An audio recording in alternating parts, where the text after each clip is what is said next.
So it's important for that team to be on the beach and directing their competitor. Well, let's set the heat. Heat 15, Mara Lopez, the 14-year-old from La Union, Luzon, north coast of the Philippines, west facing, against Irina Verbonen, against Layla Brady from Panama, Irina from Mexico, and absolutely fantastic to see Sara Bjorbak from Sweden, the regular footer representing the Scandinavians in style. Sara from Umeå, lives in a place called Varberg. She went to a gymnastics academy as a youngster and then started traveling to the likes of Norway and then over to Australia, where she really fell in love with longboarding and studied events management at Varberg in Sweden. And now she is one of the top longboarders in her country. She runs a great annual contest called the Varberg Longboard Open.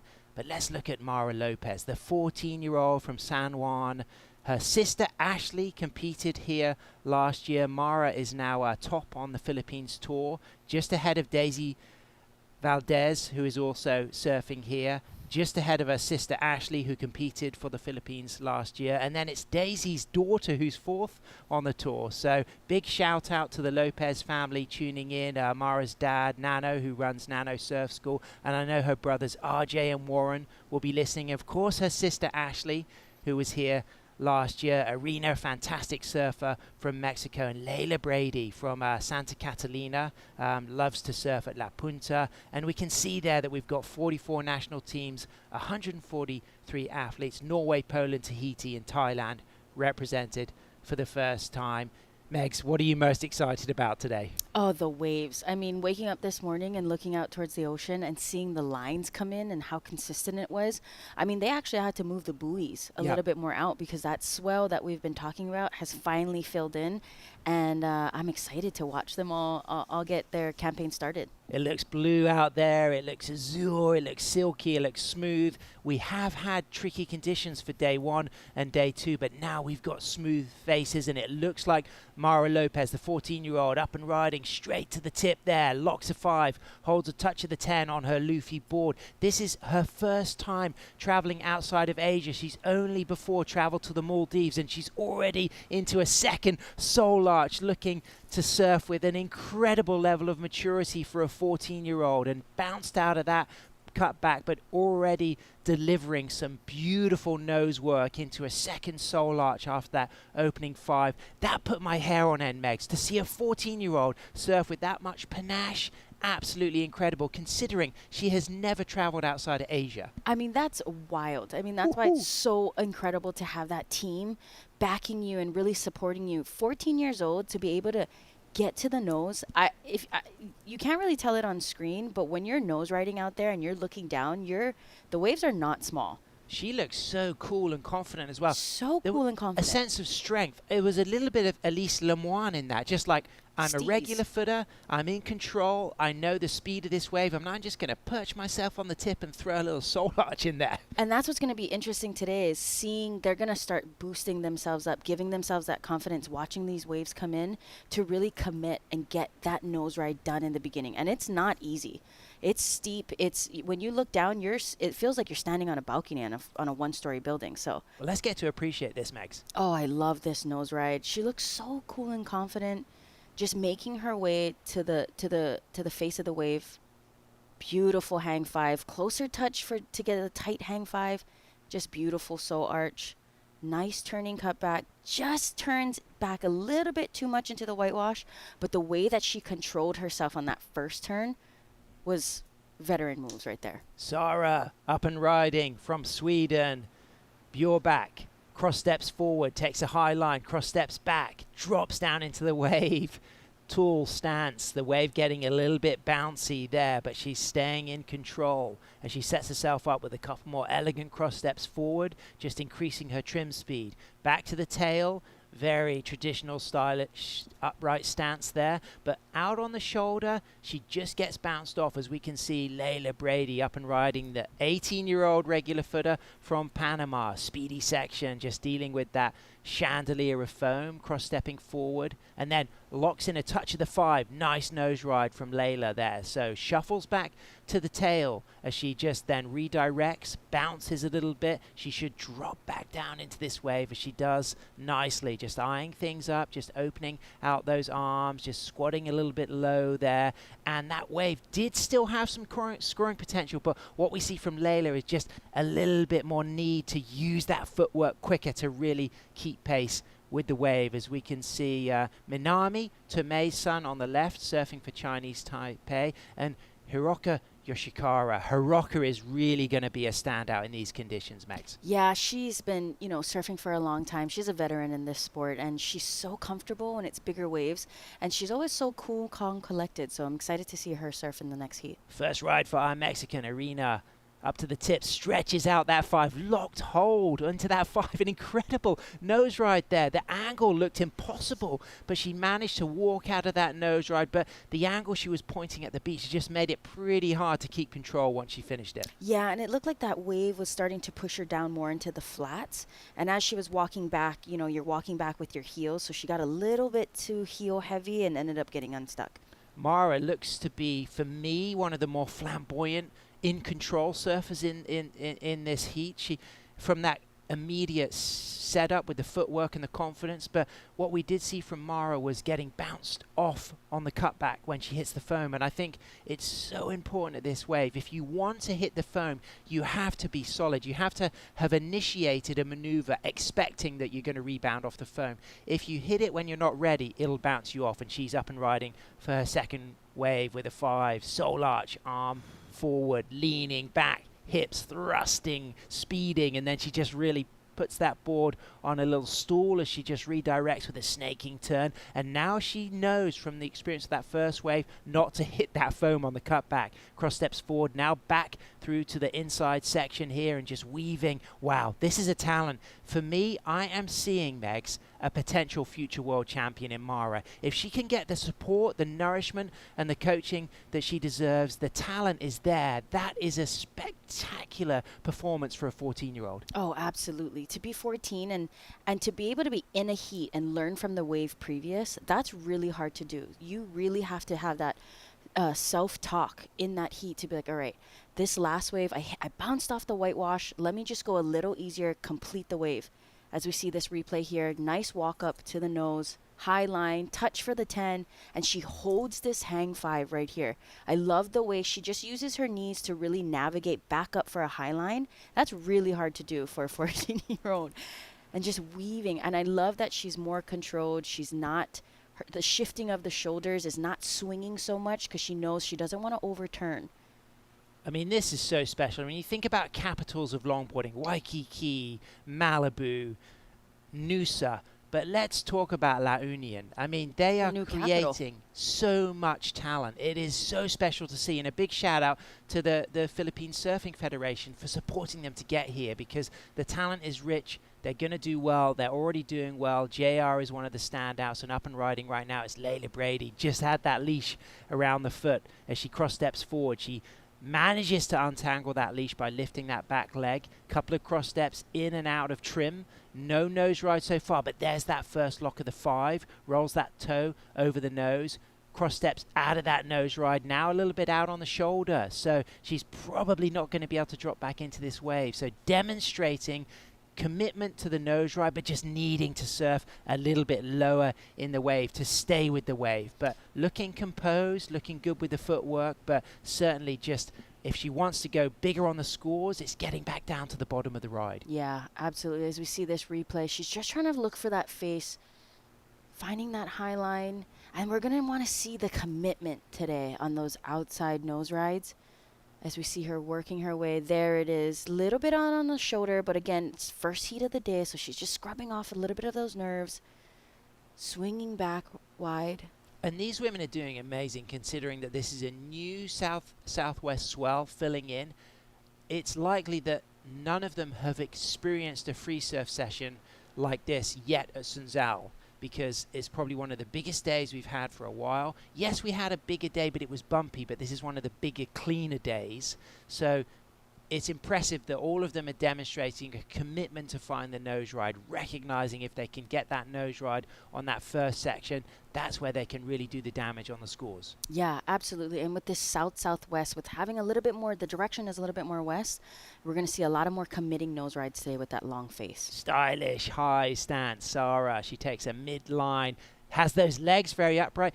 Almost like the stance we see from Rachel Tilley, where Rachel has this incredible ability. It's just the little subtle movements in her hips and her ankles that seem to do a lot of the initiations of the turns, as she stands nice and tall there on that single fin as she cross steps forward, unable to get to the nose, but nice stylish surfing from our Swedish competitor, dropping a score, her third ride to be tabulated, and a 7.5 comes in for Mara Lopez's opening wave. Near excellent range off the back of those two critical nose rides. Yes, she fell at the turn, but super appreciated that the judges immediately recognizing and rewarding those nose rides.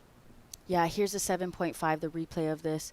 And she got all the work done on the outside. You can tell her board is completely parallel with the wave, looking down the face of the wave. And the judges really appreciating all the work done on the outside. So take note for all the surfers watching, it's all about the outside today. That you really have to concentrate and commit to the outside maneuvers. And Mara's on borrowed board. She's using one of JR's Luffy's. She hasn't got a board sponsorship yet. So big shout out to all of you shapers around the world. If you want to support an up and coming talent, this is your lady right here. Mara Lopez from Team Philippines, age 14. Was that a hint for me to send one over? Oh, yes. Next. Get in there. Was that a full hint? I kind of took it as a hint. Well, I was talking to the world, but I mean, I think that it could be an opportunity for you to talk to her after your round of commentary today and see if she's interested in trying some of your designs. She'd love them.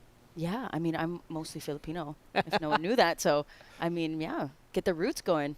Hiroka Yoshikawa, Team Japan. I mean, we're really looking forward to seeing Hiroka. She is strong and fast, committed with the footwork. Both her and Natsumi are great all-rounders, and when it's big and fast, they never hold back. Quick footwork, and I think quick footwork is really important today because there's going to be super fast sections, and you've got to keep pace with the lip, but also when you get to that wide shoulder, you need to use that footwork very rapidly to get back to the tail if it's a redirect to drop back down or sneak in one more nose ride. Yeah, and I love your daughter actually displays a really good cross back turn, like it's stepping back while you're turning, and that's really hard to do. A lot of your weight transitions to the top half of your body, so your feet can move while you're turning. Yep. So that's really hard to do, and that's going to be really crucial. And then compacting back down to make sure the whitewash doesn't kick you off the wave. It's a great building block for longboarding, using the footwork to transfer your weight around the board, as we can see Arena for Mexico bounced off. What happened there, Megs? Just she got really heel heavy. Yep. So she needs to just kind of hunker down a little bit, get the weight transition just above her stack her vertebrae together instead of really leaning on the heels. That set rifled through that first section. The waves, there's some serious pupusa fruit out there today. Oh my gosh. It's not just the inside. It's like the whole break today. Well, this is like you got the savory pupusa with the cheese and beans. We could have the fruit pupusa. And it is the mango. See, we could have a mango pupusa. A mango pupusa. Like a sweet. I don't know. It might be the whole fruit bowl. Yeah, I had the fruit bowl for breakfast. Did you? So did I. Watermelon, mango, pineapple, papaya. Ooh. I'm hoping some of these athletes have fueled themselves up with some fresh fruit this morning, because they do a good range of fruits in El Salvador. Oh, man. I know we had that conversation yesterday of the fruits here, and Hawaii has great fruits. Yep. And, you know, everyone was kind of DMing yesterday. They're like, it's mango season back home. How dare you? I was like, have you been to El Salvador yet and tried one of these mangoes? Talk to me when you come to El Salvador and you try one of these mangoes. I'm kind of allergic to it. Really? Yeah. Wow. But I still ate it. And I haven't had a reaction. There so, we go. Well, that's good. Know? I mean, look at that volcanic landscape, as we can just see the beautiful drone clip. It's a clear day. We got beautiful swell. That tide is still dropping out. It's going to be low tide at 8 o'clock, and then we will see the tide changing, high tide just after 2 o'clock today. So how will that impact the conditions as that tide starts to push through to 2:12 high tide? I think with the surfers are really going to have to watch. And it was really important for them to surf at the different tides. Yeah, Because exactly. it becomes a completely different wave. Where you're sitting when it's high tide is completely different from where you're sitting when it's low tide. So it's going to be crucial, especially sharing that with your team. Having that landmark is going to be very important. So as we see a cleanup set here, wow, I'm just going to be mind surfing these waves all day long. So Mara Lopez drops a 6.5 for her second score, so she's out there in first and up and riding right now from Sweden. It's Sara Bjorbak. Nice redirect, very stylish, beautiful flowing traditional longboarding, cross-stepping forward. Can she find a touch of the tip there? She walks back to the middle of the board. Great use of the footwork, just accelerates from that trim spot in the middle and then goes back to the tail where she can just initiate that single fin, riding her CJ Nelson Designs Thunderbolt as she just comes unstuck, dagging that inside rail, but I can hear Team Philippines hooting on the sand because Mara Lopez is going to add to her existing 7.5 and her 6.5 with a fantastic combination of footwork, flow, and down carving rail work. Bounced off, but yet she could well have initiated a big score on that opening section already. Yeah, as we saw on her first ride, 7.5. Getting that work on the outside is going to be really crucial today. So I'm interested to see the replay on that. If I was the government of the Philippines right now and I was tuning in, I would just invest so much sport funding towards surfing because this is something that the Philippines excels at a global level, and this is why. And look at that hang five. She came from behind the pocket and just maneuvered and manipulated the board to go up in a high line, come down. And that's a lot of knee work here. Yep. Wow, that is a long hang five. I think that might be one of the longest we're going to see in the contest so and that was far. incredible. And Megs, look at the way she's got that back foot and the toe just working on that inside rail to help control her. Yeah, and I love just if you look so subtly, her back foot is moving maybe half an inch back and forth, and that's just to transition her weight. But that's really hard to do because that's you're just moving your foot. You're basically flying and levitating and having that control to move that back foot just a little bit within just an inch. And how is that footwork as well? We talked about the need to use the footwork all the way out of the nose ride into the turns, and she took those 4 complete steps back to the tail position there. And yes, she gets a bit bounced out here, but wow, that nose ride was incredible. The confidence that she has and the stature that she has is just amazing. As we see the replay up and riding of Sarah here, just trying to find that face, working her way back into that. And here's the face standing up for her. Just trying to find that section to get that nose right in. Really using those hips. I like that you said she has that Rachel Tilly vibe of just kind of leaning in with her hips. As she does so, working her way in. It's really incredible the way Rachel surfs. It's so unique.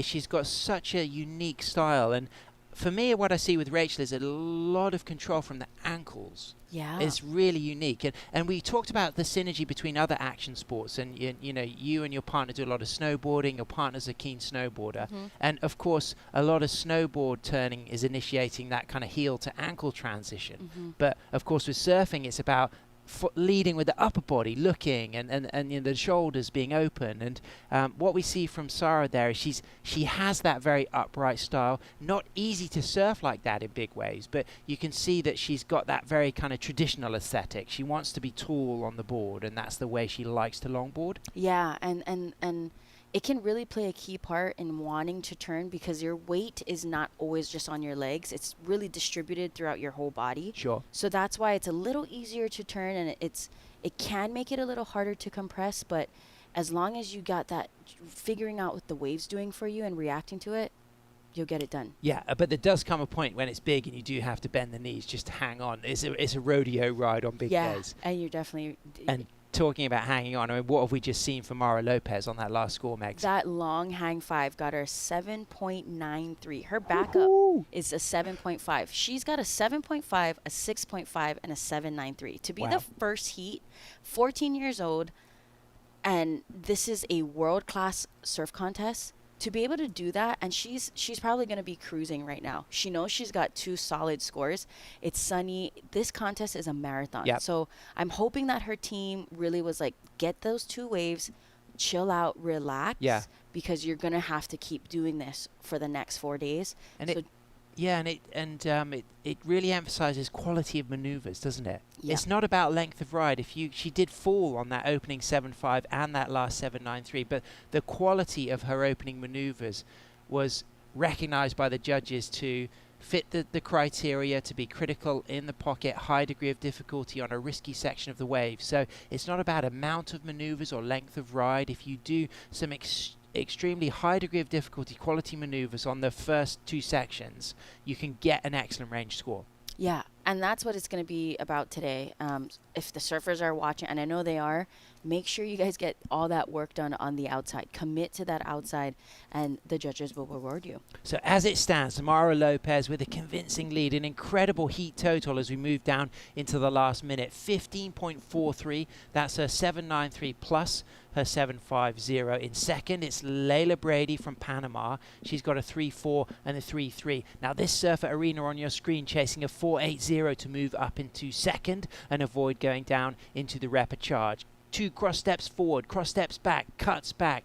She just goes into the layback, trying to just control her balance there. She takes a fall. She's not going to get the 4.8 that she needs. And now on your screen, it's our Swedish surfer, Sara Bjorback, up and riding, all tall and stylish. She's got a 2.23 and a 2.13. She needs a 4.5 to move up into second. A much smaller wave, but moving down into the last 30 seconds, you can see that Sara has just caught what was available with a really nice bit of cross-stepping forward. And we have to appreciate that it's really resilient being a surfer in Sweden. It's a lot of swell chasing, a limited amount of swell length. Sometimes you will drive 6 to 9 hours for 1 day of surfing. It's cold in the winter. The waves can be small. Occasionally they can be spectacular. If anybody follows Freddie Meadows, a fantastic Swedish shortboarder, he demonstrates that there's some world-class waves in Sweden on its day. But due respect to Sara and Arena representing Sweden and Mexico, they will move into the repechage. But last words on this heat for you, Meg, celebrating Mara Lopez. I mean, the way that she went into this heat, first heat of the day, is absolutely veteran stuff. 14 years old. I mean, look at this beautiful nose ride right here. It's just world class. World class. Stay with us. Mara Lopez takes the win in style. Just 14, but watch out, because coming up next, it's Hiroki Yoshikawa for Team Japan.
Buenos dias once again as we continue the morning shift for day 3 at the 2025 Surf City El Salvador ISA World Longboard Championship, the 3rd edition back-to-back of this incredible event that we have hosted at Surf City El Salvador on the foiled right point of El Sunzal, one of the great longboard waves in the world, and the swell magnet of El Salvador, as we see heat number 16 kicking off. Japan, Chinese, Taipei, and Costa Rica up and riding. It's a Costa Rican Eden up to the tip, rolls that toe over the nose with style and walks back and just deals with a nice down carve and just navigating the bounce. 3 surfers in this heat. Top 2 will progress into round 2. Surfer in third will move into the repechage, and Eden looking really strong and stylish here. Out of an opening nose ride into some nice turns. The 21-year-old looking confident, composed, a smaller wave, but a great start, as we can see on a bigger set out back. 4 cross steps to the tip.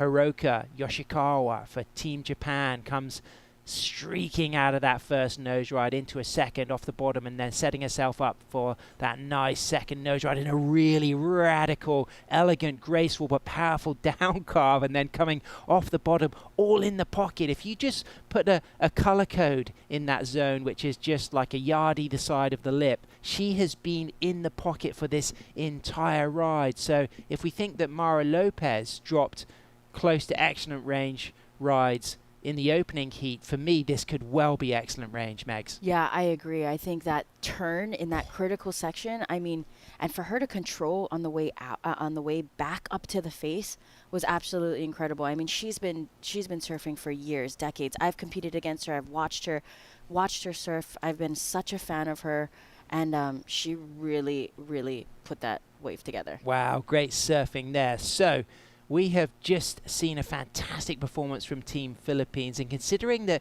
she was getting scores in the high 7s, Hiroka's ride there, I mean, the nose rides at the beginning of the wave already for me felt like they were close to an excellent range score, but then to really cap it off with that incredible down carve turn in the middle was sensational. Oh my gosh, look at this. She's just working her way past the whitewash here, finding that line. And you can tell, like, the way that the board is just like going from red to red, and this turn right here, I can appreciate that turn. That little check turn, that's really hard to do with so much movement of the wave, and setting that rail. I love the way she gets radical and then she gets calm again, and then she composes herself just into this inside section. I'm going to give that a 9 for me. I'm just going to give it a 9.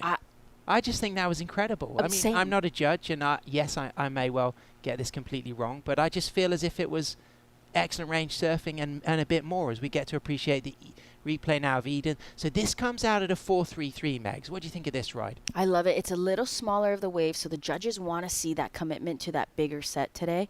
And she's just working her way here. I love her footwork. She's got so much style. And I love the way the hand positioning. She's really opening up the shoulders. Yeah, I think it was because it was a smaller wave. The judges are really committing to having, due to the waves coming in, They want to see that commitment. Yeah, but she did get a really crisp nose ride, and that 4.33 would have been a significant score for the surfers sitting in second in the first heat. So she can be proud of that. And with these 20-minute heats, you do carry your first ride. If you ride that wave through to the inside, it will become one of your significant scores. I think she can be pretty happy with that. It's something to build on. And we get a 7.17, so that's interesting. My instinct said excellent range 9. It comes out a little bit lower. And now let's think about that. Do you think the limitation could have been a little bit of a lack of control through some things? What do you think held that back from a higher score that we were expecting? I think with that one, she was maybe from our angle when we're looking back, she might have been a little bit out on the shoulder in a couple of the nose rides. Relative to what we saw from Mara in Heat 1. Where she was, as soon as she stood up, she didn't even think. She just went straight to the nose. And I think with Mara's waves, the way she was nose riding highline and came back down, and then still on the nose, then found the way back up to a highline into the critical section, I think that's what got her that higher score. But I mean, beautiful ride for her. I really loved it. And, I think particularly it was the combination of maneuvers. It was in and out of those first 2 nose rides for me in a way that looked really functional, controlled, elegant.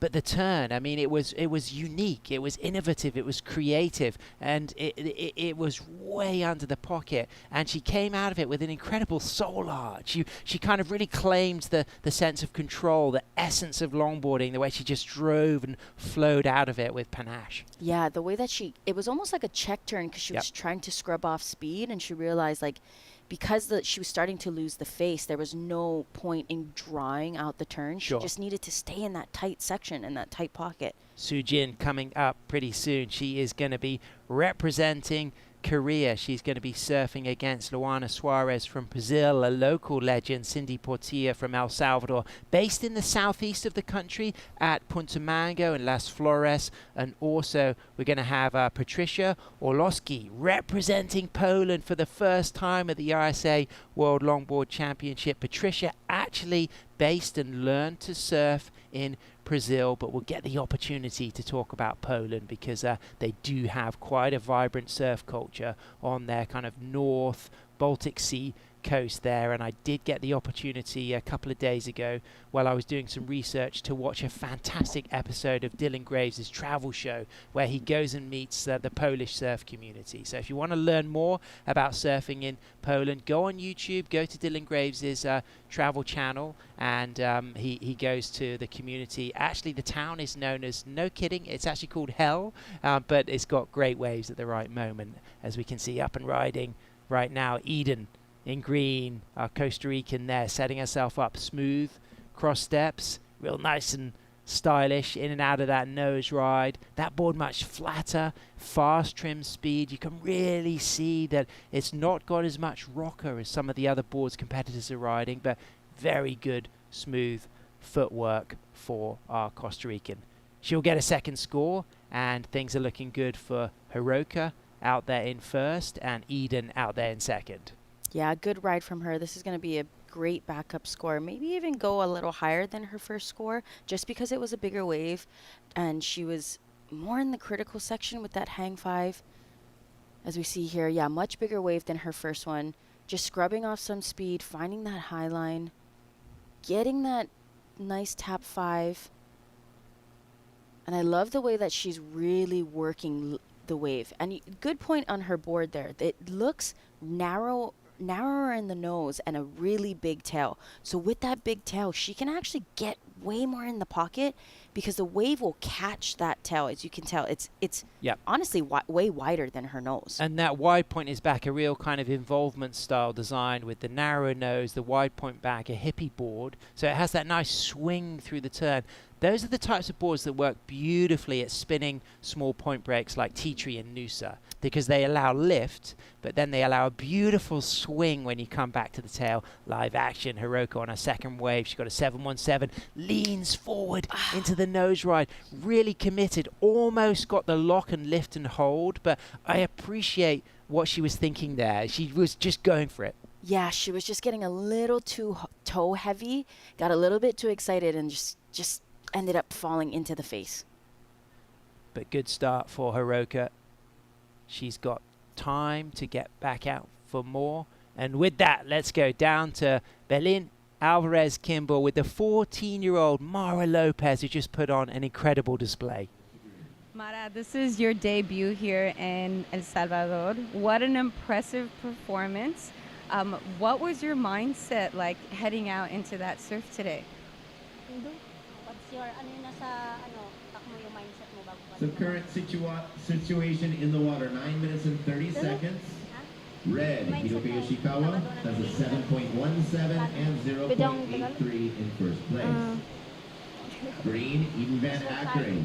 She's shy. 4.33 Yeah. and a 3. How did it feel for you surfing out in the event today? I'm nervous. You're nervous? Yeah. It's okay to be nervous. Were you excited? First driving red. Yeah. second And you got driving some green. great waves? Your surfboard feel okay for you? Yeah, Yeah. What made you happy? I get a big wave and I ride it, and I got 7 points. And the judges loved it. We're so happy for you. Do you want to say anything back home? Tagalog. Nagpapasalamat po ako sa sports community. Tapos kina Coach Bjorn Manuel and sa team, tsaka dun sa family ko po. And Time call. 8 Philippine team minutes po and lahat. 30 seconds. We'll have a third Congratulations. score for I'm just a so moment. excited. I cannot wait to see you surf in the next round. Up to you in the And that's booth. first priority. Oh, congratulations, Mara. Proud moment, great surfing and up and riding right now. It's 21-year-old Minami is her nickname.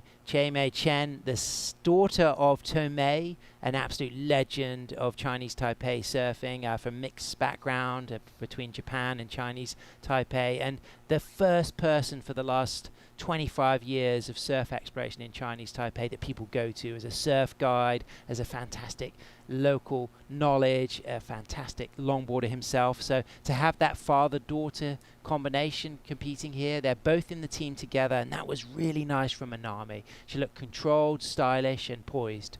Yeah, as we see this replay here, she caught it a little bit on the outside, the first wave of the set, just working her way down the face. And I love that she's taking her time. You know, she with only 7 minutes left. Oh, and almost Wow. got a little head dip there. I think we're going to see a lot of that today. Yeah, there are some open sections on takeoff and in that middle bowl. Yeah. The cold sore section, I call The that. cold sore. I like that. I like that. Good work to the inside, and I'm sure right now with 7.5 minutes left, she wants to get a completed wave. She's only got a 1.1 and a 3.5, so she wants to make it in on the inside, just using that footwork here. Nice cross step. Really having that board parallel with the wave, and that's really important because then that way all the surface of the board is staying contacted with the wave. Yeah, I agree. Yeah. She's looking great. This is really strong surfing. She's been a huge improvement from her performances last year here representing Chinese Taipei.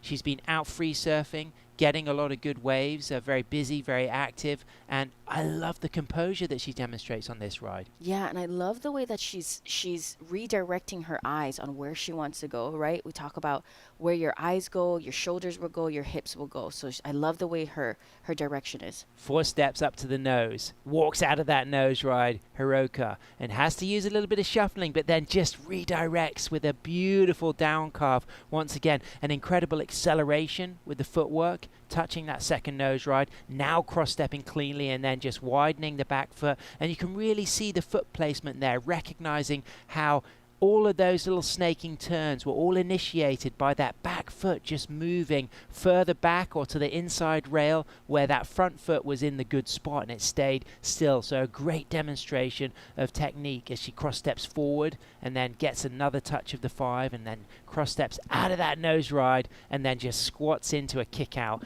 Really nice demonstration of her ability there. I super appreciated that, and it's absolutely a great demonstration of why you should come and visit El Tunco, El Salvador, surf the waves of El Sunzal, as we can see El Tunco rock there, and down we have La Bocana, which will be hosting the ISA World Surfing Games. Of course, this country has been a foundation, a building block for qualification for shortboarders to compete in the elite Olympics. It has been a spectacular host of surfers from all over the world, and this time we have 44 nations gathering 143 athletes, and it's been incredible from my own experience traveling here now for the last 4 years, seeing how El Tunco has been transformed into this hub of cool, creative places with great food and a variety of places to stay, and just that short walk down to ride the beautiful open faces of El Sunzal or the punchy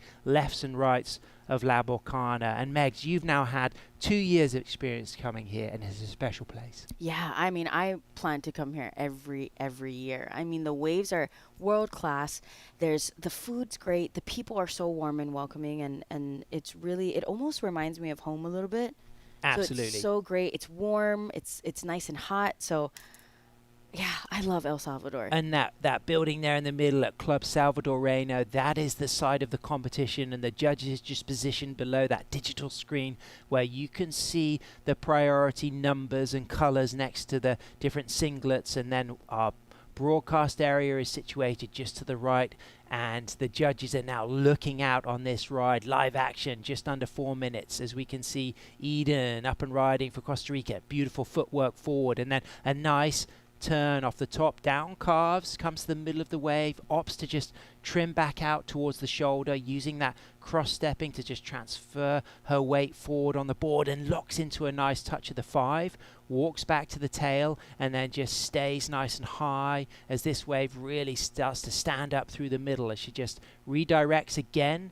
A little bit of bounce there, but still smooth ahead. Great use of footwork in and out of those cross steps, accelerating with that trim speed from the middle of the board, which is one of the fastest places for trimming when you're standing with your weight evenly distributed. And then she just goes back to the tail and kicks out. A lot of kind of shoulder work there, but great footwork. She's got a 4.33 and a 3.33 is her backup score. Could this replace the 3.33, Megs? Yeah, I think so. This was the biggest, wave that she's caught so far. She's got a lot of work done. She did get a nose ride out the back. So again, the judges are going to see that.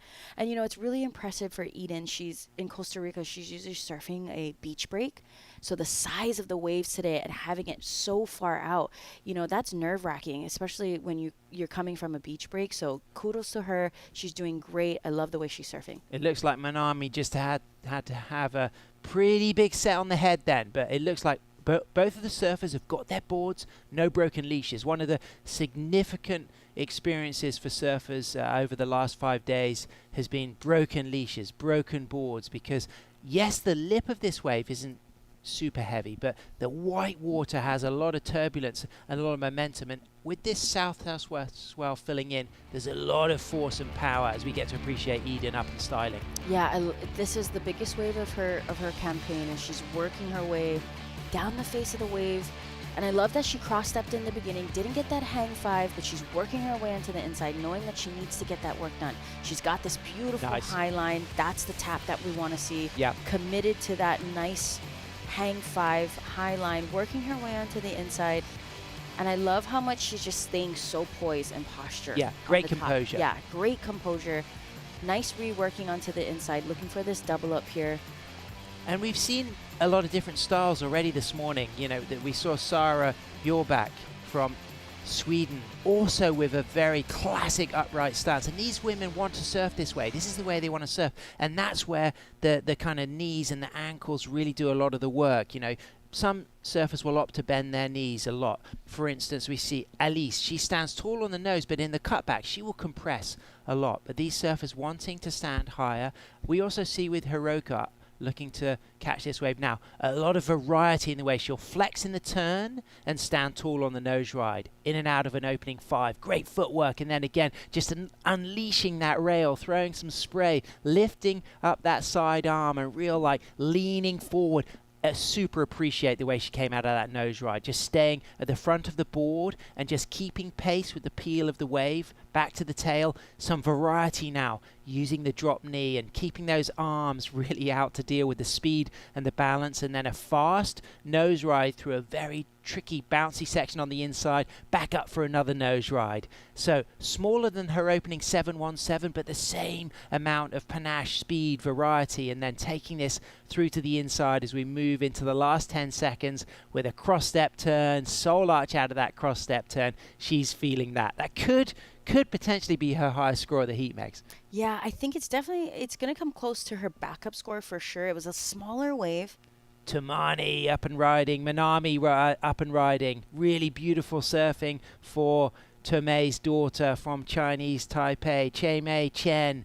Beautiful opening nose rides, walking into the turn. This will count. She was up in time, and it's a super important ride because she needs a 4.5 to move up into second. Eden sitting in second with a 4.33 and a 3.67. Hiroka sitting in a comfortable first, may well improve her backup score, and now waiting for that last score of Manami that needs to be pretty good to move up into second and avoid going into the repechage. Yeah, I would have loved Manami to get to the nose a little quicker on the takeoff, but a great wave.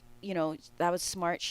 There was only 10 seconds left. She needed a better backup score, so I think she did a good job. And she's not out just yet. We have the repechage coming up this week, so she's got another chance. What a great heat. We really appreciated Hiroka surfing there. We got super excited about that one particular turn on that 717. We loved that. I mean, for me, that was like one of the more exciting things I've seen today, but it really demonstrates her degree of talent, because she is so lively. She's got so much variety in her repertoire. But watch out, a fantastic turnaround, because Manami has dropped to 4.83, so she moves up into second position. No scores to come through for Eden, so she moves down into third, and we'll go into the repechage, and we got to celebrate Manami there. On that last wave, she gets the score she needs. Smart surfing, and that's from surfing with her dad, having him as the coach. Her dad, he's probably giving her so much great insight, being like, hey, this is our 10-second plan. Yep. If there's a wave coming in and you need a score,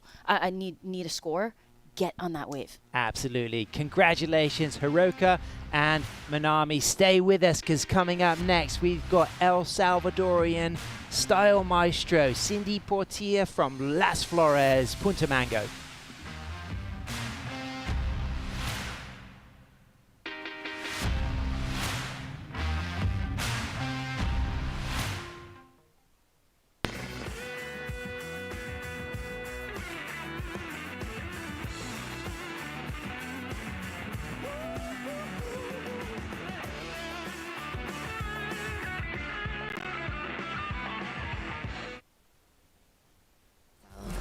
Nos vestimos para una vida llena de todas esas cosas que la hacen realmente suprema. La otra vida hoy se nota en una nueva imagen, hecha con el arte que nos enseña que todo eso que hemos ido dejando para otra vida es hoy. Suprema. Esta es la otra vida.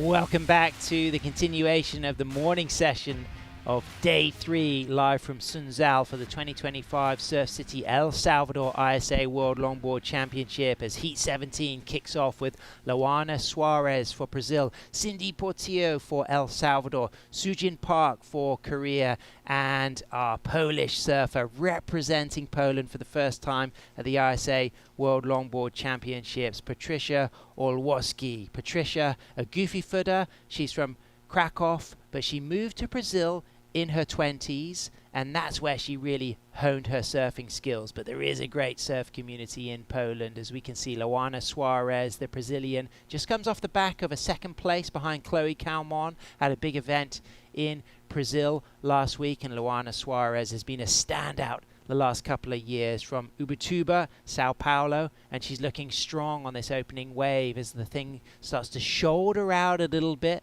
but she got a nice opening line at the beginning of the ride, so she's going to get the best of the first exchange, leaving the other competitors out back, kicking out onto the channel, and now she's got to deal with that paddle. But the confidence, Megs, for having an early start is so important for these competitors, because 20 minutes goes pretty quick, as we see Amado Alvarado and Claudia Tamacas for Team El Salvador cheering on the local surfer Cindy Portilla, and they will be right behind Cindy. And Cindy could well win this heat. I mean, she absolutely shreds, and she's really good in the bigger, faster stuff. Yeah, she's really comfortable out here, as we saw the team having her backup board just in case, that swell's coming in, and you always want to make sure the caddies are available. Sure. And especially with the rocks coming in, your leash can break. You don't want to waste that time. But touching back to what you said about having the heat getting started early, that's really, really important for the surfers today. Yeah, and someone who had a great early start, multiple sevens, the 6 times Japanese champion Hiroka Yoshikawa is on the glass with Berlin Alvarez Kimball. Hiroka, beautiful, stylish, technical surfing from you today. How did you prepare coming from Japan with small surf to surfing bigger surf? I've been here for the 3 times, but Japan is always small. So I went to Australia and Indonesia for practice big wave. And when you were out there, what were you looking for in the waves? I tried to get a big set, but I couldn't make the second wave. So the last wave was a little bit small, but shape was really good. No wind and long wave. It was a perfect condition today. Anything you'd like to say back in Japan? 日本から応援してくださっている皆さんありがとうございます。今日は日本人の選手全員出場で、私も最後のヒートにクレジットされていると思うので、引き続き応援よろしくお願いします。Okay, well, best of luck for the next round, and back up to you in the booth. Great stuff. Congratulations, Hiroka from Unjuku, Chiba. She rides her Ruji shapes, created and designed by her dad. And you know that experience as well, Megs, don't you, of riding your father's board. And do you think there's a possibility that Hiroka could get into shaping from the tutelage of her father? I think so. I think, understanding, and they're very disciplined in what they do. So Yeah. I feel like she's been in the shaping room. She knows the aspects of the boards, the dimensions, the nose, everything down to the concaves, the double barrels, and then into the board. And she displays it so well. I mean, she understands her boards, the way that she's patient, reading the chops and knowing what the board can and cannot handle. Yeah. She surfs it to the very best. She was ripping, but I kind of really appreciate that some of the scoring we've seen, in the sense that the judge is really saying that you can get a big score by quality of maneuvers. And people watching back home may have been surprised that Mara's waves went higher than Hiroka's waves. But my positive out of that is to say to the other competitors that high degree of difficulty maneuvers, not number but quality is important. And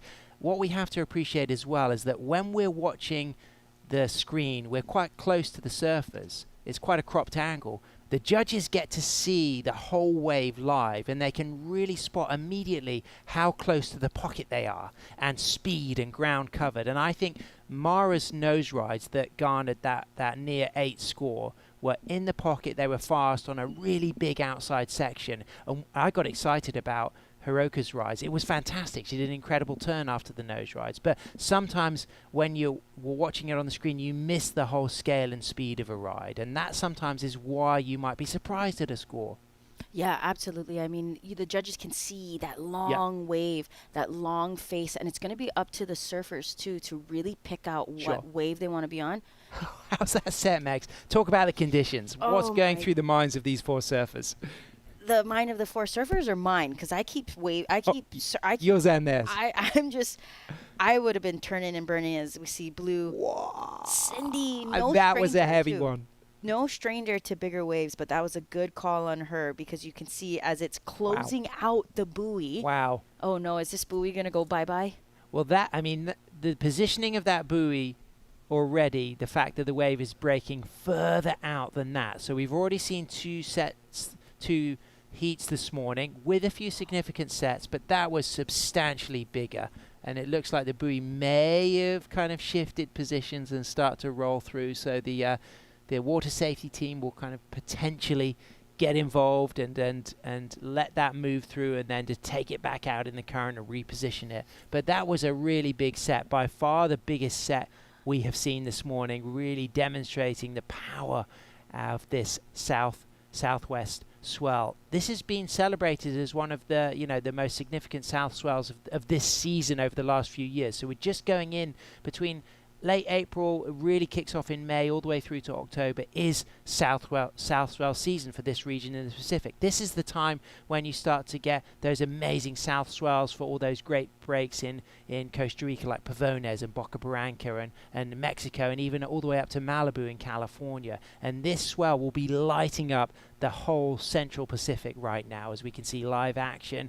It's going to be our surfer Patricia up and riding, representing Team Poland. Strong, controlled takeoff on a big overhead wall, just ducking low and grabbing that rail to keep her composure. The goofy footer, originally from Krakow, who moved to Brazil in her 20s, has been recently training in New Zealand, and the first time Poland represented here at the ISA World Longboard Championships, as we now see Sujin Park, who was a great performer last year for Korea, as she just locks low, controlling the bounce. A difficult wave to ride. You can see it's all foam, but she's doing a fantastic job at just keeping that low, controlled stance. And you know that in her head she's just seeing, is there going to be a chance for cross steps forward?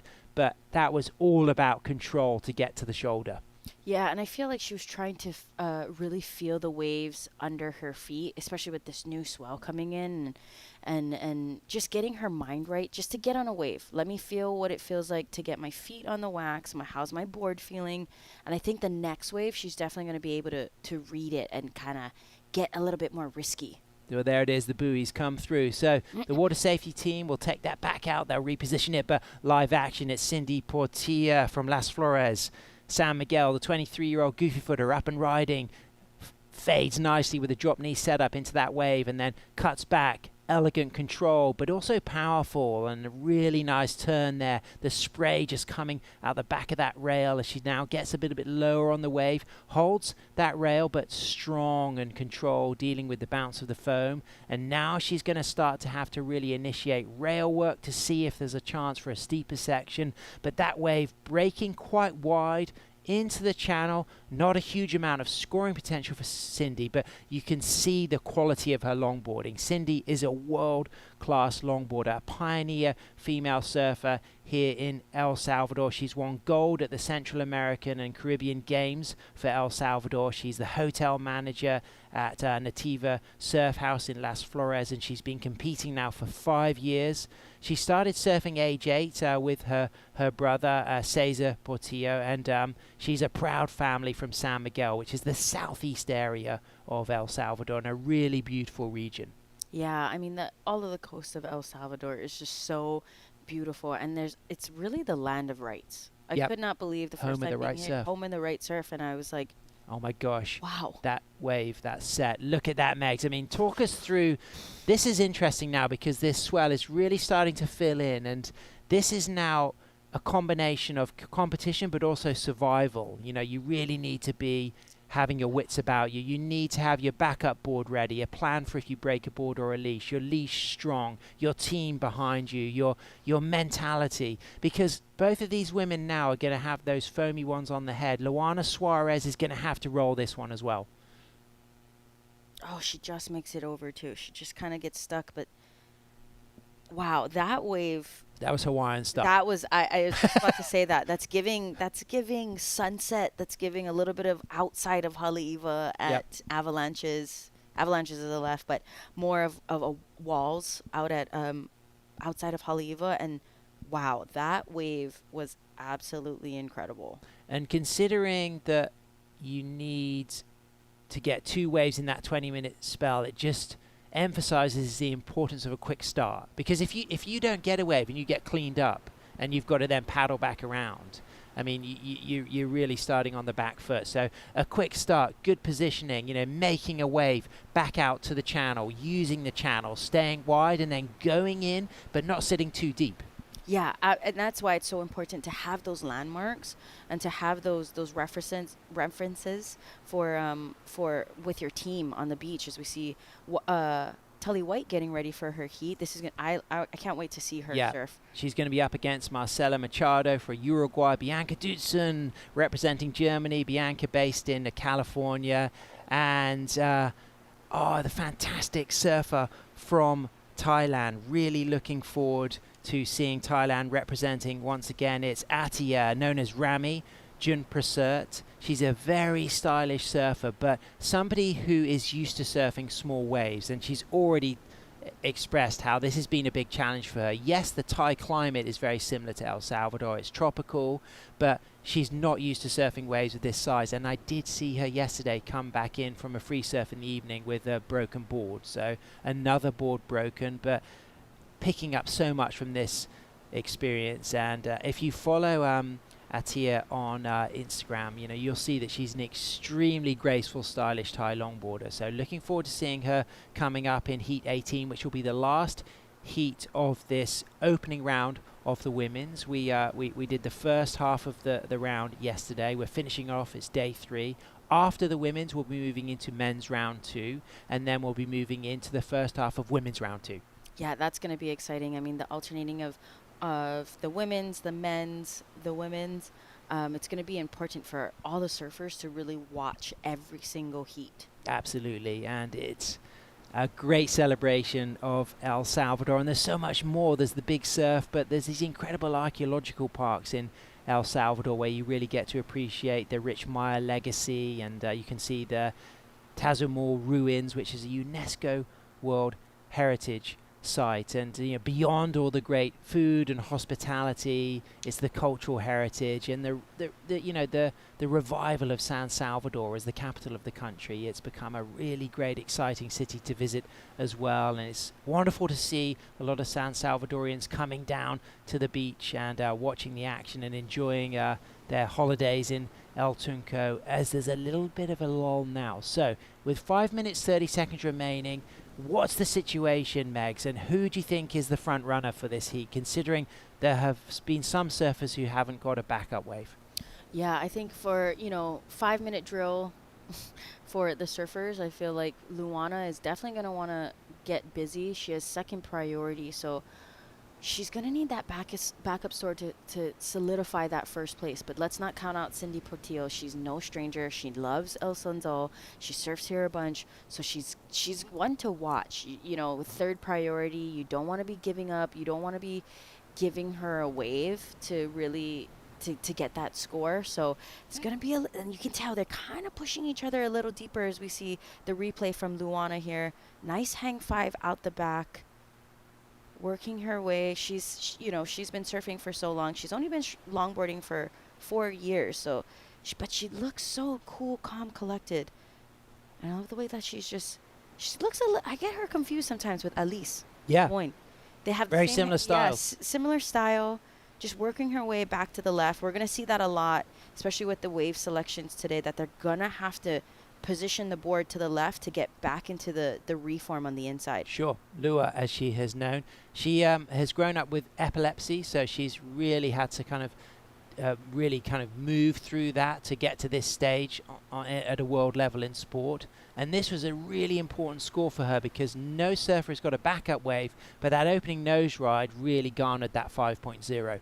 Yeah, and she knows she needed that. We could hear the whistling and the hooting from Team Brazil. They've got so much spirit and so much passion. So cheering her on, letting her know where the set is, where to sit, is really, really important for her. She's only 20 years old. She's only been longboarding for 4 years, but she looks like she's putting a heat together. There's a really great film called The Moon Rises in the Sea about Lua, all about her surfing, her background in Ubatuba and her experience living with epilepsy, and that's worth Googling on YouTube so we can see live action. It's Patricia from Poland up and riding, also based in Brazil, as she gets a nice line and arcs that rail. She's got a 0.93 for her opening ride. Important to get this backup score because she's the first surfer to get a backup wave as she just moves forward on this out to the shoulder. A couple of cross steps there, just looking to just keep that trim speed going. So she will get a second score, but Luana Suarez is going to be up and riding as the Pelicans just keep pace with the lip and overtake Luana as she gets a nice lock of the 5 and controls that with Elise Lemoine essence there as she just comes back to the tail and then carves down to the bottom of the wave. It's a bouncy, wider shoulder she's got to deal with here, but she's got good control, and this is going to be really important. She may well be able to ride this all the way through to the inside. There won't be time for her to get a third wave. She just squats lower and kicks out, and she's going to get a really good backup score, and it looks pretty likely that Luana could take the heat win with 2 minutes 20 seconds remaining. Yeah, I think that's going to go above her score right now at a 5. Sujin Park, 4 nice clean cross steps up to the nose. Beautiful opening nose ride. Walks out of that nose ride, all still in trim, same direction, but now just redirects a little down carve. She squats low, comes off the middle of the wave. Things getting shouldery, but she's already got footwork, a touch of the nose, some rail work, some redirects. 2 more cross steps here. Things are going to get difficult to find a steep section to nose ride, but she's staying with it as long as possible, and she will now add to her 1.37. Patricia drops a 1.23. It doesn't put her up into second. Cindy Portilla sitting out there now with first priority with a 2.77. So Cindy's position may now be threatened by Soojin Park, who's only chasing a 1.41. Wow, look how beautiful this shot is with the pelicans there, flowing with Luana. Nice hang 5. Just really creating that air pocket underneath that nose. You can tell she was kind of in the middle and then coming up for that high line. I love the way that board was dragging behind the lip of the wave. And that's what you want for a nose ride. That's what's going to create that lift, that levitation when you're on the nose. That was absolutely stunning, wasn't it? Just to see her perched on the tip, arms out like the wings of a bird, with the pelicans just moving through as they continue to. Yeah, I hope someone got a really good still frame of that. That was a beautifully surf wave, and look at the pelican out in the back still. So do you think this is going to go higher than her opening 5, lower, or similar? To be honest, I think it's going to go a little higher. The Sure. commitment on that hang 5, from our point of view, it kind of looked like it was out in the shoulder, as we see her catching this inside one right here. Just a come into the shore kind of wave. Nice. As Great the heat ends. fade and nice setup all the way to the nose. A second nose ride. Cross steps out of that second nose ride. Really nice, powerful carving surfing, but then using the footwork quickly. A third touch of the 5. Holds on longer to that nose ride and then moves back to the tail and then just keeps control. A 4th nose ride. So this proving to be a really useful confidence builder for Luana Suarez as she gets a 3rd wave, and she's going to win this heat, I'm pretty sure, as we wait for that score to come through for Soojin. And the question remains, is Cindy going to get a chance? She has, and this is really important. She's up before the buzzer as she gets a really nice, graceful down carve. Classic trademark Cindy Portilla, back up to the nose ride on that second section, and then clean footwork out into a graceful roundhouse turn, and then just moving away from that foam at the perfect moment. Yes, things are going to get a little bit bouncy here, but she just squats low, stands tall again, and she's still moving forward as she keeps composure with the footwork. Great tight footwork back into another nose ride, walking cleanly out of that wave, and that was incredible from the El Salvadorian, just in time, and it could well seal her spot in second to move through to round 2, Megs. Yeah, I think so too. We're going to see a bunch of colors start to shift back and forth from second, third, and fourth, but with that backup score of Cindy's, it's definitely going to be better than her 2.7. Yeah, we may well see Soojin move temporarily up to second, but then we may well see Soojin move back to third when Cindy's score is dropped. Soojin is caught a wave there, but it's after the hooter. We got 2 scores to tabulate for Luana Suarez. I think she's sitting confidently in first, unless Cindy's wave gets a really significant score, because Cindy's wave looked pretty impressive to me. Yeah, the way that she had that confidence, she utilized the entire wave. That's going to be the difference in the scoring criteria, is that she went from top of the wave down to the bottom using that board, really showcasing the bottom of the board. And that's what's going to tell the difficulty, is that when you're setting that rail and you can see the bottom of the board. And Cindy's wave, you could definitely see it. Well, great team spirit for Luana Suarez and Brazil, and Cindy Portilla is waiting for a score, as is Soojin Park. We think it's going to be Cindy who gets the score. Let's appreciate this wave here, Megs, because it looks spectacular. I look at the way that she really went down back into the whitewash, and I love that she's just taking her time, and she knows this wave. She knows that, okay, I'm not going to chase this lip on the left because the wave is going to die out. I'm going to come towards that whitewash, let it build up for me, get this really nice face. It's a little choppy. She navigates it really well, gets in for that next hang 5, nice, beautiful backside hang 5, and kicks out. I mean, well ridden surf wave. Wow. So what's it going to be? We imagine Soojin is going to move up temporarily into second when her score drops, but we're feeling pretty confident that Cindy has done what she needs, Megs. Yeah, I don't think it's going to get her into first. She does need a 7.90, but she will really settle in that stamp to get that second place, to be in the main round and not in repocharge. There's the El Salvadorian flag, the upper blue stripes representing the sky and adopted in 1912, and the lower blue stripe symbolizing the ocean, and the central white stripe symbolizing peace. And in the center there's a coat of arms with 5 volcanoes that rise from the Pacific Ocean that represent the 5 states of the original United Provinces of Central America, of which El Salvador was a member. And of course, San Salvador was once the capital of these United Provinces of Central America back in the 1800s. But we're in the 2025s, and Cindy Portilla is one of the best surfers in the country as we get to appreciate Sujin Park. We'll wait for those scores to come through and let you know real soon, because we'll be shifting gears to heat number 18. Stay with us.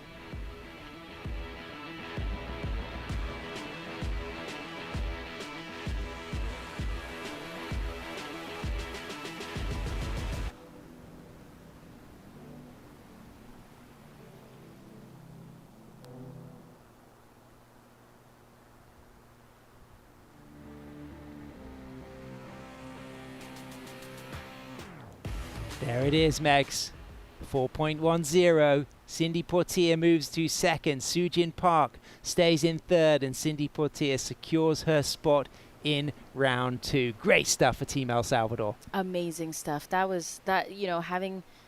She's looking so good. She's just feeling so good. Hearing that last score come in, getting her into that second spot. Having to go into the repro charge, there is that second chance, but it is kind of, sometimes it can feel defeating. So being in the main round, getting that second spot, securing your place in the main round is really such a confidence booster. Amazing moments there. Congratulations, Luana Suarez and Cindy Portilla, as we shift into heat number 18 with Tully White, Marcela Machado, Bianca Dutzen, and Atia Jumprasert. Stay with us. We'll be right back.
Welcome back. We've just seen El Salvador do the business. Cindy Portilla, she got second, moves through to round 2, but up and riding right now it's Marcela Machado for Team Uruguay, the regular footer, tool stance, cross steps forward, surfing against Tully White, Bianca Dutzen, and Atia Jumprasert, also known as Rami. As we can see, our Uruguayan Marcela really holding on to that line and then just unleashing with a nice smooth, elegant turn off the top, cross-stepping forward. Smaller than some of the bigger set waves we have seen in the last heat, but great positioning in the pocket all the way through, still cross-stepping forward, eyeing up the opportunity for a touch of the 5, walks out of that nose ride, cuts back down as this wave gets still trim into the channel, kicks out, cool start. She'll be pleased, a score to drop, a 2.5, but up and riding right now. It's our reigning Australian longboard champion, Tully White. Super nice, crisp, controlled 5. Opening things off with style, going into a big rail turn, but just bounced off. What happened on that one, Megs? You can kind of see the wind a little bit starting to pick up. So that created, as you can see, there's a little bit of bump right now. So it's creating these chops. And with those air pockets, if you set that rail a little bit too hard, you can really kick the tail out and get unstuck. Rami having a look at this is going to be a nice line ahead for Atia, also known as Rami, jumper cert representing Team Thailand. Thailand here for the first time at the ISA World Longboard Championship. She's just charging along this wall. Big, beautiful overhead section. Cross steps forward, and then as she walks back to the tail, yes, we have to really recognize that for the Thai surf community, unless they have traveled, there's not a massive amount of big wave surfing experience they would have had. So this is going to be a huge stepping stone for all of those surfers. We can just see the corduroy on the face of that wave. Another good set coming through. A score coming in for Tully White is a 3.0. Marcela Machado from Uruguay gets a 2.5. And Atia will drop a score. And Bianca Dutzen out there for Team Germany as well. Bianca lining up for this wave. She's represented Germany over the years at the ISA World Longboard Championship. The 23-year-old, based and born and raised in Santa Cruz, California, likes to surf at the hook and keen user of Thomas surfboards. She has that dual citizenship between Germany and she's a smart woman, studied a BA in psychology and a minor in earth and planetary science at the University of California in Santa Cruz, and she's heading in the direction of being a high school teacher. Awesome stuff from her. Awesome stuff. And someone who looked really awesome is our Brazilian from Ubatuba, Sao Paulo. Luana Suarez is down there with Berlin. Luana, congratulations on your heat win. How did you feel out there today? Thank you. Vou falar em português. Estou muito feliz de ter avançado essa bateria. Muito feliz também de estar aqui com o time todo do Brasil, representar o nosso país. A bateria tinha altas ondas, consegui fazer duas boas ondas para poder estar avançando para o próximo hit.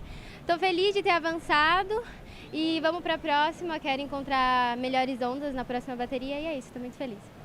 Yeah, she says she's very happy to win this heat, and she's very happy with the Team Brazil representing our country, and she is ready for the next heat. Talking about ready for the next heat, how are you mentally going to prepare yourself now moving into the next round? Para o próximo round, sim. Bom, eu tô feliz, eu venho de vários eventos com bastante vitórias, então tô com a Stella lá em cima, tô com o surf no pé, o Salvador é uma onda incrível, eu amo direita, então tô muito feliz de ter avançado pro próximo round e vamos com tudo. She's very happy to be advancing to the next round. She's competed a lot of events before here. She loves El Sunzal, she said it's a perfect ride, she loves it, and she's ready for the next round. Well, bom suerte, right? Good luck, and I hope you have fun in your next round. Good luck. Thank you so much. Back up to you in the booth. Thank you. Representing Ubatuba, Sao Paulo, Luana Suarez, looking strong, stylish, controlled. And we talk about the references of Elise Lemoine. She's got a very similar style to Elise, and I'm sure she probably studies Elise's moves. Yeah, I mean, Elise has such great, accolades. So why wouldn't you study her, right? She's got a bunch of medals. And with Luana coming from Brazil, where they basically everyone surfs and they breed such good surfers there. She's got the likes of Chloe Come to look up to, so she's got that pizzazz. She's got that nice style, and I think it's going to get her pretty far in this contest. Look at the texture on that wave. That looks so inviting. It's not as clean as we've seen for the first 3 heats, but it looks absolutely beautiful. A little bit of corduroy just peppering across the face. That's going to influence the cold sore section in the middle of the wave. And as that tide starts to come in, the pupusa section is going to be brutal. So watch out. It's going to be sketchy. That's for sure. And with the corduroy, it's going to be a little hard for them to navigate. Roland Lefebvre coming up for France against Henry Salinas, a local goofy footer, and Antonio Dantes, also a goofy footer from Portugal, and Wes Rayberg from Southern California, flying the flag for the Netherlands thanks to his mum's ancestry. Of course, a style master is Wes. This is a really interesting heat.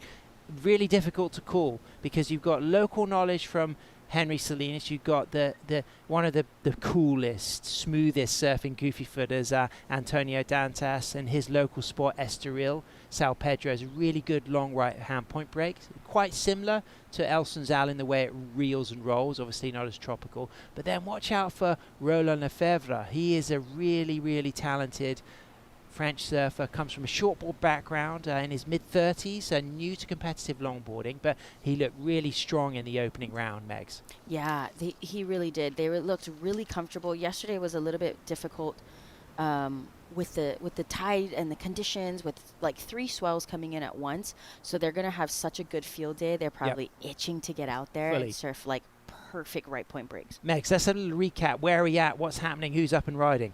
Blue up and riding. Marcela for Uruguay. Beautiful turning here. As you can see, the wind's starting to pick up a little bit, so surfers are really going to have to pay attention to where the chops are as she's navigating onto the inside. Just gets a little too toe heavy and just gets unstuck there. Yeah, that was bouncy. That was a chop, chop, chop. You know, Yeah. and this is going to be really important now with the texture changing to just be strong and set your line and really kind of impose yourself from the get-go.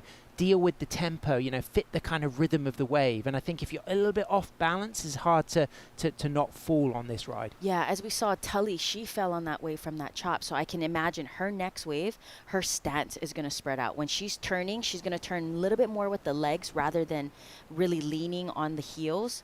And I think she's actually going to spread that stance out to complete the actual wave. I mean, but what about the difference in those big sets that like come from like way down by the Antarctic, just come steaming in, and then these I mean, they're not lulls because we've got waves coming, but the difference between the size of some of these big steamer sets and some of these medium waves, I mean, how does that affect the positioning and the psychology of the surfer sitting out there, knowing that maybe every 8 to 15 minutes there could be an Antarctic smoker coming through? Yeah, so it's also up to the surfer and having that knowledge of, okay, getting them a heat started early, and whether and they know the judges want to see the commitment to the bigger waves, so they're gonna have to get their heat started early, catch that first set, wait out the back, knowing that there are gonna be some smokers coming through. The tide's coming in, it's finally starting to bottom out. So with that high tide push, it's also gonna bring in more water, more waves. So they're gonna really have to pay attention to the horizon today. Marcela Machado up and riding. She's going to get her third wave here. She's been busy, 2.5 and a 1.5. It's a smaller wave, but smart decision, bearing in mind there's now into the second half of this heat. She gets a nice solid touch of the 5, walks out of that nose ride, back to the tail, some cross-stepping forward, good trim speed, just compressed, nice control, and then just widening her stance to not get bounced off like she did on her second ride. And now she stands tall, and this wave's still standing up through the inside, but just dagged that outside rail as she came out of those last cross steps. Yeah, and I think her strategy right now is just to stay busy. Yep. She got cleaned up on that set. Now she's, all right, let me regroup. I need to stay busy. I've only got a 2.5 and a 1.5. I'm sure with those technical turns and a little bit of those nose rides, it is going to go up into her top score, so it's going to be keeping her in first place. But again, we still have just under 9 minutes left. Yep. With sets coming through. Big shout out to Bianca Dutzen. She's not yet had a wave yet, our surfer in green from Germany. She's soon to start an MA in clinical counseling at Point Loma Nazarene University. And wow, it can be intimidating out there if you have a slow start, though. We're into the second half of the heat as we could just see a little rainbow coming off the spray of that wave through the coleslaw section there. It's looking good, but you need to adapt, don't you? Because they may be a little bit far out for some of these medium-sized sets, Megs. Yeah, and I think they you know, with that cleanup set coming in, it kind of gets under their skin and a little rattle. But with the wind offshore right now, they also have to paddle harder into the wave. So right now, with little less than 8 minutes left, I would kind of opt to come a little bit more in, solidify another score with a medium-sized wave, as we see White up and riding. Yeah. Atia, known as Rami Jumprasert from Thailand, charging through this section, going low to just keep control, and then a little bit of a splash of shampoo there and a fantastic dismount there. There was not much more she could do than to kind of dive into that section. So she will get a second score, adding to her 107, leaving Tully White out there with first priority. And Bianca Dutzen, she hasn't ridden a wave yet, so I hope Bianca gets an opportunity to express herself. She's a very stylish longboarder, born and raised in Santa Cruz, Northern California, and she will really be excited to get an opportunity maybe on this next set, as we can just see Atia having to turtle roll that white water. And is Tully White going to be well positioned for this one, do you think? I think she is. She's paddling over. She knows that this is going to swing a little bit wide. She doesn't want to get stuck behind the actual critical section. Oh, wow, she opted not to go. Wow. Well, I think that she would have See? had a difficult entry into that wave. She was just far enough out for it to be just hard to drop back down into it, because you can see, though, the scoring potential on this wave. Had she been 8 yards further inside, that would have been a goer. So this is really interesting, because at the moment, with 6 minutes 21 seconds remaining, none of the surfers have got a significant score. Tully has got the strongest score with a 3, but we know the pedigree of Tully. Big shout out to Alistair, who'll be tuning in. She's here with her mum Donna. Alistair has her dad, her sister and brother Gemma and Ben. She's a multiple junior and senior Australian champion. The Manly local from Alambi Heights on Sydney's northern beaches. She rides boards from Rhino in Brookvale. She often uses the Sean Nettletons, and she's currently on the Bauer model, and she's been looking absolutely incredible in the free surfs. And she's looking at this one, doesn't catch it, neither does Bianca Dutson, with 5 minutes 30 seconds remaining. What would be your advice for the surfers right now with regards to positioning, Megs? I would definitely, right now we see the impact zone Yeah. and then the lip, the pocket of the curl, the face. Right now, the wave is offering all of that. Yesterday Sure. was a little tricky because of with the swell coming in, but right now the judges are going where the impact zone is and in the pocket. Right now, they're kind of sitting a little bit too wide. In my opinion, Sure. I would be waving the flag, sit a little deeper, and that's why Tully can't get into the waves, Yep. because they're so wide. But it is nerve-wracking seeing the lines come in, because you don't know whether it's going to clean you up or not, but you just got to stay committed. And that pocket curl area is where the scoring potential is. That's the high degree of difficulty maneuvers. If you do your nose rides in that zone and your rail work in that zone, that's where the judges will really reward you. So sometimes you may well see something you really appreciated and you expected it to go higher on the scale, but it may well have happened out on the shoulder, and that's why it didn't go so high. But right now, up and riding, it's Tully White, reigning Australian champion. 4 cross steps up to the nose on her Bauer model as she just moves back to the tail and sets herself up on another high line, and just clean footwork forward. Beautiful trim speed there as that wave just tapers out, but she will get now a backup score. So it comes in at 3:07 as we can see the Irukandjis on the beach. We've got a fantastic team, Archie, we got Clinton, and of course we've got the mum Donna, and we've got Melanie as well, representing Team Australia. So they will be pleased that she's got that second wave. Yes, it's not the Tully White we're used to seeing, but it's been a difficult heat with big bomb sets that have caught people out, and then slower waves in between that have been hard to position for. As you can see, everybody's scrapping down towards the channel to avoid this set.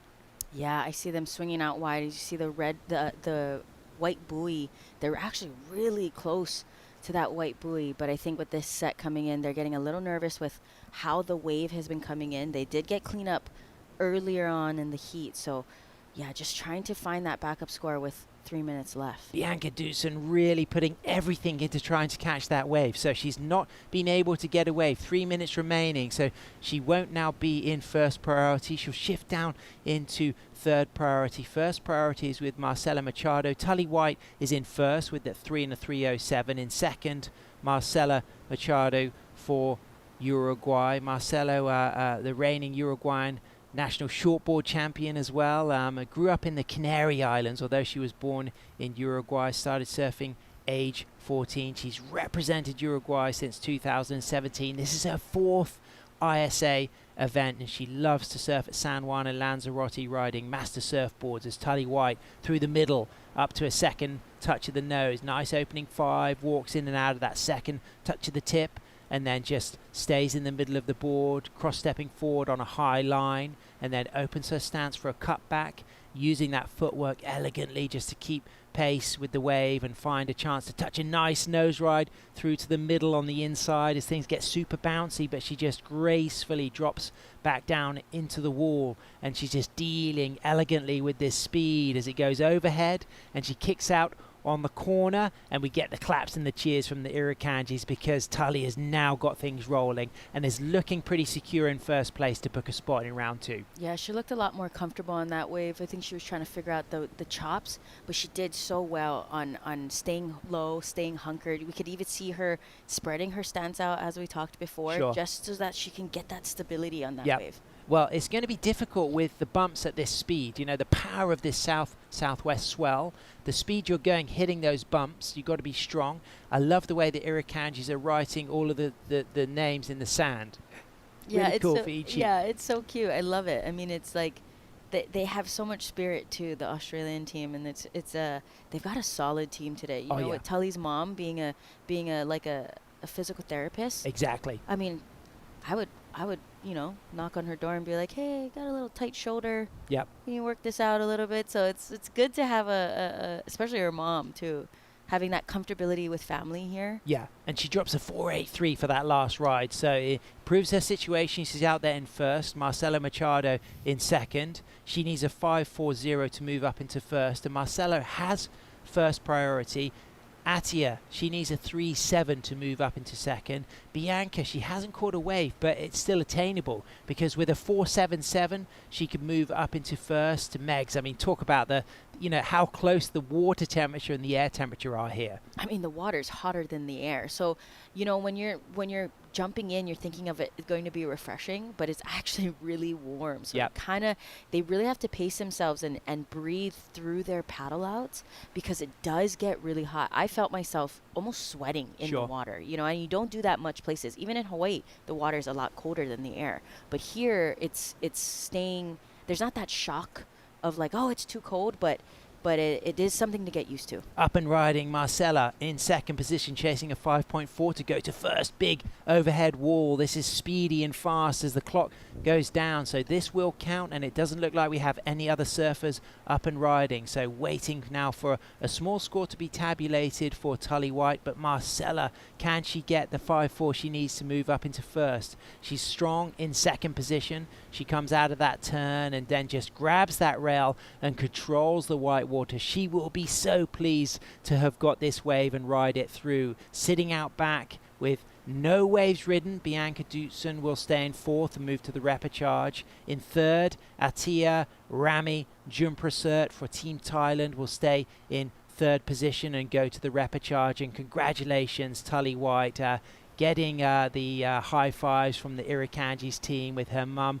Donna on hand there just to talk it through, and a big hug from Clint as well. Clinton, a fantastic longboarder, and it's been a unexpectedly slow, but yet she really started to demonstrate her prowess in those later rides, and a fantastic performance as well for Marcela Machado for Team Uruguay. Yeah, I think the surfers are realizing, we do have that second chance in the repechage. Let's not push. Let's not give that 100%. Let's just surf it at 40, get through each heat, make each heat, and just progress throughout the contest. Brilliant stuff. We'll be shifting into men's round 2. We got Roland Lefebvre, Henry Salinas, Antonio Dantas and Wesley Rayberg representing France, El Salvador, Portugal and the Netherlands. Tully White took the win. Stay with us because we're going to have Boan Berlin coming back into the booth to call the action.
Buenos dias, bienvenidos, and welcome back to live action.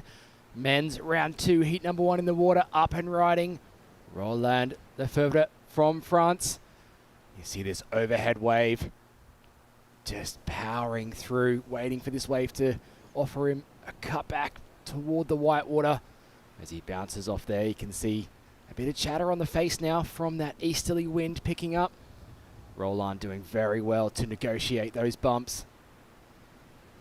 Unfortunately, just going down there. We also had a wave from another surfer we're going to catch up on very soon as we head out the back here on one of the sets. Henry Salinas, the local El Salvadorian surfer, on his backhand, just waiting patiently, just cruising up to the nose on this one. Stays in the pocket, does very well. Cutting back. He surfs this wave so much, he understands where he needs to be, what's going to offer him the best sections on the wave.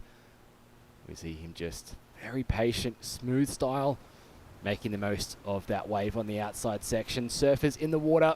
Roland Lefebvre up from France. Looks like Henry up again very quickly. He decides just to pull out before that wave closes out. So in this heat, France being represented, of course, El Salvador with Henry Salinas, Antonio Dantas from Portugal, and Wesley Rayberg representing the Netherlands. A stacked heat to kick off men's action. Round 2, heat number 1. That swell definitely filling in today. Yeah, seen some big waves being ridden from the surfers, and those buoys being taken out as well from some big sets.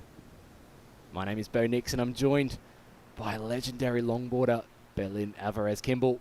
Berlin, talk us through this one. Oh, beautiful wave for surfer in white. Nice nose ride riding his Christensen board.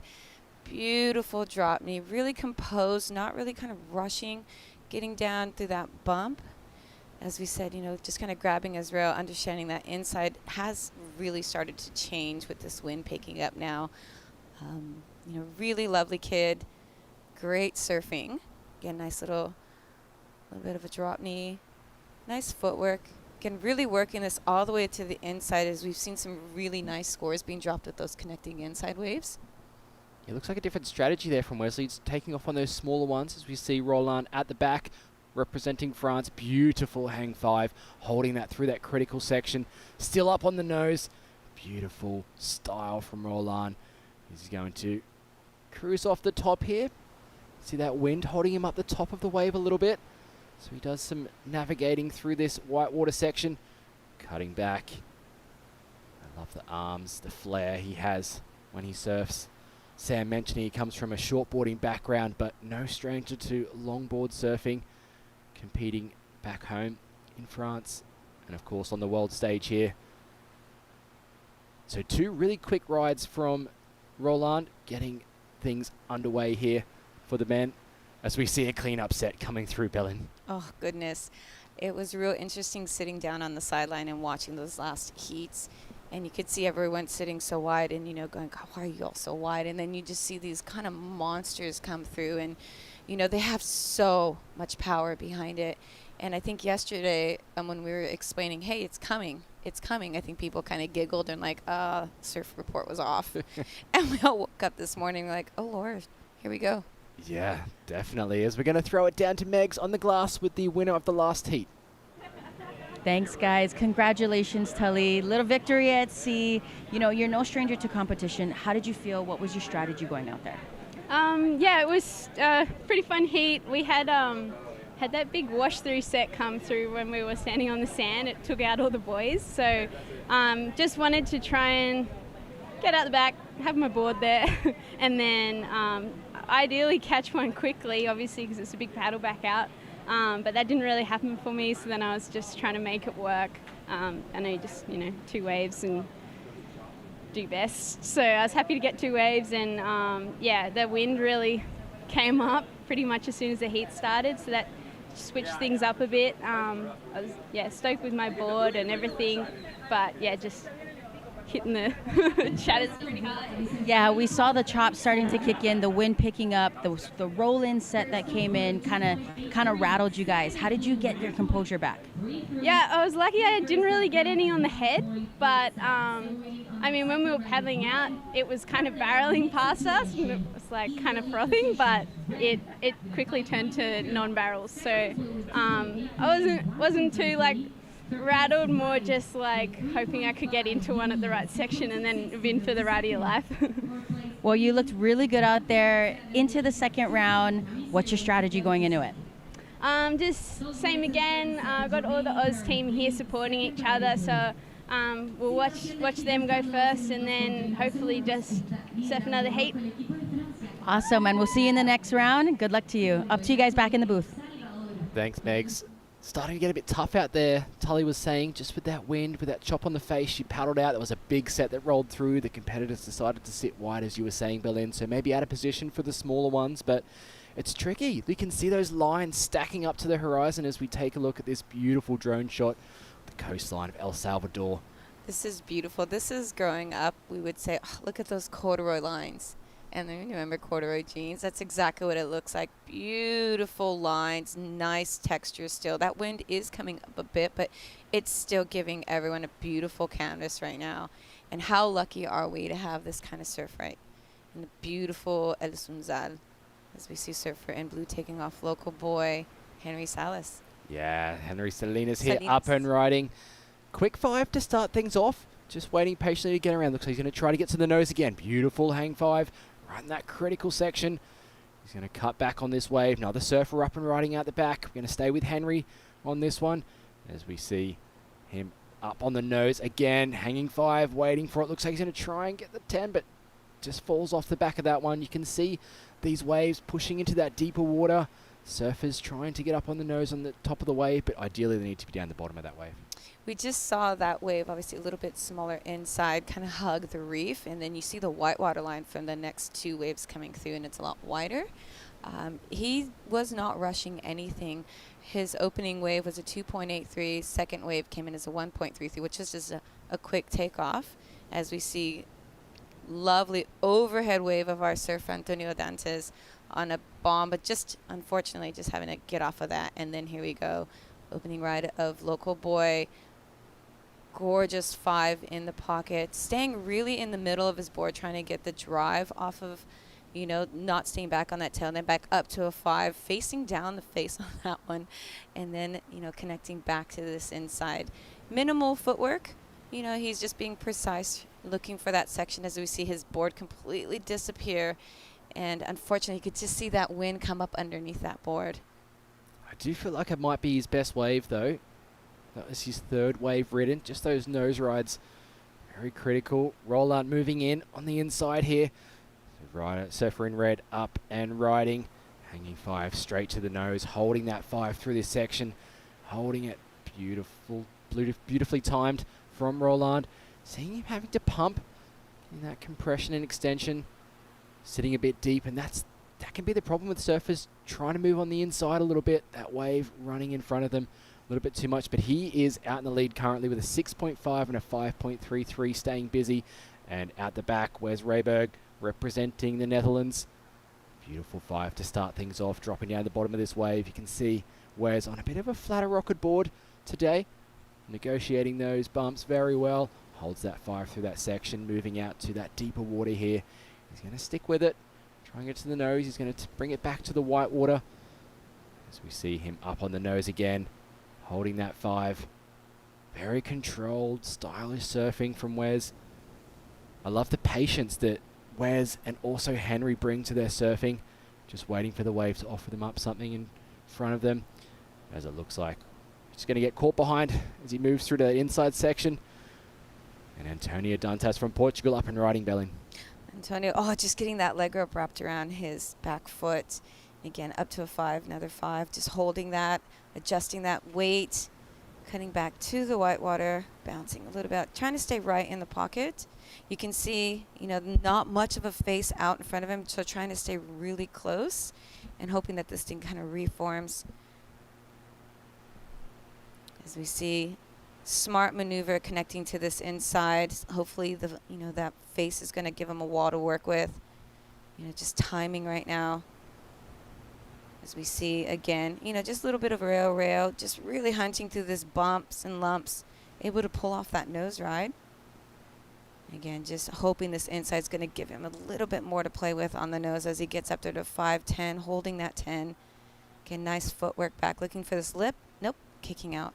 So opening waves of Dante was a 1.87 and a 0.83. I'm pretty confident to say that's going to help his surfing. You could definitely say that. He was really the standout surfer on day one of competition for the men, getting a nice heat total up in like 14 points. And this heat, he got caught out by a big set earlier on, pushed him on the inside a little bit, out of position.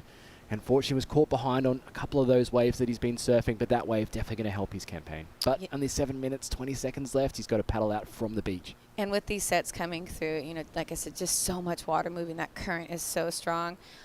Right now we got, you know, Roland with a 6.5 and a 5.33. So at the moment, a pretty commanding lead. You know, with 7 minutes left, you know, having to get all the way back out there, that's hard work. And unless you get an insider with a really good face that's going to allow you to pocket surf, it's not worth it. Henry Salinas up and riding. Quick 5 to start things off, stalling at the top of the waves, looking to get to the nose one more time as he holds that 5 through this foamy section here. Doing very well to navigate. Still staying kind of mid-face on the wave. You can see he's opting to kick out of that ride. Maybe a bit of tactics coming into play, seeing the competitors paddling back out, opting to get that priority. The thing about being the local boys, you just understand what wave is going to hug the reef the best and going to give you, you know, you ask anyone at certain places like up at Malibu, they can tell you which one out of the waves is going to be the best with the best line. And you can see local knowledge is coming into play with him. Right now, White with a 3.5 and last wave just dropping in as a 5.6. So that does bump him into second. Henry's now dropped into third, needing a 4.44 with just under 6 minutes. If you were in this situation, how would you be feeling? Oh, just tense, nervous. I can understand that. You know, sitting on that advancing position line between second, third, and fourth is always very tough. Even when you're in first place, you're never quite sure that you are safe. Henry's last wave comes in at a 3.6, so not enough to bump him up into second position. Still waiting on Antonio Dantas' last wave. It's definitely going to help his situation. We'll see if it pushes him up into second place. Henry Salinas playing a smart game here, getting back out to try and get that second priority. We'll see where Wes is in the lineup. It's interesting when that wheel just continues to spin because, you know, the judges are probably, you know, they're going over video review, comparing and so forth because, you know, it is a pretty important wave for him with coming under 5 minutes. He's needing a 7.23 total score. But obviously, you know, you're just trying to get rid of, you know, the 0.83. If, you know, if you're not going to get a 1.87, you want a 0.83. But again, we're pretty confident that that's going to be higher than a 1.87 as we're starting to see some bumps coming back in. Yeah, I'm just looking over my shoulder, and Antonio is really not even halfway out yet, and there's 4.5 minutes left on the heat, so that's already 3 minutes gone as we see our French competitor Roland, current heat leader in this first heat of round number 2 of the men's, holding that 5 for an extended amount of time. I love his control on the nose, Bellin. His control is lovely. It's beautiful as well, and it's in the pocket. Most of his board is disappearing. You know, we haven't seen a 10 come from him, like a locked-in hood ornament 10 yet, which I really would love to see if he's holding those 5s. So, but I also understand how fast it is, how bumpy it is, you know, and if you don't time it right, you can't get, you know, bucked off the nose of your board. But look at this inside lining up for him. He's looking at improving in a 5.33, high score being a 6.5. This inside looking like it might line back up for him, banking off the white water. Just trying to stay up. Nope. Inside Papusa section is going to start forming here pretty soon as this tide comes up. And Surfer and Blue up and riding. Walk us through that. Yeah, Henry up on the nose to start things off. You can see this wall of water in front of him holding that 5. Thought he was going to hold it through the foam section, but decides to step back to just set his line again as he makes his way up to the nose. You can see a little bit further away from the pocket than what he's been doing before with his nose rides. So you see him cut back. We'll see if he opts to surf through this deeper water section or if he's going to kick out. It looks like he is going to stick with this wave. You can see something lining up on the inside. Gets to the nose, holding that 5. You You can just see Henry understanding this wave, staying right close to the pocket, Bellin. It makes such a difference, again, back to local knowledge, when you know how to handle those bumps and lumps. You see people just redirecting, really connecting all the way to his inside. And he understands as well what that inside will do to your fins. Gets a little hop, get that fin off the sand. You see everyone down there giving him a nice hoot. He was needing a 4.44. So we're still waiting on last score of red to drop. Currently, Wesley needing a 6.24 to take the lead. And green on the hunt, needing a 3.53. Last wave has dropped for green. It came in as a 5.53. So, again, fairly confident. A 3.53 for Antonio to get is just batting an eyelid, really. It is, but Wesley Rayberg has that priority at the back. He will look to keep Antonio off the next wave. 2 minutes left on the clock. We saw Roland there not opting to paddle back out after his ride. A big set. Looks like Wes is out of position, as Antonio as well. Oh, as that wave breaks right on top of his board. He does that turtle roll to get underneath it. Seeing that makes me scared, because a couple people we've watched turtle roll in the free surfs and they come up with half boards. And just hearing Tully from that last heat explain, just coming up from a wave and seeing your board. So there's a good thing. Yes. There's a couple people that have broke 2 leashes and snapped boards in half. So, some people were saying, it's just easier and safer. Throw your board to the side when those big bombs come through. Exactly. As we see a wave approaching here, Wesley knowing he's in that first priority. Is he going to try and keep Antonio Dantas off this wave? Does look like a wave that will be of a score. Wesley deciding not to go, not to use his priority. Antonio Dantas up and riding, only looking for a 3.58. Up on the nose here, holding that 5.10 through that section. A very good start to this wave. Almost comes off. That board does very well to hang on to that. The judges will take note of it though. Not in control, walking back. And Antonio looking like he's still in that flow section of the wave. Getting to the nose again, cutting back. I think those nerves really kicking in for Antonio, knowing that this wave only needing a 3.58. Up on the nose again to try and surf it through to that inside section. And he cuts it back to the left, bouncing off the white water again. This wave is going to stand up for him, rolling through. Maybe a bad decision from Wes not to go this wave and keep him off it. Antonio Dantas finishes it off cleanly on the inside section, so it's going to be an interesting score that comes through. He did some great stuff, although on the outside here, Wes up and riding on a set. Can he get around this whitewater section? Has to kick off the leash from his back foot. And it looks like he's going to go down. Oh, Wesley. You look tense, Bellin. Hard. That was...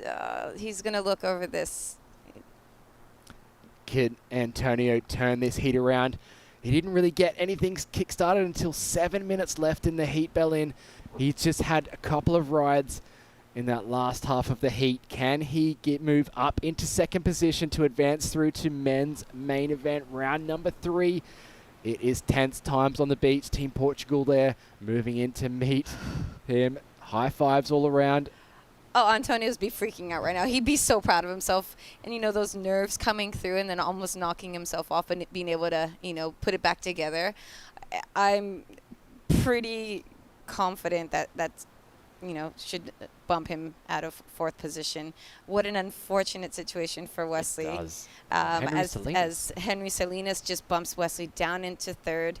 And then, but that did make the scoring for green to have to go up to a 4.23. Sorry, a 4.24. So, and right on the buzzer, Wesley caught that last wave. Antonio is just about 30 seconds before, knowing he needed a 3.83. That's bumped up to a 4.24. What do you... I mean... The drama. I know the drama. I mean, with the 2 minutes left, Wes sitting with priority at the back, deciding not to go on that smaller wave that stood up on the inside for Antonio. It allowed him to ride cleanly the whole way through. He did have that bobble on the start after that nose ride, but he held that beautiful 10 through the section. Some linking maneuvers through the inside, then another nose ride to finish things off. Oh, goodness. It's going to be right on the bubble. Judges are going to really take their time. Team El Salvador also tense times. Antonio Dantes' last score comes in at a 6.10. Moves him up into second place. Local Henry Salinas moves down into third. Wes Rayberg in fourth. The winner of that last heat, Roland Lefebvre from France. Wow. What a start. That was a great way to start our men's round 2, heat 1 on the buzzer. Wesley trying to... Antonio turns the heat. I mean, that it's just a feeling of relief, isn't it, after such a tense moment on the sand. Oh, and you know, strategically, he was able to put that back together so last minute. Yeah, he was really able to put that heat together. We're going to come back with more action. Heat number 2 of men's round 2 coming up. Wow.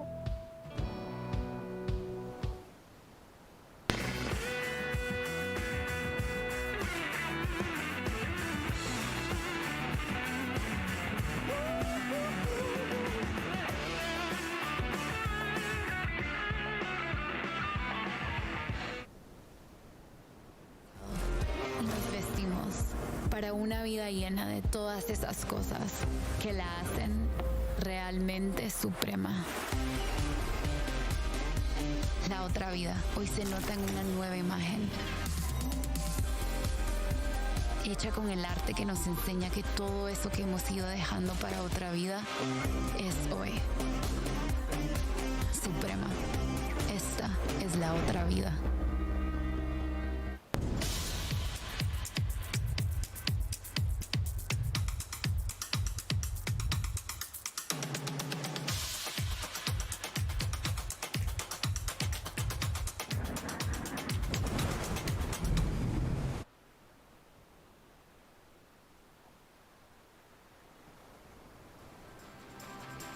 Buenos dias. A beautiful morning here, greeting us at El Sunzal, Surf City, El Salvador. The 2025 ISA World Longboard Championship. Beautiful scenes here as we pan through the beach. El Tunco up toward El Sunzal athletes area just on the right there as we move through to Casa del Mar. Live action in the water. Jefferson Silva from Brazil up and riding the goofy footer as he holds that 10 through the section. Great style. Brings it right back to the white water. You can see that fin as well, so does very well to hold on to that. Up again at the top of the wave for another hang 5. Getting a quick start here. Jefferson Silva, Team Brazil looking really strong. We had Luana Suarez earlier on winning her heat. So Team Brazil moving through the rounds very well as we see David Schiaffino up and riding from Canada. Also a goofy footer in this heat. Just gets a little caught behind, decides to kick out. He's going to make his way back out. As we have Lucas Garrido from Peru up and riding, holding that tip time. Hang 5 on the nose to start this wave.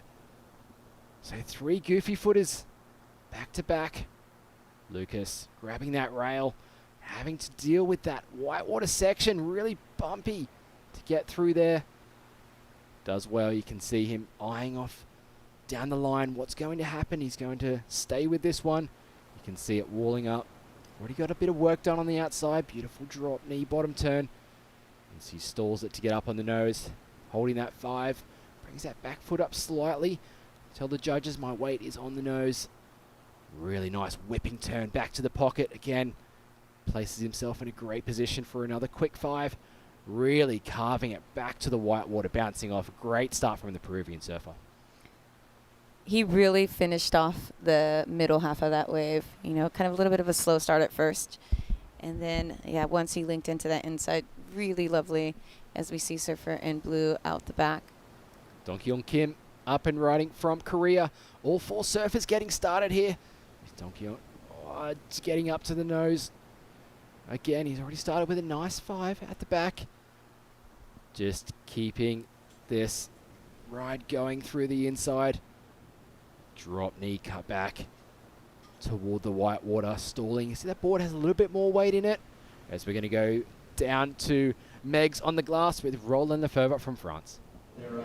Thanks so much, Bo. I'm down here with Roland, the last winner of the heat. We just talked about how difficult it was. You know, the first 3 heats of the day were a little bit smoother, and then the wind started to pick up for your guys' heat. Talk me through how you felt out there. Oh, the wave is still good. It's like a long wave. The wind starts, so it's a little bit of bump on the wave. When you start the wave, it's a little bit difficult to stay on the nose easily. So I was thinking like, okay, you can take first wave and you don't fall, but I fell again. But the thing was to do the first nose, not falling, then try to manage the wave until the end, making some turns not too strong, just to, I don't know, keep the feet on the wax. And then I took like the 5 points middle score, so I was like, okay, I can back up this one quickly. So I take two waves quickly, and then I was like, yeah, I was like, I feeling good, so I just come outside and try to have a better score. Very good surfing from you. You got those 2 6s. You had 2 minutes left on that last wave. You decided to come in. Was that a strategy for you, coming in, saving that energy with 2 minutes left in the heat? It's not 2 minutes.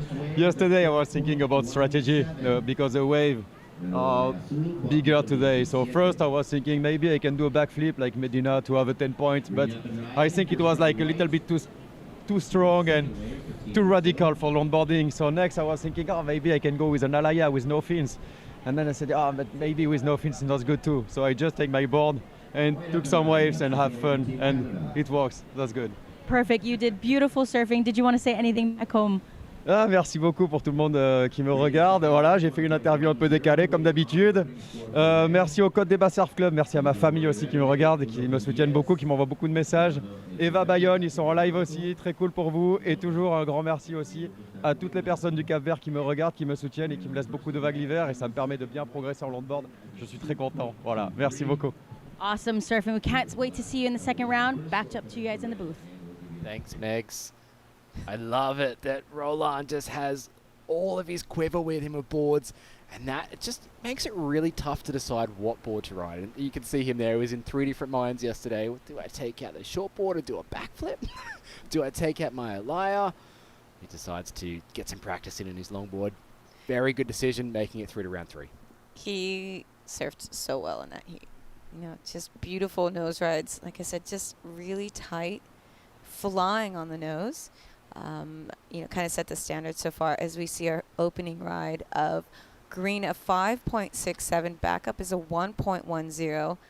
White just on that last wave came in as a 2 with a 2.23 is highest score. And then our surfer in blue with a 4.17 and up and riding as our surfer in green. Jefferson Silva from Brazil up on the nose quickly. This is how he started his first ride as well, holding that 5. Doing very well to navigate. See the arms going back and forward just to shift his weight a little bit. Comes down to the bottom of the wave. Beautiful wrapping turn from the top of the wave there. Cross-stepping back up the board to keep that flow as he brings it back to the white water. A couple of really great linking maneuvers from the outside section. It's going to be a great backup score for Jefferson. Jefferson, no stranger to competition. 4-time national champion in Brazil, holding that 10, still on the nose. A long extended hang 10. We haven't seen one of those today just yet, so Jefferson Silva doing very well on the inside. Oh, that was a great nose ride and really a critical part of the wave as well. As we see surfer in blue up and riding from Korea. Beautiful arching ole arm up, showing control. It makes such a difference when you get a good wave like that. You know, nice trim in the middle part of the board. Just trying to race this section. Oh, almost going in a little bit of a layback, just trying to bounce through this white water. Again, nice footwork. Back up to a 5, holding that 5. As he connects to this inside. Goes a little bit foamy for him. Up to a 5. Again, just really looking like he's on, you know, a little bit more of a heavier traditional board and just, again, getting bucked off with that inside bump. It's going to be interesting to see the difference between Jefferson Silva, Dong Kyun Kim, with the nose ride hang 10 from Dong Kyun on that outside section. Jefferson Silva with that 5. Holding that 5, foot wrapped right over, you know, feet just holding the line, and you can just see slight adjustment, quick footwork back to that tail. And watch this turn that he does. He really just engages that rail and whips it back around to set a line. He's so fast on, those transitions with the rail-to-rail surfing. His board looks really loose, but holds his weight on the nose, so stable. Again, back up, nice timing of this. He read this wave well, and that 10 right there, board completely disappeared, holding onto it, and then walking back. Again, he'll be very pleased. It looked like he wanted to go in for a 3, a little rodeo or something. So that was Jefferson Silva. And is it going to improve on his 5.67? It's definitely going to be better than his 1.10. It'll be interesting. I think it will. As we see sets rolling through out the back here. Non-stop action for day number 3 of competition. Up and riding. David from Canada stretching out for that 5. We saw him get a nice turn off the lip before. Does another kind of a hacking maneuver. Just that snap off the lip. Bringing this one through to the inside. As we see him just sticking with it. You see it moving into that deeper water section, this wave. So we get a great angle of what is in front of David on the inside. It looks like it is going to stand up again for him. Can he stick with it? Through this inside section, competitors out the back having to negotiate a bigger ride. As David brings it through to this Papusa section on the inside. Up on the nose. Great little cross step. Bring it back to the left. And we'll see this start to come into play a bit more with this swell direction. Surfers opting to surf toward the left. David Schiaffino looking for a 4.28 to move up into second place. Lucas Garrido at the moment just with a single wave score of a 6.5, holding down second position. Still waiting. Oh no. Oh, here we go. It's dropped from Jefferson Silva. 8.33. Excellent ride. Moves him up into that first position. Solidifies him at the top of the heat as we see surfer in red. This is Lucas Garrido from Peru.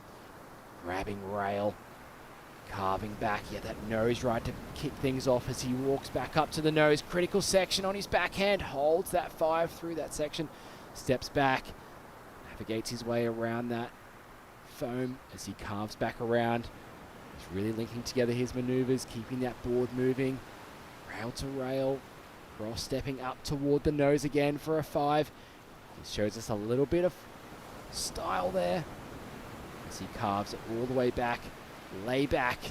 Bottom turn to continue along this wave. Up to the nose again. He's found a wave that's really had a critical section the whole way along it. So a great ride there to back up his 6.5. That was amazing. As we see surfer in green taking off. Last wave at 8.33, trying to chase and better. Oh, look at this 10, holding that 5, back up to a 10 again. Board completely gone in the pocket surfing, navigating that foam as well. And board almost sliding out. A little too far back on that tail, but able to recover. Again, back up to that 5. Beautiful fast footwork and 10. This is the most 10s I've seen in a heat. Again, driving off the tail, getting that lift and that speed and kicking out. Great surfing from Jeff Silva. Definitely on fire right now, but that last wave of Lucas Garrido, wow.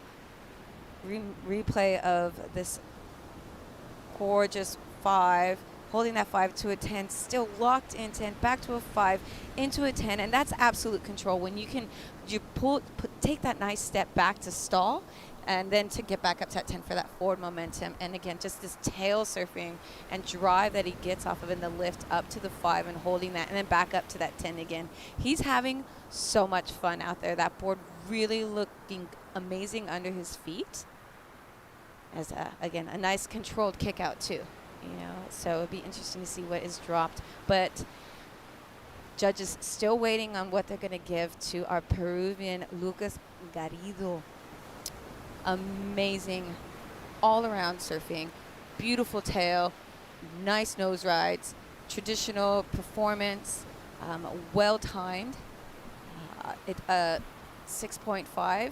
Interesting to see what's going to drop for this, but I have a feeling it's going to be a great score coming in for red. Just absolutely beautiful to watch as well. I would agree with that. Team Brazil there. You can tell Jefferson Silva in the water. He got the feedback from the judges that that hang 10 was worthy of an excellent score, so he backed it up with another hanging 10 ride, as we see Team Brazil having a chat about what the scores might be to come through. Rodrigo Sfire, previous gold medalist here at the ISA back in 2010.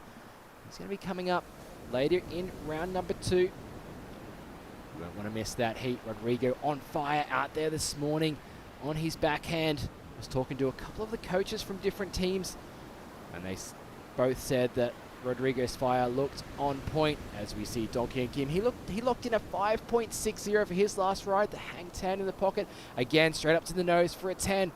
See him dropping down this wave, cross-stepping back to do another stall. As we see him just keeping that board speed. Decides to pull out of that one. Not much scoring potential on offer down the line. He wants to do those major maneuvers on the outside section. So he is going to paddle back out. See Jefferson Silva paddling over that one. David Schiaffino as well. He's currently sitting in that 4th position. There's still a few scores to come in for our surfers. Waiting on that last score of Lucas Garrido, which could change the situation. Beautiful scenes here. Just makes you want to be out there, Belen, doesn't it? I'm kicking myself. I did not bring a surfboard. And coming here, I'm here to work, but there's been times I've wanted to see if I could borrow a surfboard from someone, but the last thing I want to do is snap someone's board here. Enough competitors have snapped their own boards here. And commentators. And commentators. So yeah, and watching the level of the surfing here on this perfect wave, honestly, we cannot thank the ISA for investing, and the city of Sunzal and El Salvador, and for giving us an opportunity to showcase the art of longboarding. For so long we have been in waves that didn't allow us to showcase the beauty and the technical style of surfing on a longboard, and this spot just really brings us. Look at this beautiful single fin right here, as we see the Korean surf team waving that flag. And again, judges are, last wave of red came in as a 7.47. That takes him into second. He's hunting a 6.54. Judges still having a look at that the 4th ride of surfer in green. It will be interesting to see. It was beautiful surfing, great technical surfing as well. So situation now in 4th is our surfer in white needing a combination. No stranger to big waves and solid waves. Canada has some heavy surf. Only difference, it's freezing. And but yeah, that packs a punch, and some great talent coming from Canada. As we see surfer in red up and riding. Lucas Garrido there, having a quick look at that one. Just quickly back to David Schiaffino from Canada. Shapes his own boards, West Coast shapes. Originally from Peru. Made the move earlier on as he's up and riding here. Looking for a combination of 2 scores. Just coming down to 2 minutes left. Holding this 5 through that section. I love his cross step up to the nose on this wave. We saw him shuffling earlier. Definitely learning from earlier waves that the judges wanting to see him cross step up to the nose. You can see maybe feeling a little more comfortable on these smaller inside rides. That drone getting super close. I love that tight angle. You can see the footwork from David. You had a quick look at the drone as well. Obviously making that buzzy noise above him. Surfers on waves behind David as well. We just see Jefferson wiggling, weaving his board through that midsection. Judges love to see surfers keeping that board moving. Jefferson just setting up for the inside here. Has time to adjust his rash guard as he makes his way through. Be interesting to see what Jefferson got done on the outside, if it's going to improve his situation, but it's a smaller wave. As we see Lucas Garrido after that 7.47, trying to improve on a 6.5 on this one. Couple of nose rides, brings it back to the white water, rebounding off there, finishing it off cleanly on the inside. Jefferson Silva dropped a 7.33 for the ride previous to that last one, so still waiting for scores for Jefferson, Lucas, David as well. Lots can happen. that whole situation just changed. It went from Lucas needing, only a 6, now needing an 8.20 as we see surfer in blue up and riding. Lovely nose ride, nice footwork.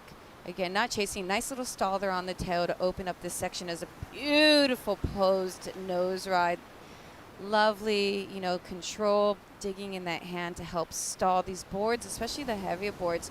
They do get pushed out into the front, just in front of the waves. So, really having to step on that tail as he's shown. And again, right there, that's that lean on that tail, lifting of the nose to kind of stall and put you in that position as he just had there for the nose ride is imperative. Oh, yeah. Legs would be on fire right now. Having to push on that tail and stall. It's really hard to stall a big, heavy board.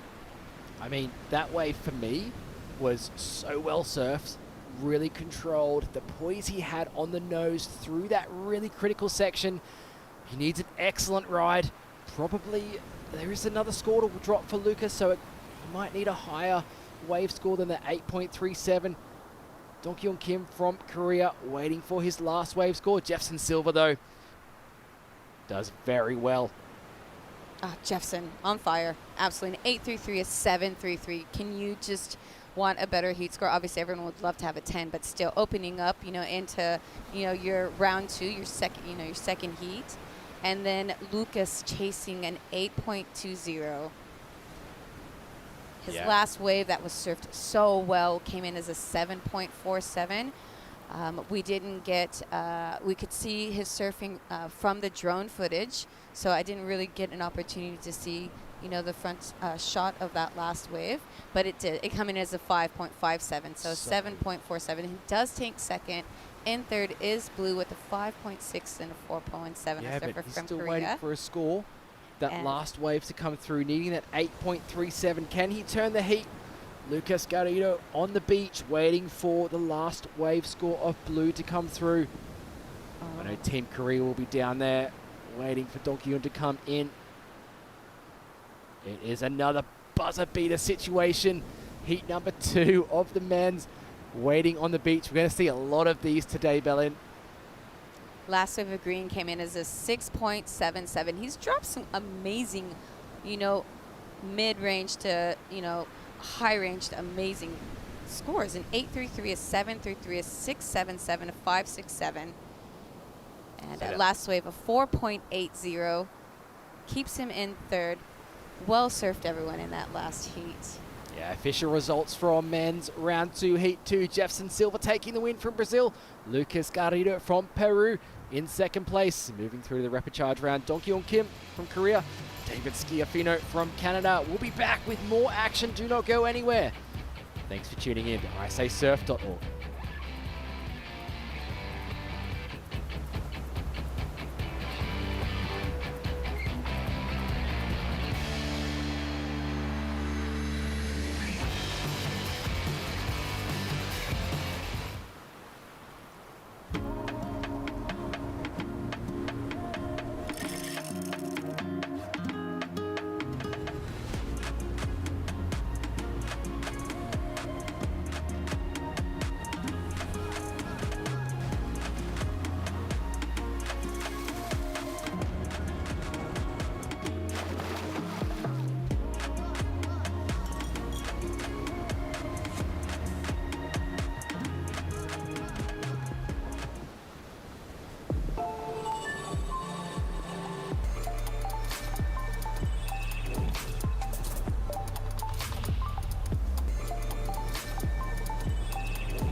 Buenos dias, bienvenidos. Welcome back to day number 3 here at the Surf City El Salvador ISA World Longboard Championship. I don't know about you, Berlin, but I am buzzing after the first 2 heats of men round 2 and the women this morning as well, putting on a fantastic display of longboard surfing. It's been an incredible morning so far. We really thank you for tuning in, whether you're watching on Facebook, on ISAsurf.org. My name is Bo Nixon, joining the booth by legendary longboarder, Belen Alvarez-Kimball. Thank you so much for being here, Belen. It is an honor to be here at the beautiful El Salvador here at Sunzal.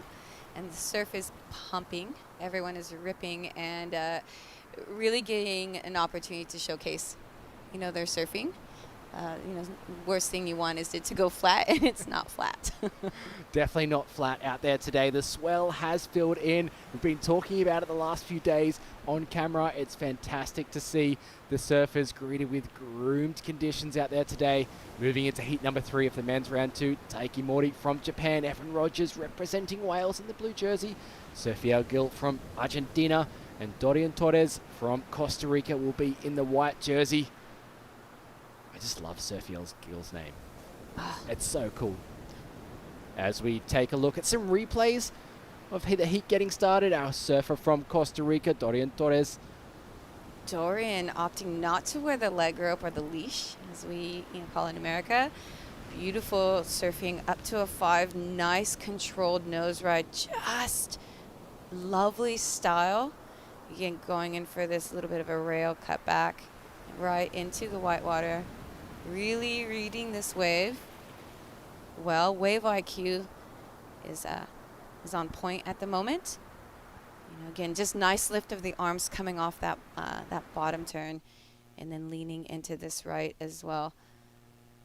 Again, you can see how he lifts these arms up, and it gives him that drive coming off the bottom. But what he's doing, he's staying in lovely position for this wave.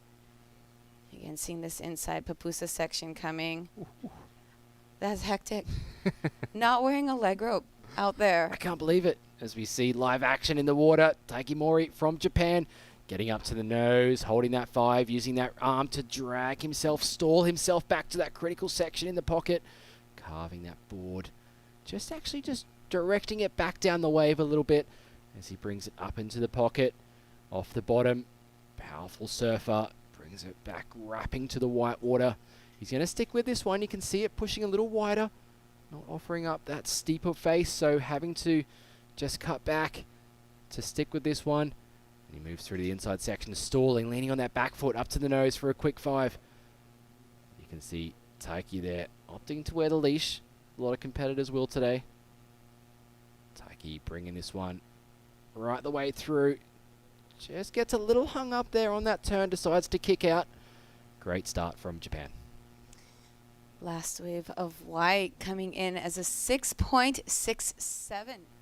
Great surfing from our Costa Rican. Judges really appreciating, the flow of that wave and the technical surfing.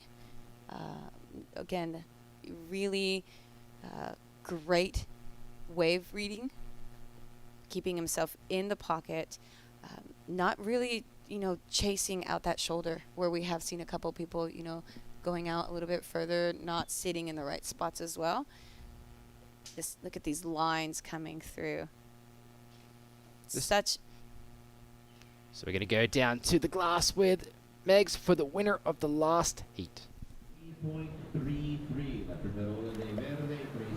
Jefferson, amazing surfing. Congratulations. Scoring that 8.33, getting 2 solid scores. How did you feel out there? The waves were getting bigger. Walk me through that. Thank you. I'm very happy, so stoked to be in the next round and to make a good score on my heat.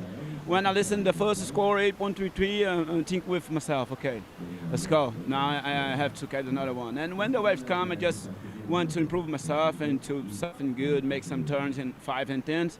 And that's it. I'm the next round. I'm here to help my country, to represent my country, all the team. We are together and super strong. Yes, I'm very happy to this. Awesome job. And then you talk about the team effort, you guys having so much pizzazz and so much life. How's it feel traveling with the team, Brazil? It's really great traveling with the team. In Brazil, we have a lot of good longboarding, and traveling together with the Brazilian team, the Confederation, the CB Surf in Brazil make a good job with us. We travel, all good. So I'm very happy to be here with the Brazilian team. Awesome. And what's the strategy going into the next heat? Now you're in round 2. You got a long competition ahead of you. Are you just going to chill, relax, or are you going to try and find some free surf? Well, my strategy continue to be the same. Wait for the good wave. When the wave comes, just to make myself still, make the good maneuvers what the dudes want. And yes, I'm here. I'm strong, and I'm ready for this. Sorry, just want to say thank you so much to all my friends, the Waltz in Brazil family. I want to say hello to my girlfriend, Gabriela. Hi, baby. Love you. And all my sponsors and all the Brazilian team. Thank you so much for the support. Awesome. Did you want to say anything in Portuguese? Yes. É isso aí, galera. Muito obrigado pelo suporte aí de todo mundo do Brasil. Estou aqui representando o Brasil, junto com a CB Surf, junto com todo o time brasileiro. Estou muito feliz de ter passado agora essa bateria do segundo round. Agora estou no terceiro round. Ainda tem mais brasileiro para competir. É isso aí, a gente espera a torcida de todos vocês. O time está aqui, está focado. Vamos que vamos. E é isso, um beijo, um abraço a todos aí do Brasil, especial a galera da Praia da Baleia, todos os Baleias Brothers que sempre esteve comigo em todo o meu caminho. Agora a galera também de Ubatuba, um beijo grande para vocês, um abraço, vamos que vamos. Congratulations, beleza. See you in the next round. Back up to you guys in the booth. Thank you, obrigado. Thanks, Megs. 38-year-old Jefferson Silva. Lots to say. I love Jefferson's approach to the wave, his style. I'm here for my country. I'm here for my team. That was passion. You hear a lot of people sometimes in their interview, me. And the first thing that came out of his mouth was his country, his team, the team effort. And it is so apparent when you see them together. They are a testament to, bringing good vibes, as we see on a bomb surfer in green, holding that rail, getting nice and low, trying to get in front of this section. Is he going to get that forward momentum from trying to pull that rail up and you get that little scoot? And he does. Definitely the biggest wave we've seen ridden today. Sergio Gil from Argentina up on the nose now. Gets a bit of clean face from that bumpy start. Holds its nose right through that section as well. Sergio recognizing that this wave was going to offer him up some great scoring potential. See him just go down there on the inside, but that was a huge set, Bellin. That was a really solid set. And, unfortunately, just having to hold on to that rail, try to plow through that section, and we finally connected, as we see. Is this a replay? Yes, it is a replay. As you can see, he's just, and unfortunately, there's a lot of time that does get wasted on this, and that just has to do with but the perseverance to make it through on the inside. It does give him the opportunity just to get another second score on the board. Opening wave was a 3. This nose ride was lovely. Again, nice long held nose ride. Back up to a 5 again. You can see that white water just holding that tail down. And when the board disappears like that, you're in the pocket of, the power spot, and then just jumping off. So this was, that was his first wave, and this is the second one. Double overhead. Oh, goodness. And he's tall. So, again, just trying to pump and get around. Holding on. His board through this. Did so well. It is hard to do that. Really hard. For those of you watching at home, staying low, grabbing the rail, trying to keep that weight on the heels to get through so that white water won't push you off. He did so well to read this wave, though. And then carving back, and you can see this wave just starting to close out, so deciding he's just going to kick out. Take a look at a replay from his first ride. This is a 3.33. And it looked like a little bit of a jostle for position there between him and Psyche, but a quick 10 there for Sergio Gil of Argentina. Great nose ride on the outside section, just decides to pin drop through the back of that one. We see replay from Evan Rogers representing Wales up on the nose. 4.33 from Evan. This is his third time representing Wales at ISA World Longboard Championship. Great nose ride there from Evan. Beautiful bottom turn up into the lip. Fantastic surfing from Evan. As he drop knees, that carve back to the white water. Great start from the Welshman, Bellin. Great start. Opening ride, was just a 0.5, and then this is his 4.33. Needing a 3.28 now. Great opening wave, inside smaller wave, but still allowing him to, navigate and, get a decent sized score opening up to the nose, holding that inside. Well done connecting this, just coming off, but a great well-surfed wave from Evan Rogers of Wales, as we just see wave after wave coming through. With 7 coming down almost to the 7.5 minutes remaining. That, the wind, it has picked up a bit, but it still has nice oil sections through it, which is still a little bit clean. And we're just hoping this wind does stay off a little bit as we see our surfer in red, opening wave of 5.50 up to a gorgeous nose ride flying down the line. Coming off the bottom. Oh, just getting bumped off, unfortunately. Straight-legged. That's hard. It's hard to navigate those bumps coming towards you. We see the Costa Rican here, leashless on the nose, holding that tight 5 to start things off. The wave gets a little foamy from the previous set that's rolled through. Dorian Torres just powering his way through with another 5, carving back to the white water. Stay with this one as it moves through. Pressure on the back foot to bring that board back around. He's going to keep this board moving throughout this middle section. Decides to kick out there. Bellin, I know a lot of the viewers at home will know the consequences of not wearing a leash, but what could happen? Oh, a lot of stuff. You could be swimming for a really long time, obviously losing your board, which is the worst thing you want to be doing in a short heat. But it does give it, but it's going to make you choose the right wave. You're not going to make really silly decisions. So we can see a great opening nose ride from our surfer in red from Japan. Unfortunately, you can just see that bump just getting to him. But yeah, the Costa Rican, it's going to make you choose the right wave. You're not going to make silly decisions. You're not going to go for maneuvers that you would normally not be able to pull off because you've got a leash on. And it teaches you as well to be a better waterman, makes you read waves better, and it makes you kind of pay attention to, and you're really in the moment with your surfing in front. Growing up in California, a lot of my surfboards did not have leash plugs, and that was specifically because my shaper at the time, and this is, a lot of people in the water were really aware, it was like, if you fall, it's because you did silly decisions. Next heat coming up, that is Stephen Newton representing the USA. Had a fantastic start to his campaign yesterday. He'll be coming up against J.I. Esquivel from the Philippines, Nicolas Ayala from Colombia, John Garmendia from Spain. He shapes his own boards. Coming down to 5 minutes left in heat number 3 in the water though. Current situation out there, Dorian Torres from Costa Rica in the lead. 6.67, a 4.47. Taiki Mori from Japan in second, a 5.5 and a 2.77. Sitting on that advancing line though, Sofiel Gil from Argentina needing a 3.71. Evan Rogers looking at this one, needing a 3.95 to move up into second. He's up on the nose. Beautiful hang 5 to start things off. Drops down to the bottom of the wave. Bottom turning, setting up to look to get to the nose again. You can see him just dropping down the face. Bottom turn, a little bit mistimed, so he's going to have to wait for this wave to push him down the line a bit further. Looking for a bit of a cover-up. We've seen a few sections open up for the surfers this morning. You see Evan trying to ride this one through. Only looking for that 3.95. I haven't seen anything of consequence that's going to push that score too high just yet, but he does have this inside section to work with.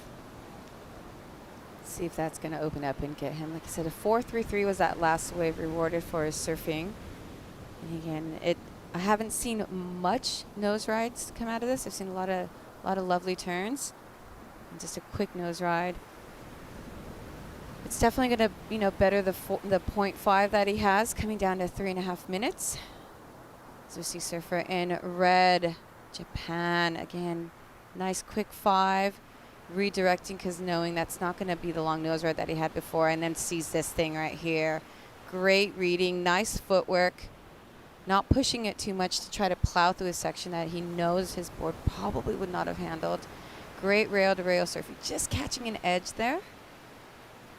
And again, Japanese style, they really appreciate good surfing and they really study it and put a lot of effort in for the art of trim.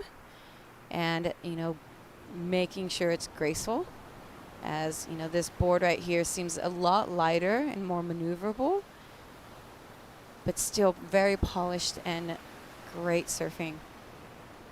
Connecting this wave all the way to the inside, looking at improving on a 277 as his lowest score, banking off that inside. That shore break just scares me. So waiting for that last wave score to come in for the surfer in red, but up and riding Surfy Gill, holding that 5. Really extended nose ride from that outside section. Beautiful wrapping cut back to a drop knee bottom turn. Again, touches the tip for a quick 5. Gets down nice and low as we saw his style on that bigger wave previous. And he's going to make his way back out onto the shoulder, carving back to set up another inside nose ride. He's got his eyes set to get to the 5 again, up there holding that 5. Having to deal with those bumps, negotiating it really well. Just coming unstuck there before the Papusa section. He was looking for a 3.71. I feel like Taiki Mori's last wave, though, might improve on that 2.77, so it's going to make Surfy Gill's campaign a bit harder as we see up and riding the heat leader. Oh, Costa Rican style, pura vida surfing right there. Not rushing anything, just precise footwork, beautiful drop knee, fading back right into the whitewater, and that's, you know, just showing amazing honing of your skill and understanding how your surfboard works in these kind of conditions. You know, lovely rail to rail surfing. Again, not taking steps because he thinks he needs to move around.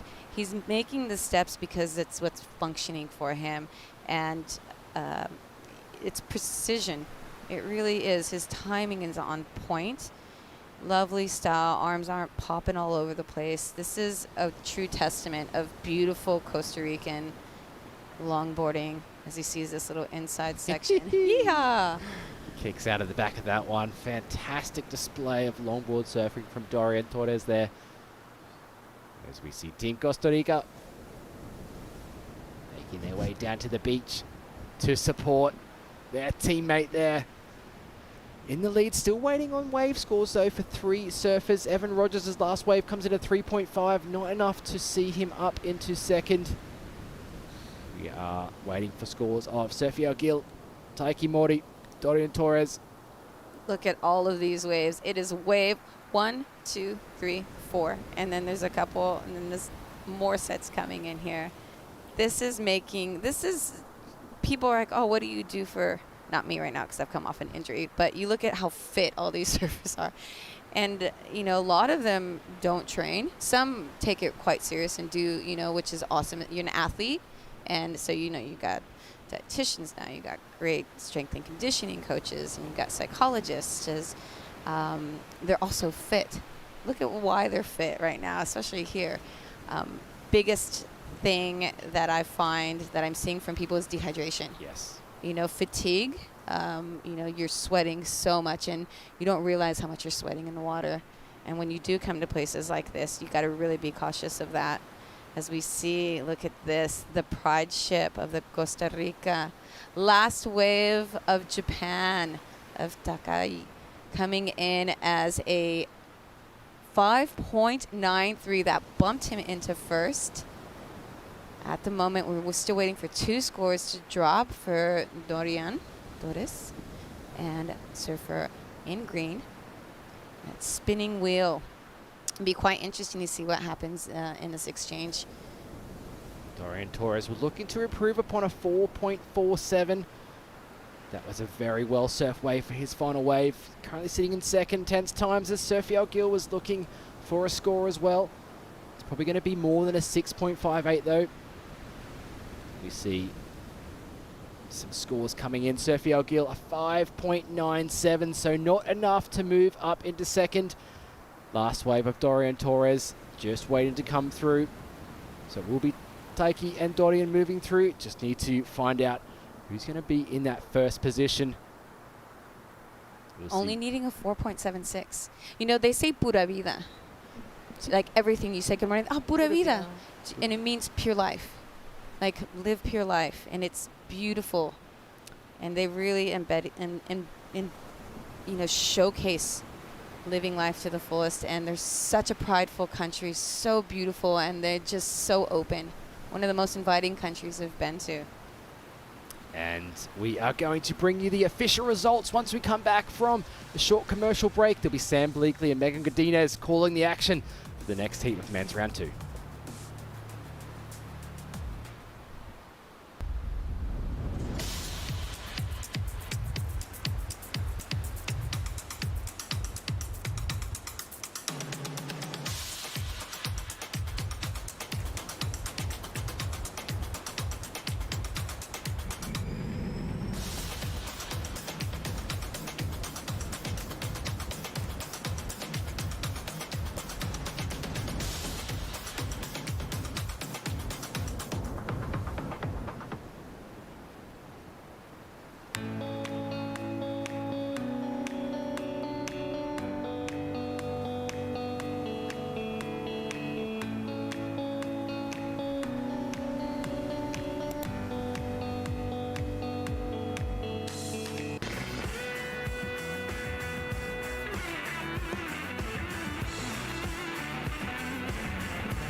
Welcome back as Mr. Pura Vida himself, Dorian Torres, representing the nation of Costa Rica, moves into first position, beating Taika Mori in third, Sufiel Gil from Argentina in fourth, Evan Rogers. Great performance there from Evan. Sufiel and Evan move into the repechage. Dorian and Taiki move into the men's round 3 as we move on to heat number 4, men's round 2. I'm Sam Bleakley, joined again by Megan Godinez. Megs, we got Nicholas Ayala up and riding from Colombia, the artist, the father, the styler, on a single fin, setting a low line and then walking forward and crouching in a stretch Cheetah 5, Paul Strauss style, one of the iconic nose riders from the 1960s longboard culture, as Nicholas moves back to the tail and then stalls it and deals with the bounce into some acceleration there, sweeps that turn. 20-minute heat continues. It's top 2 waves as we've had all event, and Nicholas is absolutely on fire with this ride, keeping control, dealing with the bounce with panache all the way to the tip. Little Dora standing island kick out there as he just comes off the top of the wave. And Stephen Newton out back, 20 years a team rider for Stewart Surfboard, stalls up to the 5, holds a 5, lifts those arms and then just walks back and then into a sweeping down carve, and really nice off the bottom, off the top. And then here's the opportunity for that trademark silky Colin McPhillips-esque roundhouse cutback, and Steve Newton is still going strong as things get foamy. Megan, good start for Steve, good start for Nicholas. Yeah, amazing start to the heat. We talked about getting the heat started early for these competitors, and it's going to be crucial, especially with the sets that we're seeing that are coming in. They're starting to clean kind of everybody out with that tide push, so it's going to be really important to get their campaign started early. Great work from Steve, and all the way through to the inside. He's got the pupusa section, kicks out cleanly. So Nicholas and Stephen will drop some scores. We've already got a 4.5 come through for our Colombian. Up and riding from the Basque Country, North Spain, is John Gomandia, the Spaniard, the shaper, on his Arctic foam blank there as he redirects out of a beautiful opening 5 and then locks back into a lifting 10 with a soul arch right behind the pocket. Full degree of commitment there as he goes into another cutback. And Megs, you really like that second nose ride. You got super excited. I did. The way that he kind of just felt so relaxed. He really committed to that and just stayed composed. And he really, these boards are looking so good under his feet. You said that they were the Arctic foam. I think that's going to make such a big difference with the foam density. You're going to want that weighty kind of board to chop through the foam, and he's doing so well, getting up for another hang 5, making his way into the pupusa section. Looking for another hang 5. Is he going to hit it, or is he going to call it clean? And he calls it clean. Smart surfing. What Only a great 4 minutes. exchange, Megs. I mean, really testament to the quality of the surfers in this heat as we see the maestro, Rogelio J.R. Esquivel, up on the tip, locks that 5 on his Portuguese-built Luffy, walks out of that nose ride, air drops down to the middle of a huge double overhead wall, stays in trim, back up for a 5, rolls the 5, great leg and knee and hip and strength as he just cleanly walks out of that second nose ride, goes back to the rail, rebounds off the foam again, back to the rail, now dropping down into the wall as this wave really starts to stand up once again as he cleanly cross steps back up for a fourth nose ride, holding that nose ride. An amazing ability to stay in composure, compressed with those knees bent all the way, flexed into another 5, lifting that outside arm and kicking out with a beautiful bit of surfing displayed. That was absolutely breathtaking, bearing in mind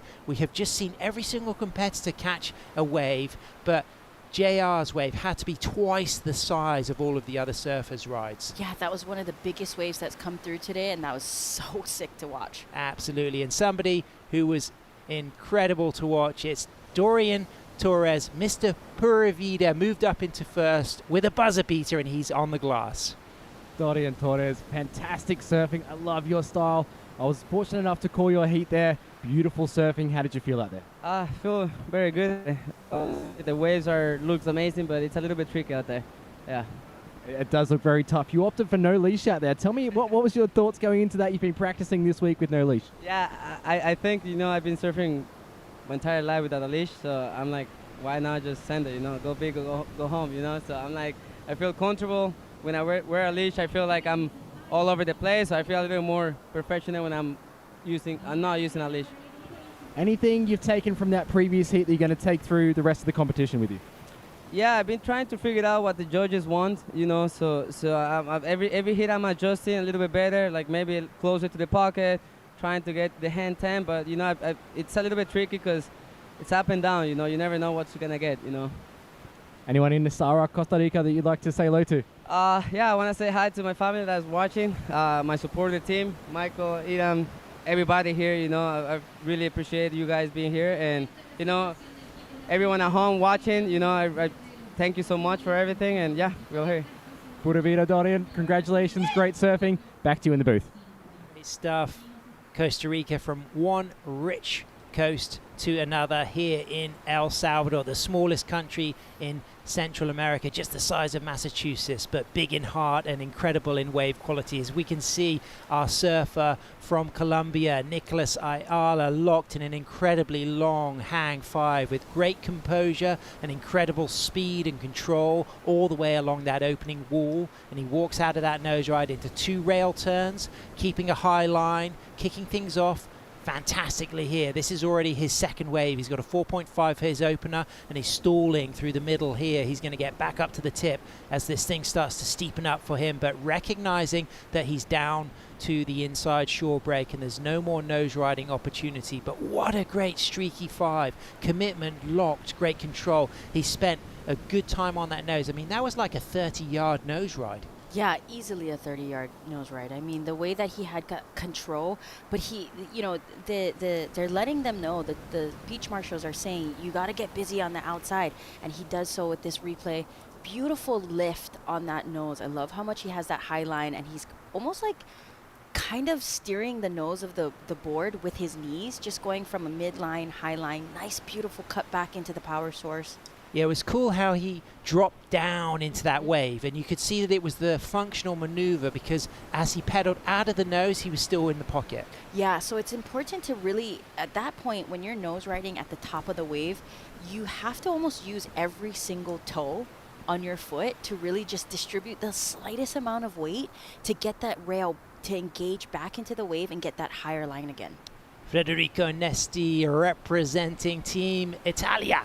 He's coming up next. Federico has got a big heat on his hands. He is going to be surfing against Julian Schweizer, Lucas Yuan, and Rafael Cortez. Rafael, the Chilean, Lucas from Chinese Taipei, Julian Schweizer from Uruguay. But Federico, the goofy footer, he's been phenomenal. Now based in Mexico, he has a fantastic restaurant and business with his Mexican-Italian wife, and no stranger to a variety of boards. A world-class shortboard, incredible tube rider, and he had great success in his early career as a competitive longboarder. He's taken a little bit of break from international competitions, but now he's back and he's been looking really dynamic.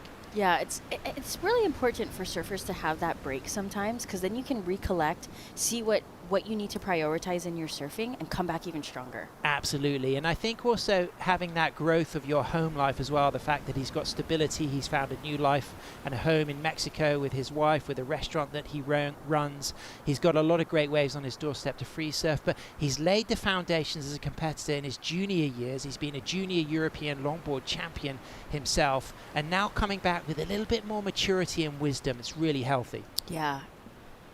JR having a look, busy, 10 minutes remaining, halfway through the heat. JR waiting for that first score to tabulate still. 4 steps to a crisp 5, holds that 5, locks into a quick little sneaky touch of a double 10 there, and again staying true to that 5 as the drone just accelerates, and we see now him moving to the front of the board once again for another lock of the 5, and keeping that heel side right on that inside rail, and then moving to the toe side to get that initiation of the roundhouse cutback, as we can now really see his technique and look at the body positioning. Always keeps that weight over the stringer, and then will alternate between heel pressure and toe pressure, as you can now see on his toe side for those turns. This is trademark JR. Dynamic, quick, lively, very, very strong on the board. He never looks like he's going to get knocked off. No, he stays compact and nice as we see this beautiful tiny cross steps. He was standing in the middle of his board. Quick tap 10. Nice, another quick tap 10, and he's creating that lift in his nose, and it's so incredible to watch him understand the dimensions on his board as he's making his way down this wave. He can pump from the front third of the board. He's got a unique ability to walk out of a nose ride and then just pop that rail and get that drive. How does he do that? You want to know something? It's actually the board. I went to go look down at his board, and he has quite a bit of an edge. Sure.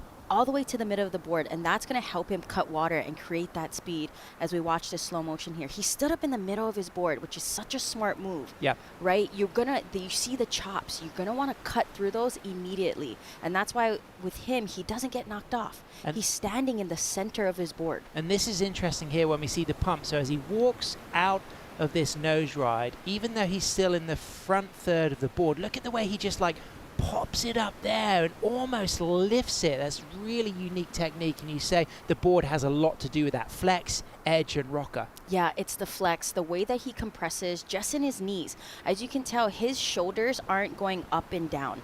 They're moving side to side. So it's all about the compression in his legs. He's really cranking that turn.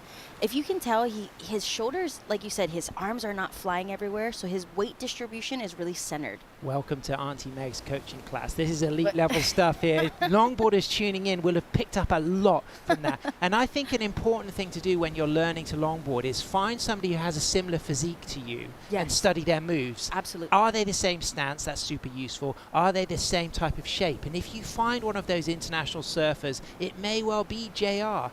Then model yourself on their moves, because they're demonstrating that they're using their natural body shape in a particular way, and that's a great way to learn. Yeah, absolutely. It's finding someone to watch, adding your own pizzazz, but looking up to someone. Steve Newton stalls it up to the 5, holds the 5 on his Stewart board, back to the tail, and now you'll see him just widening that stance, getting that back foot over the tail, and then going back into a high line. Another touch of the 5, and then streaking onto the shoulder. This is where we will see him use the foam. He just rebounds solidly off that foam. He knew he didn't need to hit that too hard, but he did want to find that foam and just feel himself close to the pocket. This wave's going to be very difficult to stay on now as it goes down into the channel. So he's dropped to 3.93. Adds to his 5.4. It puts him in first, but we're waiting for a second score to be dropped by the judges from JR's ride, because he's got a 7.5 for his opening ride, and he's going to move up into first when that score comes through. He's going to be sitting pretty solid in first. What about the rest of the field? We'll find out pretty soon, because right now is a time to celebrate the volcanic landscape of El Salvador, this incredible country sandwiched between Honduras and Guatemala, a capital of surfing, home of the right surf, packed with right points and rainforests, and over 100 volcanoes. Yes, the only country in Central America to not have a Caribbean coast, but the Pacific coast here makes up for it with beauty and those incredible black sand beaches. And here you can use your US dollars. You can also use Bitcoin and it's Spanish speaking, and El Tunco has become a wonderful travel destination for backpackers, for surfers of all levels. And then down the coast you can just see La Bocana, which is the reef break with that long left-hander peeling off right now towards El Tunco Rock, and then the point break of La Libertad, which is one of the heartlands of El Salvadorian surfing, which has a faster, quicker wave than El Sunzal, but El Sunzal is without doubt the premier longboard spot. Las Flores down to the southeast, El Zonte behind us. It really is a place that I recommend you visiting. And Megs, we've had the chance to come here now a number of times, and it never ceases to amaze us.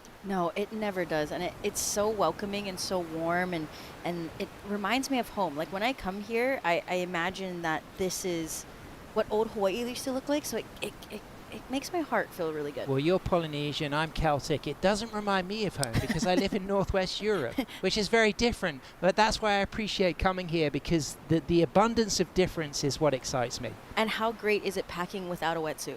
Oh, Don't wow. I need mean, a wetsuits are heavy, whether it's Ulux or neoprene, they're heavy items. And this guy comes straight out of the winter from Spain, where he's been surfing Zarauts, and he's up on the tip, driving, dropping into, again, a huge overhead wall. At times, that section is double overhead for Jon Garmendia. He's up back to the tip. John there holding tight, walking out. We can pronounce his name with the J sound or the Y sound because he's a Spaniard. A lot of friends will call him Jon, but he doesn't mind being called John, and he's back on another stretch 5. Back to the tail again. But this looks like a really tricky, bouncy section. He's already dropped to 6.5 for his opening score, so this could well push him up into second position, Megs. Yeah, I think so. He's still working his way into the inside here, waiting for that double up. Nice stretch 5. Oh. Into the pupusa section. Oh my word. The pupusa section is bigger than him. You know what? His body language there, I reckon that wave to the judges would have looked a lot more spectacular than it did on the screen, because I think speed and ground covered, because I could just see by the pride in his shoulders as he just dropped out of that last shore break. I think this could be really significant, and as it stands, he's carrying a 6.5. He may well move up into second, potentially first.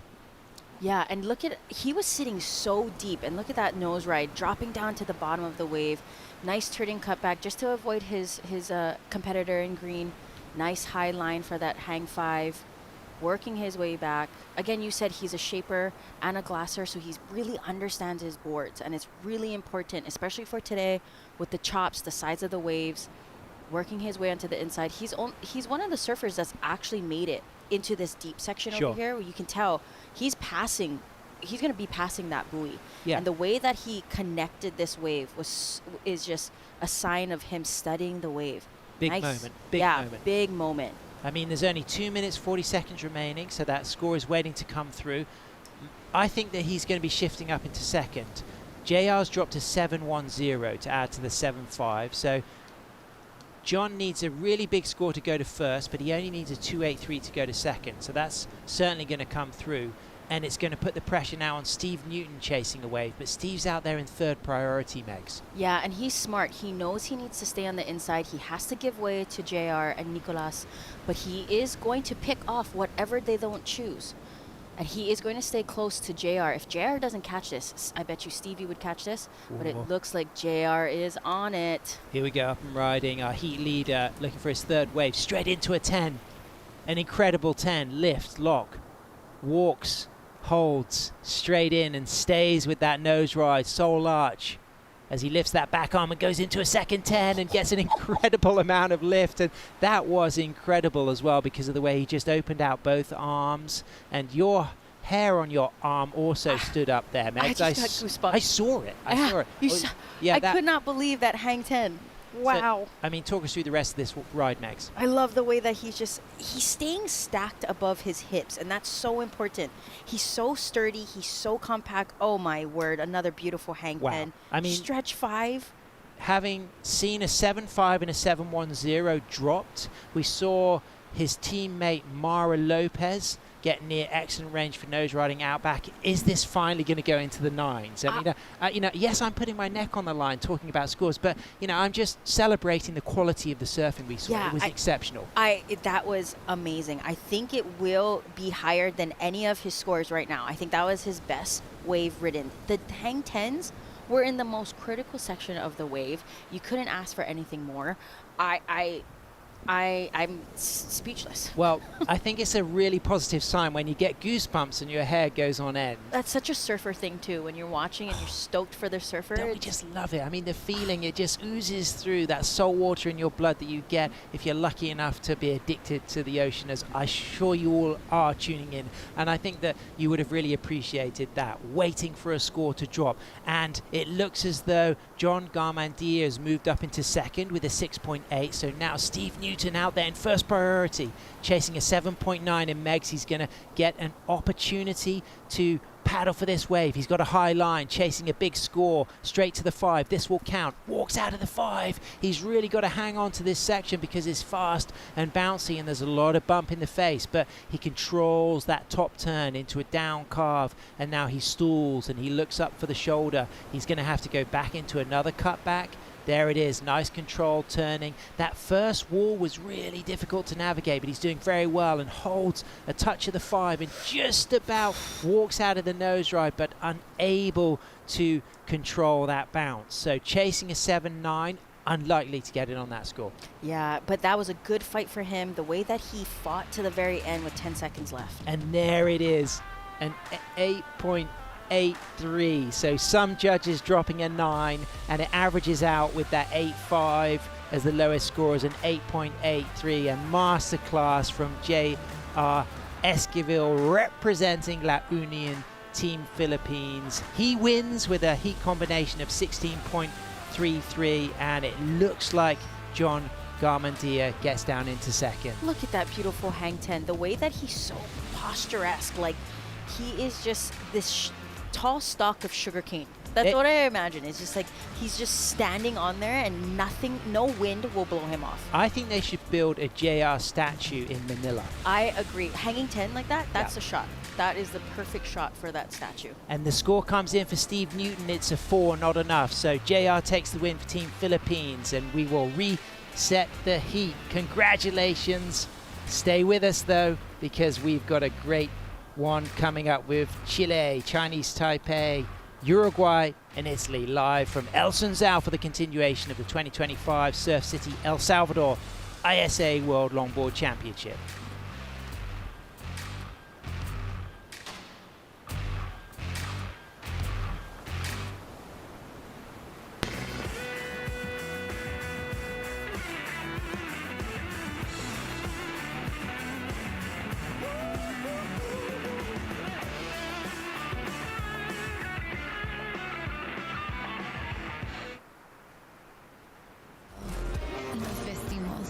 Para una vida llena de todas esas cosas que la hacen realmente suprema. La otra vida hoy se nota en una nueva imagen, hecha con el arte que nos enseña que todo eso que hemos ido dejando para otra vida es hoy. Suprema. Esta es la otra vida.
una vida llena de todas esas cosas que la hacen realmente suprema.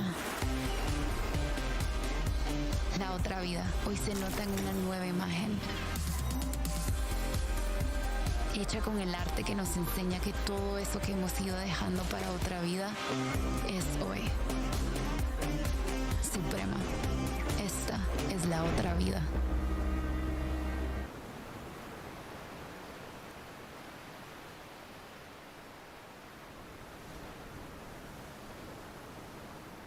Salvador, one of the coolest tourism projects in the world, and the unique vision of President Nayib Bukele to sustainably develop this coastline and offer some of the best international surf competitions on the planet, as we see Lucas Yuan for Chinese Taipei up and riding on his Ian Zamora built moontail as he sets himself up through the middle of the wave, walking, cross-stepping back to the trim spot and then just driving for a nice high line as he eyes up the chance for potentially a little tap of the 5, holds that 5, locks in and then walks out as things get bouncy, but he stays in control and walks out cleanly for Chinese Taipei, with Julian Schweizer already kicking off with a 5.83 and Rafael Cortez for Chile up and riding 6 steps into a 5, holds that 5, great footwork, tight clean nose riding, and then stretches that back foot back as far as he can to gain control and speeds through a bouncy section and then just accelerates into a cut back and just arcs away in front of the foam, stands tall and stretches again for a cheetah 5 as he walks again back to the tail and uses nice a high line to deal with the bounce and use those cross steps to keep pace with the wave, and locks in a 3rd nose ride. And then as things get into the shore break here, he may well get a chance for another touch of the 5 megs, and this is a great exchange. Julian Schweizer for Uruguay gets a good score, Rafael Cortez will drop a score, and Lucas Yuan for Chinese Taipei will drop a score. But up and riding right now, it's our Italian, originally from Pisa, now based in Mexico, Federico Nesti on the backside, holds that 5, strong, incredible leg strength, cross steps forward, gets another lock and touch of the 5. He's got a lot of experience in Sardinia when he was based in Italy, a great shortboarder, a former European junior longboard champion, loves to travel to Morocco and Imswan, now based in Mexico, used to the tropical climate and in and out of a couple of really good nose rides. What a busy start. All of the surfers getting waves, and Federico Nesti is gonna wait for a score to come through. But with that, let's go down to the glass to the winner of our last heat. I think they should build a statue of this guy in Manila, the capital of the Philippines, because JR is on fire. I agree, they should build a statue of yourself, JR, back home in for the Philippines. You had everyone on their feet on the beach watching you on the highest wave score at 8.83. Do you want to talk us through that ride? Yeah, that was a great wave. Actually, I already had 2 7s, so I decided to push more and to try to get some excellent, and it comes out an 8.83. So I'm so happy. Yeah, you were riding some of the biggest waves of the day out there. Did your strategy change throughout the heat? You were sitting wide to catch that big one, then you went a little bit deeper. Yeah, actually, I was confused when the first set comes, and I decided to go and try to ride it. It's a bit bumpy, but it turns out really nice. Yeah. How do you prepare for the rounds coming up? Do you need to hydrate yourself? Are you going to do some stretching? How do you prepare? Yeah, stay focused, watch some hits and learn about the scoring, and watch the waves, where the sets and which one is the best. And yeah, just have fun with the team and support the next few hits. Well, we love watching you surf, JR. Thank you very much. Look forward to seeing you coming up very soon. Back to you guys in the booth. Congratulations, JR. Cool, composed, talking about the need to rehydrate, but looking so good and confidence. He knows that this is just the beginning. A bit like Kai Salas was in his first interview. It's just the start of a marathon. There's a long way to go. Yeah, exactly. And especially with the waves pumping, that long paddle back out, the current starting to come in. Smart move by him. He's going to sit down with his team, study the waves, look at what the tide is doing. That's going to be very crucial for what's going to come into his heat, and get ready. Stay hydrated, cool, calm, collected. It's a marathon, so. Yeah, absolutely. And his leg strength, something that really shines in the way he surfs. And I think that strong legs, of course, all of these surfers have strong legs. And it's very different to shortboarding in the sense training around shortboarding is often focused on particular areas of the body, whereas with longboarding, there's a lot of dance-like elements, and you do have longboarders from all shapes and sizes who can perform at the highest level. But JR, one of the more compact surfers, that low center of gravity, and in a way we also see that with Johnny Van Hohenstein, Johnny the Ripper. He's also got that incredible leg strength. You know, no matter how bumpy and fast, he always looks like he's not going to get knocked off. Yeah, it's him staying centered to the board, and I think it's really important to touch on how much your chest is up instead of facing down on the water. You always want your chest up.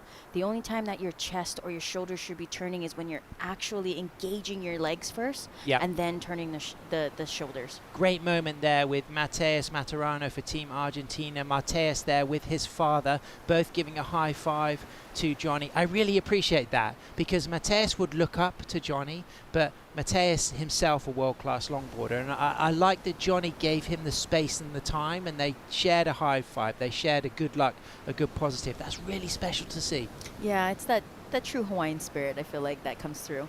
This is the 583 greens first. Julian Schweizer, what do you think of this, Megs? I love that he got busy. He was the first one to set a score on the board. Nice long hang five, a little bit in the middle of the wave, just cutting back. Again, how you touched about the leg strength, him setting back, walking. And you see, again, his shoulders are not moving. He's not hopping to the nose. He's corralling to the nose. He's like a cat-like. And that's what you need to do in order to get through these chops, is to really take your time and stay sturdy while you're walking up to the nose. He's like a pouncing tiger. Yeah. Not really pouncing, though. Because pouncing's like, surprise. This is more of like creeping up, the cat creeping up at night, you know? So 6.40 for Rafael Cortez. Comparing this to Julian, comes out slightly higher. Why do you think that's the case, Megs? It was also the wave choice, you know. He had more of this open face to draw out these turns. That hang five in the beginning, he really understands his boards. He just used his toes to kind of redirect up back into a high line, coming back down to the middle. And on this wave here, he's just working his way onto the inside. Nice high line, staying super high. He knows with all these chops, he wants that back half of the board to be behind the wave so he can levitate up, create space between wave and board for those nose rides. Well, he gets the best of that first exchange as we wait to see what Federico Nesti will score, as Lucas Yuan up and riding right now on his Ian Zamora board, the Moontail, known as the bandwagon model. He also has a model known as the Reaper, which is his purple colored board. So if we see that in a later round, we know the difference as he sets another high line and then gets a clean lock of the five, drops down into that wave as he walks out of the five, and then just readjusts his feet. And then a really nice element of his style is the way his palms model the texture of the wave. He always adjusts the hands for that feel of the wave and that curve, often touches on the bottom turn in that kind of Tom Curran-esque style. Bounced out on the corner there, but he's going to add to his 4.67 as Rafael Cortez locks in a really good stretch five. This is some of the trademark nose riding we have seen from Rafael, and then a little bit of samba salsa style, a merengue there all the way as he just puts his hands on his hips, Megs. I know. I mean, I would too with that confidence. The way that he navigated that hang five through that section. Back up to the tip again, once again. So locked into some really critical nose rides on takeoff, and then out onto the shoulder, and then holding onto another five. Using a lot of weight on that back foot, but then getting a bit more close with the feet on that nose ride as he goes into a kick out. And he is going to drop a second score, which could be really significant, because you feel as if Rafael is going to be in the driving seat as we see a second wave now ridden for our Italian. Federico Nesti grabbing the rail, comes around the section, waiting for that first score still to come through.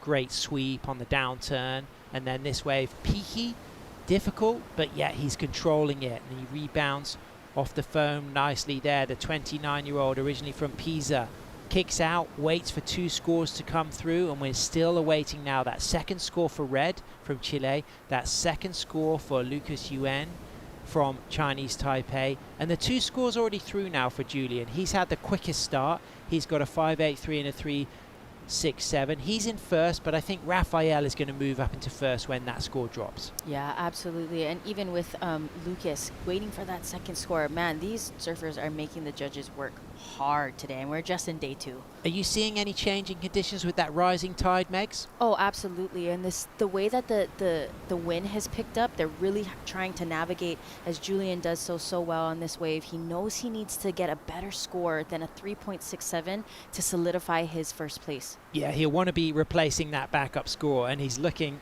like he's heading in that direction right now, as he has to kind of steer back and forth into the pocket, and he gets to see all of the surfers paddling out at the same time, and that's also something that affects the psychology of the other competitors. When they see them on a good wave paddling out, it can put a lot more pressure on them, as we see Julian styling all the way through to the inside, locking into that 5. Great drone action following him into a nice sweeping turn. Got super low on that cut back, and then back up to the tip with 4 quick steps, stalling, and then just bouncing to the tail, kicking out cleanly. I think he's going to replace his backup wave.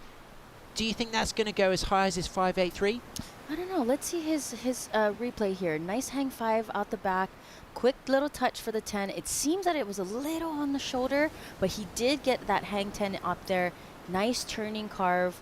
And if you notice, he's not turning from the tail. He's really turning from the middle, because he knows these bumps are going to buck him off like the other competitors.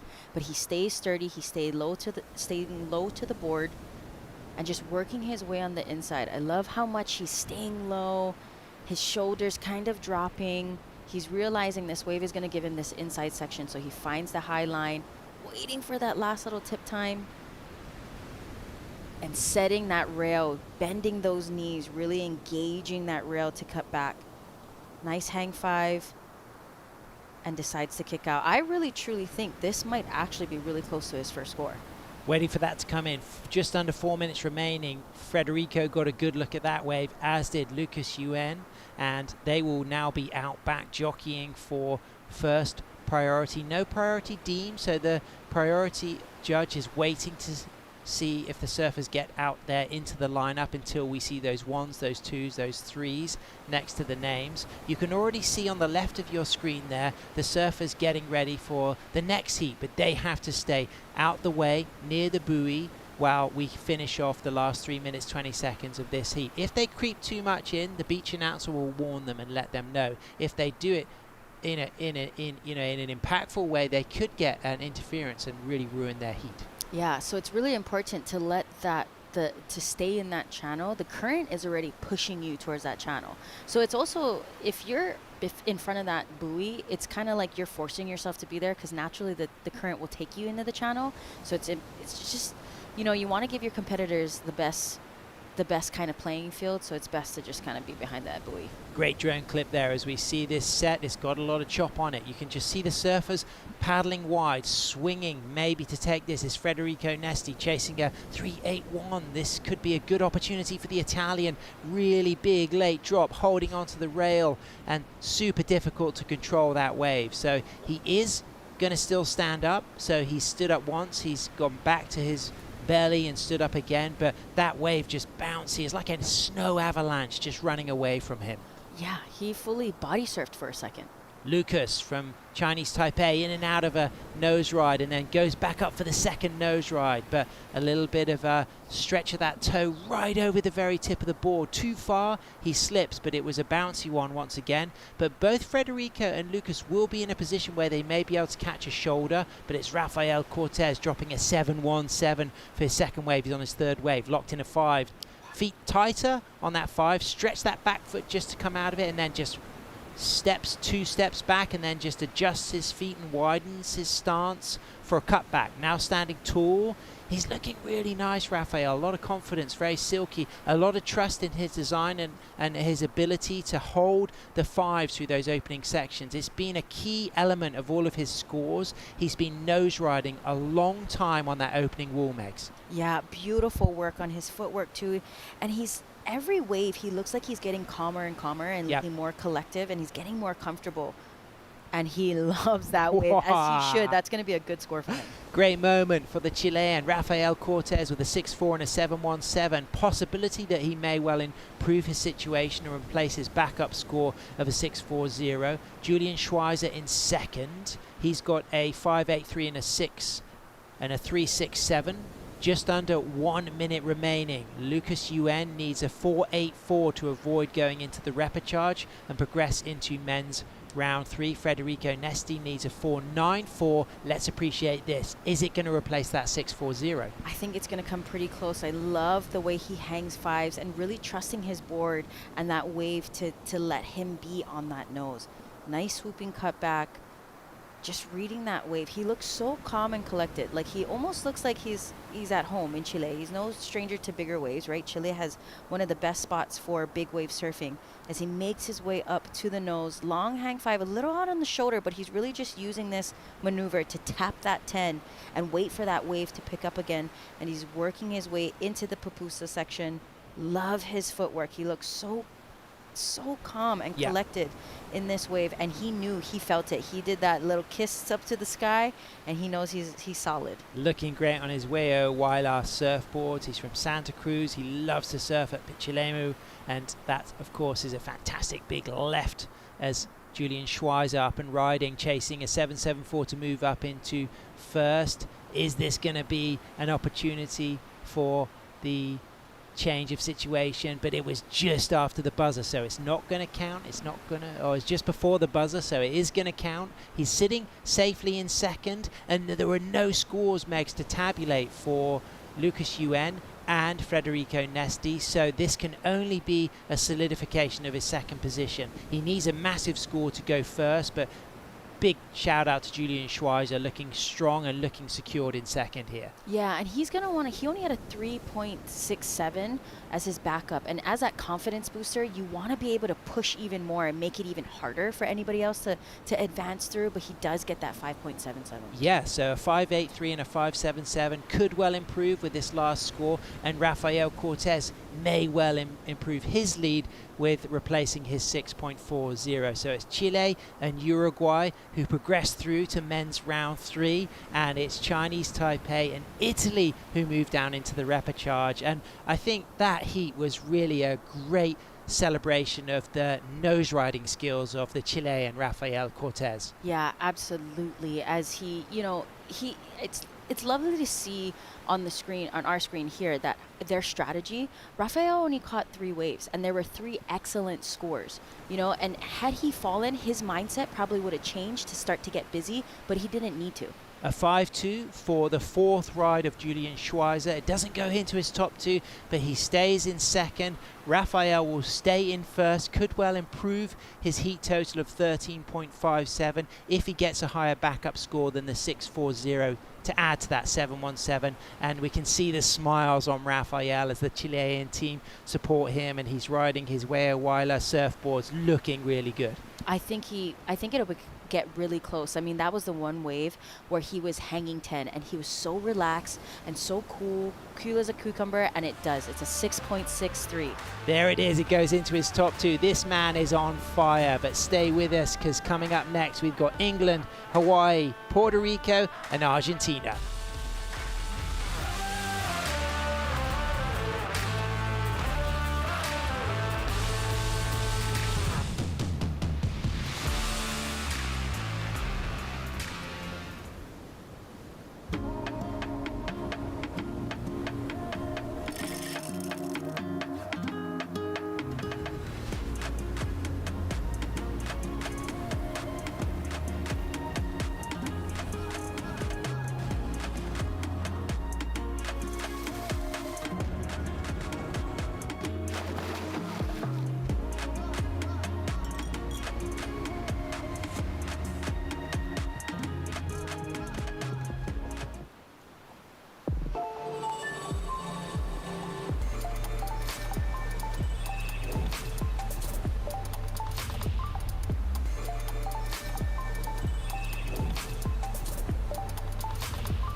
Welcome back to the action as we move into heat number 6 with England, Hawaii, Puerto Rico and Argentina, and an incredible amount of exciting heats coming up all the way through this second round of the men. Stay with us because there's some beauties. We've got defending gold medalist Kai Salas, and then we've got some big names in heat number 11 of the day with Eduardo Del Pero, Amado Alvarado, Francisco Freitas and Rodrigo Schweier. But right now it's Johnny the Ripper representing our defending team gold medalists. Van Hohenstein on fire with his Mark Lydell board there, a big overhead wave, and he deals with that foam and just washes that salt away from his face as he just gets back out onto the shoulder and just cuts back to stay in the pocket. A lot of bump and a lot of bounce, but it didn't knock him off, Megs. Yeah, I think right now he's got a little bit of nerves, so he needs to just kind of calm himself down, connect his feet to the wax, feel his board under his feet, and I think that was a good start just to get that confidence going. You don't want to be, in the last 10 minutes just trying to chase a wave. So, I told him in the beginning, before he even came here, I said, this is a marathon, get busy early. As this beautiful hang 5, nicely in the pocket, as you can tell, it was behind a little bit of that whitewash. And he's just now surfing it from the middle of his boards. We're going to see a lot of that today from the surfers, just to avoid the chop and getting bucked off like a horse.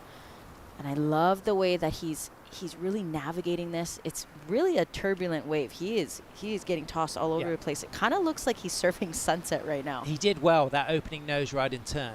Yeah, and that's what he needs. He just needs that to complete that wave and feel that confidence. All right, I can kind of settle down the nerves. I can find my second score and keep building from there. I think that's going to be a really important ride for Johnny. I think he would feel good about that. He knew that was a difficult one, but the fact that he committed early to that 5, walked out of that really silky and strong, beautiful redirect on the rail, and then yes, a lot of foam, but didn't knock him off, and rewarded with a pretty low score, but he knows that he's got a lot more to give. A 3.67. Yes, the judge is seeing there was a lot of foam to deal with, but I did like what I saw on the nose at the start and on rail. Yeah, and it was just to basically get his campaign started early. It's more of a mental game for him, especially, is that he just wants to surf. Sometimes it gets into the competitors' heads when they're taking their time sometimes, and it just, and then they start to rush. It goes from not moving and then rushing, as we see. No rush for this guy. Of course, going for his 3rd gold medal. 2 times ISA World Longboard champion. He's clearly had some massage work recently, just some of the kind of those round circles on his back there, and great energy from Kai, and a privilege for the other competitors to be surfing with the defending gold medalist, a part of the defending team gold medals as well, and he was looking great in the first round, but up and riding right now it's our Argentinian Mateus Matarano. He just holds that rail again, dealing with that foam, but he stays true to that trim line and he finds the 5. And I must emphasize how difficult it is to nose ride this wave. And that was an incredible sweeping down carve, really using a lot of the wave coming back down to the bottom and then driving out of the bottom turn, setting up a high line to find another 5, some lift in the nose, as I can hear Team Puerto Rico playing music down on the sand, but it's Team Argentina up and riding right now, and this has been sensational from Mateus into a quick 10 as he deals with the pupusa section. He's going to have to straighten out, and that thing is going to be prolific as it explodes around him. Yeah, it almost looked like the Waimea shore break for a hot second there. Here's the Puerto Rican, it's Rio Donaldson. He had a great opening round 1, and look at the size, Max. That is so Hawaiian style as this south-southwest swell really kicks into huge overhead walls, and this one not cooperating so much for Rio, but he's still hanging on. Yeah, and then it's going to be up to the surfers to really choose the waves wisely. The wind's starting to pick up. It's getting a little harder on the waves. There's that chop. So it's going to be really important for them to start understanding what wave to choose. And incredible the way he's navigated that section. He did find the 5 through the inside there, so he will add to his scoring potential. As we can see, Arthur Randall from St Agnes, Cornwall, representing Team England, up and riding on his cord surfboard, of course shaped by Marquis Lascelles, the son of the great Chops Lascelles, as Arthur comes out of that nice lifting nose ride with control, and things get bouncy, but he keeps that stance locked in, and then sets himself up again with some footwork, and then walks forward and then touches another 5, holds on to that 5 and goes for a quick touch of the 10, walks out of that 10 now into the bowl section, the coleslaw section as we call it, as he goes back into a bottom turn, stalls a high line, really risky touch of the 5 there as it shoulders out, but the ride is complete, it's finished, he's done well. Really strong surfing from Arthur, committed to it, and someone who committed full time on those opening nose rides. The winner of our last heat, he's going to have a big smile on his face. It's our Chilean Rafael Cortez. Rafael, fantastic surfing in that last heat. We were all loving watching you ride out there. You only caught 3 waves, but you looked really in rhythm with the ocean. How did you feel? Yeah, I feel super good. After riding with 3 more people is a blessing way to start the day. I'm so grateful to be here representing my country. That's what I love always to do. That once was a dream for me, and now I'm just living that dream. I'm always so lucky to connect with the sea everywhere where I am, and now I'm so thankful for Sunzal and Salvador to give me those so good waves. You come from Chile, plays with cold water. We were saying you were wearing a wetsuit beforehand. What's it like to surf in the warm waters here of El Salvador? Yeah, the first days is like something difficult because I feel too warm. It's really hot here. It's not like medium, like it's tropical. So yeah, it's always nice. But at the first days it's something different, but always better because feel lighter and to feel without the wetsuit. That's like the best sensation you can feel. Any words for friends and family back home? Yeah, I always thanks all my friends and everybody who support me, all my family, also my girlfriend who's looking to me, and I send all my good vibes to everybody who support me, and I love you all. Vamos Chile! Thank you very much, Rafael. Look forward to seeing you again later on in the competition. Back to you in the booth.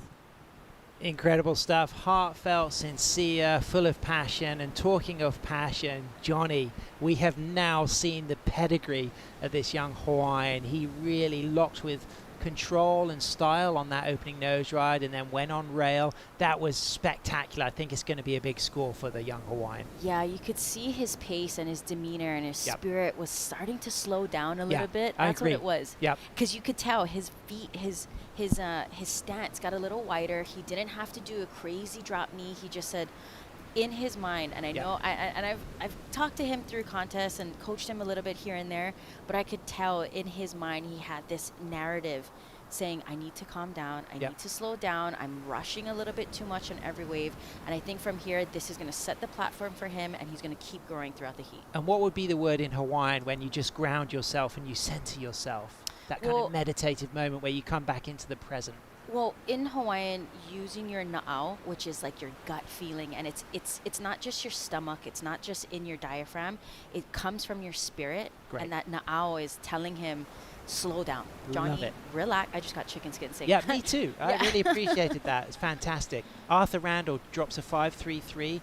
Mateus Maturano, 5.33. So interesting. I mean, I was blown away at the way Mateus rode that big one. But what we saw with Arthur was it was an equally good technical wave. It was smaller, but the way he committed to the nose rise and put the board on rail was rewarded with a similar score. So both Arthur and Mateus sitting really strong. We're now waiting, though, for that second score of Johnny van Hoyenstein, known as Johnny the Ripper, the regular footer. He's going to add to his 3.67. We get the feeling it's going to be really good. Rio Donaldson kicks off with a 2.5. There's no denying that Rio's wave was the hardest to ride of all of them. It looked super tricky. He had a lot of foam to deal with, but we can expect more from the Puerto Rican. He's a permaculture farmer, and he was really incredible in round one. A fantastic bit of surfing. Yeah, especially with the waves today, the judges are going to want to see the control. And I think that's the difference between Matias and Arthur's wave. Arthur had complete control over the wave. And there it is, a 6.67 for Johnny van Hoyenstein. He moves up into the lead. Live action, Rio Donaldson up and riding. 4 steps to a 5. A really nice opening nose ride, just running out of that nose ride, and then now accelerating with a top turn and coming right down to the bottom of the wave. And that's really an important thing, to generate the drive in the bottom turn to move around the section, which he does, and goes into a big roundhouse, opts to hit the foam, functional, controlled, stylish. I can hear the music from Team Puerto Rico once again, and that was really nice from Rio. And he's still going, gets a touch of the 5 into the shoulder. Score will end here, but great opening lines as we can see Arthur Randall answering back to add to his 5.33, keeping it cool. Things foamy. He's going to have to just keep that center of gravity over the stringer as this thing starts to bounce. He'll kick out, but he's going to get a second score on the board and paddle out for more. Yeah, I remember you saying that he's riding a carbon board, correct? No, not Arthur isn't. No, he's on a custom board there from Cord Surfboards. Marky Lascelles from St. Agnes, the son of the late great shaper Chops Lascelles, originally from Australia, but a big pioneer of shaping and surfing in the UK, particularly Cornwall. It'll be a PU, polyurethane fiberglass foam. I was wondering, I thought it for a second when I was on the beach and I looked at it, I think it might have the colors that I'm used to, seeing it on a carbon board, but that's a good insight that he has a PU board because he needs that for the weight. He's a 2022 under-18 junior European longboard champion. He's also an incredible shortboarder. He's represented the English junior team here at the ISA World Junior Surfing Championship at La Bocana, Surf City, and up and riding. Who's it going to be next? Who's in position, Megs? Who do you think looks in the right spot? I wish it was me, to be honest. Oh, you're out there. Are you mind surfing some of these big walls? Absolutely. Like the amount of lips I've seen that curled and that I just want to go straight up 12 o'clock. I mean... Well, this is Hawaiian style surf. You must feel pretty at home watching this. Oh, yeah. I really need to get in the water today, I think. Here we go, we got a paddler. Is it going to be a ride? It is. It's Mateus, the Argentinian goofy footer style master. Really locks in a beautiful 5. So much grace and panache considering how difficult and foamy and fast, and stays into a 5 and gets in a 10 and then walks out of that 10 and just widens his stance and keeps it cool with an amazing sweep of the turn. And I am absolutely gobsmacked at the way he's held on to this because he's done it with control and style, but it's such a fast, bouncy wave, and he goes back up for another nose ride, streaks it, gets a quick touch of the 10. I love to see the way he walks out of those nose rides and really puts that wave, that board on rail in the down carve, and then right under the hook, he gets another touch of the wave. That was, for me, excellent range surfing. Absolutely incredible. I'm going to say it. I think that was the highest score of the heat so far.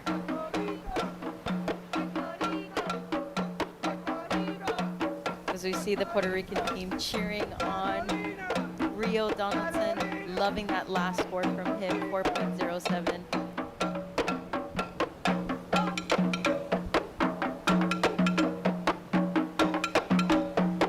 You should get rapid, Megs. I'm horrible at that. Now that I'm on this spotlight of it, now I'm like, oh, brilliant energy. This is what it's all about. 44 nations, 143 athletes, Puerto Rico, setting the tempo, Rio Donaldson dropping scores. He's got a 4.07 for his opening ride. He's going to put himself up into third as Johnny Van Hoyenstein sits in first and Arthur Randall is in second, but we're waiting for that second score of Mateus Maturana from Argentina, and considering he got a 5.33 for his opening wave, we feel like it's going to go way higher than that, and it could well turn things around and push him up into potentially second, maybe even first. As we can see now, Rio Donaldson, good timing. He can hear the energy of his teammates playing as he sets himself up with a high line straight to the tip, holds that 5 with control and good body language, front knee pointing forward over the tip, again back to a second nose ride. Incredible clean footwork as he goes back into the down carve, and then that was bouncy and fast, but he's able to accelerate out of that, and he's back up for another nose ride as he walks cleanly with great controlled footwork out of that second nose ride, and looking to maybe get one more rail turn as he bottom turns and sets a high line, and he takes a fall on the bounce, but that's going to be a good score, and things all open for all 4 of these surfers. Easily any one of them could get first here. Yeah, I feel like this is going to be another heat of a buzzer beater. I mean, we're going to start seeing colors. The color of the rainbow start changing on the screen here. I think Mateus with his last score I think he might even get up into first, to be Yeah. honest. That the hang tens and the goofy footer doing that's Yep. really hard. Arthur Randall with a nice line, sets himself high, 2, 4 steps. There's a 5, runs out of that nose ride, drops down, stays in the middle of the boards. Trim speed is good, and then 6 steps into another 5, holds that 5, great footwork out of that second nose ride, and then readjusts into a nice down carve. There's the bottom turn, sets himself up, eyes up the wall. Things get steep and fast, and he's accelerating and poised with a drop knee turn, bringing variety, and now just setting up another stall, and he kicks out. That was a really great bit of surfing from Arthur. Loved the control and the poise and the patience, but then just moving, reacting when he needed to. And I love that you said reacting, because that's what surfing is. It's a reactive sport. 3 minutes left, Megs. Do you like the kick out, or do you think he should have rode that way through to the inside? I think he should have rode it to the inside, but I think in his mind he would have thought like, all right, 3 minutes, I can try and get myself out there to replace a couple of my scores. Sure. I want to stay busy. Yep. You know, and the waves are good. Why wouldn't you want to keep surfing?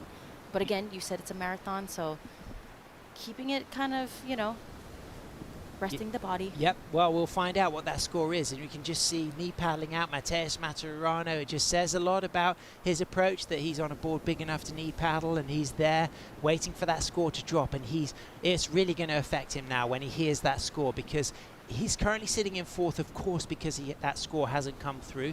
But if he gets a 4.81, he moves up into 2nd.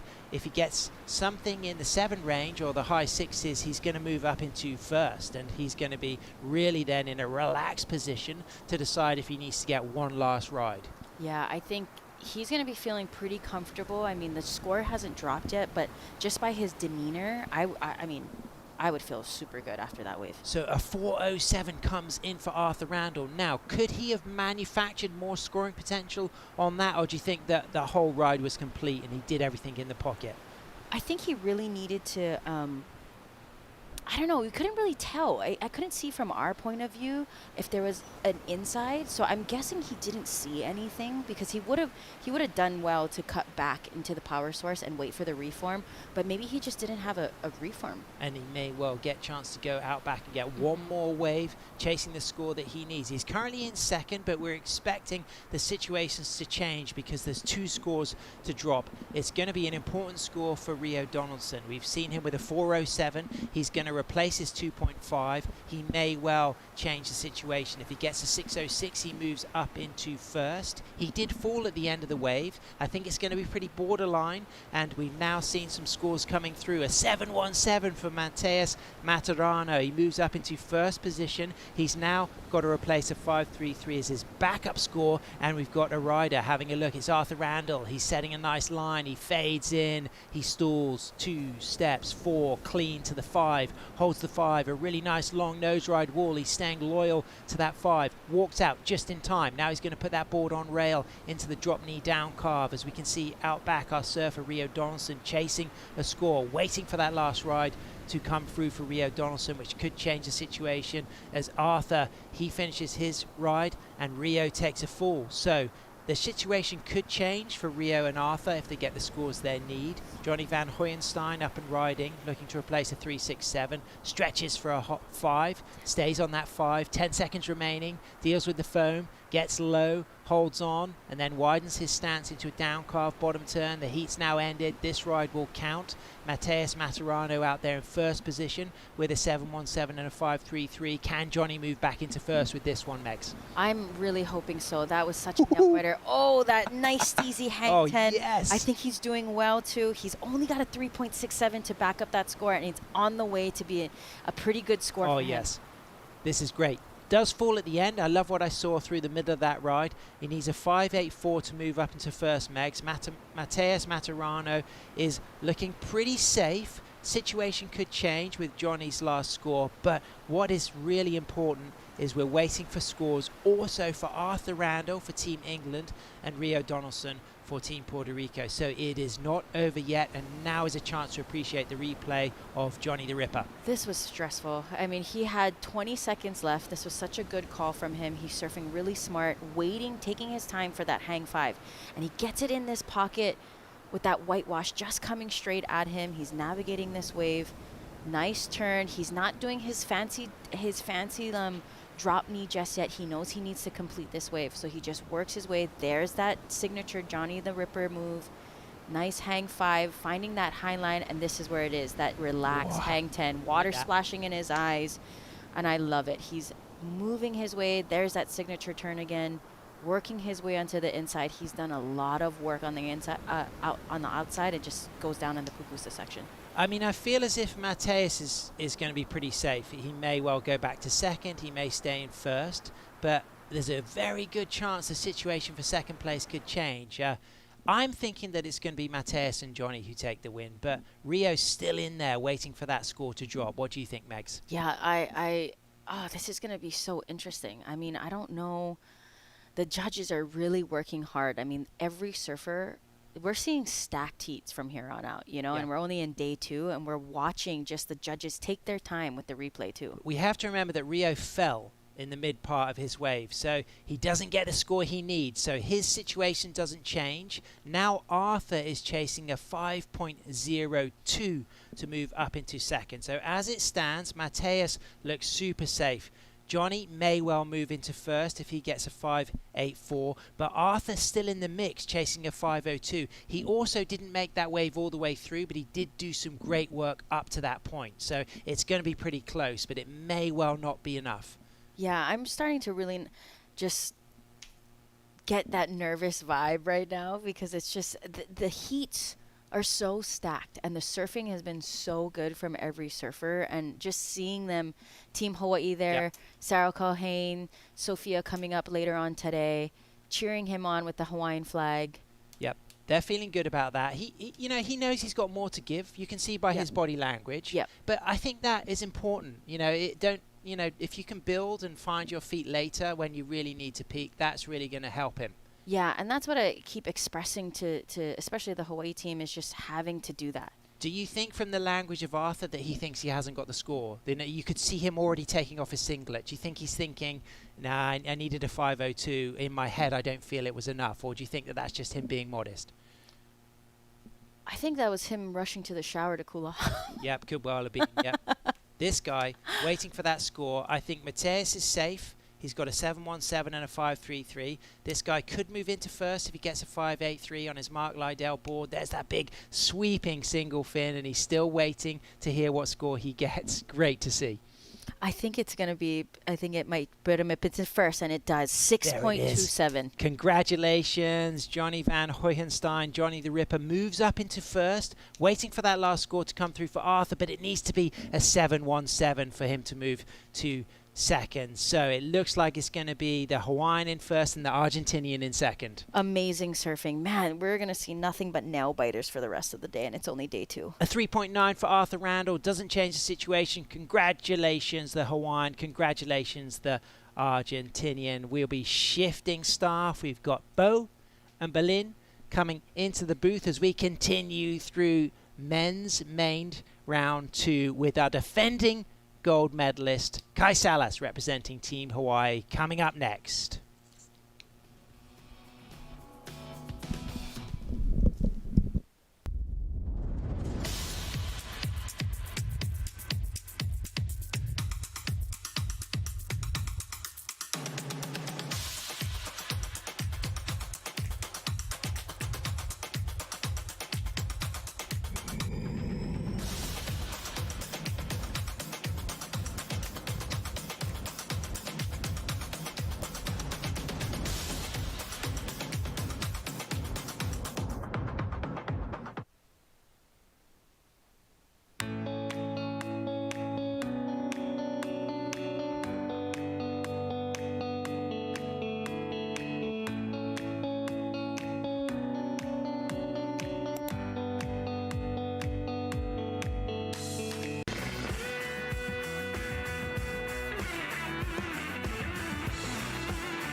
Hello and welcome back to the action in the water.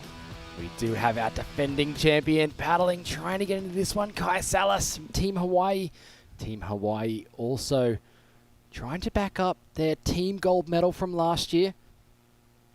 You are watching the Surf City El Salvador 2025 ISA World Longboard Championship.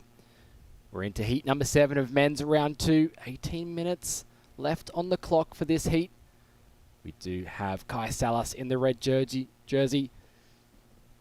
And we did have a bit of a paddle battle at the start of this heat. We can see surfer here in white, Armando Colucci from Venezuela, making his way on the inside there of Kai Salas. Stepping back from the nose, little bit of a bobble there. Can't quite get around that whitewater section, so a lot of jockeying for position to start things off in this heat. My name is Bo Nixon, joined by Belen Alvarez-Kimball. Hello, very excited to be back on board as we are again into this round 2 heat 7. What a paddle battle there for between, white and red. Kai Salas likes to have that inside position to get things started quickly. Oh, definitely. So maybe that messing with his strategy a little bit, do you think? I don't know. He's a pretty hard person to get in the head with, So he's a veteran competitor. He understands the water so well. He's an avid waterman, amazing canoeist. See, it takes a lot to get in his head. So, certainly does. If anything, that's just going to put fire in the fuel. Fuel in the fire. Also in this heat, we have Jose Angel Antipaz from Venezuela and Nacho Pignataro from Uruguay.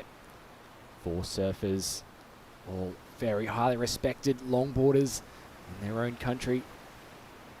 A quick start there from Armando.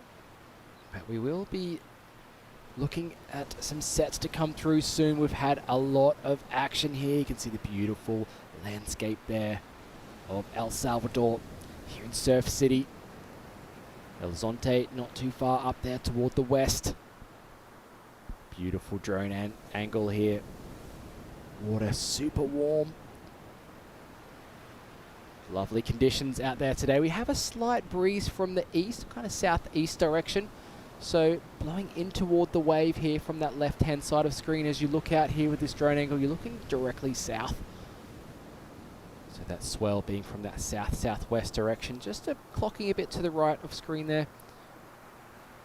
As we see Kai Salas making his way toward the inside. He did paddle for a wave, so probably sitting in that 3rd priority there. Still waiting for waves, though, of Jose and Nacho to get started. Belen, what has been some highlights from yourself of the action this morning?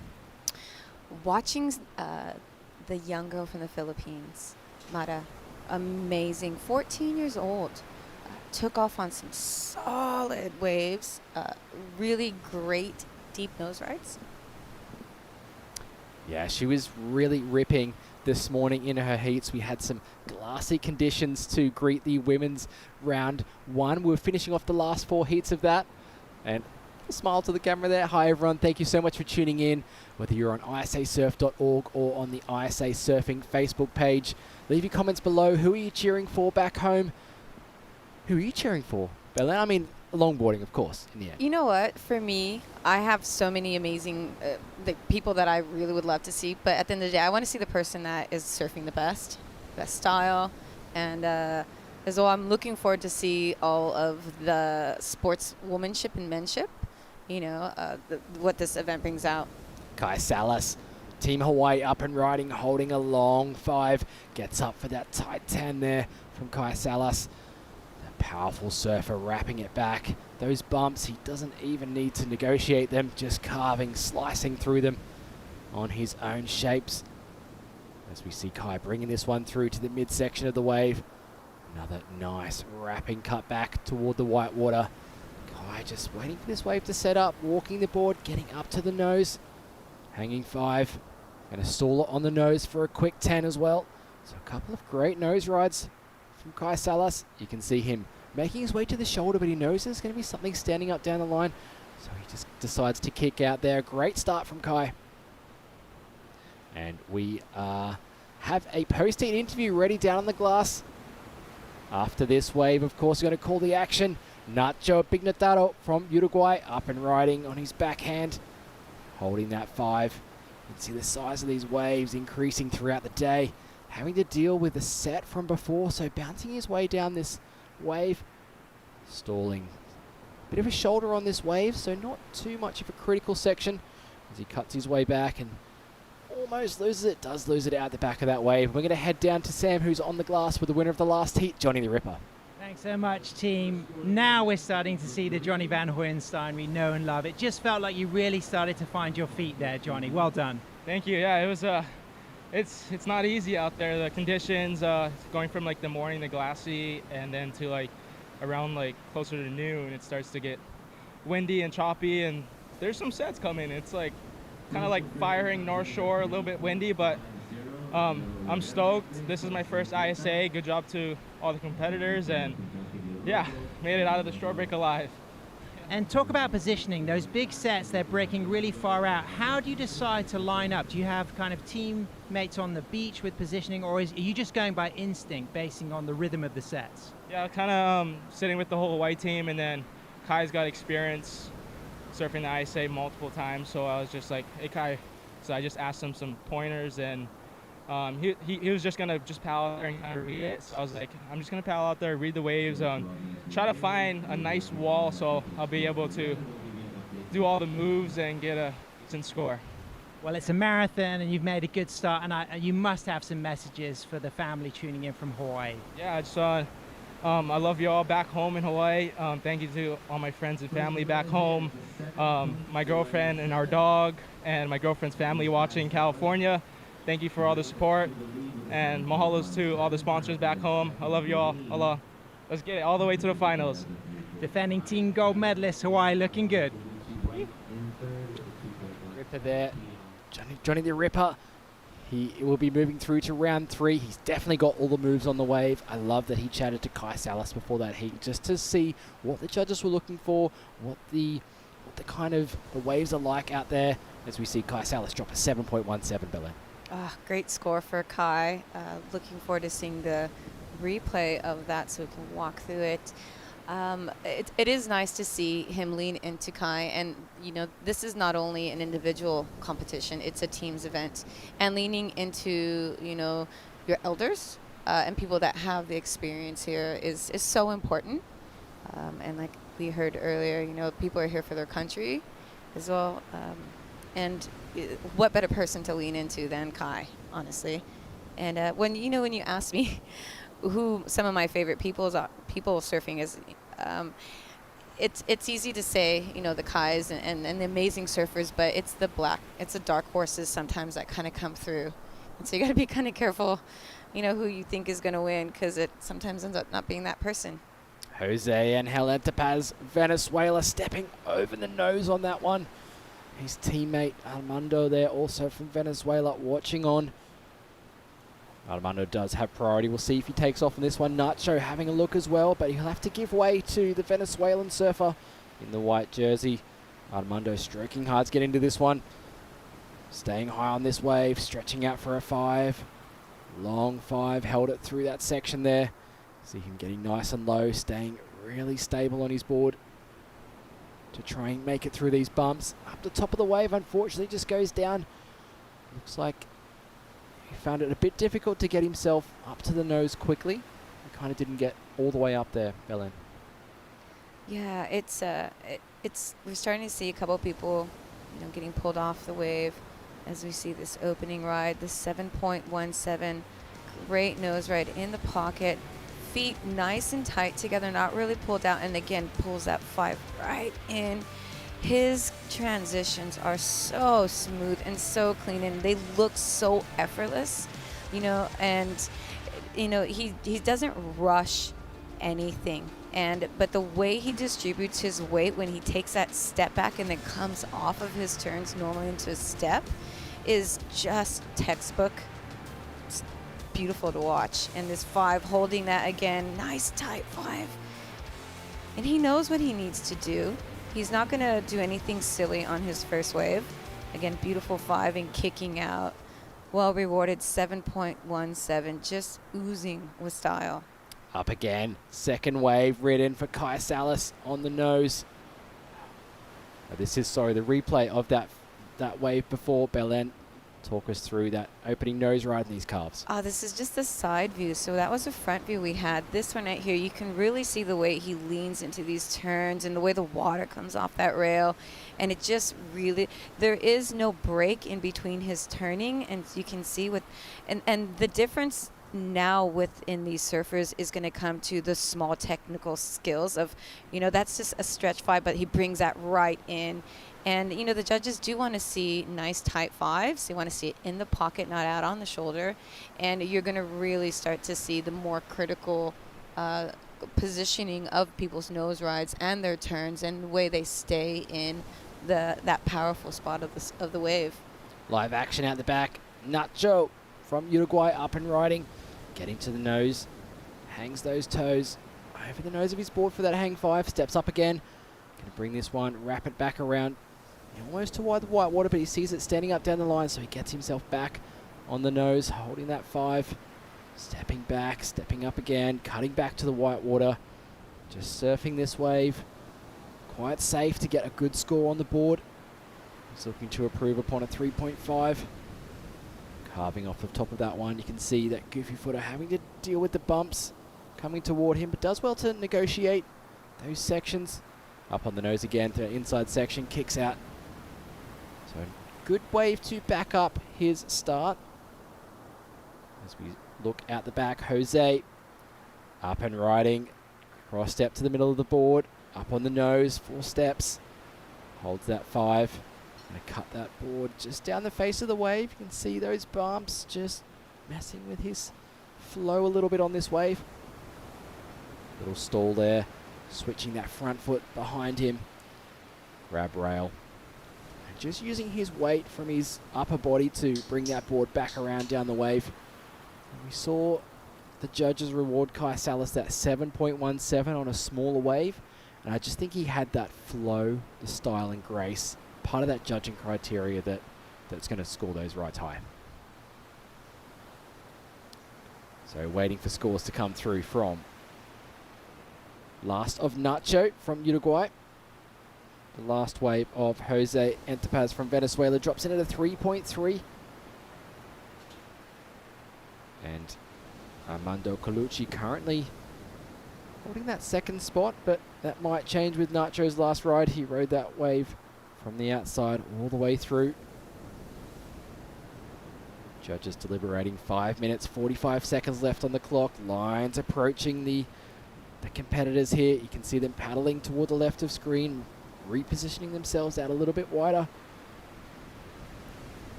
There we go. Last of Nacho. 5.50 puts him up into the lead. Kai Salas yet to take his second ride. I have a feeling he's going to try and take one of these sets, Belen. He knows what he's doing, and he's going to sit and wait. He's not going to take off on anything that he doesn't think is going to give him the scores that he needs. He's been doing this for such a long time. And like I said, his wave reading skills are on point, especially in the bigger surf. He surfs, the North Shore his whole life, back and forth when it's big, and understands, the power and understands the wind and textures as well, because, living in Hawaii, it does kind of quickly switch. Up and riding, Kai Salas, the defending champion, 2-time ISA gold medalist, winner of the WSL Longboard Tour last year, 2024. See him hanging 5 this wave, just shouldering off. He does well to cut back toward the white water. You can see his body language, maybe not too happy with the way this wave is shaping up. We usually see him really flowing that board, making the most of that rail-to-rail surfing. He's going to find a section here, gets up for the 5, holds that 5. Just waiting for this wave to stand up again. Just a backup score for Kai, realizing that that time was ticking away. He needs to get another score on the board. You can just tell that his heart wasn't in that ride, Belen. As you're saying, he's just trying to get that second wave on, with the conditions changing and slowly going to we're going to have variable winds, though. We are going to get little buffs of wind getting more texture, and then it should ease off a little bit and come back up. And so that's kind of the thing as we see that. Here's a little replay of that. You can see the bounce. And I don't think a lot of people realize how gnarly one of those chops are and how much they could just boost you off of that. So I think he's just being very smart and just riding the wave and waiting for the opportunity to show up. He's not going to try to force it because that's not his style. And he's just going to surf it when it shows up and presents to him. And he'll make absolute magic when it does present, such as this nose ride right here. And you could just see as well how he uses those rails to kind of push through some of the sections. You see a little bit of side, shifting of the board, and then again, just keeping up in that, front half of his board to keep that forward momentum. The beautiful thing about being a surfer shaper is understanding your equipment. Megan understands it so well as well. I call her Megan. Megan understands it so well and constantly honing those. And, you'll be on a surfboard and be like, ooh, no, that doesn't work. Back to the board. And so someone as talented as Kai, who, has had amazing shapers before him, learned from great shapers, and now able to apply that as well, which he might be going in and changing boards maybe. 2 minutes, 20 seconds left on the clock. It's a good old 5-minute Oh, no, paddle it's 2 out minutes at down, least. sorry.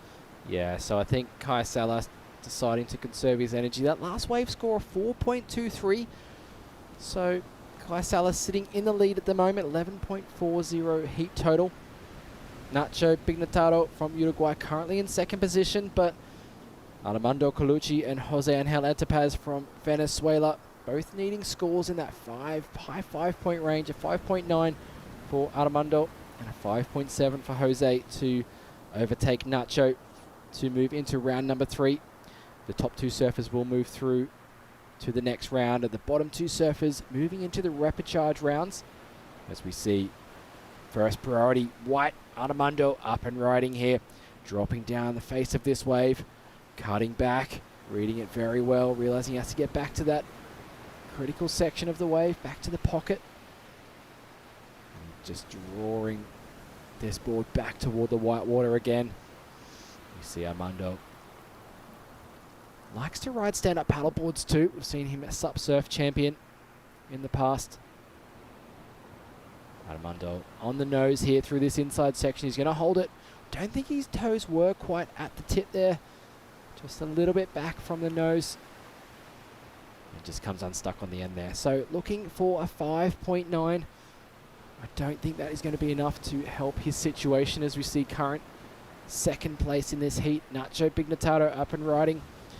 On his backhand, gets to the nose for a quick 5. Wraps it around back to the white water. Keeps his cool. Stylish up on the nose. Very solid surfer here on his feet. Staying in control. Flowing through these turns. Brings it through to the inside. Throwing a bit of spray on that cut back as well. As he whips that board around, he can see something standing up on the inside. Stepping on the tail of the board. Stalling. Up into that white water there. Trying to get on the nose. He manages to get that small 5. As he wraps it back around. We come into the Papusa section down the end here. See if this wave is going to offer him up another small nose riding. Decides to kick out there. We'll see if anyone else is on any waves, but that will be the buzzer for heat number 7 of men's round 2. And wait for that last score of Nacho to come through. Kai Salas currently sitting in the lead there. Armando Colucci, Jose Antipaz there. The last score from Armando, a 3.3, not enough to see him into second place. So the Venezuelans will be relegated to the repechage rounds. They'll get another chance to surf toward the final. Official results on screen. Kai Salas taking the win. Nacho Pignataro from Uruguay, 4.4 for his last ride. And we're going to go to a short commercial break. Do not go anywhere. We'll be back. Ben Skinner's going to be in the water, coming up against competitors from Chile, Australia, and Ireland.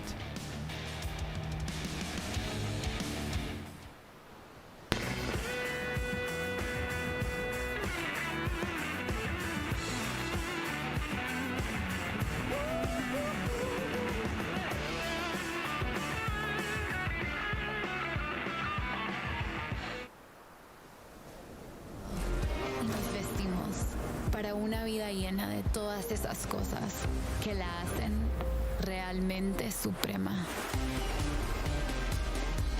La otra vida hoy se nota en una nueva imagen, hecha con el arte que nos enseña que todo eso que hemos ido dejando para otra vida es hoy.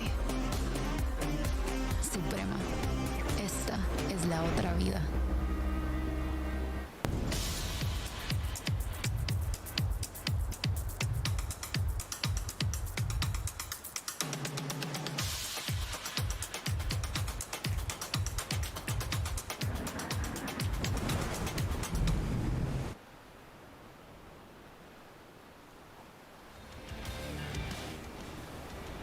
Straight into live action here. Heat number 8, men's round 2. Sky Sakalax from Ireland up and riding on the first wave of the heat. Grabs his rail.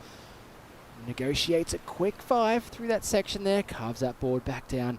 The young Irish surfer surfed a very, very good heat yesterday. Trying to put it together in this one. The conditions a little different to what he surfed yesterday. Unfortunately, just falling there. And then behind him, we have Ben Skinner taking off. Silver medalist here, the ISA.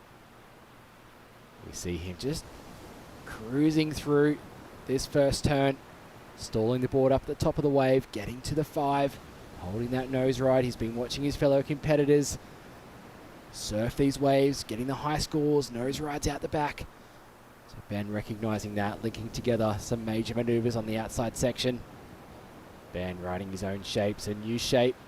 Double scoop with a swallowtail up on the nose, tight 5. Love that great powerful style that Ben brings to this wave. Sunzal up on the nose again. He's going to finish that one off. So a good start for our surfer in red representing Team England. And then out the back, Archie Bemrose from Australia. He is carving this board back around Archie's style, suiting the point breaks of El Salvador perfectly. Also back home, as we see him up on the nose, hanging 5, dealing with some quite big bumps on this wave, but does well. Let's see that board, bit of a flatter rocker, stepping on the tail to move up, holding that 5 again. So Archie starting to get his campaign started here, carving back to the white water, bringing this through to the inside section. Archie up on the nose again, holding that 5. Beautifully done. Controls it through the Papusa section on the inside there. 16 minutes, 50 seconds on the clock. We're going to head down to Sam with the winner of the last heat, Kai Salas. AJ, I haven't got any audio. I can't hear them. Okay, we're live for that interview there. Thanks so much for throwing it down, Kai Salas. Again, it's a marathon, but you won your second heat. Tell us about the conditions down there. Yeah, the waves are probably bigger than it looks on screen. Once you get out there, there's, probably some double overhead sets on the biggest ones out there, and like that long wall just makes it feel bigger along with the wind. You go really fast with that long wall. So I was just trying to play it smart and just try to do what I need to do to make it through the heat. Is it comparable to some spots back home on the North Shore of Oahu? Yeah, actually, it kind of reminds me of like a Laniakea on a good day, or Makaha. Yeah, those two spots are pretty similar. And talking of waves, I hear you got some retreats planned down the line.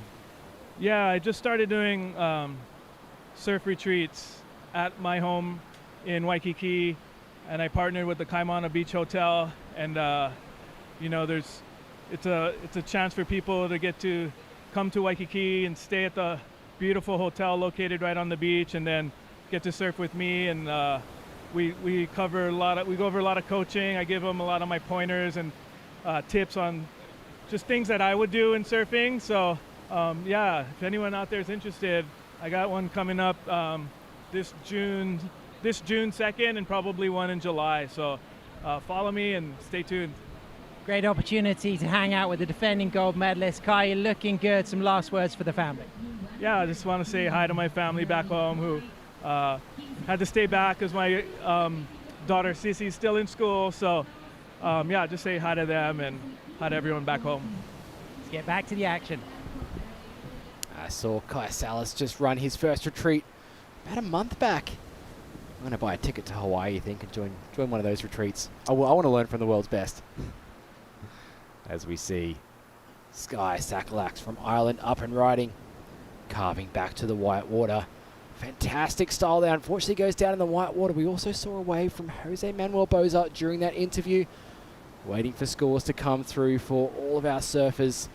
Sky locking in a couple of small scores, but we will update you on the situation once those scores do drop.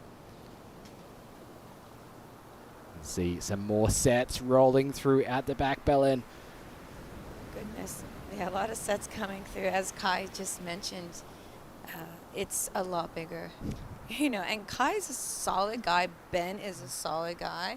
Clinton Guest, they're tall, they're thick, they're strong. And, to see them throwing their boards around on waves like this, they're having to put a lot of effort into it just to stay on their surfboards. And then Sky Sakalax on his third wave here. Decides to pin drop through the back of that one. He's going to pop up from that and realize there's a bigger one behind it. Ben Skinner paddling over that. 13.5 minutes left in this heat. Ben Skinner representing England. Sky Sakalax from Ireland. Jose Manuel Boza from Chile. And Archie Bemro still waiting for scores from the Australian to lock in. Ben Skinner made his way out the back quickly.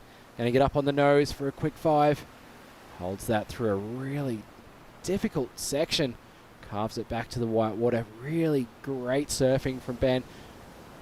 Just using that strategy of patience is key on these waves. Identifying those sections that are going to offer up the best maneuvers. We see Ben on the nose again, carving back to the white water. And see him setting up for something on the inside here. Great drop knee carve. Up to the top of the wave here. Stalls it up on the nose for a 5. He's going to hold that through this end section here. Decides to step off and kick out. So a great backup score for Ben. well surfed. His opening wave, 6.50. Will that be better than that? We'll see. I really admire the way Ben surfs. He's so strong, so powerful, but still has nice footwork and, good trim. So you can say nice up on the nose, realizes he needs to get back on that tail because that thing looked like it was going to suck up. How's the digging of those fins and that rail, sets a line, and then again takes a step off that cutback, comes back up, and you can just see he's looking. Where is he going to go? Back to this white water. As we see that board get flown up and over the behind him, connecting to this inside. And then again, just redirecting that turn. Sets the line up to the quick 5 and holds that 5. Smooth footwork from Ben Skinner. Very smooth footwork. Again, not rushing it, just trying to make the most out of, what's in front of him at the moment. This will be an excellent, backup score. Nice drop knee. He's got a great repertoire within his surfing. Knows how to throw the tail, but as well can hang 10 with the best of them. Onto a 5, holding that 5, and just drives through this inside section as he keeps that nice poise and kicks out. That's going to be a great backup score for Ben. Probably rivaling that 6.5 he had earlier. As we take a look out to the horizon again, more sets coming through in this heat. The action's been non-stop. Sky Sakalax is staying busy. Had 3 waves ridden so far. As we see Jose Archie just with the 1 wave score. Archie Bemrose dropping in a 4.83. Puts him in the second at the moment. Jose Manuel Boza from Chile, a 3.77. Waiting for that last wave of Ben Skinner to drop. As we just see the biggest set of the day rolling through. Oh my goodness, this is non-stop, and you would be so bummed if you were stuck inside of it right now. And you could see everyone kind of paddling a little bit wide, but Sky Sakalax on the outside here, dropping in to a big wave. Not too different from the waves you get in Ireland. Sky carving back. You can see how wide this wave is, pushing out to that deeper water, that really blue, beautifully colored water there. Almost having to surf around the buoy. You can see him just stalling it, waiting for this wave to offer him up some opportunity, but being that first wave of the set, it's got a lot of bumps on it, having to deal with those bumps. He's surfing way down the beach here as he decides to kick out over the back of that one. There's going to be another wave behind it. Not sure if any competitors decided to go, but a big wave of the day. Not too much work done. I don't see that score being anything of substance for Sky. He did well to surf something that's almost double overhead for him. That was solid, and that was a real wide wave. I haven't seen a competitor ride a wave all the way, pretty much almost past the competition site. There's a lot of water moving, and that's going to be a hard paddle back for him, as we see judges still having a think about what the second wave of red's going to come in. Let's see this little replay. Definitely not a little wave, as you can see. He's just trying to hold his composure through this bump and kind of, just dropping a little bit of drop knees, but just trying to survival surf, really. Just get the wave under his belt and not fall off. It looks really hard to surf, and he's trying his best to just stay on his surfboard and do what he can. This wave really not giving him an opportunity to do much, but just go straight down the face and hold on and not get bumped off, as he just realizes, I need to get out of this thing. Judges loving the commitment to this ride. You can see it from front on here. He drops a 3.33 for this ride. I think the judges loving that he's taking off on the bigger set waves, getting some drop knee work done. You can see that wave where the kind of ridge meets it. It stands up there, offering him a section to cut back on. You see that back foot dropping back to the tail of the board to stall. Cool style from Sky Bella. Yeah, he does have great style. It is a little bit frustrating, though, when you do get a big wave like that and it just kind of runs and doesn't really give you the opportunity. He got 2.67, which did bring the second wave for him, which, in conditions like this, you're lucky if you get two waves. That last heat went so fast, I thought Kai was coming in to change boards. Jose Manuel Boza from Chile up and riding this wave, looking like he might be able to get to the nose. He does, stretching out for a 5. You can see bringing that back foot up a little bit as he has to deal with those bumps on the face, extending that front arm back toward the white water, rotating his body, staying with this one, trying to get up on the nose again. He does very well. Stay up on the 5, quick 10, shuffling back from the nose there. He kind of had to do that to really stay on his board throughout those bumps. I'm not sure if he's going to be able to catch this wave to offer any more scoring potential. Has to jump off there. Looking for a 2.23 to move up into second place. Have a feeling he's going to do that with those nose rides on the outside section. Archie Benrose had a quick up and down at 0.5. So he drops down to third. Sky in second place with that last wave. That big set. And Ben going to be patient on the outside. A 6.5 and a 5.5 drops for his last ride. So now Archie needing a 1.17. So Archie, he had just a 0.5 on that quick up and down, and he really needs to get a wave, but you got to be so picky on your wave choices, because coming down to 6 minutes, this could be a make or break for him. Yeah, Archie Benrose up and riding, stretching out, getting low, keeping that nose up out of the chop. Unfortunately, just catches a rail there. Has to jump down onto his belly, realize that that's going to hinder his scoring potential, so decides to kick out. Probably going to be the 1.17, but not going to solidify his place in second. Sky Sakalak's up and riding. Section greeting him in front of him. He walks up to the nose, holds that 5, going to carry this 5 through along this wall of the wave as he decides to redirect his board down the wave. You can see it moving into that deeper water. Is he too far on the shoulder? He is. He's going to lose that wave, falling off the back of it. 5 minutes, 20 seconds remaining. Jose Manuel Boza moves up into second with his last score. So that score drops as a 4.23 situation now. Ben Skinner in first. Jose Manuel Boza in second. Archie looking for a 3.17. It's going to be right on the cusp, I think, on that stretch 5, and then he kind of just caught that rail and decided to kick out of that wave. I just feel like these heats are going so fast. I look up and it's like 5 minutes on the clock left. But for these guys, it probably just feels like it's just going even faster. You know, they're working so hard, but you know, a lot of these put the time in the training and knew what they were coming to. And I'm sure a bunch of them probably read the surf report. You can get some really good forecasts now. That are going to tell you, hey, it's not going to be small. Start making sure that you've trained. And as we saw, if you would have paid attention to last year's conditions, we had solid surf, and hopefully you would have been preparing for this a couple months ago. Because if you weren't, it would be a pretty big reality check for you. 85 degrees the water, 87 degrees temperature. 4 to 6 foot right now, and we are still expecting it to build into the 5 to 7 foot range. High tides this afternoon at 2:15. And as we said, that wind should be kind of coming up and down a little bit, but for the most part, we're going to kind of have these kind of conditions for the remainder of the day. You're watching day 3 of competition here for the Surf City El Salvador ISA World Longboard Championship. Fantastic views of the host nation of El Salvador here. That volcanic background. You're watching the little town here of El Tunco moving into El Sunzal. And if you come here, you never get skunked for surf. Always surf, but once you're surfed out, head inland, go to the waterfalls. Tons of activities to do when you are in El Salvador.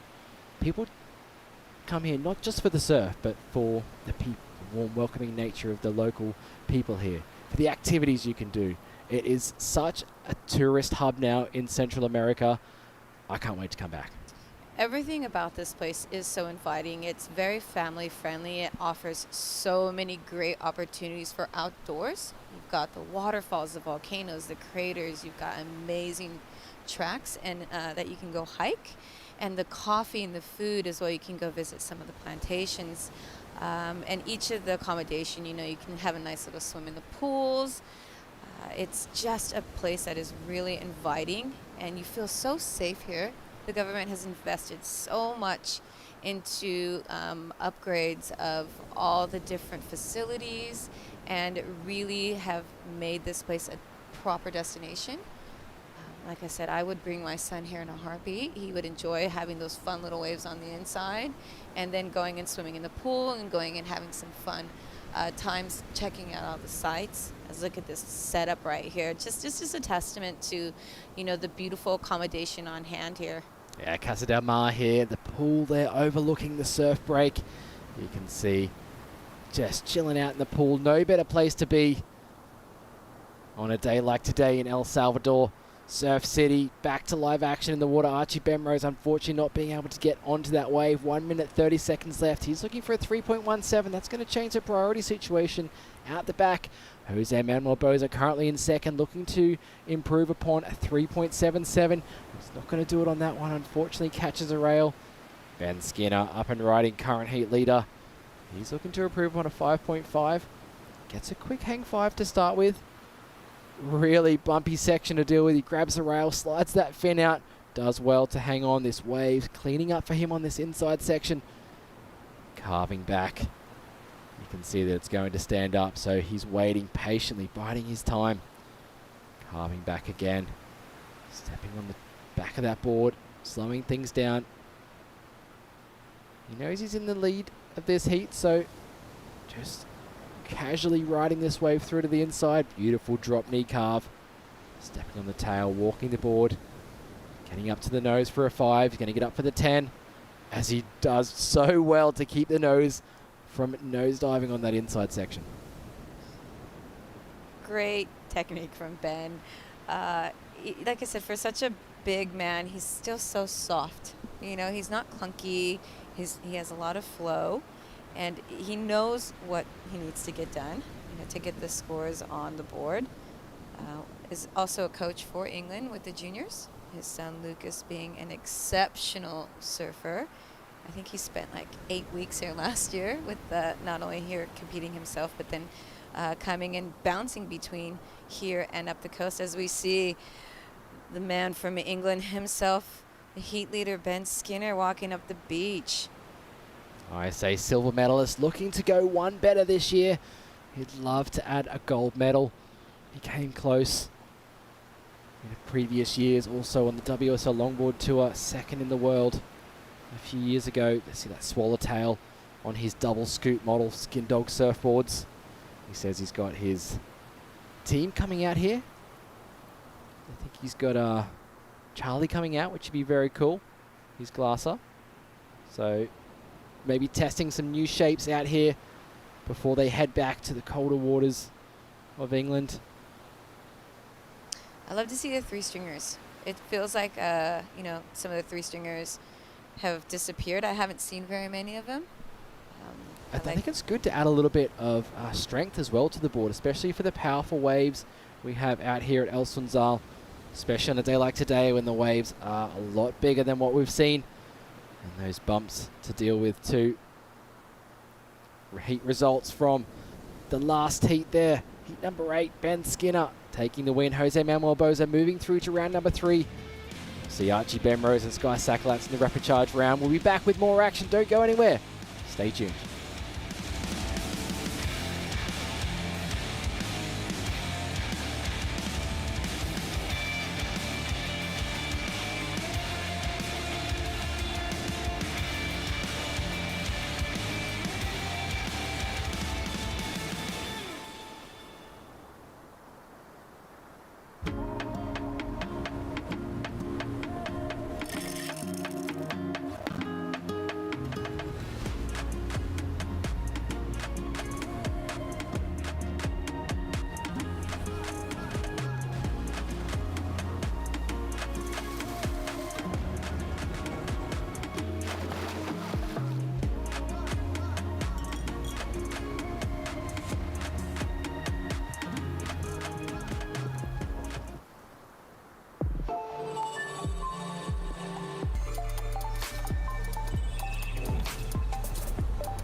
Last year's silver medalist Taka Inoue up and riding. Live action heat 9 of men's round 2. Taka straight up to a hang 5, holding that 5 on that shoulder section. Carving that board down the wave face. Has to get low to deal with that bottom turn. Gets himself high on the wave, up on the nose again. Taka bringing this wave right the way through to the midsection, carving back around. You can see something standing up on the inside. Taka, no stranger to long right-hand point breaks as he sets himself up here on the inside. Kind of fading back to the left, puts himself behind the white water, up to the nose, holding that 5. Carving that board back around. You see Taka up on the nose, holding the 5 on the inside. Does well to negotiate that section on the inside. Taka recovering from an injury earlier on this week. He was riding his stand-up paddleboard. Tried to go up for a big floater. Come unstuck as we see live action. Noah Stender just has to step over the front of that board there. Didn't quite have enough speed to get down that wave face. Yeah, I had a chat to Taka this morning about how his knee was feeling because you could see he was really favoring it in those turns. And we'll have a little chat about that after this wave. King up and riding from the Philippines. Crisanto Villanueva holding that 5. Love his style through that section there. Gets low, tries to drive that board through this whitewater section. He does very well to carry that board speed throughout the bottom of the wave. Up into the lip of the wave. Small drop knee carve just to set himself up here to get back on the nose for a 5. Love the way he pushes his hips out in front. A little bit of a kind of fall there back on the board. He's going to carve this one back around. Jumps off this one. A stacked heat here to set up men's round 2 heat 9. And no shortage of action. Jonathan Amir Israel surfed very good heat yesterday, winning that first round heat. Cross-stepping his way up the board here, up to the nose. Found himself a nice medium-sized wave that's offering a bit more of a cleaner face, so allowing him to get up to the nose multiple times. Bringing this one back through, just flowing that longboard down the face of this one, realizing he needs to cut back again, throwing lots of spray as he's back up on the nose. Riding through this section, unfortunately, it just goes down, and we've got Sam Bleakley down on the glass with Ben Skinner. Thanks so much, team. Job done, Ben, but let's be honest, it's super bouncy, really challenging conditions out there. Yeah, that was one of the hardest conditions I've actually ever surfed out here. Building swell. Felt like it got bumpier during my heat, to be honest, but I just wanted to hold on and get the job done, really, because I think from now on in, you know, Monday's looking kind of challenging, and then it's going to be really nice waves after that, so I'm looking forward to staying in the event and pushing further. Great composure. Talk about the impact that this new design in the tail of your board is having to allow those rail turns. Yeah, it's just an addition to a board I already loved so much. The concept of the double scoop, really, you can put into any design. So I've just been playing around with what I can do to make the board even better. And I use the swallowtail that I put on my son's Magic shortboards, and so I feel like it's got a special connection to me and him. And yeah, it feels amazing. A lot more grip through the turns and still the same amount of lift on the nose. I'm looking forward to getting some clean conditions to really show what the board can do. And thinking back to those silvers you've got at the ISA World Longboard Championship, you finished second to Matthew Muir from South Africa, second to Antoine Del Perro. What was it like going through that, and how does that affect your motivation to win gold? I mean, look, those silver medals were highlights of my career, but also some of the sorest points of my career at the same time. It hurt to lose by such close margins both times, like within, I think, 0.34 and 0.37 of a gold medal. So there's no doubt that it's given me fire in my belly from those medals, and of course I want to push for the gold, and that's why I'm here. We love watching you. You're a huge inspiration. The fan base back home is massive, and I know you're going to have some messages for all of the team. Yeah, just thanks to everyone watching. Yeah, just stoked that like we got such a great team here with Emily, Lola and Arthur. Got great vibes. Obviously a great commentator from our hometown as well, so the flag's flying high, and yeah, we're proud to be doing it for England. Let's go. Whoop. Team England on a roll. Let's get back to the action. A fantastic interview there with Ben Skinner. We'll be moving through to round 3. Got some updates in the water. Taka Inoue, 5.33 for his first ride. Jonathan locks in a 4.67. And Chris Santo, a 4-point ride. Looks like some lines building up on the horizon out there. More sets about to come through. We'll see if the competitors can make their way out. Taka sitting at the back there with first priority at the moment. Ben Skinner, what a humble man. Great surfer as well. Surfing family, his kids are doing so well. Of course, Lucas, but also his daughter and his youngest son. I've seen him pushing into waves recently, so a huge support back home for Ben Skinner. His whole family is amazing. I think Ben would have been about 14 or 15. I went and stayed at his house in England. I'm friends with his sister Emma, and who's an amazing surfer from England as well, and so is his other sister.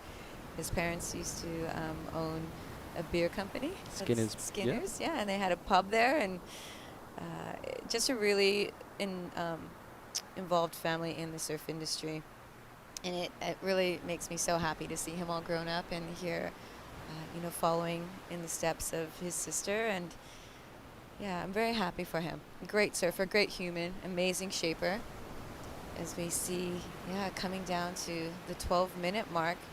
I'd love to find out from someone who lives here if there is like boils out in the lineup that you see kind of pop up when, you know, bigger sets are going to come, or how they navigate that, or like, I know that some places have little indicators that will let you know when sets come. Certain spots that I surf, you see boils pop up before you see anything. And then you can see like little indicators down the beach come through. As we see Jack Tyro, New Zealand, great surfer, beautiful human, polished longboarding, was down at the Mingle in New Zealand. Shout out to Ambrose for putting on such a great festival. You know, just a real approachable human, and really lets his surfing speak. He doesn't really talk about himself or his surfing. He just goes out and does it. Oh, it shines through from Jack. Another standout free surfer of this morning's session. Jack, you can really tell who he is out there with that fluoro orange board and his unique style and approach to the waves, keeping that board flowing and moving through turns. As we see competitors here moving closer together, looking like Noah's going to have a look on the inside. Noah realizing he needs to get a score under his belt. He's got that 4th priority, so he's going to hunt around on the inside there, looking for a wave that he's going to have a cleaner face. Looks like King has moved across as well in that blue jersey. Try and get this one on the inside, sitting with 2nd priority under Tucker. And here we go. The Philippine surfer deciding not to go that one. Tucker Inoue waiting to back up his 5.33. Tucker, a world champion stand-up paddle surfer, 2nd in the ISA last year. That silver medal. Team Japan looking really strong this year as we have King up and riding. Crisanto cross-stepping up to the nose, holding that 5. Tricky section to deal with, but he does well. Stays nice and low on his board. Just traversing that mid-face of the wave with these bumps. Drop knee, stall there to set himself up. You can see him just sitting on that shoulder a bit, trying to bring this one back to the pocket. As he's up on the nose again, dropping down this one, standing up taller for the inside section, more critical. He drives that board through that section there, drop knee, carve, up on the nose again, stretching out for a 5. Crisanto only looking for a 0.68, who's going to move up in the rankings here, probably up into 1st place. Noah Stender looking to get a better wave score on the... Put himself in a good position here for a quick 5. And he's going to look to get up on the nose again. Holding that 5, unfortunately going down. Looks tricky for the goofy footers out there, Belen. It looks tricky for, goofy, but it just looks tricky for everyone. Really, like you're looking at the scores that are being dropped, with a 5.33 being the highest one right now, but, everyone's still waiting. A couple people, 2 people waiting to get just a second wave so they can, make it a little bit more difficult. We see Noah coming in only needing a 4.45 and a 0.68 and 0.67, the difference between 3rd and 2nd with 8.5 minutes remaining. Watching Taka surf on that last wave, you could really see he is favoring that back leg. He's really trying to, like I said, I was talking to him earlier. I said, how's your knee feeling? And he's just like, oh, bigger and the bump, it hurts. And he's just wishing he could get just a nose ride section so he just keep that weight off that nose and not hit the bumps and just lean on that back leg. And I feel really horrible. You never want to see anyone in pain, let alone when they're here wanting to win a medal. Beautiful scenes here. El Sunzal, the drone operator, capturing the best of El Tunco here as we see competitors having to deal with a wider set breaking through. Noah Stender making his way back out. 7 minutes, 35 seconds counting down in this heat. More waves approaching the lineup. Taka Inoue looking like he's going to pull the trigger, use his priority at the back here.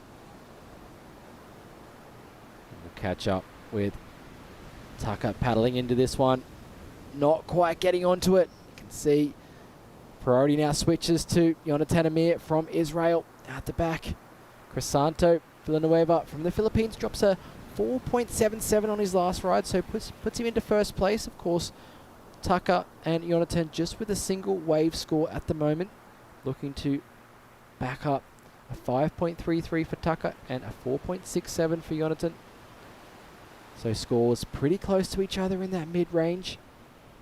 Judges really wanting to reward critical surfing in the outside section, in the pocket of the wave, nose rides, carving maneuvers, all with speed, style, flow, grace.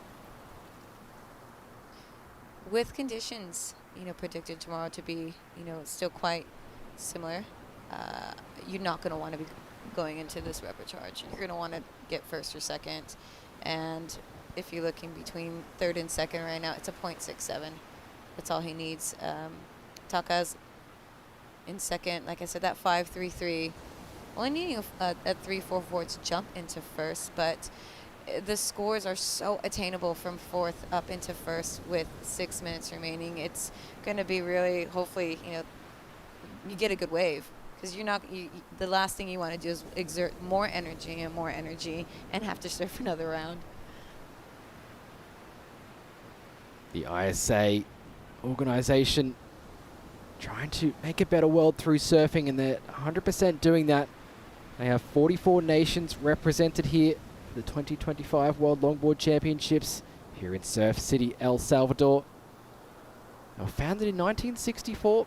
Fernando Aguirre, the president, he'll be coming down here later this week to check in on the action. We can't wait to welcome him to this beautiful country of El Salvador. Great supporter of surfing, longboard surfing. Remember to check out the social media on the ISA Surfing, Instagram, Facebook. You'll see updates from some of the competitors, insights into what they've been up to, how they're enjoying El Salvador, and of course, you can check out isasurf.org for all of the heat replays. You can check out the highlight videos, the photos from each day of competition, see your favorite surfer and who's representing your country. The beautiful thing about ISA is not only do they run, these contests, but they also offer so many things for the community. And there was a time where I would be traveling and I would be the only female in the water in some of the countries, and I would constantly be going and trying to grab. I'd either be, get more women in the water, come surf with me, and teach them to surf and so forth. And now, because of things like what the ISA offers, it's given so many more people the opportunity to be introduced to this sport and really bring recognition to surfing. Noah Stender from Denmark up and riding, trying to get a score on the board. I think it's a smart move from Noah to just pick an inside one, get a score on the board. He's only looking for a small score of a 3.63 to move up into second at the moment.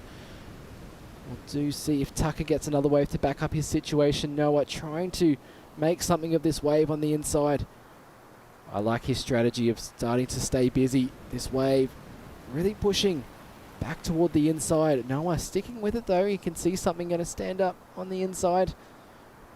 Just trying to trim that board through this section here. Gets up to the nose for a quick 5. Cuts it back to the right. Holding that 5 through here. Surfer from Klipmøller in Denmark. So Noah, 3 minutes 15 seconds on the clock. He might have a chance to paddle halfway back out. Get himself another ride. That wave coming in at 2.5s. We'll see Jonathan Amir using his priority at the back, up on the nose. Looking for a very small score to move himself into advancing position. He's already done that with that nose right at the back.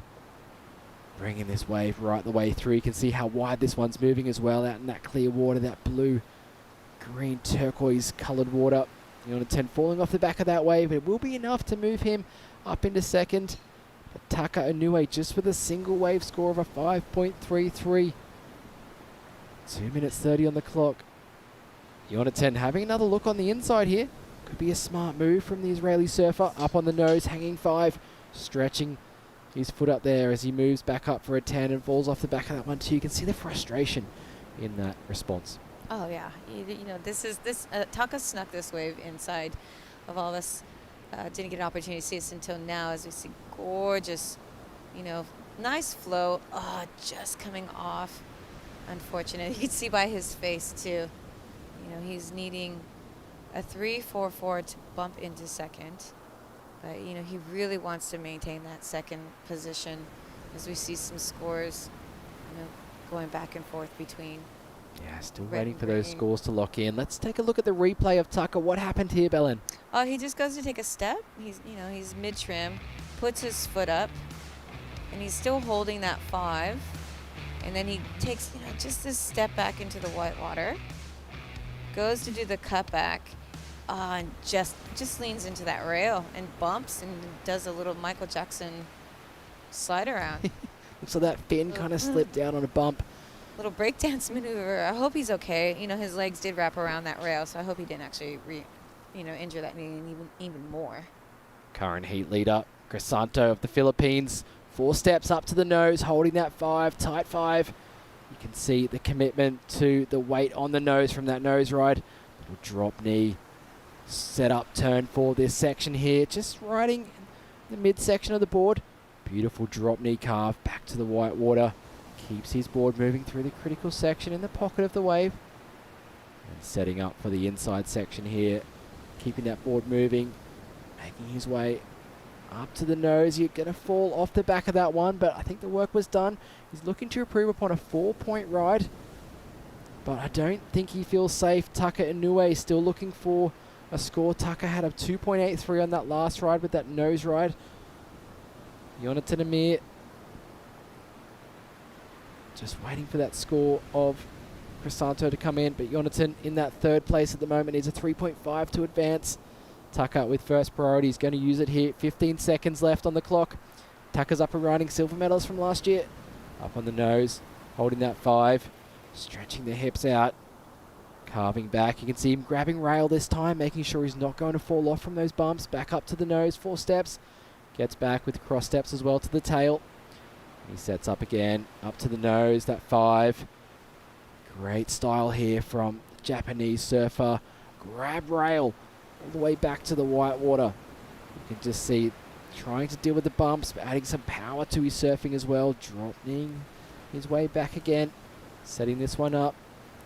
Beautiful style from Taka. Bringing this one all the way through to the inside.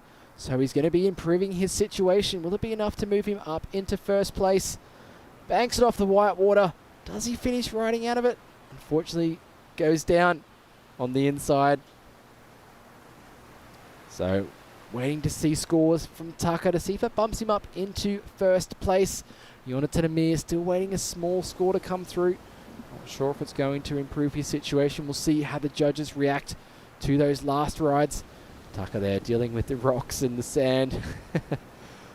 Always a smile on Taka's face, Bella. He does. He's a happy-go-lucky, as we see. You know, just nice little style there. Goes up for the 5. Really throws those hips over, showing commitment in that nose ride.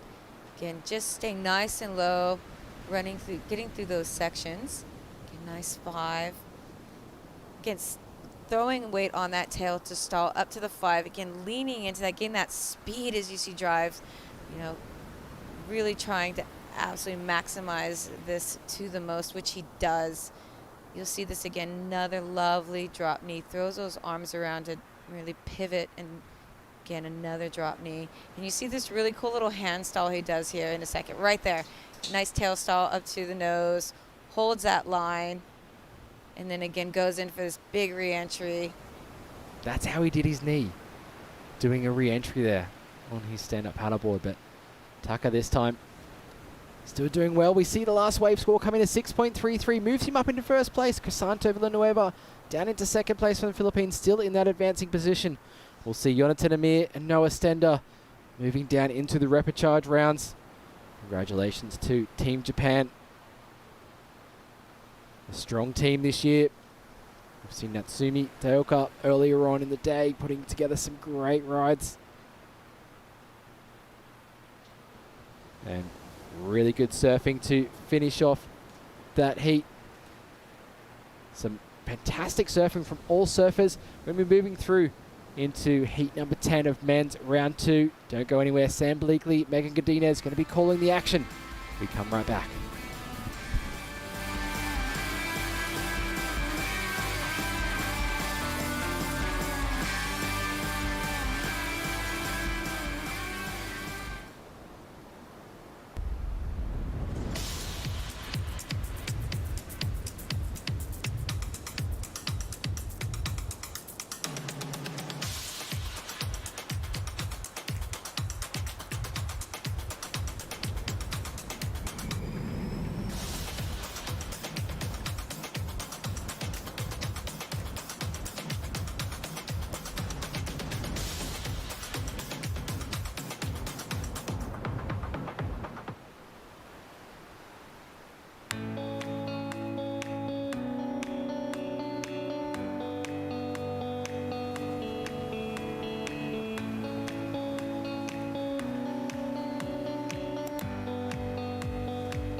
Welcome back as New Zealand, South Africa, USA and Spain take to the water, and up and riding right now it's our Kiwi, Jack Tyro, all cool, toes on the nose on his Keo built board. Walks out of that nice Soul Arch 5, moves back to the tail, stylish, expressive, low bottom turn with the roll on the board, switching planing edges and then going to the top with a really nice down carve, expressive involvement style longboarding from the 18-year-old as he gets back into that low stance and crouches and then stands taller and then just accelerates as he walks to the tail. Beautiful up and down motion there for Tyro, finding the touch of the 5, speeding through the inside and then kicking out with the coolness of a seasoned veteran. Tyro, what a style master he is. I'm Sam Bleakley, joined in the booth by Megan Godinez. Megs, it's Kevin Skavana up and riding, the American.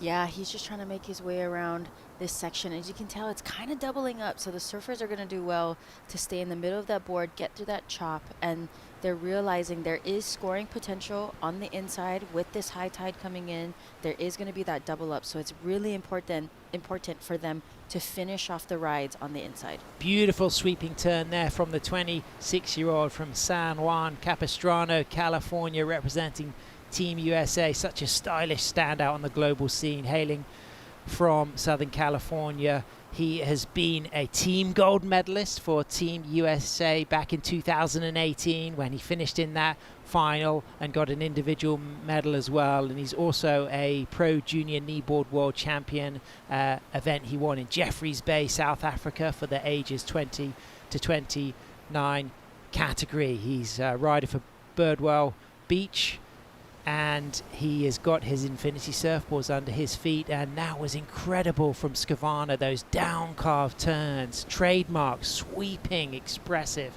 really good. Yeah, and he's been riding the Infinity boards for a long time now, and he's got 2 models with him, so him understanding his boards under his feet is going to play a big key throughout the contest. Up and riding, having a look here, it's our Spaniard from Salinas, northern Spain, Asturias, Nicolas Garcia. He goes to the tip, doesn't make it back. But someone who turned that heat around on the last 2 exchanges. He's our silver medalist from 2024. It's our Japanese surfer, Taka Onui, on the glass. Thanks, Ben. Yes, Taka needed a good score. You turned that heat around. How do you feel right now after catching that last wave? Yeah, today the too bumpy, then very difficult to make a riding. Then last card I get a small wave, then I make a no ride or something, right? I'm so happy. So you're happy you won. You don't have to surf this reprecharge. Now you get to go into the next round. Are you excited that conditions are going to be a little bit better, easier for you? Yes, I think tomorrow is the departure day. Then I just sleep. I don't know how to say English. Just I think. Understand. Let your knee heal a little bit for you. Well, anything you want to say back home? 皆さん応援ありがとうございます。すごい夜中の一番起きにくい時間だと思いますが、おかげさまでなんとか最後に乗ることができて、次のラウンド3に勝ち上がることができました。今日この後まだ女子の選手が残っていると思うので、引き続き応援よろしくお願いいたします。All right. Well, wishing a quick recovery for your next round, and best of luck. Back up to you guys in the booth. Stuff. Thanks so much, Berlin. Congratulations, Taka Onui. Sporting a knee injury, coming off the back of winning silver last year. What do you think it'll take to go to gold this year, if his knee holds out, Megs? I think what he's doing now, just keep building throughout the heat, really concentrating. It's going to be good size all week. So he's going to have to really compose himself, take his time, really understand he needs just 2 solid scores. He doesn't need the quantity of weights. The wave needs to be the quality of it. So I think he's going to have to pace himself. It's hard out there. I mean, I heard from Ben Skinner in the post-heat interview, also from Kai Salas as well, how difficult, how tricky, how shifty, as we can see our 2010 gold medalist. It is Rodrigo Schweier representing Team Brazil. He's going to be coming up next against Eduardo Del Pero. As we can see, Nicolas Garcia Andrade from Spain, stretching out to the tip, riding his John Garmendia surfboards, looking strong on that opening nose ride. A European champion from 2022, the goofy footer, holding up a nice line here off the bottom, just a little touch of the rail to gain composure, dropping back down into the middle of the wave. As you can see, the speed and the bump and the challenge of this ride as he finds a composed nose ride once again, and cross steps, holds the 5, and then that chop just swallowed him whole at the end of the ride. Yeah, with that tide coming up, these deeper sections in the lineup, especially in the channel, the waves are starting to kind of break in the channel, so they really need to pay attention to where their redirection for the power sources. Skavana drops a 5.5 for his opening ride, but it's Tyro who takes the lead with that 7.0. Great to see the Keogh brand represented, founded by Denny Keogh in Brookvale, Sydney, way back in 1957. One of the iconic brands in longboard culture, and looking beautiful under the feet of Jack Tyro, who really likes to surf in what we call that involvement style that was really pushed in the transition period between flatter, heavier boards and boards with roll bottoms and V shapes that allow transitions, a climb and a drop, and those were the boards that initiated the shortboard revolution. But it's an exciting period of longboarding from around 66, 67 that the likes of Jack Tyro are particularly inspired by. Yeah, and it seems to be doing him a good thing, and, Yeah. and in his favor. That board looks so good under his feet. Yesterday it handled the chops. Even today, Yeah. it looks great. And for him to navigate as a goofy footer, he's doing a really good job. That was one of the coolest bits of surfing I have seen all event in what is clearly some of the most challenging conditions, as far as, yes, yesterday we had bumps, but what we have now is huge size and speed combined with some of the bumps. But up and riding right now, it's our surfer from Cape Town, Muizenberg. It's Joshua Van Niekerk, the 22-year-old, bounced off of that wave. What happened there, Megs? He just got a little heel heavy, and touching back on the boards you were talking about, having that rolled bottom is going to come into favor for those surfers, because it's going to push off of the water instead of catch it if Sure. it's flat, right? So I think as we see Jack Tyro up and riding on his beautiful orange board here. And I really like the way he walked out of that nose ride, but just was patient on the front third of the board, and now cross steps back to the tail and now sets himself up into the middle.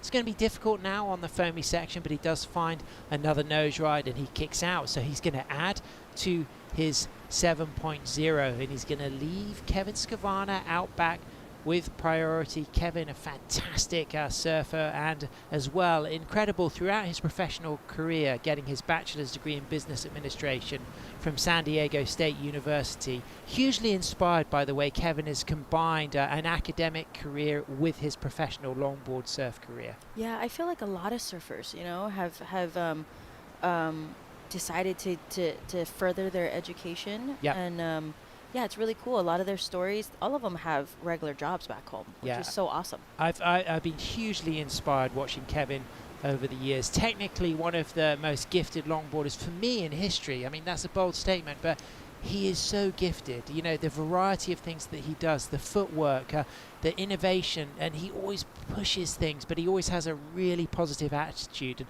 a great team player, and he will be a huge asset for Team USA, as we can see him up and riding right now, right on time, right on cue on his Infinity surfboards. He's got his 2 pro models, but that wave again demonstrating how impressive it was to see Tyro surf that 7 so silky.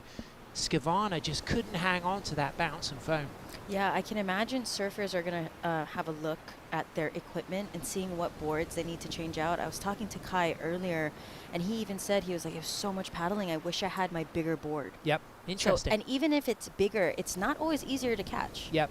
It's a lot of water moving at you. So he was the reference for that, you can just see how that board just fishtailing. That's the worst thing, when you get cleaned up and you feel your leash stretching to the point where it becomes dental floss, and you're like, is this going to break any second? And then it just kind of, and you think, is it still in one piece? Is my leash going to survive? Tombstone that was. 8 minutes, 40 seconds remaining. That's not a fun feeling. That is not a fun feeling, just hoping that your leash doesn't snap. I've had times where I've held onto the leash, broken in my hand, and I had to hold on to the other side. I mean, you just have to, oh no, as we see them getting cleaned up by a set here. And the whitewater's got a lot of power, so I really I'm interested in the feedback from Salas. So Kai said he would have liked the longer board. Is it for the paddle out or for the entry into the waves? I believe it's for both, but Yep. even for the entry, we you know, in the heats prior, we saw the surfers really stroking into the waves. They had their head down, they were really stroking in, and that alone is tiring. Sure. Because then once you catch that wave, you're standing up, and a lot of surfers don't realize it, but they're holding their breath Sure. as they're surfing. So when they kick out, they're tired. That 6-minute paddle out, it's a lot of work. So having that bigger board it can be an advantage for getting into that wave. It's just your technique and your style to control the bigger board now. Well, talking of advantage, it's Tyro with the advantage right now with a 7 and a 5.33. Skavana in second with a 5.5 and a 2.0. Big shout out to his mum Karen and his dad Eric. I know you'll be tuning in, supporting Kevin. He's looking good. That 5.5 was a great start. Of course, that 2 he did fall. He's going to have a chance to improve and replace that 2, but Tyro looking very comfortable. Tyro can now really start to be selective in the last 7 minutes, but there's a lot of pressure on Garcia and Van Niekerk from South Africa because they need significant scores to keep up with Kevin and Jack. Yeah, what's interesting is yesterday the waves were a little smaller, so we saw a little bit more of defensive tactics out there. Today, it's kind of more about the survival and getting the waves that they need to get. They're not really worried too much about their other competitors. They're really focusing on what they're doing on the wave and performing. Yeah, I will emphasize as well that in Spain, it's the Garcia, it's the th sound for the C's, whereas in Central America we often have the s sound, but it's Nicolas Garcia for the Northern Spaniards. As we can see, Amado Alvarado, our local legend, coming up next, and right on cue, Nicky Andrade Garcia up to the tip. He doesn't walk out of that nose ride, so finding it a little bit tricky to complete the ride, but he's got a 3.33, which is a fairly decent score to carry, but he really needs a strong backup now. But having fallen early on that wave, he's got time to get back out to the lineup. 6 minutes remaining. Who do you think's the front runner for that second position, considering Jack Tyro's so convincingly in the lead? I think Kevin would be smart with 5 minutes left. You know, Caitlin being their coach right now, and Colin McPhillips. I think they're going to have to, he's going to start playing a little bit of defense. I would, in my opinion, you know, with Nicolas only needing a 4.18, right? So he can do that on a medium-sized wave. If I was Kevin, I would kind of be, you know, sitting a little closer, especially with, he doesn't have a high backup score. His backup score is a 2.0. So he really needs to start moving and get a solid score. Having a look at that one, our surfer from Muizenberg, Cape Town, Joshua Van Niekerk, looks down the line, opts not to go. He's going to be out of priority now, turning for this insider, looking to see if that's going to stand up for him, deciding not to go for it. 5 minutes remaining. He's got a couple of low scores, so he really needs something significant to keep his hopes alive of moving through to the main round 3, with Jack Tyro looking really strong and Joshua Van Niekerk on an insider. Can he get a nice high line? That one just not letting him in, Megs. Yeah, and touching back on what Kai said, it's the bigger board that's going to allow you to get into those waves. So I think a lot of surfers are going to have to collect their equipment and see what's going to be best for the conditions. High line for Scavano on his Infinity surfboard. Straight to the tip, finds a 5, gets a 10. Radical. Big steaming section. Incredible that he made that nose ride. Grabs that rail kneeboard-esque approach from the World Junior Kneeboard champion, stalling, getting a high line, a winner of a duct tape event in Muizenberg a number of years ago, which would have inspired a young Joshua Van Niekerk as Scavana on that trademark down carve, and then sets himself up, a little drop knee flash there with the setup as he walks back up towards the nose, and then gets another touch of the 5, facing back into the foam, and now he's got that front side stance, just looking to get himself in line for maybe one more section. And with 3 minutes 50 seconds remaining, do you think he's going to come in on this one, or do you think he's going to try to get one more, Megs? I think he might actually be trying to come in on this one.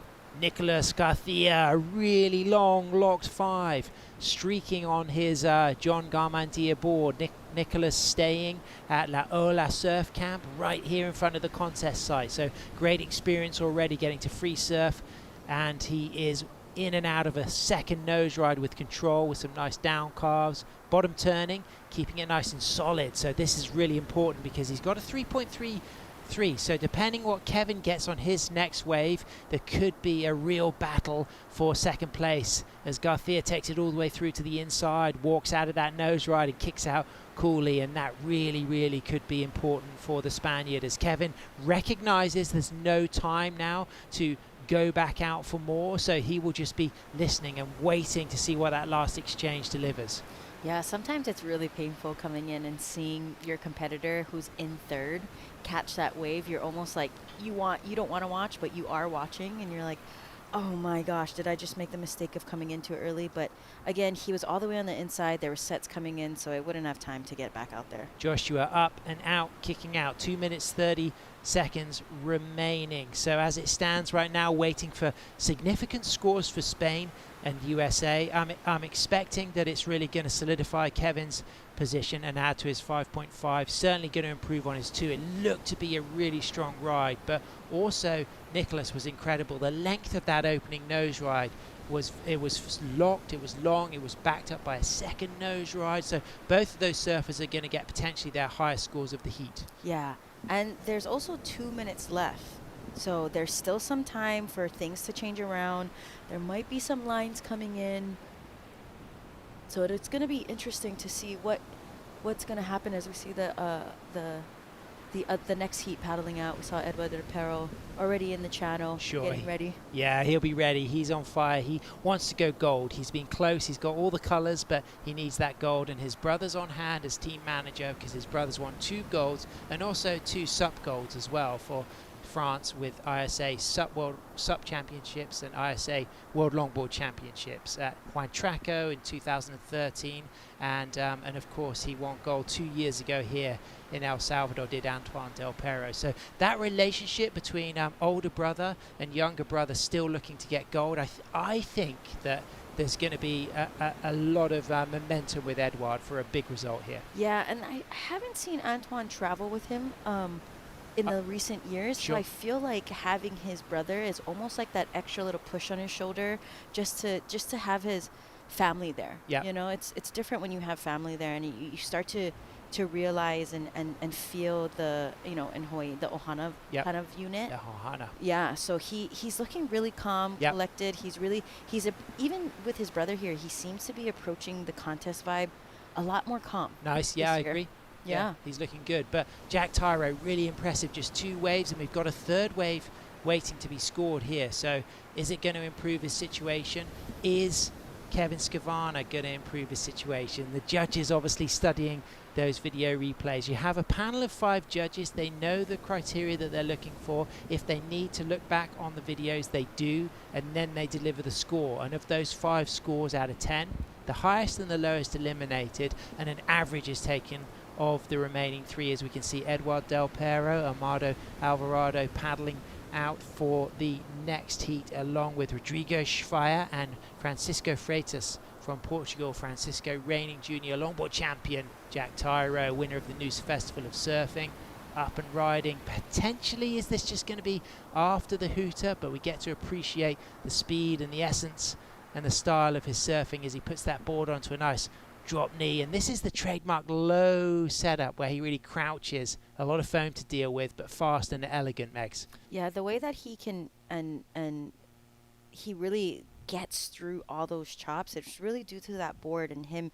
really knowing his equipment. So, I mean, he's done really well. Well, Kevin Skavana has dropped to 5.77, so it solidifies his position in second, meaning that Nicholas Garcia needs a 7.94. That's a huge score to move up into second. Do you think he's going to get it, Megs, or do you think it just was close but not quite enough? It was close. I don't know if it's going to be quite enough. 7.94, that's closer to an 8, into the excellent range. Again, that beautiful nose ride out the back was really solid, but I feel like there was a lot of slowness to it. There wasn't there's a lot of downtime, I feel like, on the wave. Yeah.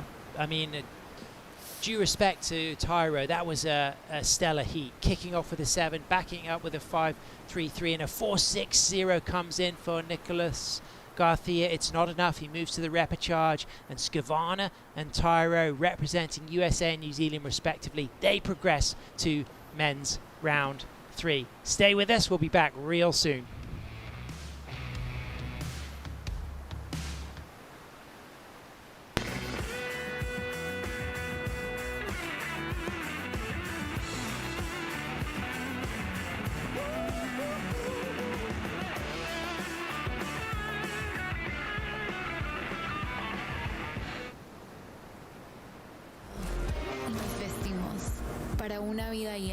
todas esas cosas que la hacen realmente suprema.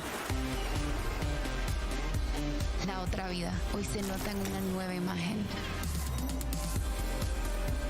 hecha con el arte que nos enseña que todo eso que hemos ido dejando para otra vida es hoy. Suprema, esta es la otra vida.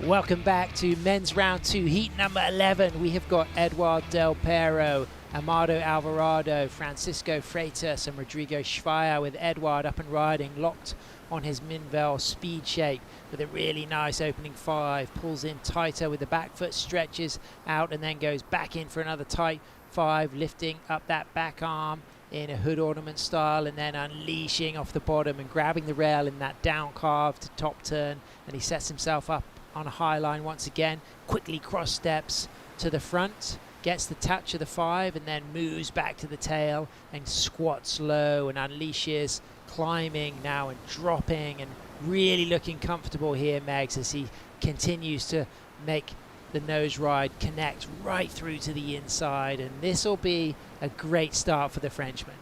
Great surfing, smart surfing from him. Within 2 minutes, he's caught his first wave. So with that first solid score, he's going to be able to go out, really start to choose and pick. You're going to see the veteran moves of realizing that there's only about, there's 20 minutes. You're going to be able to get back out there and have time to pick and choose what wave you want.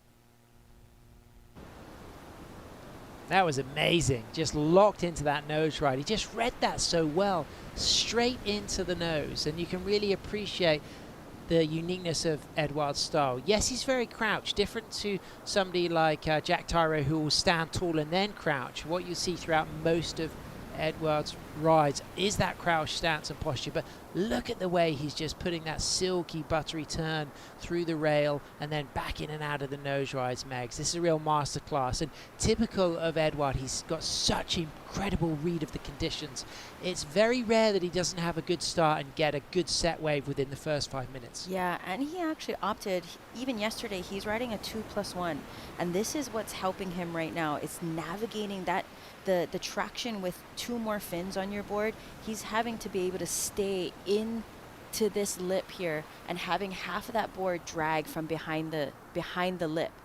Really nice, cool, calm, collected, redirects this here. You can see there's another line on the wave, and he does so well to read the double up. And how's the rail grab? It's that 2+1 that's really letting that rail and the fins catch the water so that it's not slipping out. Sure. A lot of the times you'll see the single fins, when they're doing those turns, the fins will just kind of give out because there's only one. But with 2+1, he's really catching it, but he still does have the, he's staying low, but he's still doing the traditional surfing of just doing simple rail to rail. He's not going up to, I know him when he was still doing the 2+1 and really radical surfing. There's moments when he would go up and try hit the lip.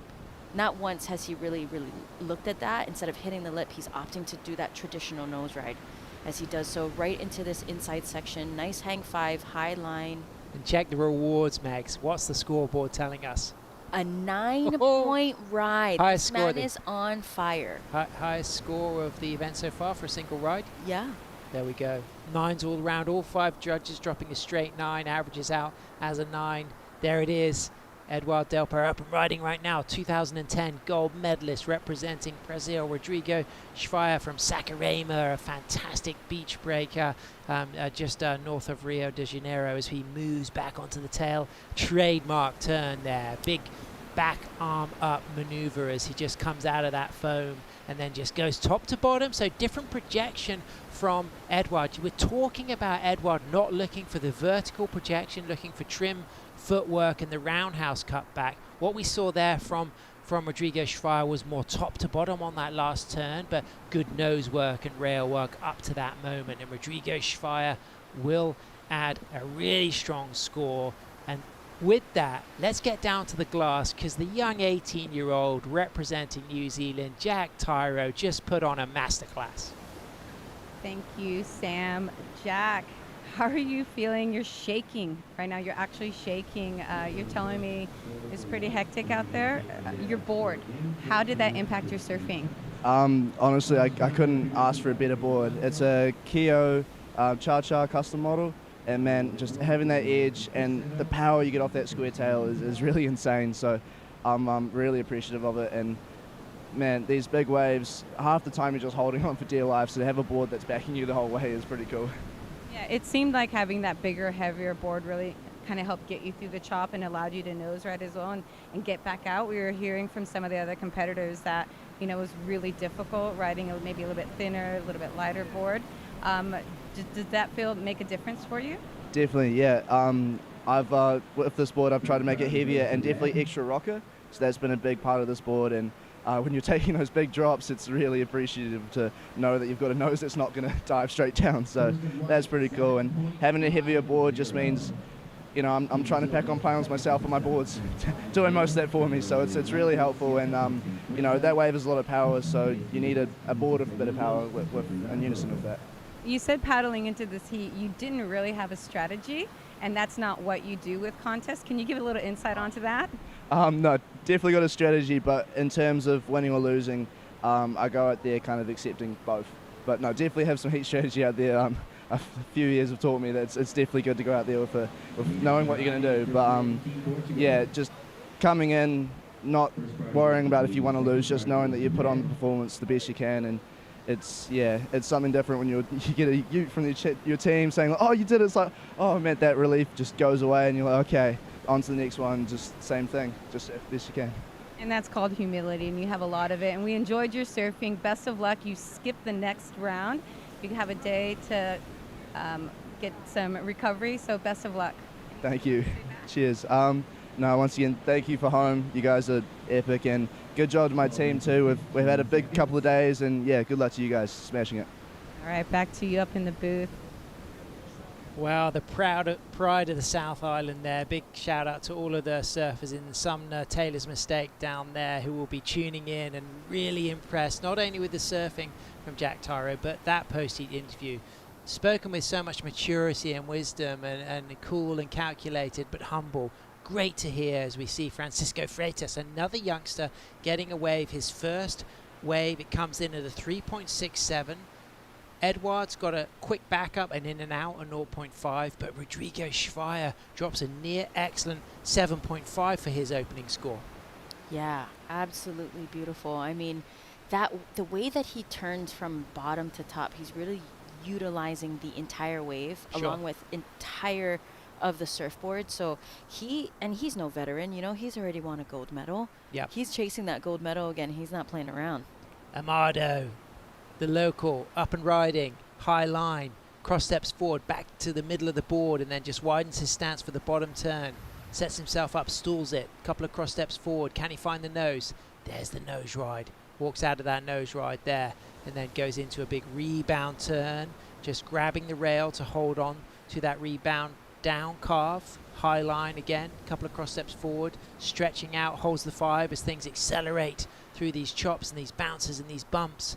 And he's going to use a little bit more opportunity here to maybe use the footwork or the rail work as he just cross steps in and out and gets bounced off on the inside as Rodrigo Schweier answers back, adding to his 7.5. Trademark with Rodrigo Schweier. You often see that it's actually what is like not the leading arm, but that back arm on the outside of the face there just really uses that, lifts that. You can really see how he kind of leans with his shoulders, but uses one of his arms to help guide him and balance him and come out of the turns and rail work. Yeah, and it has to do with, I think, when he's hanging 5, especially with his backhand out like that, he's really trying to distribute his weight. Sure. A lot of that, his weight, he's leaning on his back foot, so that way, you know, he can get a little bit more toe time, really balance out where that nose is going to levitate for him. So, and I love his style. It's so gorgeous. Bit of a paddle battle going on here. Amado's got the inside. Rodrigo Schweier's keeping it cool. Does he know that Amado is on his tail, Megs?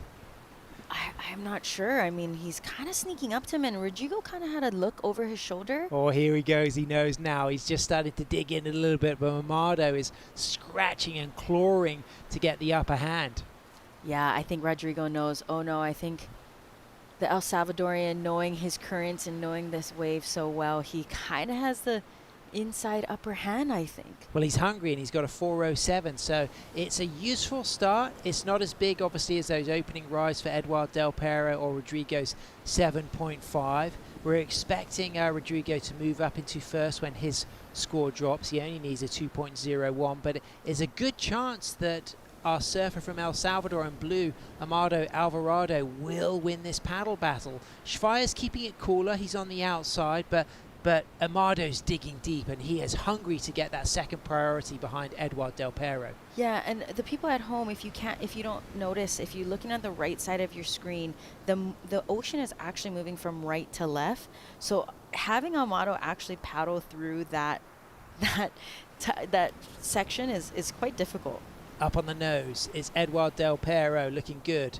Back to the tail, grabbing that rail all the way through the arc of that turn and coming off the bottom cleanly out of that roundhouse cutback, and then now back onto the shoulder as he just has to just squat lower, but walks back to the tail as he's able to drop back down into this face, mixing up the turns with some variety, going into the drop knee, and this gets a bit more clean through the middle and the inside as he kind of comes out of that nose ride with a bit of acceleration, and then 3 different types of cutbacks: the rail grab, the drop knee, and just the engaged rail as he bounces and hops and walks up to the tip, gets a quick touch of the 5 and slices that for the kick out. So he's going to add a significant score to that 9.0, with Schweier dropping a 6.33. Rodrigo goes up into the lead temporarily because Eduard's only chasing a 4.83 to move up into first. Yeah, and what I've noticed about his waves, that's why the judges are rewarding him, is that there's no downtime with Eduardo. Yeah. The way that his board is shifting from left to right, if you watch him, his nose is never in one direction unless he's on a nose ride for more than 4 seconds. Wow, look at that set, Megs. That is huge. And you can see that the priority judge still hasn't deemed priority to either Amado in blue, representing El Salvador, or Schweier in white, but Francisco Freitas is out back, and you can see that one next to the surfer in the green vest. Francisco, reigning European junior longboard champion. He's got a 3.67, so he needs a 5.84 to move up into second. He's got the free reign now of this set, with Schweier and Alvarado still looking to get out back, and despite the energy that the El Salvadorian put into that paddle battle, it hasn't paid off. Schweier stayed wide and was out of the way more of that set, and it paid off. Yeah, I think that with, Amado was trying to sneak in, Yep. having that El Salvadorian knowledge. Rodrigo's such a veteran move to be like, all right, you're going to waste energy paddling out. I'm just going to paddle around, cruise on out. Yep. We've got time left. I'm going to have, he knows the currents. He knows it's going to push him out. So he just stayed in his lane. Yep. And I think he's going to get deemed. And he never, right. the cool thing about Schweier there is he never got flustered. No. He recognized, no, I'm taking the wide route here. I'm going to stay here. And Amado muscled and dug deep, went for the inside. It didn't pay off, and now you can see Amado taking that outside line. And Del Piero drops the 6.77, so that's nice. A 9 and a 6.77, an impressive heat total. 15.77, not our highest heat total of the event so far, but our highest single scoring wave of that 9.0. Yeah, and with 5.5 minutes left, they're all going to start paddling out into position. As we see blue, Amado, he's still kind of wide. I think with that set, it kind of, and him paddling on the inside, it kind of made him a little flustered and not knowing where to sit. Where he needs to be is just not there right now. Up and riding right now. Francisco Freitas from Portugal on his Luffy boards out of that first nose ride, chasing a combination of scores to go up into second. So this needs to now be combined with another significant score for him to have a chance of not getting knocked down into the repechage. But he's looking really good in and out of the footwork, widening the stance, cutting back to the foam, dealing with the bounce, just again snaking those cutbacks to stay in the pocket, and then coming high to get a steeper section for a touch of the nose, and then again just dealing and leading with that chest pointing forwards, getting another touch of the nose. It's going to be an okay score, but he's in a combination situation. It's two waves that are now needed as Rodrigo Schweier gets a big overhead set, 2 steps forward, full risk, high degree of difficulty to go for that nose ride, and this is going to be a big bouncy drop, but he's dealt with that incredibly well, and he powers off the bottom. And in his head he was probably thinking, I can climb over that section, but he wasn't able to, so he dismounts as our El Salvadorian is up and riding with the cross step turn, chasing a really big score of a 9.76, Megs. Yeah, and especially with 4 minutes left, you know, you would likely want to have 2 different scores, but right now with him, you know, with the repechage, I would tell him, you know, just focus on creating a masterpiece on this wave. Wow. Trying really hard not to fall, but he did a lot of work on the outside. Beautiful surfing for our El Salvadorian. So a score will come through for Amado and for Francisco. It's a 4.43. So now Francisco is out of the combination situation, but he needs 9.4 to move up into second. Amado needs a 9.76 to move up into second. So Edward Del Perro and Rodrigo Schweier sitting really comfortable. Edward can really relax now. He can be picky. He's got 3 minutes 10 seconds. He's only needing to replace a 6.77 if he wants to improve his situation. It may well be that even without another scoring ride, he can still take the win, but knowing Edward, he'll want to get 2 scores in the excellent range. Oh, absolutely. He's going to paddle back out there and chase it.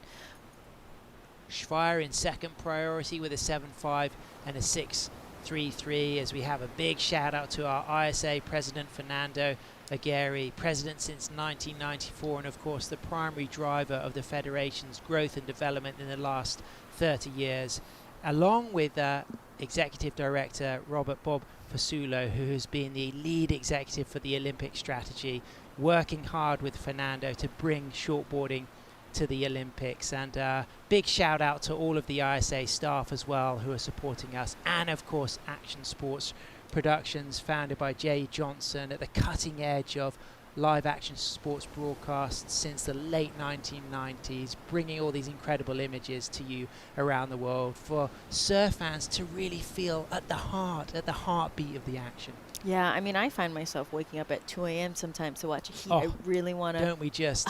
That I really want to just watch. hooks you.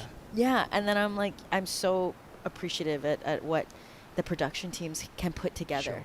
So wild. 1 minute 45 seconds remaining. Del Perro on fire, a 9 and a 6.77. Schweier on fire as well with a 7.5 and a 6.33. And we have to admit that Amado and Francisco have surfed really strong heats, but Rodrigo and Edward have just taken it to another level. It's that kind of excellent range surfing. That's the kind of surfing that's needed now to progress through to main round 3. Yeah, and it's just unfortunate sometimes with the seeding, you're seeded with the higher seeds if you're a lower seed. So it can get a little bit of a mind kind of twisting kind of thing of I really want to make this heat, but they need to remember they're in repechage. Sure. So even if they're in 3rd or 4th, they still need to be fighting to be in that 3rd position. Looking to replace a 6.77 straight to the tip, holds the 5, stretches that back foot in and out, readjusts the poise of that foot and gets in a little quick touch of the 10. Walks out of that opening nose ride, back to the tail, looks behind him, and then looks ahead, goes into a nice cutback, and then just a little release with the upper body midway through that cutback, just to kind of bring some space and some lightness into the turn. As he gets back up for another nose ride, locks in, great read of this inside section as things get a little bit bowly, and then as it smooths, he gets back down to the bottom of the wave with a nice bottom turn and clean 4 steps, up into another touch of the nose. Done a lot of the damage, could well replace that 6.77. Yeah, the way that he really read that, and and taking his time on those turns and drawing them out was so beautiful. Up to the tip, Schweier looking to replace a 6.33, holding on a really long nose ride. What you see with Schweier is incredible leg strength, famous for holding big nose rides across big backhand faces, and no stranger to big waves. Sakurama gets extremely heavy and juicy. You get that sucky wave by the rock island there and those heavy beach break conditions. So Schweier super comfortable with being very quick and very active and looking good on this wave once again. Yeah, I love that you know, he does have that strong leg power and really engaging his legs, digging his feet into his boards to get into those turns and digging that rail. Do you think Edouard's going to replace that 677 on that last wave? Slightly smaller wave, but ridden really nicely. Yeah, let's watch this replay here. So let's compare the last two, red and white, and see who got the edge. Okay, let's see.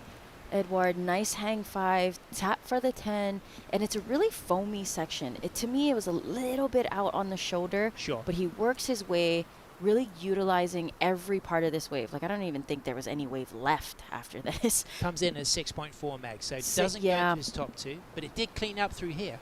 Yeah, it did make sense, though, because it was a smaller wave.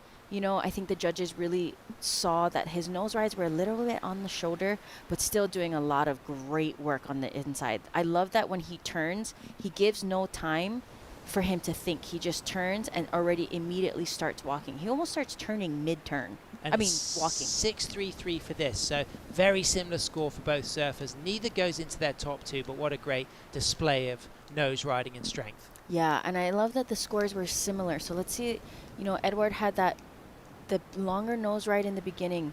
Rodrigo really engaging those turns. See, it's a little lower than Edouard's because I think it's this downtime that's kind of hindering the score to go up into that higher range. He had that beautiful longer nose ride out the back, but just that 0.4 difference can make such a big, you know, you could go up from fourth to first with that. So it's really important not to stay a little bit more busy. Well, it's red and white who take the wins. Edouard Del Pero, Team France in first. Rodrigo Schweier, Team Brazil. Stay with us because coming up next we've got the Peruvian legend Benoit Piccolo Clemente.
Welcome back. At the hood of his sports car, it's Benoit Piccolo Clemente, always stylish. Of course, he is a former ISA world gold medalist, world longboard champion from 2019 when we held the event at Côte de Basque, Biarritz, France, and the regular footer, the shaper, is looking really strong on this opening ride. The 41-year-old as sharp as ever as he just pedals himself into some drop knee turns and stays silky and tall, and then walks to the front of the board for another 5, a little hip forward thrust there as he lifts that back arm, walks out and kicks out. And he's going to be surfing against our Dutch surfer, Douwe Robruck, a fantastic 17-year-old who's been looking extremely good, and Augustin Cedeno, the regular footer from Panama, and somebody that you might see at home, Auntie Megs. It's Micah Eohe from actually American Samoa, but based on the North Shore of Oahu and a regular at Chun's Reef, you probably get to see the 18-year-old free surfing often. Yeah, actually last month I did. He introduced himself to me. He did a little wave and it's like, "Hi, Auntie Megs. I'm Micah." Good And, timing. He's up and riding. yeah. Looking good, Megs. Over to you. So I think that he's gonna feel comfortable out here. This is kind of a big Chun's. He's just taking his time, really working his way into this double up. Just figuring out this board right now. He's just trying to get into the inside here. It's a very big wave. He's not small. He's pretty tall. So for that whitewash to be over his head, that is not a small wave. And he's riding the Carson Myers boards. Of course, Myers shaped so many of the special boards for Honolulu.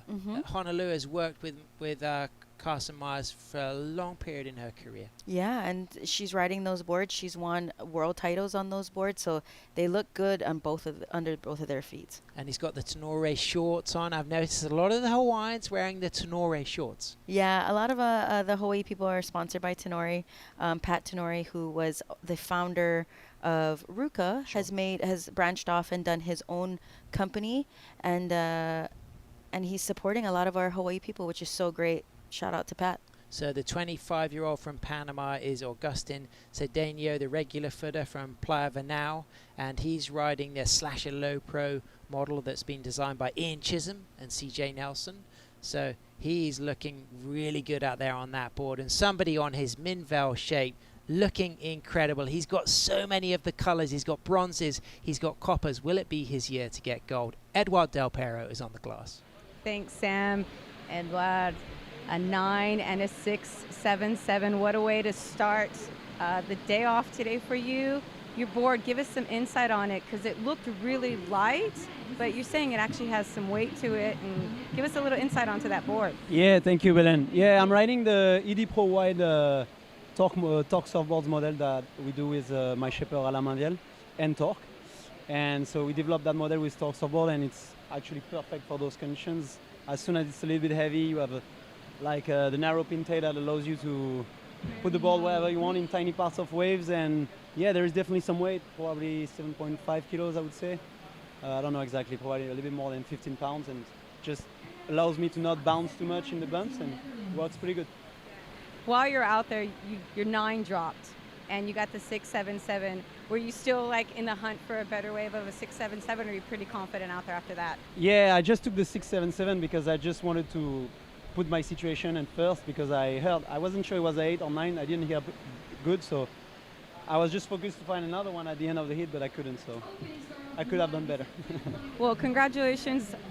Absolutely stellar performance. You get some downtime now.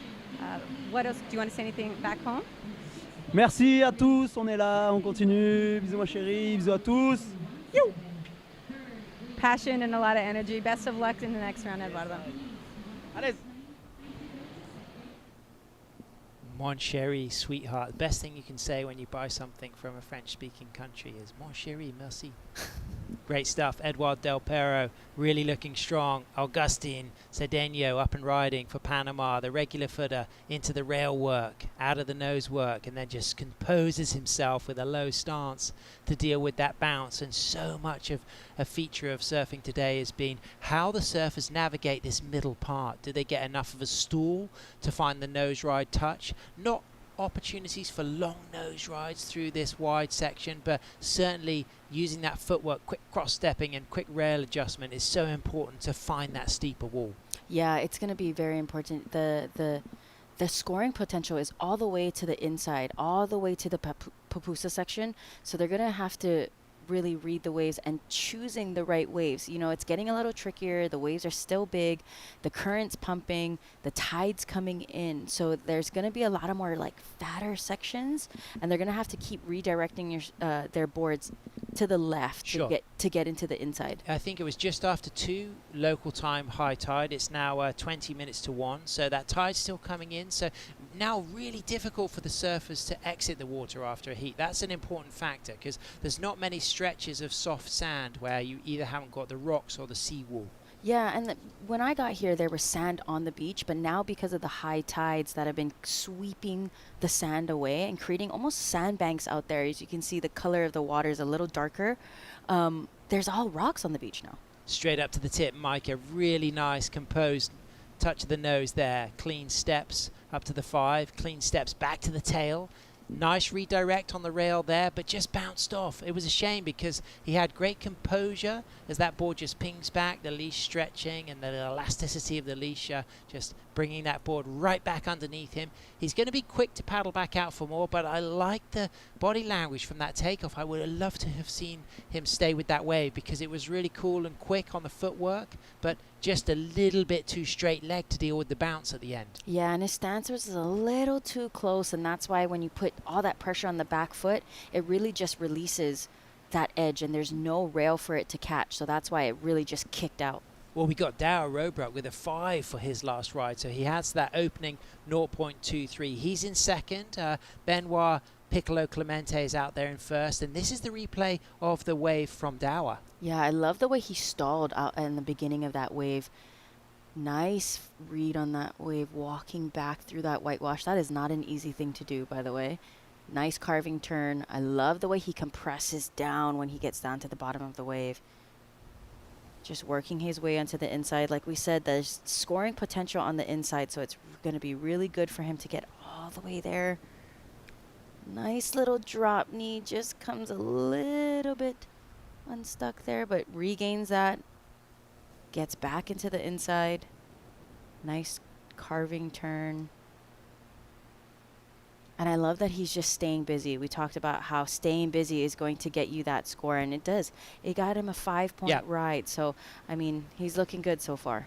Piccolo Clemente up and riding, drops into a bomb overhead, and then off the top sweeps that turn.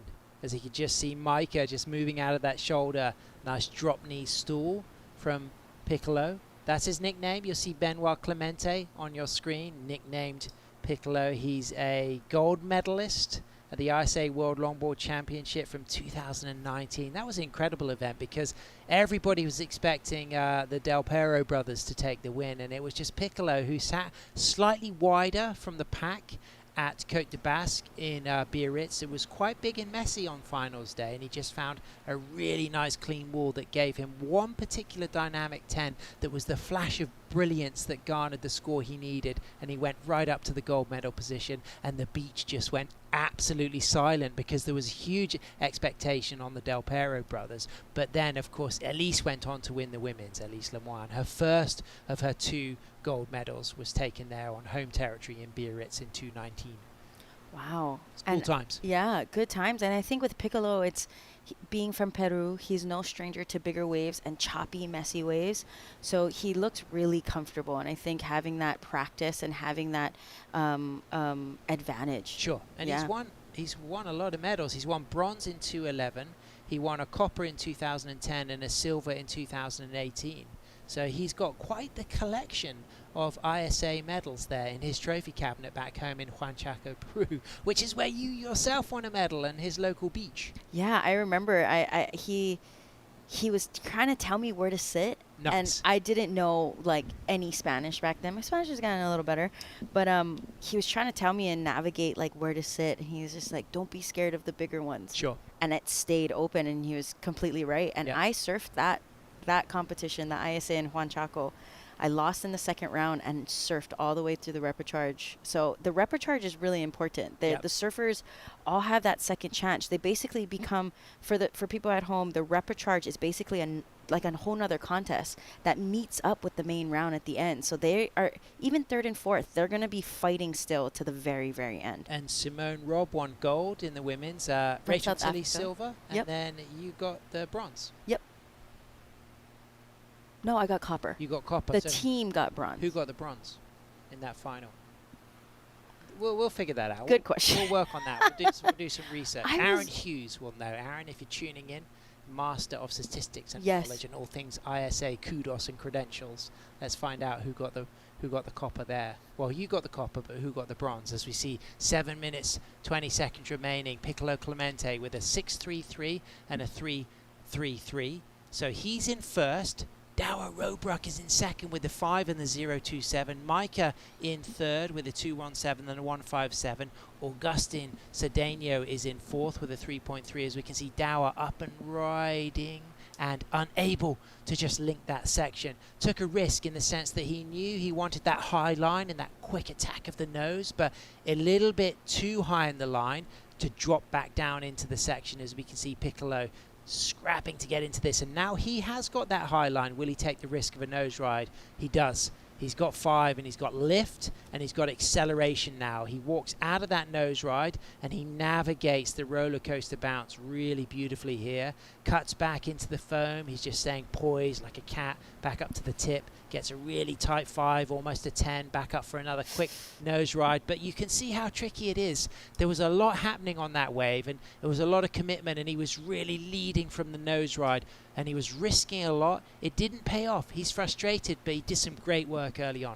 Yeah, it's just from that sand that's building up and creating these little sand pockets that's kind of not letting there be a lot of water, especially with the tide moving around. It's creating these sucky double ups, and that's what seems to be getting a lot of people. Yep. So I think in that section, you know, for the surfers watching, I really think they should navigate around it if you can. Yep. Just to complete the wave. We're only in, you know, day 3 of the competition. It's a marathon. Yep. Now, what will Micah and Augustin need to do to battle for this second position right now with 5 minutes 30 seconds remaining? I think for Micah, he's got a 2.17 and a 1.57. Right now, he just needs a 3.24 to advance into the main round. So I think for him, 5 minutes remaining, that wave Piccolo actually caught, Micah was paddling for. He had second priority. He realized he wasn't going to get into it, so he stopped immediately. So he held on to the second priority. As we see him up and riding on this wave, he just needs a 3.24. Needs to complete this wave. Yeah, he takes that high line and then he drops down into this wave. It looks really, really tricky though. A lot of foam, a lot of bounce. Standing tall, now getting a little bit low, just holding both of those rails. As we can see Dower up to the tip. He's got a difficult section ahead, but he's navigated that very well. Really quick out of that first nose ride, back in to a second nose ride, a bit more dynamic on that second nose ride. Now a touch of a third roll of the toes over the tip on the nose as he walks cleanly out of that third nose ride and sets himself up very elegantly on the down carve, accelerating from the middle of the board, cross-stepping out of the middle to the tail and being very poised and settled and stalling, and 4 steps to a tight 5, bringing that foot right in real nice and then staying on the long 5 and then cross-stepping out of that. And he is looking incredible for a 17-year-old. So much composure on that ride, and it's going to really, really add to his 5.0. Potentially could push him up into first, but it's certainly going to secure his second spot. Yeah, we could hear the screams down on the beach. They're loving it for Team Netherlands. I love the way that he stalled into his turn for that quick hang 5 and pretty much almost a hang 10. But I think it might even be better than his 5. I think so. In my opinion. Incredible. And the way he dealt with that first section and used the quick footwork and responded, but took a lot of risk. He wasn't holding back. He could have just played it safe and done the performance surfing later in the ride. But let's get to appreciate how skilled this young Dutch surfer is. Yeah, and he almost loses it here, but just transitions. He kind of does that little hop just to get back into the wave. And he's just working his board down into the wave and not just staying in one position. He's actively turning his board. As we see him make his way into this inside. This inside has been getting a lot of people, but you see how he went around that bump to avoid getting that nose down into the... Exactly. Yeah, it's avoiding that. And again, that turn, I love the way he turns back into that high line, stalls, and walks quickly to the nose. There's beautiful hang 5 straight into the pupusa section. Gets a little wobbly here. His legs could be on fire, but he does a great job at surfing that wave. So waiting for that score to come in, and it's a 5.5, so it does go higher than the 5 like we anticipated. He's in a solid second position with a heat total of 10.50. So now Micah needs a really significant score. Excellent range, 8.33 to move up into second, and Augustin needs a 7.17. The reason it's a lower score, and even though he's in fourth, is because he's carrying a stronger score than Micah. Micah's combination of the 2.17 and the 1.57 is got 2 lower scores than that 3.33 from our Panamanian. As we can see Micah on his Carson Myers standing tall and cool. Really nice smooth turn. sets himself up. A couple of cross steps. Can he find the nose ride here, Megs? Oh, wow, he does. He just needs to stay on his board on this. Good read for him. I thought he was going to lose it there as we see Piccolo out the back. Nice from Piccolo. Nice from Micah. Both surfers looking in control. This is a really important moment for Micah, needing a really big score, but also just an opportunity to boost his confidence, to replace that back at 157 as Piccolo just goes into that foam and just puts the pressure on the back foot to land, and then just a really nice adjustment to just come onto those toe edges and just bring that foot forward. What's really cool about Piccolo is the way that he will alternate his stance through the turns. You know, look at how close his feet are at that moment, and then of course back up to the nose, cleanly out of that nose ride and just flicking out of the pupusa section. No trouble, no fuss for the driver of the sports car Ferraris. Yeah, and I love the way that he just moves his back foot just so slight. It's within inches. Well, so Berlin pitches him in a Lamborghini. I pitch him in a Ferrari. What sports car are you going to call for Piccolo to drive down the street? Come on, what you got, Megs? You said a Ferrari. You Ferrari. said a Lamborghini. Now, you could say Porsche, but I was going to say Porsche, but like a hatchback Porsche. Nice. You know, not 911. Yeah. Nice. Yes, a Yeah, 911. I can see that. Good Right? call, Megs. You know, 30 speedy, seconds. tight pocket. He kind of fits that of a Porsche, right? Right. Just like pocket power. Nice. Okay, so he's done the business. He's got a 6.4 and a 6.3. And someone who has outperformed all expectations. Huge celebration for the Dutch surfer based in Portugal, the 17-year-old regular footer Douwe Robroek, competing here also with his sister Mara, who will be coming up surfing tomorrow. What an incredible performance with that 5.5 and that 5.0. He sits in second place, stays in second place. Micah and Augustin move to the repechage. Yeah, as we see Piccolo on his last wave here. Beautiful hang 5, nice high line, and he just shuffles his feet back but contains the composure. I love Ferrari. Porsche. That's what I'm saying. Look at that. You choose. That's Porsche. That's Porsche style right there. Compact, in the pocket, right? Great Look at stuff that. from Piccolo. He takes the win. Stay with us because we've got Bo Nixon and Berlin Alvarez Kimball coming back into the booth to call the action as we shift gears into the women's round 2.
Buenas tardes. Welcome back to day number 3 of competition here for the Surf City El Salvador ISA World Longboard Championship.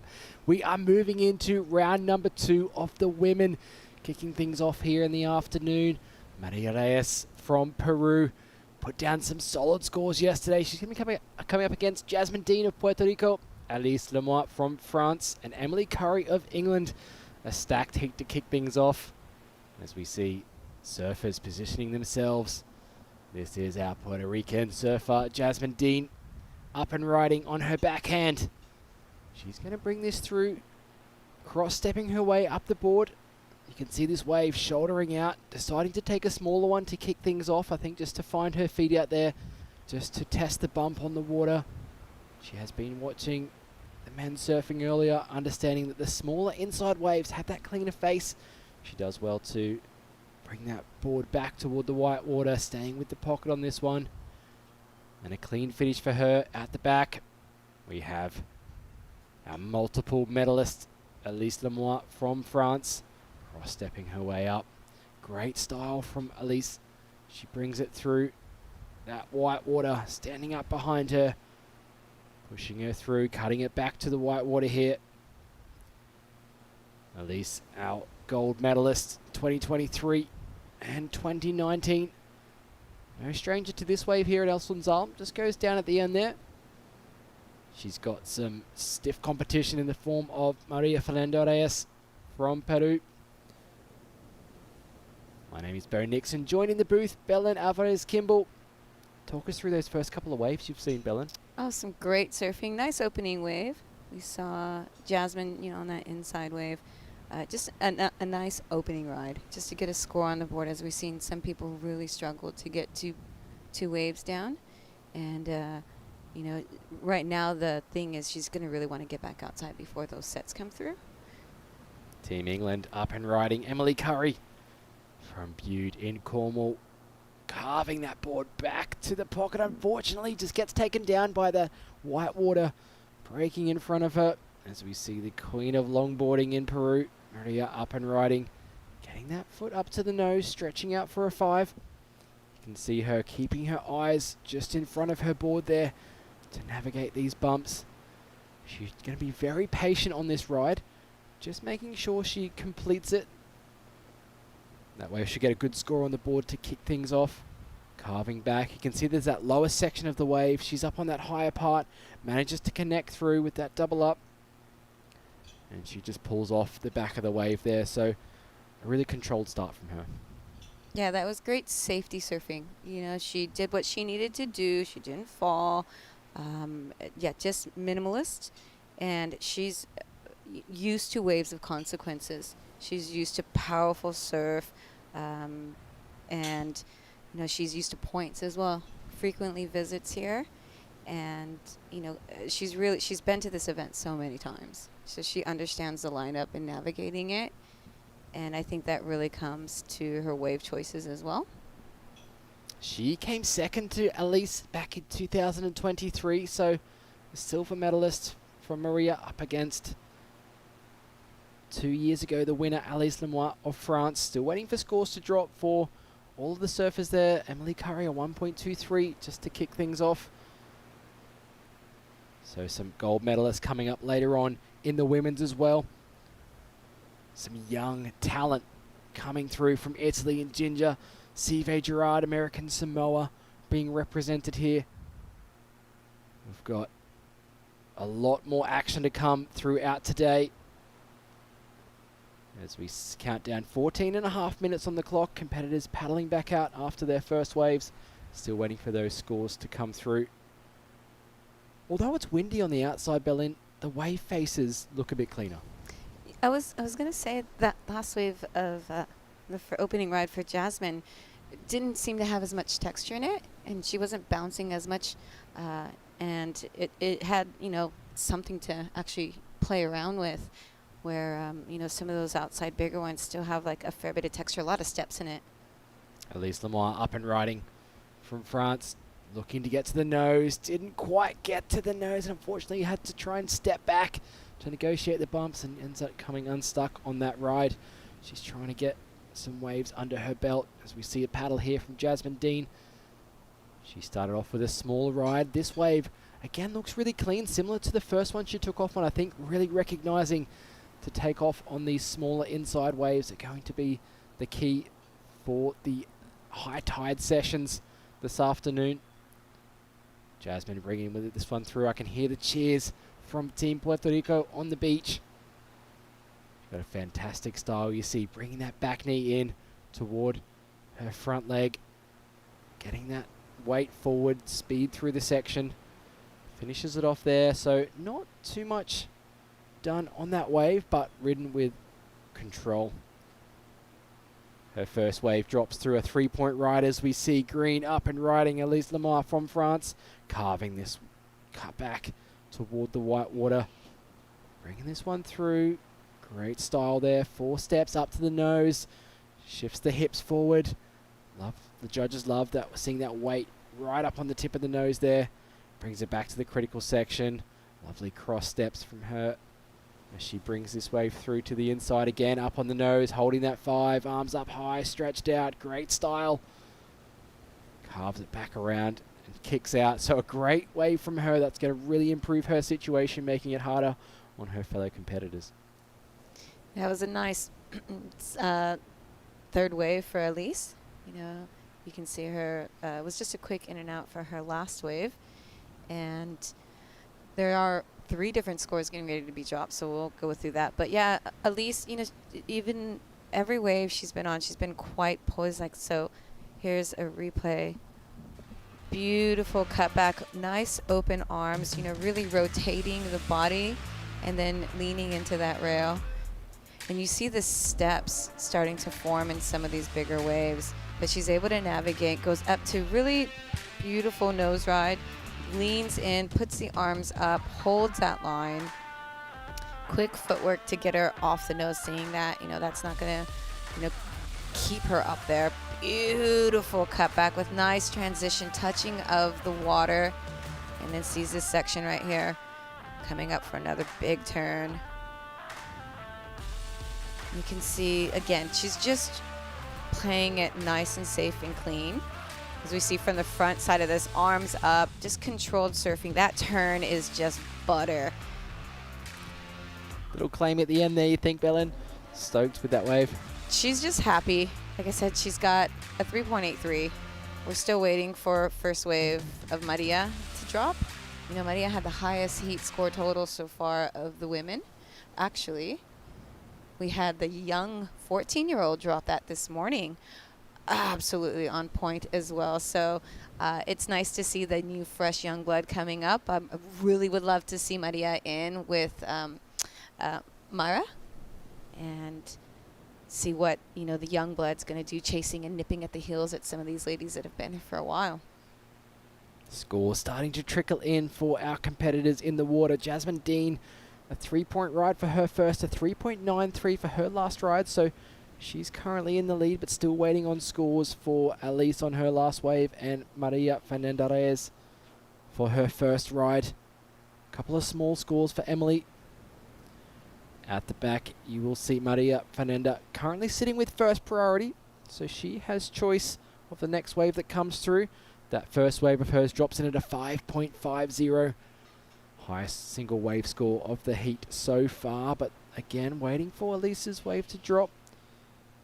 And we see an update on the forecast. Talk us through it, Belen. Yeah, tide's really coming up, you know, and we're going to start losing all the sand as well with this size. It's a 4 to 6 foot.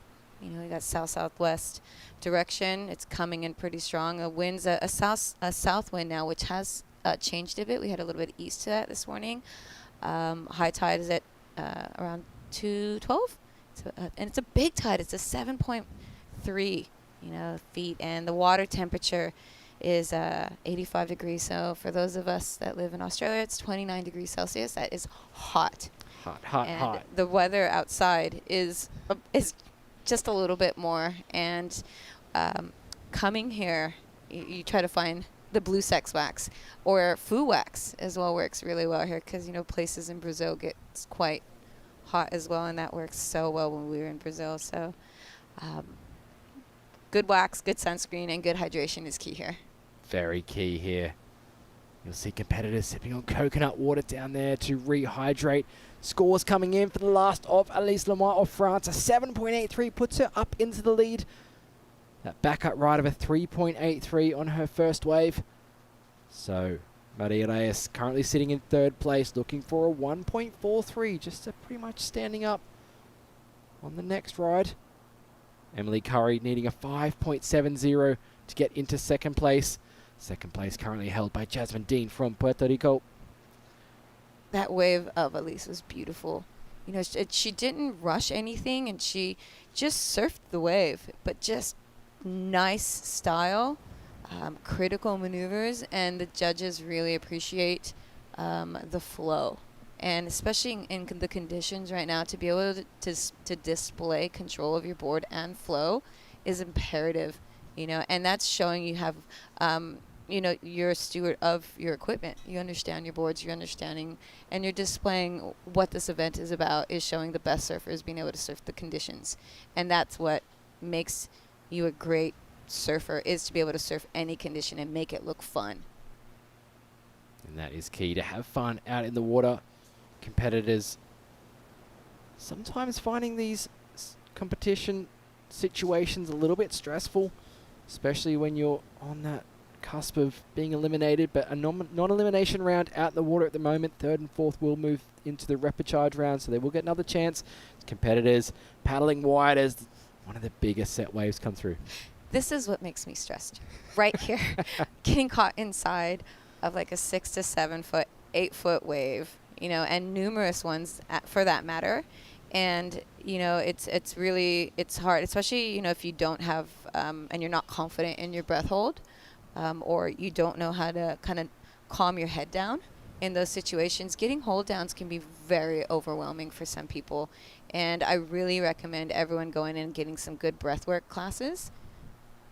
Maria Fernandez up and riding, 4 steps up to the nose, holds that hang 5 in some foamy white water section in front of her, but does well to navigate it. You can see her composure is so relaxed, really graceful style on this wave, sitting still at the top, looking to maybe try and get up to the nose again as she makes her way up for another hang 5 there. Beautiful control through this section, carving that board back around, staying high on the wave here. You can see her looking to get up on the nose. Judges really rewarding those nose rides. So a quick 10 there to finish things off for Maria. They're looking for a very small score to get up into advancing position. That might even push her up into the lead. We'll wait for those scores to come through from the judges. Yeah, really lovely surfing from Maria. And just touching back on the breathwork, as we'll chat this after this. Go ahead, surfer in blue. Just quick up and out. That was Jasmine from Puerto Rico. But yeah, breathwork. It teaches you to kind of control the crazy in your brain, and that you don't have to have it for big waves. You can get it as well for in really critical situations, as we see surfer here up and riding in white. Emily Curry from England. Quick nose ride on the outside section here, looking for a wave to improve her situation here. 5.70 to move up. As Emily brings it back around, having to deal with some backwash now. That tide's moving in. You can see Emily carving it back around. Her vision really just in front of her board, keeping an eye on the bumps that are approaching. She looks up occasionally to see what's happening down the line. Uses the wave face on this wave. Going from that bottom turn up into the lip. Waiting for it to stand up on the inside. Has to kick out of that one. 4 minutes, 40 seconds left on the clock. She's got quite a long paddle to get back out the back. She's going to need another score to help her situation. Still waiting on scores for Maria, so the situation will change. Emily's probably going to need a higher score to move up into advancing position. You see that tide now really pushing up toward the rocks. Still another hour left here until high tide. Emily is an awesome water woman. She rides all different disciplines. She rides shortboards, she rides longboards, and she's excelled in both within the European League and internationally as well. She is an academic, very smart. She's going to be working with an amazing strength and conditioning lead researcher named Joe Parsonage, who has done a lot of the work within women's surfing and strength, who's going to be going over to Wales. She's Welsh originally. So, yeah, Emily's going to get an opportunity to work underneath her in the next few months as well. I'm really looking forward to seeing that. That's super exciting for her as we look for our surfer from Puerto Rico. Can't quite get over that wave there. She's currently in that second place, really needing a backup score to hold that second position, because scores coming in for Maria Fernandez are going to drop. Some linking nose rides from our surfer in red of Peru. Yeah. Unfortunately, it's just going to be a quick up and down for her. She's got a 3.93 and a 3. She is in second. And again, we are still waiting for that wave. I'm really looking forward to seeing what the judges drop for that. But yeah, Emily is going to be another amazing woman in the space of women's, or just of strength and conditioning, and as well as biomechanics. And she's going to offer a lot to surfing. And it's great to see women in that space. Women are different. clearly. Oh. But in sport as well. You Yeah. know, we and there's a lot of research behind women in sports. So any of you ladies that are interested, there's some great opportunities for you to get some education about how women's body and works and mechanics and everything within surfing, and good support. So I'd love to see Emily bring that into Surfing England back home. I know Surfing England do a lot of work with their shortboarding athletes. I'd love to see some work in the exercise science area for longboarding and the other disciplines that Surfing England cover. So it's great to have her. We have Caitlin as well. She is, doctor. She's a physio. So we're seeing a lot of these amazing athletes that are in that exercise, in the strength and conditioning, as we see beautiful side takeoff from Surfer in green. Just quick up and out. She realizes that's not going to offer anything for her. That's not going to improve her 783 nor her 383. That was smart surfing, and that's what you need coming down to a minute and a half. What a beautiful takeoff, though, from Elise, just timing it so well to move down that wave, almost sideways. She just She just glided into that, like just kind of like rolling into a skate ramp. She didn't fall, didn't bounce, and that's just she's got her timing and wave choices down so well. But and like I said, she saw what it was going to offer her, and she's like, I'm out of there. That's not going to give me what I need. With 1 minute remaining. Elise Lemoire, recent winner of the Abu Dhabi wave pool event on the WSL World Longboard Tour. She put on a fantastic performance in the pool to take the win.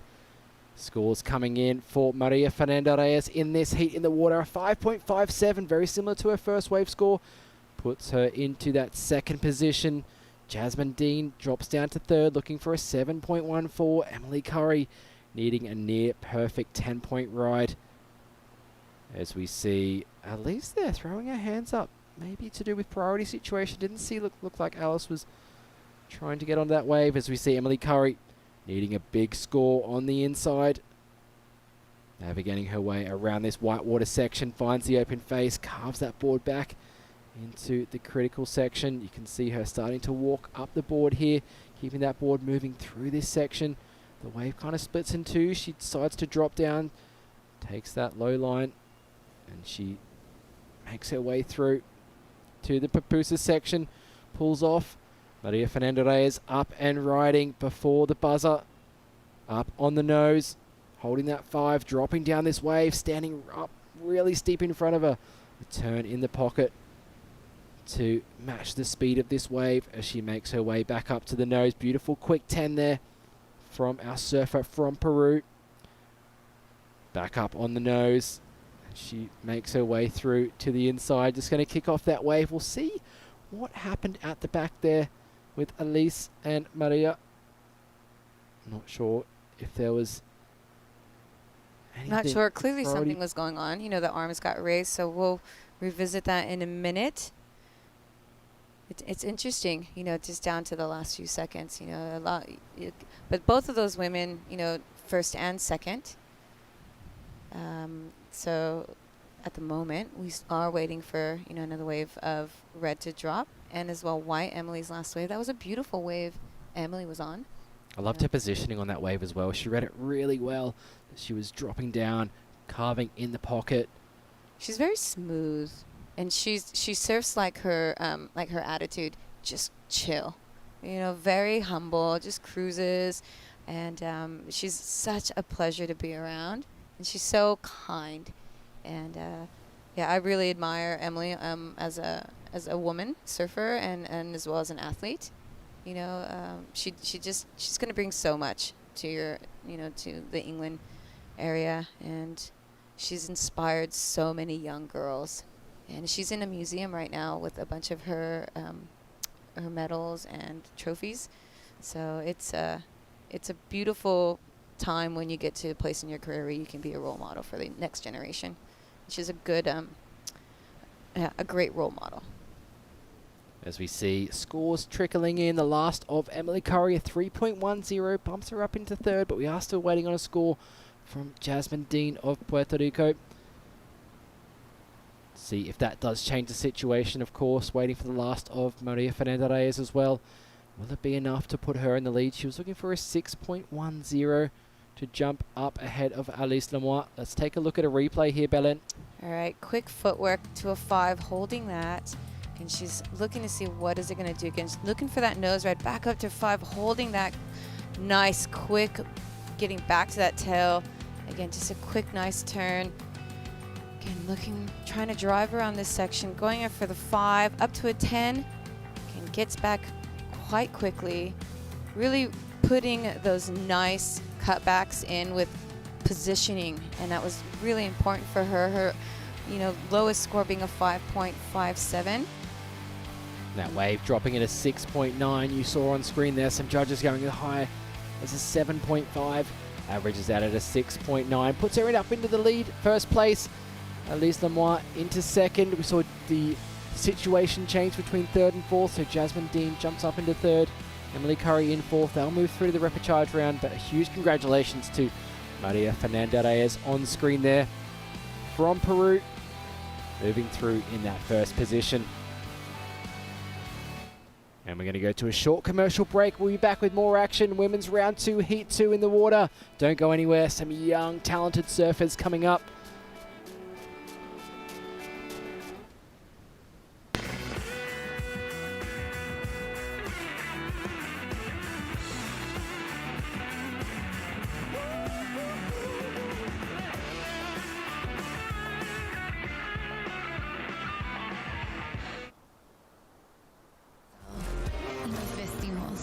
Para una vida llena de todas esas cosas que la hacen realmente suprema. La otra vida hoy se nota en una nueva imagen,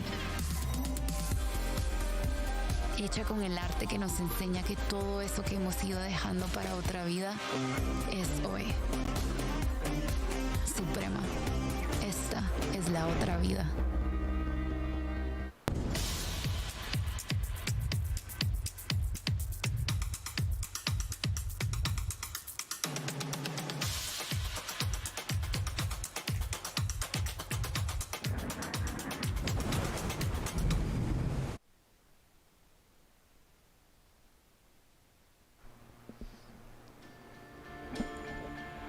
Welcome back to day number 3 of action here, Surf City, El Salvador.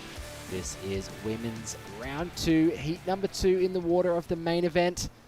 You will be seeing Sophia Colhane from Hawaii, Ginger Kaimi representing Italy, young 12-year-old surfer.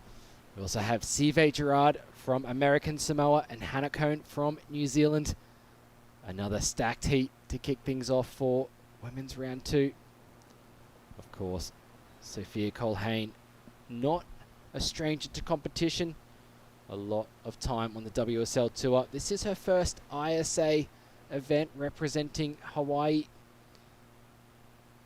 And Ginger Kaimi from Italy, 12 years old, put on a fantastic performance yesterday in her heat to make it through to the round number 2.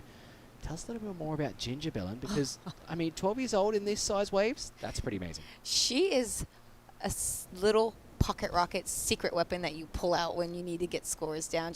The size of the surf right now, and she's so little, and she handled it so well. Last year when I saw her surfing, I was like, you're going out in that? It was solid, and, just to be, so, and she's very confident. She's a great surfer, beautiful style. She reminds me of between a young Kelia and Kelis. She's a goofy footer, again, just great style, technical surfing. But to be confident enough to paddle out where you're seeing men going, oh, this is hectic, to be 12. Like, it's such a great thing to see. It really is. What do you think her strategy will be going into this heat? Is she going to start to move in and take the smaller waves that have a bit of a cleaner face? Or do you think she'll be charging those bigger sets that we've seen surfers in previous heats getting big scores on those bigger waves? I don't know. It'll be interesting. I think she's probably going to maybe sit around the pack for a little bit. I don't think she probably wants to get away from the pack too much. That's she still is 12, and you do want to make sure that people are watching you and out in the water as well. But she's going to watch and see what everyone's doing, what waves they're going for. and she's not going to want to get stuck on the inside. As you can see, all these girls scratching, legs kicking, wanting to get over this. Like I said, the last thing anyone wants to do is get a little bit rattled by one of those big sets. You know, it really does mess with your insight when you're just getting smashed and smashed and smashed and haven't even had a wave yet. When you start these heats, the competitors have no priority, so a bit of jostling for position. You see surfers all sitting close to each other, a little bit deeper on the break there. We see a paddle from Sive Gerard representing American Samoa. Up and riding. Getting up to the nose on this one, hanging 5. She had a great style, stepping back to carve this one back toward the white water. Sive, a rookie on the WSL Tour last year. Up to the nose again for a hang 5. As we see Hannah Cohn from New Zealand up and riding out the back. Stay with Hannah for this wave. Up and riding on the nose. Cutting back. You can see a little bit away from the shoulder, from the pocket of that wave, so she's out in the shoulder. Back to Sive. Quick 10 on the inside. Be great to see what else she got done on that end section there, because I think it was standing up really well for her. Great start for American Samoa. Yeah, great opening ride. Smart surfing. As we see Surfer in Red having a look. Yeah. More sets on the horizon as Sophia Colhane takes a look at that one, opting not to go. She's going to turn around and see some bigger waves on the outside. Looks like Ginger there trying to decide whether to catch this one. A couple of small paddles to think about it. Sophia on the inside, standing up. This is not a small wave at all as she drops down this one. Just dealing with that little bump in that mid face, carving back to the white water. You can see how wide this wave is, just with that slopey face. As things start to stand up, a little more opportunity here for Sophia, getting up to the nose.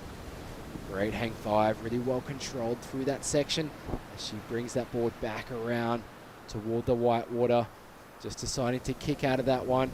I know Megan Godinez as her coach, a fellow announcer here in the WEBCAST booth, has been her coach for a number of years on the WSL Tour, telling her to bend her knees more on the waves, especially for today with the bumps. Yeah, she was watching her heat yesterday, and you could just see her, you know, Megan you can hear Megan saying some things outside as we see her take off. Lovely takeoff, nice.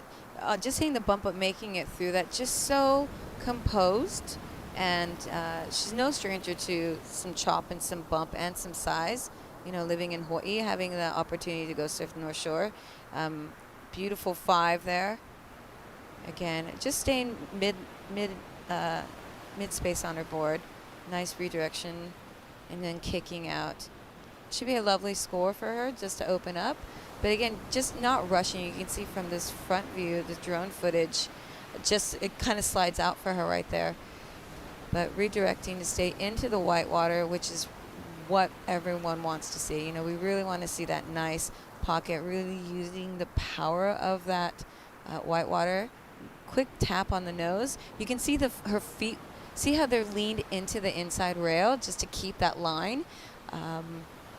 And I love seeing drone footage of people surfing on a longboard, because you can really see the different places that they place their feet, and you know the difference in maneuvers like the cutback, and the difference in the cutbacks with the drop knee and how far you step back, or just a quick ankle turn. There's so many subtleties you don't see from the front angle compared to a topographical view or a side shot, and it really showcases the talent of footwork and the technical side of it, being able to see that. So anytime we get that footage, I get so excited to look at it. Fantastic. You saw Sophia's back foot moving side to side, trimming that board. Sive Gerard locks in a 5-point ride as we're going to head down to the glass with the winner of the last heat, Maria Fernandez. Thanks so much to you guys up in the booth. As you can tell, we had to switch situations with this high tide, and it's getting a little sketchy on the inside for these surfers. But Maria, you coming through with that heat, how are you feeling? Bueno, la verdad que emocionante. El mar está más grande, se pronosticaba un swell como el de ahora, pero no pensaba que iba a estar tan pumping, pero contenta de poder agarrar 2 buenas olas y poder pasar al siguiente hit. All right, and those scores that came in, beautiful surfing. I know that this inside right here is kind of trying to get your way. onto shore. How did you navigate that pupusa section over here? Wow, salir por la pupusa es complicado. Intenté salir por allá, pero la corriente me jalaba, así que dije, bueno, con fe, la salida por la campana. Creo que no hay nada igual a Punta Rocas, así que dije, si puedo en Punta Rocas, ¿por qué no aquí? Así que nada, contenta. So you're saying it relates a lot to Punta Roca in Peru, and you're practicing there. Did that help you practicing at Punta Roca?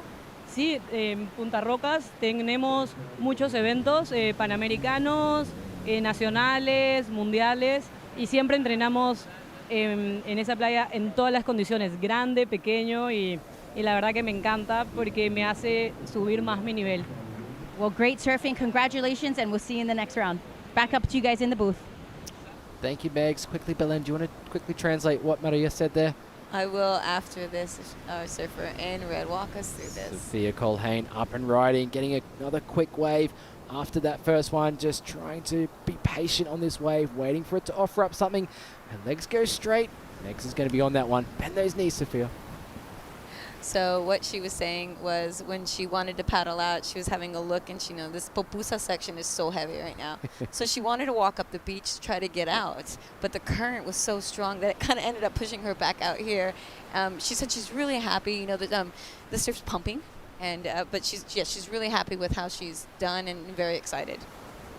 12-year-old Ginger up and riding, finding that clean inside wave up on the nose. Beautiful style from our young Italian surfer. You can see her feet right on that inside rail there, just trying to keep that rail of the board in the water.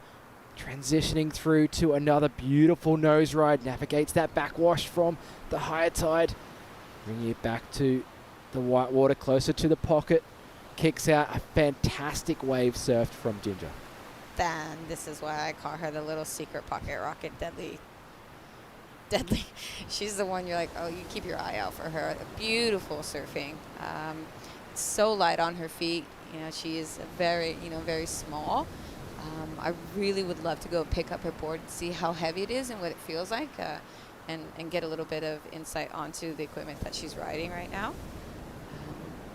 As we take a look at the scores that have dropped for our other competitors in the heat, Sophia Colhane a 5.50 for her first ride.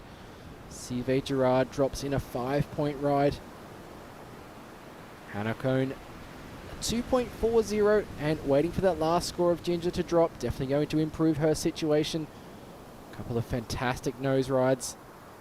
She managed to find one of those waves that had a little bit of a cleaner face on the inside, and it looks like Sophia has also identified another one on the inside, up and riding, representing Team Hawaii, the previous gold medalist team from last year's ISA World Longboard Championships, cutting back to the white water, dropping down this wave, waiting for it to stand up. Beautiful turn there, throwing lots of spray, showing the judges her control, her power. Bringing this one through, back to the left, fading in. You can see with this drone shot what the wave's doing in front of her now. Standing up, offering her a bit more scoring potential, deciding to kick out of this one. You can see in her body language right there, jumping off. Be interesting to see if she was excited about that or if she was frustrated about that. I'm going to ask her that later. She knows how to put a heat together. She knows how to get the scores that she needs to get. It's a new location for her, so she's still getting used to the wave. And I'm sure she's leaned into previous, winners of this event as well. She's got some great insight coming from Kai. We've got the replay here. Lovely takeoff, nice soft footwork, bending the knees there to go through that white water. That turn, just a really beautiful ankle turn, easy transition, clean, making it look easy, I should say. Again, nice flow with the transitions of that maneuver, cutting back, trying to stay in the pocket, which she knows how to do well. She's a really great pocket surfer. She doesn't normally nose ride way out on the face, and I really appreciate that with her surfing. So surfers just getting caught on the inside there, trying to reposition themselves as another set makes its way through the lineup. 6 minutes, 25 seconds on the clock. Still waiting for scores for our surfer in blue, Ginger of Italy. Also Sophia's last ride. I think being so hot out there, a long paddle, think Sophia was just contemplating her next move, taking a few breaths after that wave, wondering whether she had enough time to paddle out. It is hot out there. I was speaking to Jack before. He threw me under the bus. I asked him before his heat, I said, oh, you know, how do you feel? He's like, oh, I didn't really have a strategy out there. You know, I just kind of went out there, and if I win, I win. I lose, I lose. And then I asked him, I'm like, so, you know, you said your strategy was, you know, if you win, you win. He's like, no, I had strategy. I'm like, you just told me you didn't. So I think that, but he was shaking. Do you think he was psyching his other competitors out if they're watching? No. But he was shaking. That's the point I'm trying to get to. He was actually physically shaking. He's saying it is hard, it's hot, you get really bad muscle cramps, and you get muscle fatigue. And, you know, when you're having consistent sets like this, you want to just try to maximize any kind of wave that's going to come to you to get the right score. Our youngest competitor out there in the water, 12 years old, Ginger Kami, locks in the highest single wave score of the heat so far, a 5.67. Still waiting for the last of Sophia's to drop, but that puts Ginger up into second place at the moment. Sophia Colhane still holding the lead. Sive Gerard needing a 0.95 to move up into second place. Actually, literally just to paddle into the wave, stand up. Hannah Cohn from New Zealand, a 3.55, very attainable score for her. She had a great first round heat yesterday as she looks to solidify her position in this heat. 4.5 minutes left on the clock. What a great score for Ginger. It was well deserved. You know, she surfed so eloquently, such nice style. Great nose riding as we see her. She knows it's 4 minutes, and that's going to go so fast too. And we have seen surfers need to just stand up and get a 1 and just not able to do it. And so you don't want to leave that 4 minute go too fast. You want to turn around, get something, just get in and do it quickly. I think Ginger, recognizing that the judges rewarded her nose rides on that smaller inside wave, she's going to look to sit on that inside to find another one of those to back up her 5.67, only holding on to a 0.27 as her backup score at the moment. A surfer from New Zealand, Hannah, just a single wave score, a 2.40. As she sits with first priority out there in the lineup, so if a wave comes through that Hannah likes, she will have the chance to ride it. We see Hannah, Sophia going up and over this wave here. Ginger having to duck under that one. Looks like there is a wave behind it. Counting down to almost 3 minutes on the clock. We see Sophia taking a look at this one. Deciding not to go. Ginger almost sat up on the board, but decides to paddle over this one as well. Yeah, turning around and waiting for that inside section. If you don't get it, you're going to end up with these things on you. And you could just see the girls, you know, Sive right there, just smart maneuver. You don't want to break your board, just get out of it. Having a look at this, not quite able to get into it. I think that's going to relinquish her priority. It does. She's down into third priority now. Sophia moves up to first, Ginger in second, so that's going to make it really tough for our New Zealand competitor to back up her wave score. Only looking for a 3.55. We saw Ginger get the highest wave score of the heat with a couple of nose rides on a cleaner face. But competitors stroking out the back, sets rolling through. They can see them repositioning a bit to the left of screen, moving toward the channel here. We have seen the bigger sets breaking a lot wider with this swell direction. It is something really, you don't want to get stuck inside, but you don't want to be too far out on the shoulder so that you actually don't get, you know, as we saw, you know, in some of the previous heats when one of those big sets did come through, it went so wide, but it did not allow for, you know, any real high scoring. So it is a real, it's going to come down to picking the right wave, and a wave that's going to allow you to surf, as we can see, just legs kicking and scratching to try to get over this. Oh, turning around maybe? No. Ginger really needs to back up her 5.67 as we see Hannah making her way back in to the right of screen there, looking at this one. She only needs Pretty small score to move up into advancing position. She's up and riding from New Zealand. Beautiful cross step on her backhand. Carving back into the whitewater. Ginger with priority, not opting to go on that ride. So Hannah's going to have free run at this as she cross steps her way through. Just kicking out there on the end section. I don't think that's going to be the 3.55 she needs. Ginger having a look at this one. This wave looks like it has a bit of a cleaner face on it. Identifying, cutting back to the whitewater. The young 12-year-old, this wave looks huge behind her as she brings it through. Cross-stepping up. You can see this wave splitting in two. She's going to take the low road here. She's going to stay close to that whitewater. As she decides to cross-step up, she needs to get up to the nose to back up her small score, and then gets to the nose, a quick 5, brings it through, kicks out of there. So it's going to improve her situation, making it harder for Sive and also Hannah. Wow. That was really smart on Ginger, as we'll have a little chat about that in a second. Yeah, up and riding from American Samoa, Sive Gerard needing a pretty small score to move up. Of course, the last of Ginger's going to come through. Sive has to duck out of that one.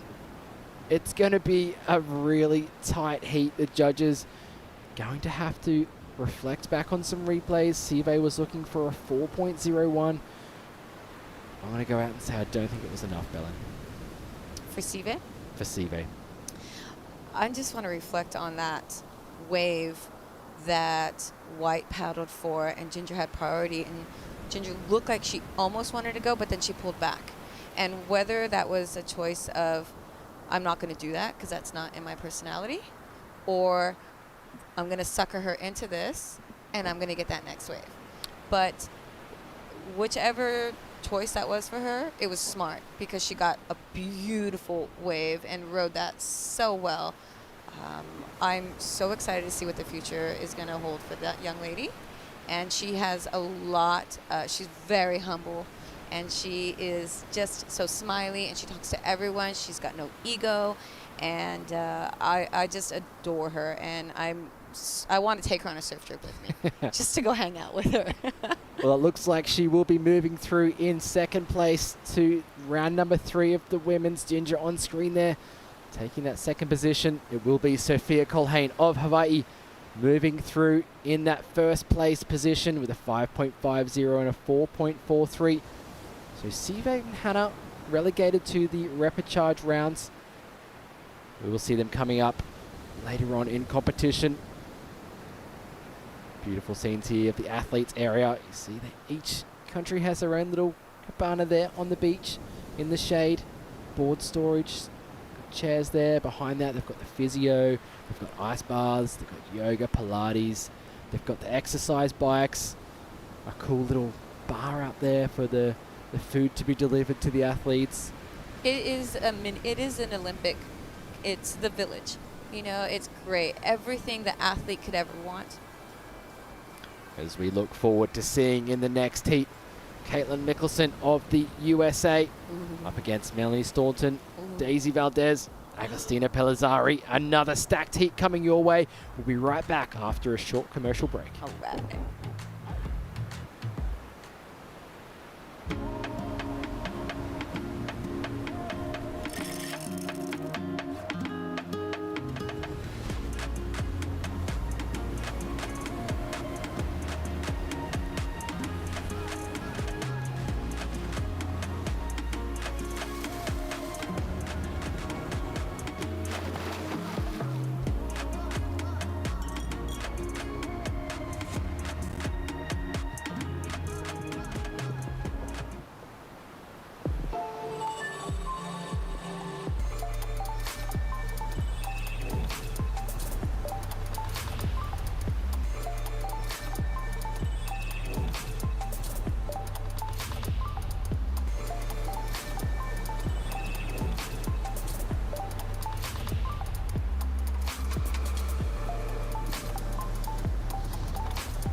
Welcome back to day number 3 of action here for the 2025 Surf City El Salvador ISA World Longboard Championship here at El Sunzal.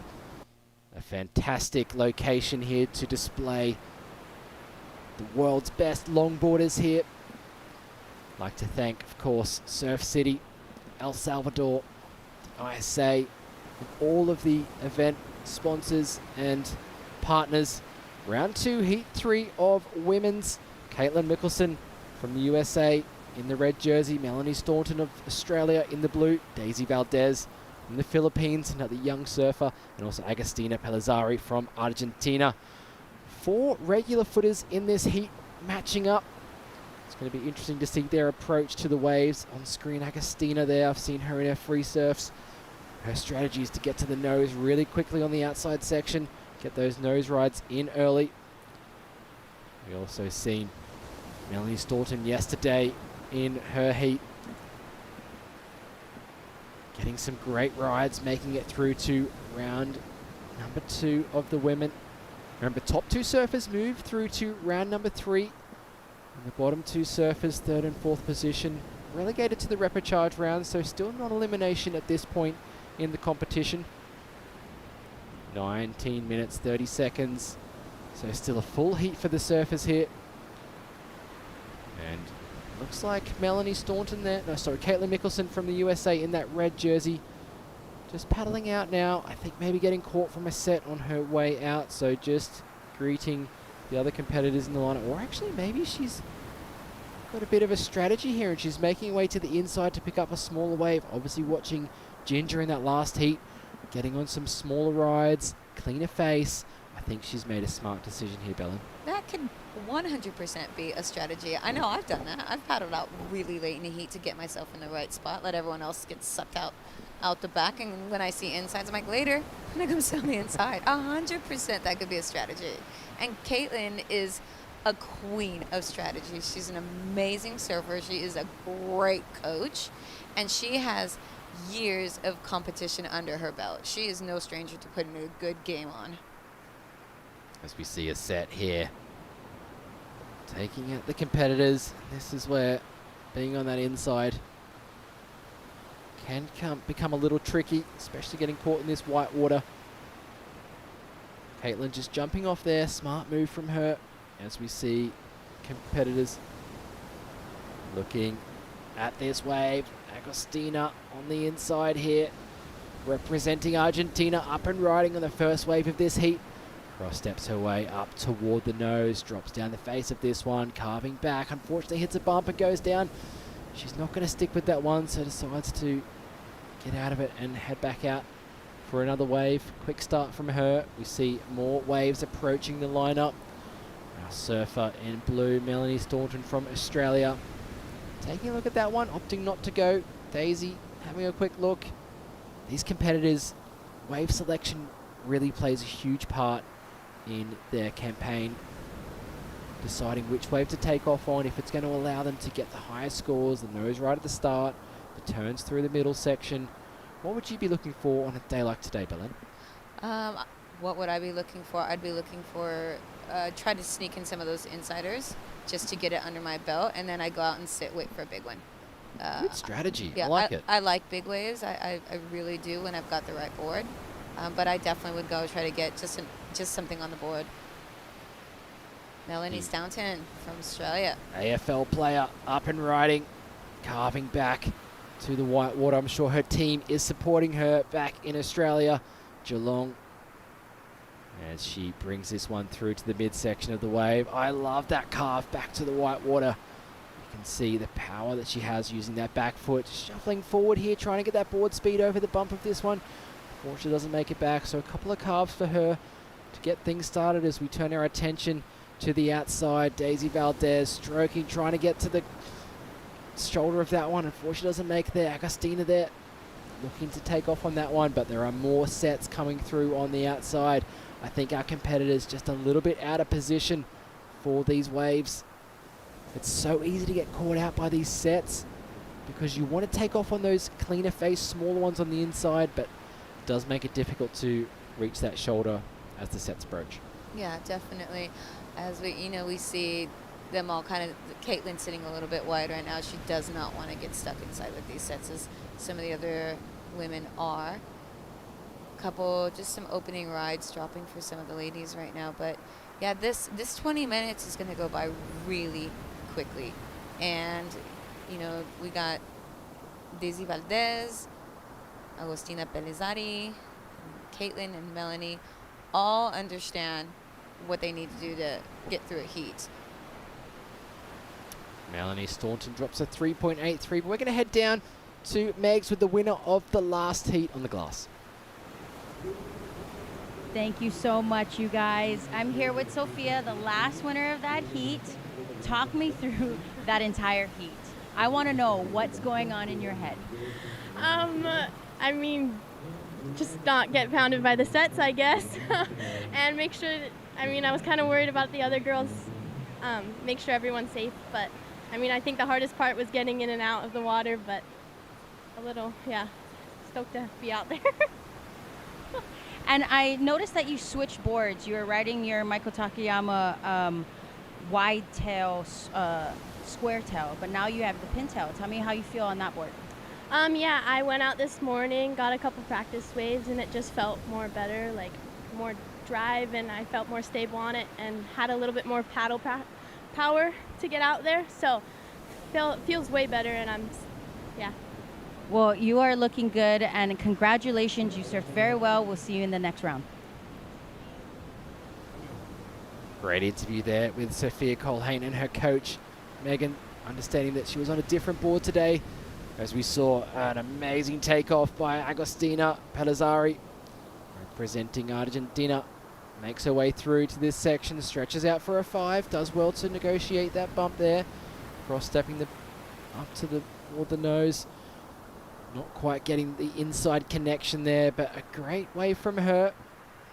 We'll take a look at some scores dropping for our other competitors. Melanie Staunton dropped a 3.83, puts her up into advancing position at the moment. Agostina drops a 3-point ride for that previous wave, so that puts her up into the lead. Daisy Valdez, a small score, 1.13. Still waiting for Caitlin to get her heat started. 13 minutes, 30 seconds on the clock. Yeah, Caitlin's just sitting there now, just kind of waiting. She hasn't really moved over, to sit in that little bit deeper. I think she knows what she's doing. She's not won everything underneath the sky because she doesn't have a good strategic plan. She's an absolute competitor. So and when give her the chance to showcase her style, she's gonna blow it up. And so will all of these. Melanie Staunton, you could just see she did great. This is her first time here surfing representing Australia. She's still getting used to the waves, the power. She doesn't surf real big waves, so this is a new testament to her skill set. And she is an athlete. She's a professional rugby player, captain as well. So it's a different athlete. She's a weapon on the field, and she's smart. She's needing only a 0.17 to bump into first place with 12 minutes, and just some only ones and 1.13 for Surfer in Green, which Daisy can drop the scores as well. From the Philippines. She's an amazing surfer, used to surfing waves of consequence, a lot of reef in the Philippines as well. And so I think she just needs to get that great wave, and she's going to really blow up because she has been surfing well. Team Philippines sending a very strong team this year. A good chance at a medal contention for Team Philippines. Of course, Australia looking to get themselves back up into medal contention as well. They used to dominate some medal rankings earlier on in previous years. Melanie Staunton currently sitting with that first priority out in the water. And the ISA really pushing gender equality in surfing. This year's ISA World Longboard event, the closest ever to having 50% men, 50% women, that equal competitor numbers. A fantastic initiative from the ISA to get more women into surfing, and it's definitely showing across the world. Yeah, we've got 48% of the competition being females, and it's great, and that's what you need in an Olympic sport. As we see Surfer in red, walk us through this, Bo. Up on her first ride of this heat, almost 10 minutes remaining. Caitlin Mickelson bringing this one through. She's found herself a wave that looks like it has a little bit of clean water in front of it. She's bringing it right through to the inside section. Can she get a little bit more work done before the Papusa section on the inside gets up to the nose, throws that one away before it hits the rocks? Caitlin, again, powerful surfer. She knows what she needs to get the score down. Look at this paddle. Oh. She realizes that heavy inside shore break Papusa section. Melanie Staunton at the back on a bomb. Dropping down this one, unfortunately, just her feet slipped a little bit. Another set wave behind that as well. We'll see if we have any competitors out there on this. It looks like we have Agostina paddling over this wave. You can see the power in the ocean now. The Pacific producing the goods here in El Sunzal. Melanie's she hit her face on the sand yesterday, and it was pretty heavy. I just saw blood and was like, "Are you okay?" And yeah, so I'm sure, a little bit of nerves coming into surfing some bigger surf on that inside as well. You'd be kind of a little bit gun shy of that. With 9.5 minutes remaining, really looking forward to seeing what this score drops for our surfer in red. Daisy Valdez, we were talking about the Philippine surfers. The style that I have seen come from the Philippines in this event has been on point. Beautiful, clean style. As we see some of the different supports, we got Team Brazil, legend himself right there with the flag. Such passion, such passionate sports people. And, it's nice to see they always come down to the beach and screaming, hooting, yelling. Whatever sport is on, where the Brazilians are at with the flag and the music and the yelling, and really embracing the family and the culture. As we see the replay here, Caitlin deep in that turn, fading into the whitewater. Again, nice strong tail surfing from Caitlin. Couple little cross steps, getting into the middle part of that board. And she's hunting for a section to get a nose ride. That's what she needs to get. And she, gets a little bit of a bounce. She goes up for she goes up for a quick little step, up to a quick 5, just jumps off as she sees that inside coming towards her. A 4.1 for Caitlin's last ride puts her up into second place, just with a single wave score so far. Melanie Staunton, a couple of waves there, 3.83 and a 0.5. Very close scores there. Obviously, Caitlin wanting to back up that 4.1 on her first ride. Agostina Pellizzari in third place at the moment. Just needs that very small 1.11. She's sitting with priority at the back as well, so choice of the next wave. Daisy Valdez currently in fourth position, needing a small score, 1.78, as we see Melanie on screen taking a look at this one. She's going to be up and riding for Team Australia. Staying low, trying to get over the bump of this one. Unfortunately, not going to ride this one through. 7.5 minutes left on the clock. Oh, we could just see Caitlin scratching to get back out there. And it's going to be, is she going to be able to get back out, or is she just going to come try to sit on the inside and catch a wave? She's got the highest wave so far, only needing a 0.23. She's in second, and top 2 move through the main round and then the repertoire. But she's definitely going to want to, she likes to win, walk out, get in front of the glass. But Melanie, in first, super excited for Melanie. She's such a great surfer, and really would love to see her be able to display, her talent that got her here. She won. She was one of the highest seeds for the Aussies, and that's how they get picked, which is like the state titles for Australia. And so that's what got her selected to come and represent Australia this year. As we see, look at some stats here, Bo. Yeah, 143 athletes. We saw 69 of them are women athletes. 44 national teams here represented. We did see Poland earlier on today, their first representation here at an ISA Longboard Championship, alongside Norway, Tahiti and Thailand. Thailand sending a full team of 4 surfers, 2 men, 2 women, to compete here. Great to see Thailand represented. Of course, we've been speaking about Team Hawaii, the gold medalists from last year's ISA World Longboard Championship, wanting to go back-to-back with the team medal. France has been looking very strong, though, this year, and of course in previous years. As we turn our attention back to the water, a little bit of paddling movement out there. It's really hard, hey, because the girls are just a little bit wide, and it's just like, is the risk worth the reward? You know, you do not want to get stuck in between that, and I can see, you know, that would definitely be playing on their minds right now. Just, I want to get in there, catch a wave, but I need to get back out. But unfortunately, as you can see with that last wave, for Melanie, just not being able to quite get in there, just being slightly out of position. And it is hard when you've got so much water moving, just to hold, you know, hold a line. But when the clock is ticking, there's a mindset, I think, with being able to stay in the same place, knowing you just got to be patient. And some people are really good at that, and some people just melt under pressure, and they just start paddling everywhere just to try to, and it works for some people and some it just doesn't. In this heat, no surfer is safe. Only really small scores needed to change the situation here. 4.5 minutes on the clock. You can see Caitlin there asking for the situation to the beach announcer.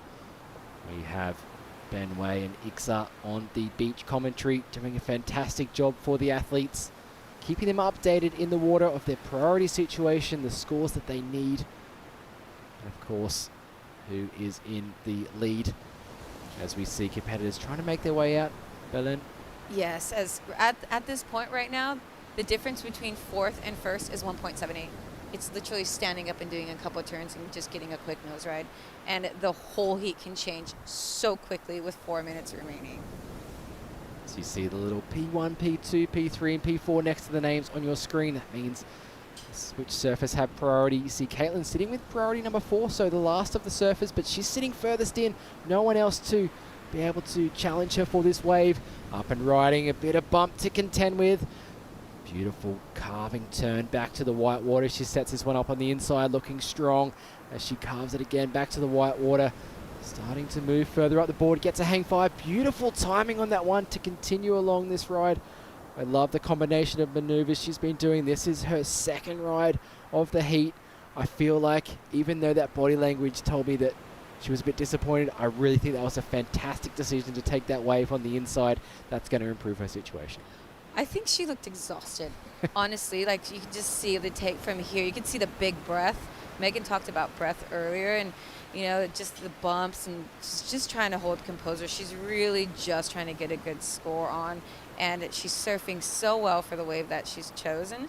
And, you know, it's going to just really make sure that locks in that first place for her.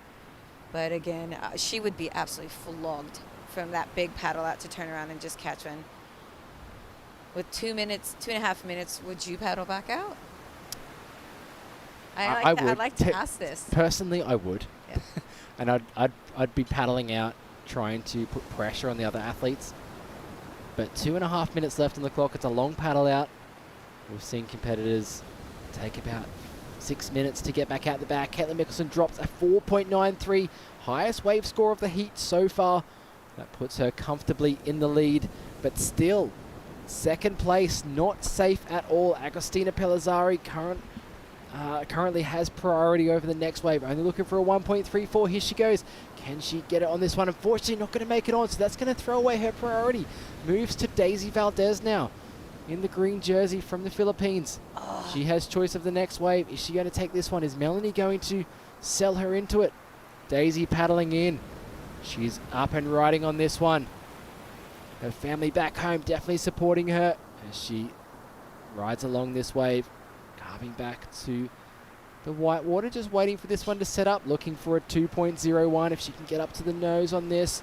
Carve back, should be looking to get the score as we see her up on the nose, hanging 5. Great style there. Looks like she will be getting the score so far. Brings this one through to the Papusa section. Can she get up on the nose again? She doesn't, so I have a feeling it's going to be better than a 2.01 getting up on the nose, but Agostina Pellizzari of Argentina up and riding, just needing another small score as well. Stretches out for the 5. Unfortunately, comes unstuck on that one. She's still on the wave, though. Stands up, but gets caught by that white water. Interesting, because I think Melanie actually had first priority at the back. Melanie letting Agostina go on that ride. Tense times. Yeah, 50 seconds remaining. It'll be interesting to see. You can call out those scores. That Yeah, Daisy Valdez drops a 2.77, so it is enough to move her into second place. Melanie Staunton now looking for a 1.27. Just get to her feet. She's not going to get into this one, Belen. Oh, she would be so frustrated right now with 30 seconds remaining. She needs to move in and get something. Again, I would be paddling in and just kamikaze taking off with needing a 1.27 with 15 seconds remaining. It'd be, as we see, Agostina again. Struggling with the bumps out there. Agostina on a longer board. Melanie, the ocean's gone flat. That's going to be the end of the heat, unfortunately. Not enough time. So it will be Caitlin Mickelson taking the win in heat number 3 of women's round 2. Daisy Valdez moving through from the Philippines. We'll see the other 2 surfers relegated to the repechage rounds. Tense times here for the ISA World Longboard Championships. Smart surfing by Caitlin. She did what she needed to do. She went out, got the 2 insiders. She looks exhausted. Daisy again, showed up where she needed to. And we're gonna take a short break. We're gonna bring Sam Bleakley in with Megan Godinez to call the action for the next 3 heats of women's round 2. Don't go anywhere, more action to come. We have Brazilian competitor in the water, Kate Brandy, up against some fellow competitors. Stay tuned.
Una vida llena de todas esas cosas que la hacen realmente suprema.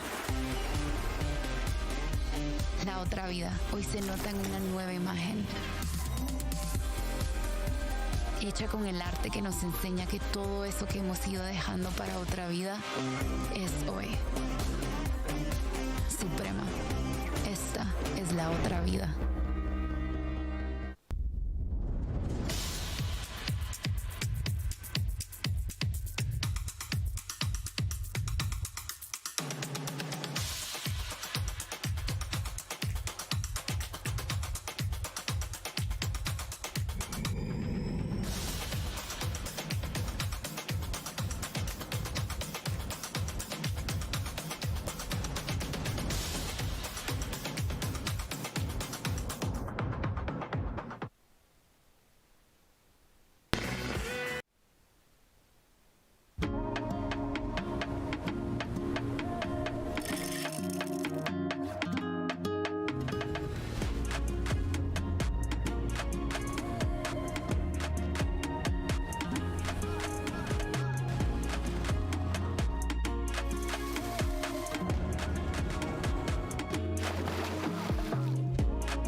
Welcome back to women's round 2. It's heat number 4. Coco Bonilla for Mexico, Ines Beso for Uruguay, Liv Stokes for Canada, Kate Brandy for Team Brazil, Ines from Montevideo in Uruguay, Liv Stokes based in Southern California, representing Canada, Kate Brandy, the regular footer from Garuja in Brazil, and Coco Bonilla from Mexico, lives at that southern tip of Baja, grew up between Baja and Ontario, her father Mexican, her mother Canadian, fantastic shortboarder, and she is going to be super comfortable in these challenging conditions. I'm Sam Bleakley, joined back in the booth by Megan Godinez. Megs, let's talk about how difficult it is to get in and out at the moment, where as we get close to high tide and the surf is absolutely maxing.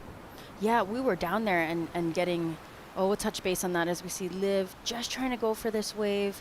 No priority from the other surfers, so she'll bump back down. But yeah, it's really scary, actually. Yeah. It's really sketchy. I mean, this pupusa section, it's not even, I don't even want to call it that anymore. It's like Freddy Krueger kind of situation. And you can just see our last competitor there, because unable to walk across the beach there. These are the surfers who will be coming up in the next heat. We got, that was Rachel Tilley in green, our silver medalist. We got Natsumi Teoka, Inish Martins, and Hailey Song. And because it's so difficult for them to walk along the beach to get in front of La Ola or Casa de Mar for the paddle out, what they're actually doing is climbing over the wall between Club Salvadoreno, Cayu, and La Ola, because that tide is high, the surf is big, there's no sand, it's all rocks, and there's only one spot for a safe paddle out and a very limited keyhole for a safe exit. So super dangerous conditions, and the competitors are really having to keep their wits about them and be really sharp with getting in and getting out at the beginning and end of a heat. Yeah, so even their strategy going into the heat is all about exiting and entering the actual water before their heat starts and when their heat ends. So that's going to play into the mind game of be in the moment in the heat, and then once that horn blows, we'll figure out how to get you in. Sure, and we saw from Caitlin Mickelson winning that last heat that it was just about her being sensible and solid, getting that positioning, moving a little bit wide on the inside, and getting what was still a huge overhead wave, but medium-sized relative to some of the sets that have been quite unwieldy. So tactics super important. If you go and wait for one of the bombs, they may be super hard to ride. If you get one of the medium ones, you may have more control. Yeah, absolutely. I mean, it looks like the wind has died down a little bit, but remember that swell we were talking about that's really starting to fill in? It's coming in with that high tide. Sure, and we got high tide just after 2 local time. It's pretty much right on the button now. So this is the most challenging couple of heats coming up for certainly getting out of the water. And what about positioning now in the lineup being on that high tide next? Yeah, I think there's going to be, as big as it is, there are going to be a lot of lulls. I'm guessing that now that we're about 8 minutes away from that peak high tide, and then as the tide sucks out, it's not bringing in water anymore. Water's going to be moving back into the deeper ocean, kind of pushing away the consistent set. So I think surfers' tactics are going to have to get busy, find the medium ones that stay open, and catch them all the way into the inside, because there is still scoring potential when the waves double up. Liv Stokes having a look. Her family from Toronto, Ontario. She's up and riding.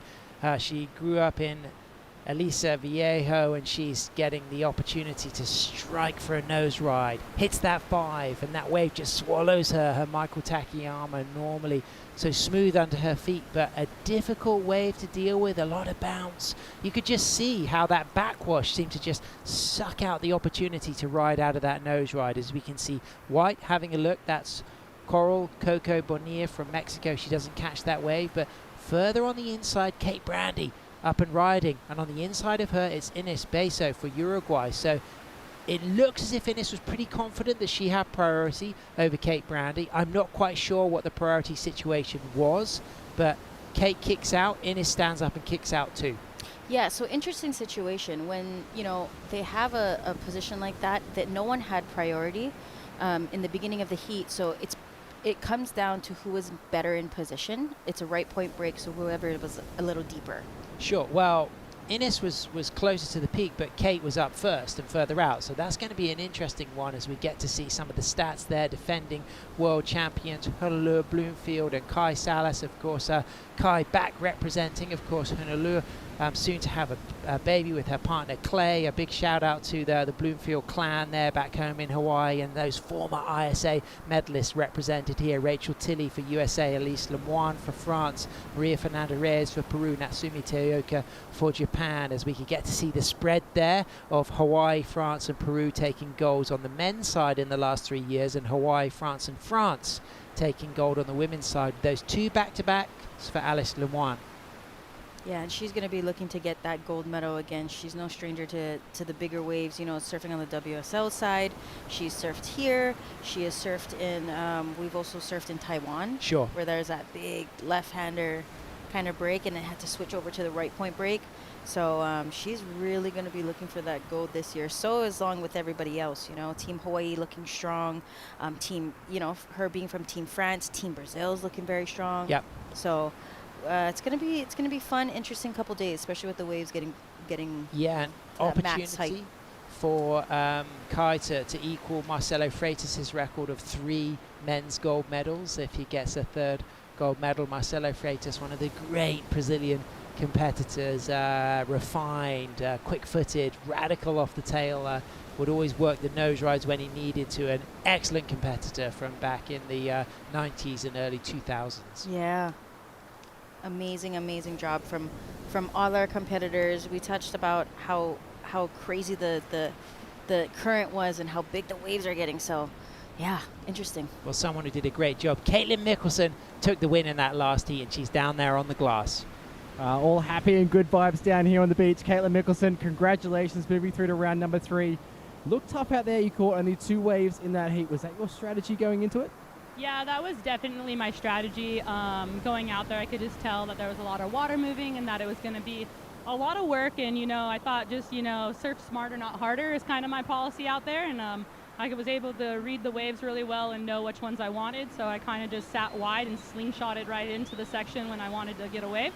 It was a little tricky because it wouldn't give me priority because I was further in than everyone. So I had to paddle out, get priority, and then go back to where I wanted to be. Yeah, you caught your 2nd wave in 4th priority there. It was really tense times, only 2 points separating the whole field of competitors out there. Did that kind of play into your mind out there as you were paddling back out for that 2nd ride? No, I just knew the girls were sitting a little too far and a little too deep, and I knew that a big set came through, and I was thinking one of the 1 or 2 waves would roll right underneath them, and luckily it did, and I was in the right spot. And you know, there was a lot of bump on the face, so it was a little concerning paddling in, but I knew just to like hold my line and you know, keep my knees bent to ride through the chop, and was able to manage a few good turns and a nose ride all the way in. Team USA looking really strong moving forward in the event. Of course, you're adding to that medal tally there, moving through to the main event, round 3. How's the vibe feeling with Team USA at the moment? You know, we're pretty shake and bake right now. We're like, if you ain't first, you're last. We're out there, all American. I love it. Well, good luck for the future rounds. Thanks very much, and we look forward to seeing you surfing later on. All right, thanks. Back to you in the booth. Shake and bake, Caitlin. That was fantastic. She was sounding so smart, though. That's a little bit of wisdom for other competitors coming up. You know, playing it smart, as we can see. Liv Stokes, late drop, takes a nosedive. She takes a fall. We just saw Ines Beso from Uruguay get a really nice ride. So Ines will clock a good score. May well be the highest score of the heat so far. Coco Bonilla out there with a 157, and that backup as a 0.2, so low scoring. And I was really intrigued to hear about Caitlin's tactic of going out to the lineup to get priority and then moving back in to take off where she wanted to. And you do have the right to do that. Just because you're in priority, it doesn't mean you have to be sitting furthest out. If you're not actively paddling for a wave, you can reposition yourself further in. Oh, absolutely. And I love that she said surf smarter, not Yep. harder. Today is hard. It's probably the hardest day I've ever seen at El Sunzal since I've been here, even last year. So it's all about surfing smarter. And I love that she said, you know, shake and bake. Little Yeah, shake and bake. And there's little phrases sometimes just in the team, especially. All you got to look at each other and say, shake and bake. Let's Love get it. it. Absolutely love it. Go hard or go home. Go hard or go home. Motto for Team USA. And you can just see the power of that wave there hitting Liv Stokes as she just pops over the white water. So Caitlin Mickelson, fantastic result for her, advancing into women's round 3. We're currently continuing the main round 2 as we rifle through heat number 4, and as it stands, it's our Uruguayan out there in the lead, dropping a 3.50 for her last wave, and it's Kate Brandy having a look on the inside to add her second wave. We'll be moving all the way through heats 5, 6, 7, 8 and 9, and that will conclude the qualifying round 2, main round 2 of the women's, as we get to appreciate how high that tide is. So you can just see how rocky that shoreline was there and how there are limited places to exit. So even if you finish your last ride way down towards El Tunco, what the competitors are having to do is come back in and across and try to exit just to the side of Club Salvadoreno, just to the side of the area where we're judging, where we're broadcasting, and where the beach marshal is handing out the contest jerseys. Yeah, that big rock that I said yesterday that I was a little scared, that would have been really cool to walk up. Sure, Casa del Mar Rock, as I call it. Yeah, Casa del Mar Rock. That's the water's halfway up there when the waves come in. Yeah. So, but interestingly enough, it's very, it's actually calmer over there than at the Pupusa section. Well, talk of kilojoules and megawatts. Check out the power of this Pacific South Swell juice just hitting Liv Stokes. I mean, that is incredible.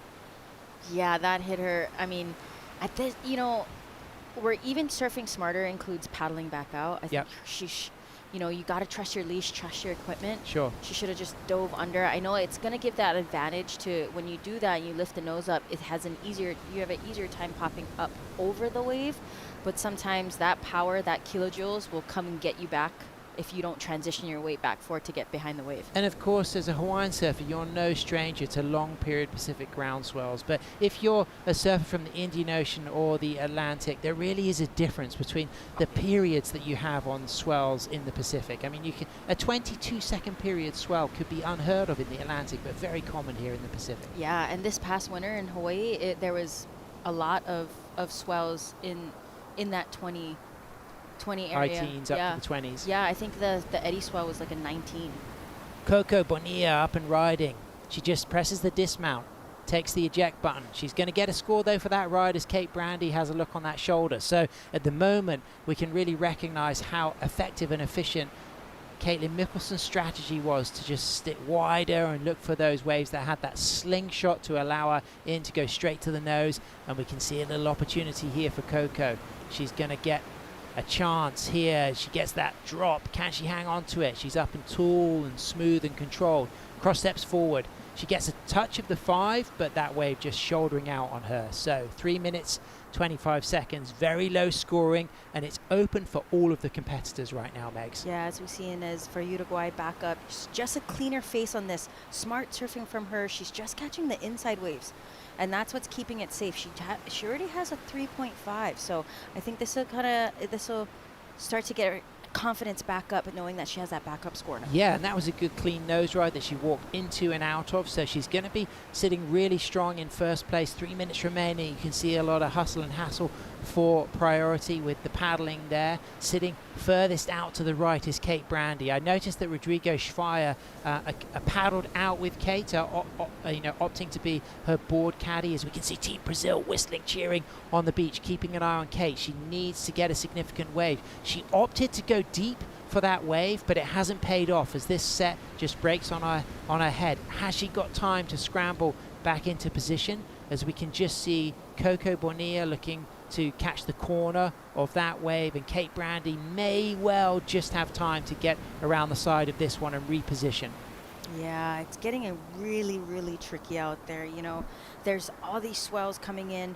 The high tide is what's really making it tricky. The wind, it's kind of turning onto that side off wind right now, but it's still hard. I think the tactic for these surfers right now is as soon as they stand up, they need to get that board parallel with the wave, because we saw with Liv Stokes, as soon as her board went perpendicular and straight towards the sand, the shore, she went straight down. Sure, yeah, you got to be in trim. Yeah, you've got to be in trim as soon as you stand up. So Ines is in the lead with a 3.5 and a 1.67, and she's looking lined up for this, and this has got a cleaner wall, so she may well slingshot herself into a nice scoring potential here. She gets a high line, that wave dying on her, so she's not going to replace that backup 163, but with 1 minute 27 seconds remaining and the highest heat combination, just a 5.13 for a Uruguayan, just a single wave score of the fours could well put any of these surfers up into first position. Yeah, and even that wave you saw her paddling, she was already paddling at an angle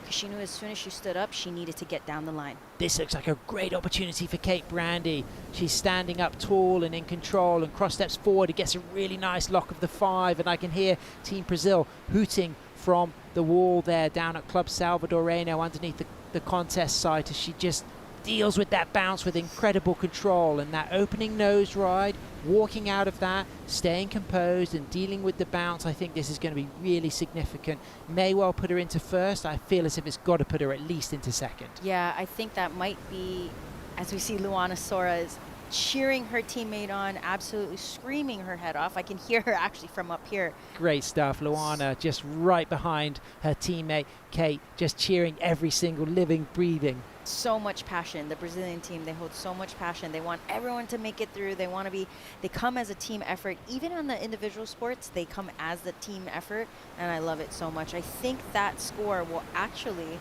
that might be the best score so far in the heat. We can just see Coco Bonilla up and riding. She gets that nice fade. She just redirects. Another little bit of a rail adjustment there. This could be important for Coco. She's got a 1.57 as a top score. Shang, can she replace that 1.0? She cross steps through to the inside there. She'll look to get a touch of the 5. She does walk out of that nose ride and walks back to the tail and just snakes some turns, so this may well be important for her as well. She comes right through to the inside, waiting for a significant score for Kate Brandy. We think it's going to make a big difference, but this could also help Coco. Talk about the positioning of where she's opting to come in. Is she going to go for it here, or is she going to come back to be closer to Casa de Mar? No, I feel like her thought process right now is she's trying to time it.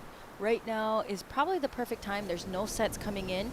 I think after this wave, she's going to turn the board back around and try and catch these little ripples in, just so that she doesn't get slammed up against the wall. Well, some surfers opting to go to the east side of the beach, others going to the west side. She's coming straight in. There's a lot of space here, but there are rocks, and it is a heavy beach break section. But if she does safely get in, she's able to just walk above into the contest zone. So it looks like she's navigated that brilliantly, and we're waiting for scores to come through. Kate gets a 2.07, so it adds to her 1.57. Are we waiting still for scores here, Megs? Kate Brandy, yeah, for Brazil. Coral just dropped at 2.07.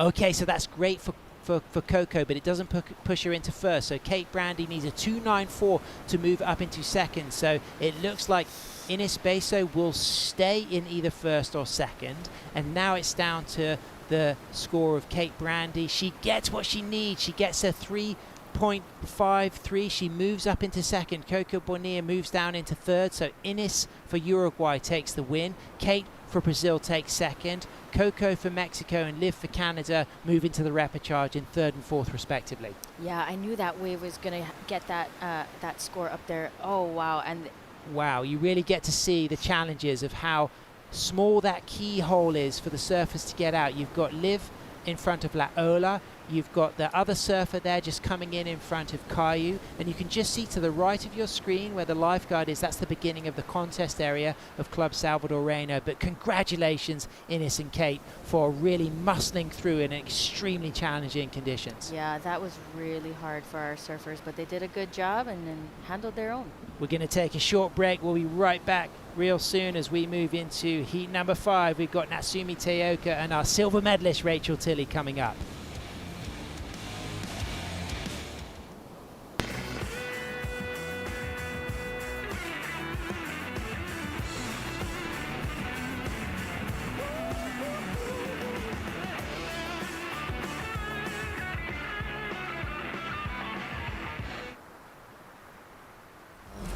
Nos vestimos para una vida llena de todas esas cosas que la hacen realmente suprema. La otra vida hoy se nota en una nueva imagen, hecha con el arte que nos enseña que todo eso que hemos ido dejando para otra vida es hoy. Suprema, esta es la otra vida.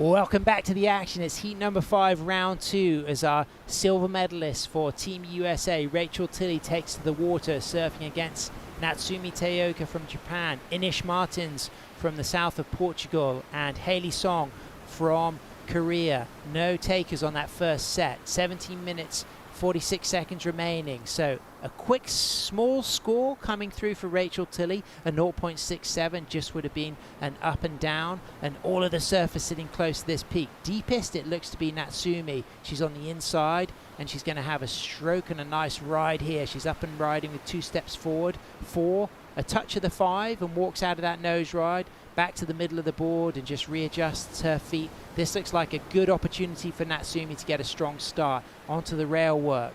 Back towards the nose and gets a second lock of the 5. This is a great ride. And another nose ride, a 4th walk up to the tip. So 4 quick touches of the hang 5, some good carving turns, and now just lining up for a 5th nose ride as she gets to the inside and kicks out cleanly with an incredibly fast, strong, committed start for Natsumi. As we can see now, Rachel Tilley answering back on a foamy one, straight to the tip, locks that 5. On a blue board here, Rachel, not the same board that we saw her ride in her opening round, as she gets another nice stool set up there for a chance to cross step back and forth. She's on the tail once again, and a really nice opening out of the shoulders, lifting of the arms for a cutback. Comes off the bottom, little speed check, 2 steps forward, looking for a steeper section to maybe get a touch of the 5. And now things will get bouncy on the inside, and she does get the touch of the 5, walks out, kicks out. Another strong start for Rachel Tilley. Yeah, I think she did the work of switching her boards. Like we said, surfers are going to have to really look into their equipment and decide, because that board that Josh Martin actually made is they created it on their own, but it's actually an EPS board. Yep. So that board Epoxy. would have been a little bit too light. It's Sure. epoxy foam, and it would have been really bouncy. So just by the way she was surfing, you can tell, I think that board is actually a poly board. Who do you think got the best of that exchange there between Natsumi and Rachel? I think Natsumi's one, I think, might have been a little bigger, and Yeah. Natsumi really didn't really have any downtime. She was really utilizing from top to bottom. Yeah. We didn't see any of Rachel's really trademark kind of turn, relax, kind Sure. of Leah Dawson turn. I think Natsumi got the best of that exchange. Yeah, this wave is much bigger. It's a little bit shouldering out, but she just wants to stay on this wave because she knows it's going to build on the inside again. Almost loses it here, but I love how she finds this double up right here, and she gets this nose ride. She walks back, and then just using her toes, digs the rail back in so that it catches, and that way she can get that second nose ride, and she works her way all the way into the inside. I love that swooping turn, navigating that giant backwash and just kicking out. And really important how she just got that one last touch of the 5 in. So let's compare it to Rachel's, a smaller wave, but still good. Yeah, Rachel's wave smaller, catching this medium wave, good for her. She was very smart on, again, her teammates saying surf smarter, not harder. She's just working her way, and I'm not sure if I've seen her practice on this board yet, so she's getting used to this board in this heat. Nice walk to the nose, waiting for it to reform. Just beautiful cross-stepping. I love the way she's just taking her time, and she almost waits with her feet crossed like that. That's really hard to do. So that was a very beautiful ridden wave with 5 minutes into the heat. It's really smart. Try to get that campaign started Have you early. ever had a go on one of Rachel's Josh Martin shapes?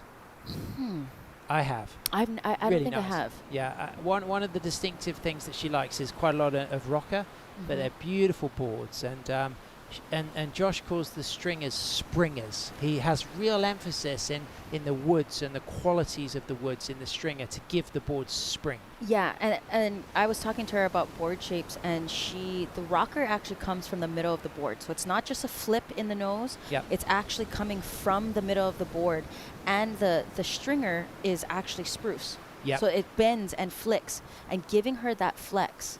And they actually have 2 pieces of EPS foam, glued it to the actual stringer, and then created the board from there. So it's not an actual, doesn't come out of a mold for the foam. So, well, with that, let's go down to the winner of our last heat, representing Team Uruguay. Ines Beso is with Bo Nixon.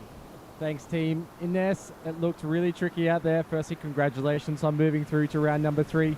You came in, first thing you said to me, it was difficult. Lots of water moving out there. Talk us through the conditions, because we can talk about it all day, but how does it feel? Well, thanks. First of all, thank you. It was really tricky. I was kind of scared because the way to get into the water is difficult and the way out too. So I was just lucky to find smaller ones that let me surf. So yeah, it's really tricky. You have a lot of support from your friends, family back home in Uruguay, of course the team here as well. What's the vibe like amongst the team? Some surfers making it through to the next round as well, getting those valuable team points for Team Uruguay.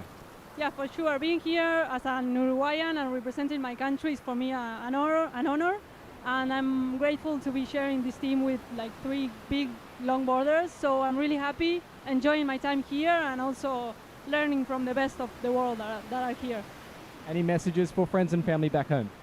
Sure, un saludo grande a mis amigas, las pibas, a mis familia, a mis amigos, sponsors, todo. Muchas gracias y seguimos con todo. Vamos Uruguay. We'll see you coming up in round number 3. Back to you guys upstairs. Congratulations, Ines from Montevideo, looking really incredible on her new Advancer 9.3, and really counting her blessings, being grateful for the fantastic team of world-class surfers that she shares this opportunity with. Of course, Julian Schweizer and Nacho Piñatero, great experience, but Ines herself, I mean, she has been representing Uruguay on multiple ISA World Longboard Championship, and that was a great performance, smart surfing. But Megs, what's happening right now? Who's in the lead? Who's looking strong? Well, we have this giant set coming in, and we see, I believe, Haley trying to go for this one. Oh, she just gets caught by the whitewash. So even on the shoulders, it's very, very scary to be on there. And it's, like I said, when you're taking off, you need to be parallel with the wave. The second you drop down a little bit to the bottom, it can get kind of sketchy. But Natsumi navigates this very well. She likes big waves, actually. Well, she drops a 6.83 for her first ride, back up to the tip there, opening turns into a nose ride through the middle of the wave and then dropping back down into this section. So Natsumi ousting Rachel there with the first exchange. Rachel drops a 6, Natsumi a 6.83, and she locks into another nose ride through the inside here and then just rifles into a rail turn, sweeping that smoothly and just staying nice and compact and quickly running back up for a touch of the nose and really fast footwork to get back to the tail and kick out in time. And then answering back once again, it's Rachel. So the same cycle we saw on the opening set with Natsumi going first, Rachel going second, 6 steps to a touch of the 5 and then getting nice and low, and some great Relson-esque body language with the way she just salutes to the gods of the ocean here in the Pacific as this El Salvadorian south swell really kicks in right on the high tide. A lot of bounce, but Rachel really elegant in this wave. A lot of speed and drive as she comes back off into a nice sweeping downturn, and then again just strokes it with that low stance and kicks out. So she's going to get a really good backup score. Natsumi will get a good backup score, and up and riding right now the goofy footer from Faro, Inish Martins representing Team Portugal on rail, charging through this section, Megs. Yeah, it's interesting because Haley was out there and she actually pulled back. She had priority, but and this is also another thing is, as much as you want to play that defense, it's also all about safety. That wouldn't have been a good idea if she had taken off, even with priority. So good call on her. She's going to be the only one on the outside, so she's going to be waiting for a nice wave to come in for her to start her campaign. That was solid from Inish, so waiting for that score to come through. Significant scores will be tabulated pretty soon for Natsumi and Rachel. They'll be in a solid first and second, as we can see. Hailey Song for Korea, the regular footer, started in 2013 as a surfer. In 2023 she won a big event, the Bali Kutu Padrol Longboard Classic in Indonesia. She's got a good experience of surfing in Australia, loves Rainbow Bay at the southern end of Coolangatta, and she actually studied sculpture as a major at university in Seoul, and she also combines making jewelry with her professional surfing. She's smooth, a great nose rider, but there's no denying she won't have a massive amount of experience in these big bumpy conditions. As we see the replay for Natsumi here, I love that she opted to stay in the middle of the board and just make it down to the face of the wave. Smart decision by her, trying to work over on this shoulder, knowing that that inside is going to pick up for her again. Little chop, little bounce, getting her back into this wave. She's just taking her time. She's reading these ripples along the face, and she wants to make sure she doesn't get it stuck in between them. Nice hang five. Let's see that tail kind of trailing in the back of that wave there. Nice swooping cut back. She's got a little bit of a Crystal Zigas-esque to shout her, out right? to Crystal. Even with the top bun, the Nice. Hawaiian tita bun, we call it. Brilliant stuff. But what about this exchange? She got a 7.33 Natsumi on that wave. Do you think Rachel is going to go higher than that or lower than that, looking at this replay? You know, I think it is going to drop. It is going to be lower, but in my opinion, it might be just about that 6 that she's got. She did get those nose rides out the back. They were a little bit shouldery, but again, it's the wave choices that are being made here. And she didn't get that inside section that Natsumi got, as we see in this replay here for Portugal. Nice swooping turn. Just getting her feet glued to the board, getting her feet used to the bigger wave, bigger surf. Nice swooping. And it's really hard for the goofy footers. I mean, you have so much speed having to look over your shoulder. Looking over your shoulder in that sense is not natural. Sure. So, you know, she did a good job navigating that just to get that her heat started for her, as we see Hailey here. It's Hailey Song up and riding for Korea. Nice high stance, just kind of lifts that front foot, gains control. She's on the carbon fiber board there. Is it going to react for her? Can she get the nice chance to demonstrate her prowess on the nose? There it is, a touch of the 5. She walks out of that nose ride cleanly and then back into another cross step, goes towards the nose, just falls back and sits down on that ride, but she's now standing tall once again, and she's keeping it smooth and controlled, and you really get an essence of the quality of her style here. She's going to be really proud of that ride, as will Inish Martins. I think they are up against 2 surfers who are going for gold. You know, they will just be looking to perform at their highest level. For them to reach the scores of Natsumi and Rachel, we wouldn't expect that. But what I've just seen from both Hailey and Inish was them surfing at a very highest level for their skill. Yeah, and if I'm not mistaken, this might be the biggest surf both of them have surfed in. Well, so Inish probably has gone big. I mean, you know, we get some huge swell in Portugal. Yeah, that's but right. I think you're correct about Hailey for sure. Yeah, so I think it's just, but also in a contest environment, True. Inish needs to surf that smart, right? You don't have the hour, you don't have 2 hours to surf, you have 20 minutes to perform. So for her to be able to catch these waves under pressure with 3 other people out, again, you know, when you're surfing in a contest compared to free surfing, it's hard to realize where you're sitting and where your markers are, because you don't have everybody to kind of follow or lead you to somewhere. You kind of really, that's why it's important to have those landmarks. Absolutely. But what a masterclass from Natsumi and Rachel. Natsumi dropping a 7.33 combined to her 6.83. That's why she's got that heat total of 14.16. Rachel drops a 5.90 for her last ride. As to her 6, her heat total of 11.9. And there's a really fast wall ahead. A high line drops down into that wave, and she's going to use the bottom turn for a setup. There's the bottom turn, stalls it at the top with the top turn, cross steps forward, speeding through the middle of the board, and then back to the tail, just needing to redirect, now near the foam, again using the bottom turn setup, and a really nice swooping turn into that midsection there. And you can just see the way she's eyeing up what's ahead of her. She's looking to spot the bumps and the chops, but also putting that board on rail to stay in the pocket and hoping she gets a steep enough section for a touch of the 5. And there's that stretch 5. It goes low, rolls the toe over the tip again for a second time, and walks really quickly out of that. And this is a really incredible bit of longboarding from both Rachel Tilley and Natsumi Teo. Teoka. Yeah, that was a veteran move right there, going down the face of the wave. She didn't get herself tall as she was free falling down the face. She actually pushed the board down so that it could cut through and get her to the bottom safely, instead of, you know, we've seen a lot of surfers kind of hang up on the top and kind of go down that way. But the trick is to really push the board down so that it connects with the wave. And you can really see how close down to El Tunco Rock the competitors are ending up because of that high tide and the waves breaking further in, but there's still the huge swell size. And look at all that current and chop that's just breaking around El Tunco Rock, as we now get to see an opportunity for the 3 surfers in the lineup to position themselves for the next set. Some of the bigger ones breaking wider, the smaller ones breaking deep. You have to roll the dice. If you want to get a smaller one, you may get the bigger one on the head, which is not nice. Yeah, and you have to make sure when you're paddling for that smaller one, you have to catch that wave. I remember, you know, surfing Haleiwa, if you miss that first one, there's almost a guarantee there's a bigger one out the back. Yep. So you actually gained a lot of strength in paddling because of that. You don't want to be wrestling an alligator. Yeah. What about this though from Rachel? Beautiful longboarding. The way that she pushed down on the board so that there was no air underneath really saved her from that airdrop. Nice turning, cut back.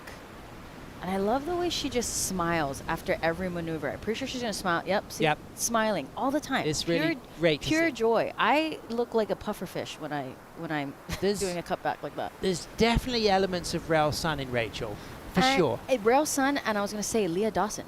Yeah. That's the turns. Cool. The turns are looking really Leah Dawson. Leah Dawson really likes to extend the body and arch into a bottom turn. Yep. It looks, for a split second, I was like, oh, wow, Leah Dawson. And Leah Dawson has surfed for the U.S. before, so. Sure. Yeah. She's an incredible surfer. If you don't follow her, And follow her on filmmaker. Instagram. Yeah. And a filmmaker, Yeah. camera operator, but rides all boards and very expressive in her style. Yeah, so it kind of looks like Rachel took a little bit of that, a little bit of Rail Sun, and kind of combined Rachel's little thing together. Yeah, but of course, you know, big shout out to Rachel's dad, Glenn. You know, fantastic shortboarder himself, and you know, really supported and nourished Rachel from a young age, and been by her side through all of the ups and downs of competition. Because let's remember, we put these athletes on a pedestal and we remember their wins, but there's a lot of second places and thirds that hurt when you're competitive and you're hungry to be a world champion. Oh yeah, you in this sport you will lose more often than you will win. Sure. And Carissa said it the best. She's like, I've lost more than I've won, but I've won a gold medal. Yep. You know, so it's that good reminder of that balance of losses and wins, that you have to remember just to stay the path you want to be on, and just succeed in that way. And introducing the opportunity to win golds as surfers, you know, how do you think that has transformed the horizons of competitive surfing? I mean, I think it's just growing so much more. We have 4 new countries this year, you know, in the ISAsurfing World Longboard Championships. So it's just getting bigger and bigger and bigger, you know. And it's nice to see that each country or in each nation actually has a qualifier for the ISA for them to represent their country. So it's really cool to see how much it's growing. I know in Korea they now have a wave pool that they can practice at. Yep. You know, so I feel like surfing is growing not only in the ocean but also on land. Absolutely. You know? Natsumi in the lead with a 6.83 and a 7.33. Rachel Tilley, it's a 6.3 for her last ride. It comes in and it keeps her in second position with that combined heat total of 12.3, but she's going for her 5th ride. Will it go into a top 2? She's up and riding straight to the tip, and then she walks out of that nose ride and then just squats and then stands tall to get the cross-stepping back in for another nose ride. Locks that 5, holds that 5, walks out of that second nose ride, cross steps around. You can just see her speed as that sticker starts to kind of blow in the spray, and she deals with the bounce with incredible amount of ankle strength and control, walking out of another nose ride and kicking out. So that may well impact her top 2. It could go into the top 2, but she's got a 6.3 and a 6, and this is our heat leader, as you can just see. Inish Martins having to eject to just swim under that one as Natsumi Teoka goes on rail and turns and puts that board beautifully velvet style through a really challenging condition with the bumps and the bounces and the momentum that these surfers have on their 9+ boards. And not a movement out of place from Natsumi. She has been impeccable in this heat, Meg. She is a wave magnet. I swear, she finds, and it's not even that she's a wave magnet. It's her studying and being down at the beach all day long, watching every heat, not just with her competitors or her teammates. She's watching every heat that's going by. I see her walking back and forth. All the way through to the inside there. Looks like she's going to be able to get out down the beach. I mean, this was a masterclass from both of those women. I mean, you know, longboarding is dance. I mean, the way there was like them just dancing on hot coals because it was really tricky conditions, but they both surfed that so brilliantly. I was actually blown away, as we can just see now our surfer from Japan having to just get a little bit of help there, but she's okay. She's got her leash there. She's just taking the leash off her leg, so they're just coming to help her with the board, and fingers crossed she's going to be fine. She's got to get nice and safe. Physically, do you think she looks okay? Hopefully the board's okay. More importantly, hopefully she's okay and there's no injuries. They're just looking to see if there's anything happening on her body, if there's any cuts or knocks. Rachel Tilley, she's managed to get that board safely up, and she's just come close to the harbour there, and this really demonstrates how dangerous it is with that sea wall. You know, a really serious threat to getting in and out, and she uses her agility to just get in the river. She's safe, she's solid, but that is a demonstration of how radical this high tide condition is, and let's hope that the other two surfers are going to safely get in. Rachel showed some real skills to get out of that, longboard fans. I hope that you have really given her a round of applause. Same for Natsumi. Both of them surfed brilliantly, but to get out of the water today, it takes steel. We'll catch up with things real soon. We're going to have a short break, and we'll be right back after these messages.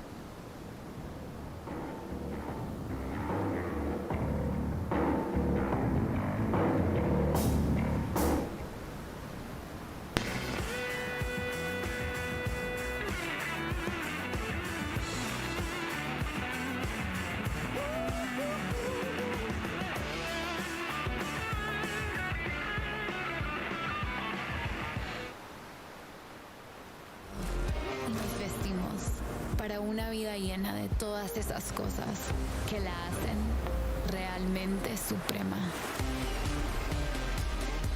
La otra vida hoy se nota en una nueva imagen, hecha con el arte que nos enseña que todo eso que hemos ido dejando para otra vida es hoy. Suprema. Esta es la otra vida.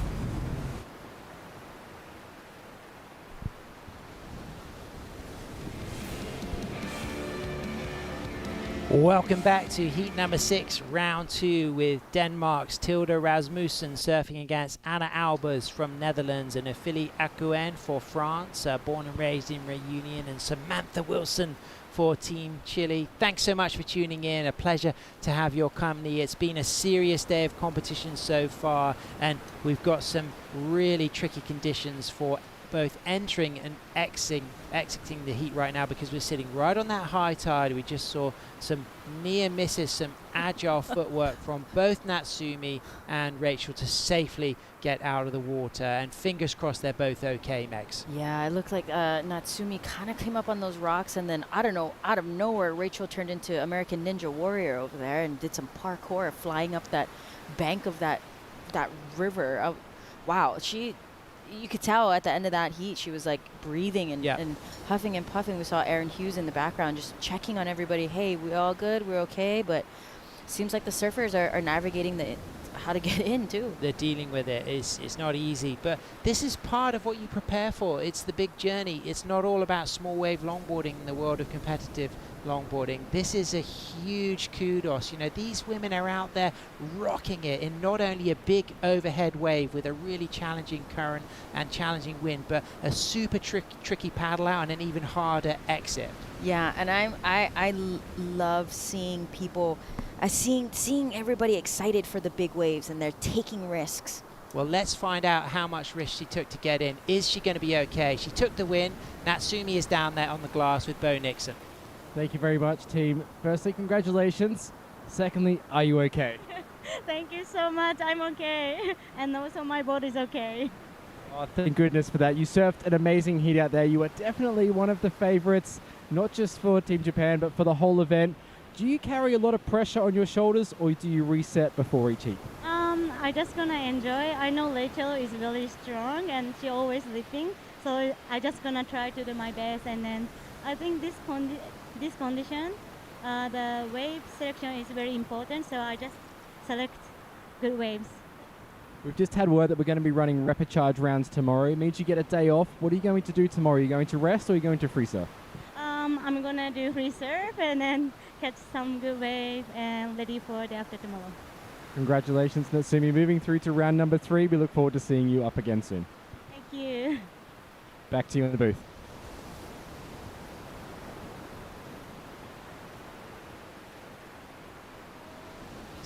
So pleased to hear that Natsumi's okay, Megs, because she could have well hurt herself and her board on the way in, but she sounded confident and cool, and she's in one piece, and she's even hungry for the free surf tomorrow, because with that call that we'll be moving into the rapid charge rounds, and you can just see how velvet her surfing was in challenging conditions. But she emphasized that wave selection was absolutely essential, as we can just see her with her Japanese team manager junior. Yeah, and we're going to touch base on that again, and it's going to be so important for the surfers to really study and watch and learn and figure out what their strategy is and get out there and select the right waves. Live action of Philly Akuen for Team France up to the tip. Nice, smooth opening part to that ride, and then finds a section to roll those toes over the nose for a 5 and walks nice out of that 5, and she's just now getting a little bit lower to get another stretched 5 through to the inside and kicking out. So a Philly, great wave selection there. It had a clean wall and it really looked like she gave herself an opportunity to demonstrate her prowess. As we can see now, Tilda Rasmussen for Denmark took the heat win yesterday, now sets up a nice line here for an opportunity to strike the nose. Is she going to stall it enough to find the 5? There's 2 steps. Is she going to be able to get the 5? There it is. Touches that nose. Committed to that nose ride. You could see that her whole line for that ride was gearing up for the stall in the nose ride. She got the 5, didn't cleanly walk out of it, but up and riding right now is the graceful surfing Anna Albers, and there is the 5, strong and smooth and low and on that stance as she walks out of the nose ride, and now she stays in the middle of the board and just steers from the middle of the board to bottom turn into another high line, and she cuts back there smoothly. It's a graceful approach from Anne, but powerful and controlled, and she'll be really pleased with that because she struck a nose ride and she put the board subtly on rail, and what she did was demonstrate composure and control. And smart surfing. Yeah. That's exactly what you need to do. We've heard it from every surfer pretty much at that post-hit interview, that it's all about smart surfing, really choosing the right waves, surfing smart, not hard. Absolutely. And on your screen right now is our surfer in white, Samantha Wilson from Chile. She's the only surfer who's not caught a wave yet, the 22-year-old goofy footer from Arisa. She is going to have a look at this. She's paddling. She's got a good line on her Thomas Beckson Harrison Roach model, up and riding right now. 5th in the Pan American Games in 2022, longboarding since the age of 15 and walking really crisply out of that nose ride, and then just a nice low stance, knock-kneed approach there, but beautiful graceful down carve on the turn, cross-stepping quickly forward, looking again for another touch of the nose, and then just hopping back to the tail as she deals with the bounce, and then cross steps and kicks out. So all 4 surfers have now got a ride on instinct. Megs, any feeling about who may well get the best of that exchange? Potentially a filly? You know, I think hopefully she got a 4.83 on her first ride. I feel like Tilda from Denver did actually a pretty good job, and I don't know, all the surfers got started pretty early. I think they're realizing. I think a filly was the most complete ride. So I'm saying my instinct felt like a filly got the best of that exchange. Yeah, she was she in did have green. It was smooth. She completed everything. I liked what I saw from Anna. I liked the commitment from Tilda. She did take a fall, but Sam Wilson, that opening nose ride, super committed. So I think that Sam's going to have a good score as well. Yeah, I think so too. She was committed. She looked really solid on that wave. Yeah, I meant to say Anne looked really good on her last wave. Yeah, very controlled, very composed. Tilda putting a lot on the line. She took a fall, so that will affect her score. But they've set a scale there with the fillies 4.83, and I think I feel as if that might be the highest of that exchange. Yeah, I agree. I think so too. You know, if Tilda didn't fall, she was on her way to a really good score. That hang five was beautiful. So, I mean, she's going to take what she can get from what she has, and she's going to start again, reset. Leah Diaz will be coming up next for Costa Rica. She was great yesterday. Got the opportunity to do a post-heat interview with her. Uncle Wingnut had been tuning in, giving her some tips. Of course, her mother, one of the pioneers of female surfing in Costa Rica, and a fantastic family who've been looking after visiting travelers to that fantastic place for a number of years, as Anna Albers drops a 4.67. So great surfing from Anna. She'll be really pleased that she's mixing it up with a filly. Comes very close to the score of a filly, but just a little bit under. I'm interested to see what happens for Sam's score. I think Tilda's not going to get so close because of the fall, but I liked what I saw from Sam, and I think the criticalness could really go in her favour. Is it going to go slightly higher? Is it going to go slightly lower? We'll find out pretty soon, Megs. Yeah, I feel like the exchange was fairly even with the sides of the waves, where they're sitting, what waves they decided to go on.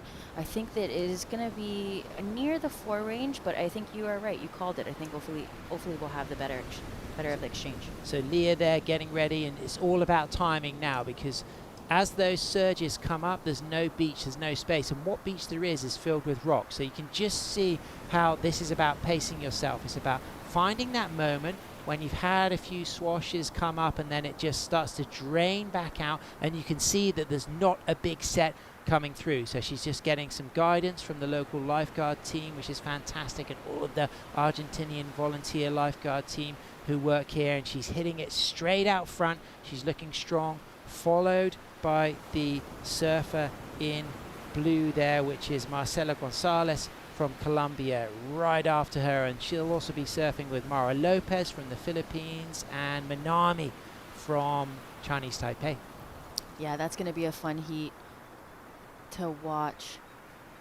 You can really see how close it is to the action there. So we're just sitting in that white building on your left, and you can see the women opting to just come straight out, but having to really scramble to not get sucked back up against the wall here, because it is all about aggression and speed as you enter the water on these high tide conditions with this huge swell. And then coming in from the water, most of the surfers are needing to make sure they stay on the left hand side of your screen to get that little bit of sand that's just in front of the white building to the right of the rocks called La Ola, which is a good safe spot to exit. As we can see, Ophelia on her second ride, smooth section, nice navigation, dealing well with that chop, anticipating the way this wave would stand up after that opening nose ride, and gets a lock of a second 5, walks back to the tail, and then sweeps that single fin around to trim in for another nose ride, in and out of some really beautiful nose rides of Philly, and then a nice cut back to a bottom turn, and as things start to get bouncy, she still controls out of that third nose ride with a beautiful setup. Coming to the shoulder here, she may well be ready to kick out, and she does, and she's going to get a really good backup score for her 4.83. It's a 5.83, goes a whole point higher. The judges just dropping that score immediately, Megs, recognizing that that was fantastic surfing from a filly. Yeah, she got busy early, and that's what we want to see. She got a couple nose rides in the critical section, so she definitely got rewarded for it. A 3.27 for Sam Wilson's opening wave for Team Chile. So a filly, Acuen for Team France, out there in the lead. A filly, the regular footer, born and raised in Reunion, a regular at St. Lou, the iconic reef left there. Rides Garmendia and Ross concept boards, alternates between the two. She studied physiotherapy. She had a huge knee surgery and knee injury early on in her career, and she's come back stronger than ever from that. She's very resilient, but she's got a lot of experience. She actually has a dog called Carla, and she has an Instagram account for her dog. It's Kayla the Ridgeback. Kayla, the Ridgeback. So I just, when I was doing a bit of research on her filly, I did notice she has an Instagram account for her dog. So that's pretty cool. So if you wanna follow a filly, find her on the ISAsurf.org website on the biographies, and then you will be able to click onto her dog's Instagram account from her own Instagram account, Kayla the Ridgeback. I love that. Good stuff. I have one for my dogs. There we go. It's all I the can't. rage. Yeah, I'm just smiling because I'm like, I do too. You do too? Yeah, brilliant. Well, Sam Wilson didn't get that wave. She's not going to get a second score. Her filly in a good position now. So what will be going through a filly's mind with those two strong scores? You know, now will she be patient, or does she want to get something that will improve on that low 4.83? I think she's gonna want to look to replace that 4.83. You know, and is just right behind her with a 4.67. She Anna doesn't have a backup score, so she can well surpass her and get a 5.93. And right? Anna is in priority, Megs. So it's going to be, I think, you know, Anna is the one that's going to have to choose really wise, because Ophelia already has the 2 scores. It's Anna that needs to find that backup score. Realistically, you want that 4.67 to be your backup score. So the next wave she chooses has to be a good one. And it comes down to studying the waves and wave choice. Absolutely. So Anna Albers sitting there in second with just 1 scoring ride. In third, Sam Wilson needing just a 1.41. In fourth, Tilda Rasmussen from Klitmuller, the Coldwater, Hawaii, on the North Sea coast of Denmark, just needing a 1.93. So Tilda had a really promising looking wave, committed to those nose rides, but she did take a fall, as we can now see Anna Albers turning. It's going to be a late takeoff. She recognized sensibly that that would have been quite a difficult wave to make, so she kicks out, doesn't go for that wave. Do you think that's going to now put her down the priority list? It was a pretty significant paddle. Yeah, it did. She's in third priority now, but I don't know if she realizes that she is in third priority. Ooh, I hope she knows. It looks like she does. Okay. Sam Wilson up and riding now in first priority. Has to deal with some bounce, nearly loses control, and a lot of foam. I mean, how difficult is it to ride these foamy faces, Max? It's really hard. You have so much chop, and foam essentially is air. Yeah. You know, so your board is just trying to stick to something. So it's really important that the surfers actually stay heavy in these areas, because they have to push down past the foam and actually hit water. Wow, great work from Sam Wilson. She did find the nose at the end of that ride, but she didn't walk cleanly out of that nose ride. But she's not chasing a big score, just a 1.41 to move up into second, as we see Natalia and Sophia for Team Hawaii. So Natalia will be coming up pretty soon. What do you think Sophia will be telling Natalia? Probably the same thing I told Sophia. Bend your knees and good luck getting out. And what about the tactic? Yeah, to get I think in? right now she's trying to tell her, like, hey, when your heat is done, maybe go around. Don't do what I did, because I almost went straight into the Casa de Mar rock. Ophelia straight to the nose, not able to lock on a 5. Either recognizing that there was not much scoring potential and just ejecting, or a little bit bounced off. I think in her head, though, she knows she surfed those 2 waves very well. She knows what it felt like to get that 4.83 and that 5.83, and I think she knew there was nothing to hang on to there. Yeah, especially with 3 minutes left, you don't want to leave the competitors out the back with just needing, you know, smaller scores. Anna Albers, she needs a 0.6, Anna, because Sam nothing. Wilson just dropped She needs to stand up. a 2. Yeah. So this is a great opportunity for Anna. I hope she kind of really appreciates how close she is. She just needs to get a stand up, as we can see Tilda Rasmussen up and riding. There's the 5. Really nice opening 5. Walks cleanly out of that nose ride onto a rail turn. A little high line. It's going to get bouncy. She's going to have to take some risk. She does get the nose ride. She's chasing a 2.55. It's going to be difficult, because had she just come out of that nose ride and controlled that next section, she would be way back up in the mix. But it's enough to put her into second, a 2.83. So now Anna Albers just needs a 0.89. Wow. I mean, that is something that's very attainable, but in the heat of the moment with 2 minutes 40 seconds, what would be your advice if you could speak to Anna right now and you just had to give her a really easy to absorb bit of advice? What would it be? Well, with 2.5 minutes left, I do see some waves out in the horizon. I would tell her to go for whatever wave comes to her first, and I'm hoping she hears me right now because she should definitely go for this wave. Wow, but this is again going to be a tricky takeoff. It's going to be a late takeoff. Is she going to make it? She's up and riding. So chasing a 0.89, you already start to feel that she may well have the score just from completing a solid takeoff and just controlling the trim. As we can see Tilda on the inside. Anna now kicks out. So Anna's ride may not be significant, and Tilda is looking really good through the inside and gets a nose ride and then ends right on the shore here. So this could be super dangerous stuff, Megs, because the lifeguard team will be coming in close. She looks at her watch. She knows there's only 1 minute 40 seconds. Let's hope that she can safely navigate this. There'll be a support team around her. That's the backwash coming off the sea wall. So this is really tricky now for Tilda. Let's hope that she's going to be okay, Megs. Yeah, she looks like she's trying to navigate. This backwash is really gnarly. I mean, the backwash is maybe just as big as the inside waves coming in. You can catch the wave going back out. Okay, really this scary. is heavy stuff for Tilda, but she may have improved her backup score because she did some great surfing on that last ride. She's carrying a 2.83 as a highest score. Ophelia looks like she's going to take the win.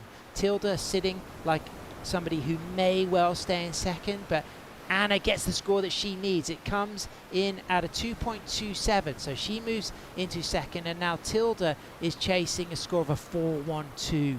So because a lot of the work happened on the inside, was it needing to happen on the outside to get that 4? I think so, and it was a smaller wave, you know, comparing to what Anna got on her 4.67 and what Ophelia got on a 4.83. Those were on bigger waves. So I'm going to be interested to see what the judges give her as they deliberate, waiting for that score to come in. Well, she's just opting to go back out to find a safer exit point. So she was close on the shore there and decided that it's going to be easier for her to exit elsewhere. Waiting still for a score for Tilda Rasmussen. She needs a 4.12 to move up into second. Ophelia Acuen is taking the win with a 5.83 and a 4.83. We've only got 10 seconds left, but it's all about this last score to drop for Tilda. Is it going to be enough? I'm not sure if it will be, but you know what? She did some great nose work. So relative to some of those scores in the twos, you know, it could well make the difference. Yeah,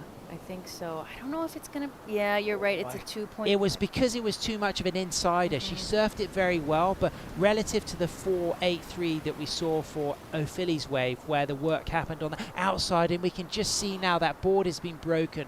So dealing with the shore break, she doesn't get the score that she needs. She moves into the repechage, and then trying to paddle back out. Those waves have broken the nose off Tilda's board. So huge disappointment for Tilda, but she'll be back strong for the repechage. But now our attention just really focuses on making sure these athletes safely get back inside next. I know, I'm like more stressed about them coming in than their actual heat. This is scary stuff. I mean, she just broke her board, and oh man, it's so unfortunate. I mean, it's scary stuff right now. The way that the backwash, there's all that sand that was on the beach is now where she's at. Yeah. So it's creating all this double up. As you see this wave coming in, there's like 4 waves collecting to become one, and it makes this really thick lip that comes straight down. You get that right down on a board.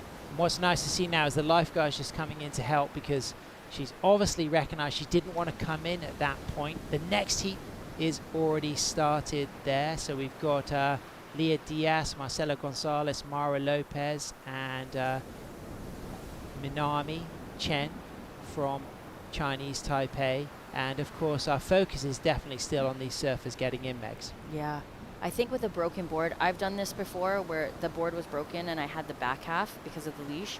I rode it straight into the rocks. I was like, get me out of here. I just surfed it. I surfed it. I hit the lip on half of a board, but you got to do what you got to do to get in safely. It was a fantastic performance. Congratulations, Ophelia. We're going to do the rotation. We're going to have Bo and Berlin to come in to call the action, and fingers crossed the athletes get in safely.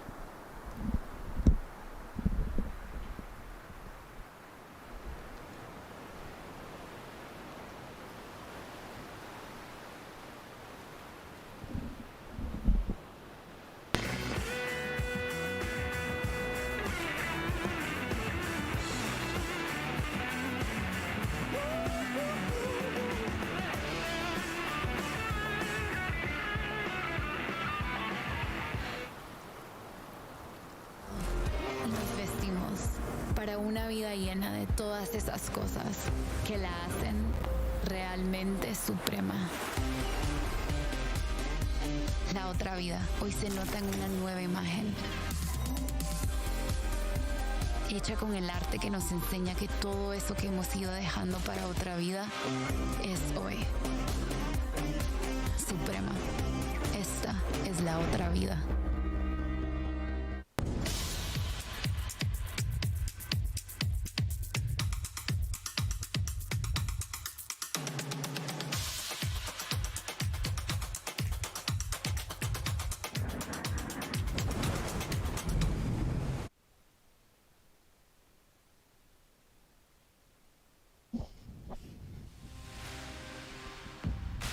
Welcome back to day number 3 of the Surf City El Salvador ISA World Longboard Championship. Women's round 2 out in the water. Heat number 7. We've got 3 more heats left of this round for the women. And we'll be finishing up today with that heat number 9. We look to the competitors in the water. Leah Diaz representing Costa Rica in the red jersey. Marcela Gonzalez of Colombia in the blue, Mara Lopez from the Philippines in the green, and Miami Chen from Chinese Taipei in the white jersey. Some big sets rolling through for the women out there at the moment. Counting down to 17 minutes. We have had a couple of scores, a couple of waves already ridden in this heat. Just waiting for Leah Diaz and Mara Lopez, their scores to come through. Of course, we need to also make sure the competitors from the previous heat are okay. Getting back in from the shore break, a paddle here on the outside. Not going to be able to get it. My name is Bo Nixon, joined by Belen in the booth. Belen, talk us through this ride here. Leah Diaz up and riding from Costa Rica. This happened during the break. Really nice footwork. Just staying in the middle of her board, get that speed, nice nose ride. Look at the feet wrapped right over the nose, committed. Surfing this wave really well, getting nice and low, getting through those bumps. This is our girl from Colombia. Nice cut back. Feeling very confident out in her, local home country, and Sunzal as well. Beautiful style. Just really navigating all the lumps and bumps, and, really comfortable. Great surfing for an opening ride. As we see surfer in green, this is Mara Lopez. This is our 14-year-old girl that drops really high scores. Beautiful surfing, up to a 5, holding that 5, leans that hip just forward a bit. Unfortunately, just gets pulled back. And that happens sometimes. You get on that nose and just get a little bit too much speed. And it was turning into a great opening ride for her, as we see some scores getting ready to drop. Leah Diaz of Costa Rica drops a 5.33, highest wave score so far. We see Mara Lopez dropping a 4-point ride. I love the maturity that Mara surfs with, the speed she carries through her turns as well. She is a great surfer. Doesn't surf like her age. She's very confident in the water, very shy, but yeah, her nose rides are on point. As you see her turning around, having a little look at this, Bo. Yeah, looks like Mara taking a look. We have the competitors on the inside, Marcela and Miami there. Just getting caught by this set, out of position. You see Marcela. Smart move there, putting the board toward the beach, so she takes the brunt of that wave. We did see Tilda Rasmussen, her board, unfortunately break in the shore break earlier in that at the end of that last heat. It's sad. That's hard. It hurts when you snap your board and you're doing well, and those conditions are quite heavy. Like, it's big. That's very and heavy. That tide is just smashing up into the break wall, and trying to get in safe as well. It's timing and just luck. You just gotta take that leg rope up and hand that board up and try to get out. It can go so wrong so quickly in the shore break, and luckily we have such great water patrol. Walk us through this wave, Bo. Yeah, Mara Lopez up and riding, controlling her board through the bump on this face, up for a 5. Steps back on the board, casually bringing her board back toward the white water. You can see she's out in front of it, eyeing off something down the line. The wave stands up, tries to step forward on the board to get toward the nose, but just comes unstuck there. Belen, maybe a bit too much weight on her toes. I'll look at the replay and we'll give a little bit slower of an analyzation. But that wave actually looked like it was a lot cleaner. Like this wind does seem like it's starting to drop off a little bit. Get a couple nice oily patches on this little inside wave rolling through here. But yeah, unfortunate for Mara. 2 falls, that does kind of mess with your confidence. If you have someone that you work with that's a good mindset coach that can help you, give you some tools to bring that around, you'll be able to handle that. And, then that also comes with maturity and time in the water, competing, which, some people really handle that and some people don't know how. But, yeah, it still was a great opening ride. And we saw some really high scores drop earlier for people that fell, in the high 6s. So it was a lovely wave, nice nose ride, and just unfortunate coming off. Yeah, getting the work done on the outside section. Bigger, steeper sections, more critical. The judges are loving. We see Mara Lopez's last ride comes in at a 3.60, so puts her currently in the lead with 2 waves, totaling 7.6. You can see Leah Diaz in that second position at the moment. Still waiting for a start from Marcela Gonzalez of Colombia. Looking for a 5.34 to move up into advancing position. 12 minutes left on the clock. Competitors making their way back out, finding the right position in the lineup. A lot of different strategies being implemented by all the competitors, whether to sit on the outside to wait for the bigger sets or to move toward that right-hand side of screen, a bit closer in toward the bottom of screen to sit on the inside and catch some small waves. As we see surfer in white. This is our Chinese Taipei representative, Yami Chen, walking up to the nose, almost gets to the tip, just has to cut it short as this wave stands up in front of her, riding through, good control, bending the knee, staying low for that bump on the wave face. You can see her moving through, walking back on this board, still staying quite in the middle of the board to keep that speed as we see her start to cross step as this wave makes its way through to the inside section. Doing very well to stay composed on this ride. Kicks out. So a lot of footwork on that ride. Nothing of consequence though, but a great start for Mei Chen as we see Leah Diaz representing Costa Rica up and riding. Waiting for this wave to stand up. Beautiful hang 5 through that section. You can see that board was back in the white water. Critical surfing from Leah. Making her way through to the inside, just waiting patiently for this wave to stand up. Again, up to the nose, hanging 5, 2 great nose rides on this wave already. Can she get another maneuver in? A small turn back toward the white water, cruising with this wave as we see her up, trying to get on the nose again. And we're going to head down to the glass. Sam Bleakley with the winner of the last heat. Thanks so much, team. Well, Philly, first of all, congratulations for taking the win. A great performance, but a bigger congratulations for just safely getting out of the water. I mean, tell all of the fans tuning in how challenging it is to exit the water at the moment. Thank you very much, Sam. Yeah, I'm so happy. It was very tricky waves and tricky situation because actually the waves are breaking all the way down to the rock. So it was very, very sportive things to get through and to get out too. And what was your technique to get out? Where did you come in and how did you get back here safely?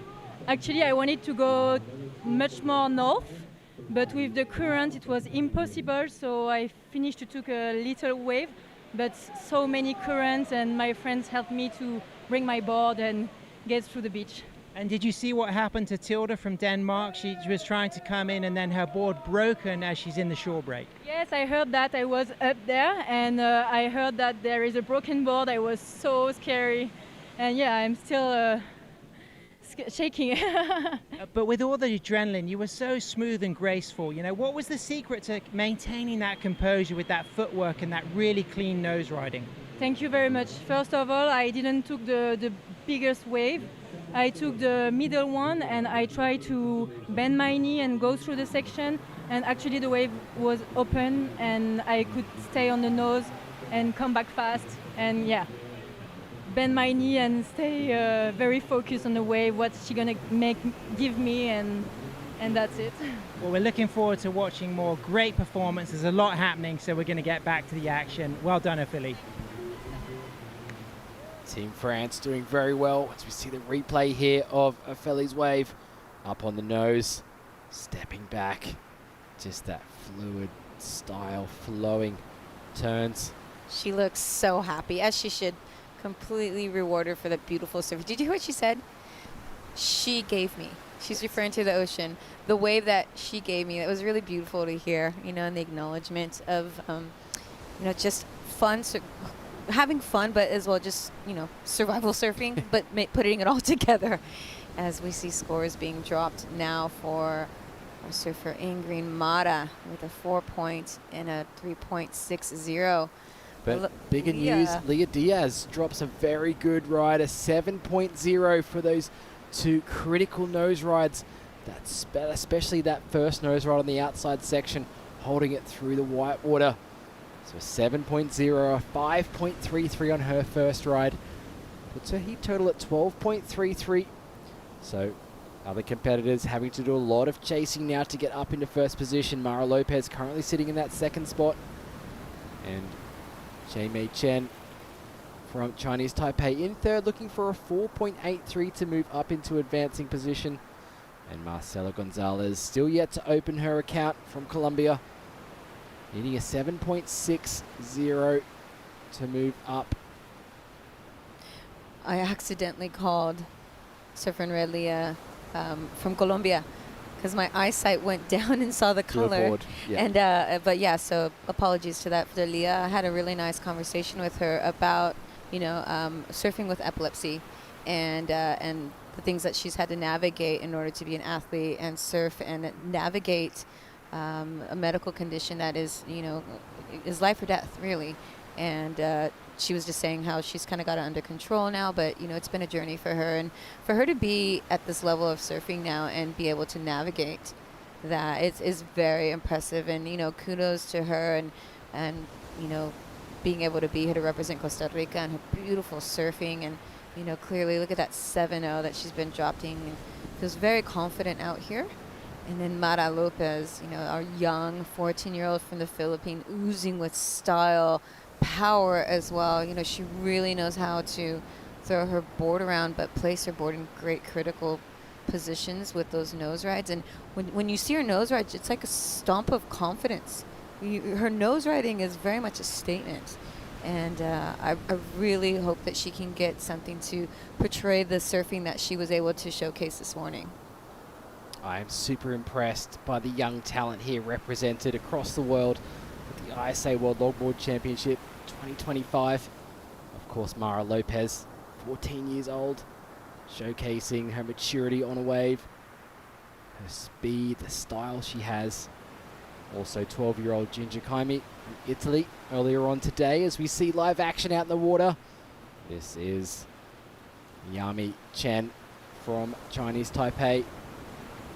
Getting close to the nose there as she waits for this wave to set up. A 2.77 on her previous ride for those cross steps.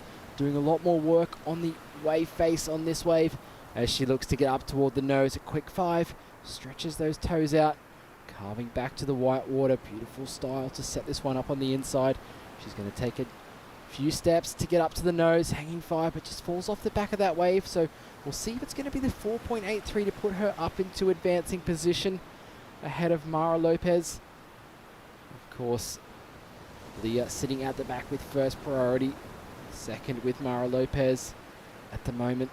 I really like that wave surfed by Jaimei Chen. Previous, very controlled style, staying low on her board to navigate these bumps. She's got a great coach on her team. And she's got Keenan Roxbury, an excellent longboarder himself. He's a great coach, technical coach. He's a very qualified judge. And his whole family, I said earlier, are just absolute watermen. His brother, Ruben, runs a lot of water patrol and water safety, comes from the Evans Head area. And to have someone like Keenan, you know, in her corner, you can see she would have had some really good insight as to what she needs to do to get the scores, having someone like Keenan in her corner, as I said. All right, just coming down to the 3-minute mark. Just a quick up and down for our surfer in blue at 0.3. As we wait for the score for our surfer in white paddling back out at the moment. Will it be enough? Live action in the water. Marcela Gonzalez of Colombia up and riding. Great to see her getting a wave score. You see her staying nice and low, surfing this wave really close to the pocket. The curl of that wave next to the white water, weaving her longboard through these sections. As you can see the arms rotating, moving with the wave as she brings it through to the inside. She's going to get a little bit more scoring opportunity. We'll see if she can make her way up to the nose, but decides to kick out. So I like to see the way she navigated that. We just saw a splash from Mara Lopez. I'm sure she got a lot of work done on the outside as well. It'd be great to see a replay of that wave. Looking for an 8.33 to move up into first position, but currently holding that second spot. Other surfers not needing too much to move up into that advancing position. 2 minutes, 20 seconds. Counting down on the clock here. Beautiful scenes as the sun is starting to go down in the horizon toward the west. The right-hand side of screen there. That wind dying down. Conditions starting to get a lot more groomed. It's so great to see that wind die down because it looked like it was snowing out there at one point. And here's a replay of our surfer, Mara Lopez from the Philippines. Lovely nose ride. Again, just timing up in the pocket. Great footwork. Strong cutback. You know, really can utilize that tail so efficiently and then gets back up to the nose. Just a quick tap on that one. But again, you know, she's learning and she's improving and she's educating herself every single time she gets the opportunity to surf out here. So that we'll wait for this score to drop for her. See Leah Diaz up and riding this wave, looking like it's going to wall up down the line. She gets a quick nose ride to begin with, carves it back down, walking the board 4 steps up to the nose, holds the 5, does well to drop down this wave in front of the white water. Is she going to stick with it? She is. She's going to stay low on her board, ride through, and she brings this one through to the inside, decides to jump off on that one. Yeah, she saw that wave was just kind of shut down all the way in front of her. It wasn't going to offer her any more scoring potential. And the last thing she wants to do is keep riding, you know, that wave in and just get pushed down the beach. You know, several of the women have just been saying how strong and how hard. And, you know, it is very nerve-wracking when you start getting close to that wall. It's the last thing you want to do is put yourself in a situation to just get caught by that current, get pushed down south. Mei Chen drops a 4.33 on her last ride. Not enough to go up into second. She's looking for a 3.27, but that situation is going to change. Mara Lopez's last score waiting to come through. A 4.6. There we go. It drops. So it puts her solidly into second position. Chinese Taipei competitor looking for a 4.28 to move up into second. 5 seconds left. No more opportunities out there. It is going to be Leah Diaz and Mara Lopez moving through to round number 3 of the women. Great surfing by the ladies. And again, we'll wait to see this last wave get dropped. But, you know, dropping that 4.33 would give her some confidence. You know, it's, you know. Yeah, it will definitely give her a lot of confidence moving through into that rapid charge round. On screen, Leah Diaz from Costa Rica coming on in from her heat. We're going to go to a short break. Don't go anywhere. Heat number 8 of women's round 2 coming up very shortly.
Hello and welcome back to action here. Final 2 heats of women's round 2 coming up. We saw Leah Diaz in that last heat from Costa Rica dropping a 6-point ride on her final wave. So a 7 and a 6-point ride puts her total tally at 13 points. And moving through alongside her, we will see Mara Lopez from the Philippines as we turn our attention to the water. Women's round 2, heat number 8. We've got a fantastic matchup awaiting you at home, wherever you're watching around the world. Luana Suarez of Brazil in the red jersey, Marcela Machado from Uruguay in the blue, Lola Bleakley in the green representing Team England, and Natalia Wunderlich from Hawaii in the white jersey.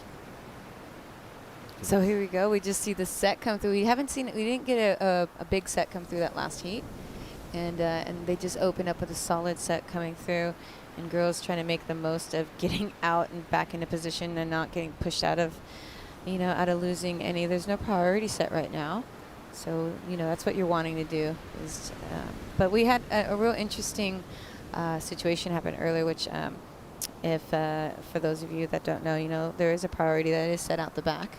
But if you're paddling back out and there's a wave on the inside, you can turn around and catch that wave on the inside as long as you're in the right, if you're in closest to the curl, and there is no priority call on that. What it is as far as saying the person's closest to the curl, 2 people turn around, person that's more on the shoulder has to kick out because she will get an interference. But you won't get an interference if you're not actually, interrupting the person that's deepest. Or if you're not interfering in any way, you can kick out, not have to worry about getting, marked down for that. But yeah, that is sometimes how people do make it through the heat. Everyone else will be paddling back out. You whip around, catch little insiders, as we saw Caitlin McGuire do that in the last heat. It looks like we're going to have a start here for heat number 8. Natalia up and riding, very quick up and down. She's a great surfer.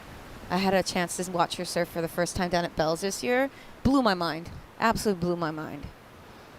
And here we go, the Brazilian surfer, Luana Suarez, taking off on a big wave here, grabbing the rail, making her way out to the open face, cross-stepping up along the board. We see her up on the nose, holding that 5, cutting back toward the whitewater as she surfs through the midsection of this wave. You can see the way how she's really high on that wave, not going to connect through with the bottom of it.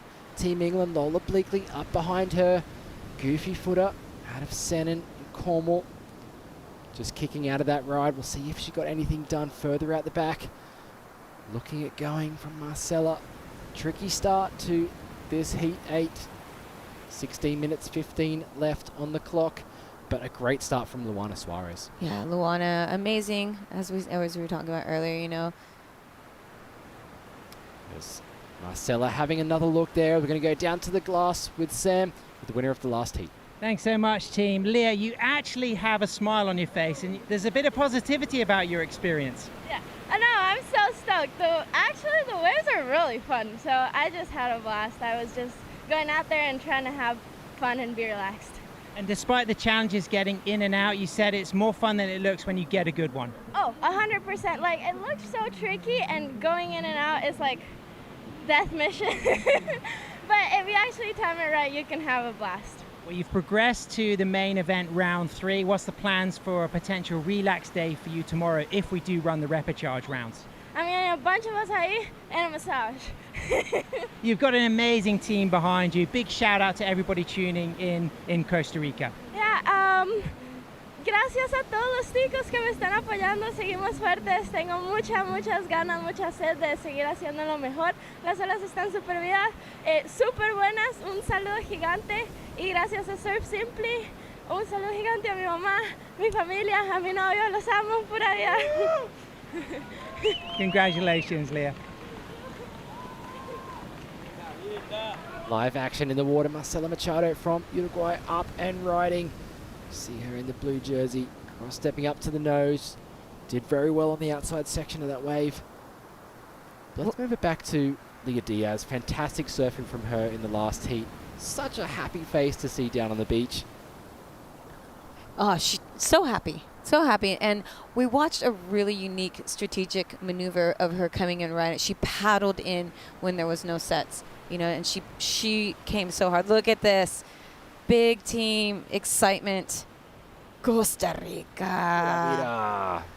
Such a happy group, you know, really supportive as we see Surfer in White taking off. Natalia up and riding, trying to get to the nose, finds the 5, falls off the back of this one. So not really going to improve her situation. We did see Luana Suarez dropping a 4-point ride for her first wave. Marcela Machado a 3.93, sitting just behind her in second place. Lola Bleakley a 1.6. Team Brazil, of course, cheering on Luana out in the water. Yeah, Luana, just so inspiring, you know, having, you know, gone through the medical stuff that she's gone through and having such a great support down here.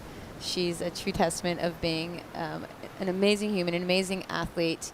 I was, when we were talking, she understands perfect English.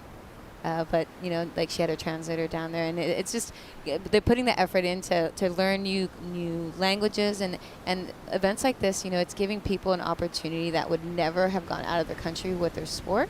And it's now including, it's such an inclusive competition. And it's bringing the love of surfing and so much community together. And I'm so grateful to be here, to be a part of such a great gathering, as I said this before, the gathering of tribes, because what better way to build community, to build connection.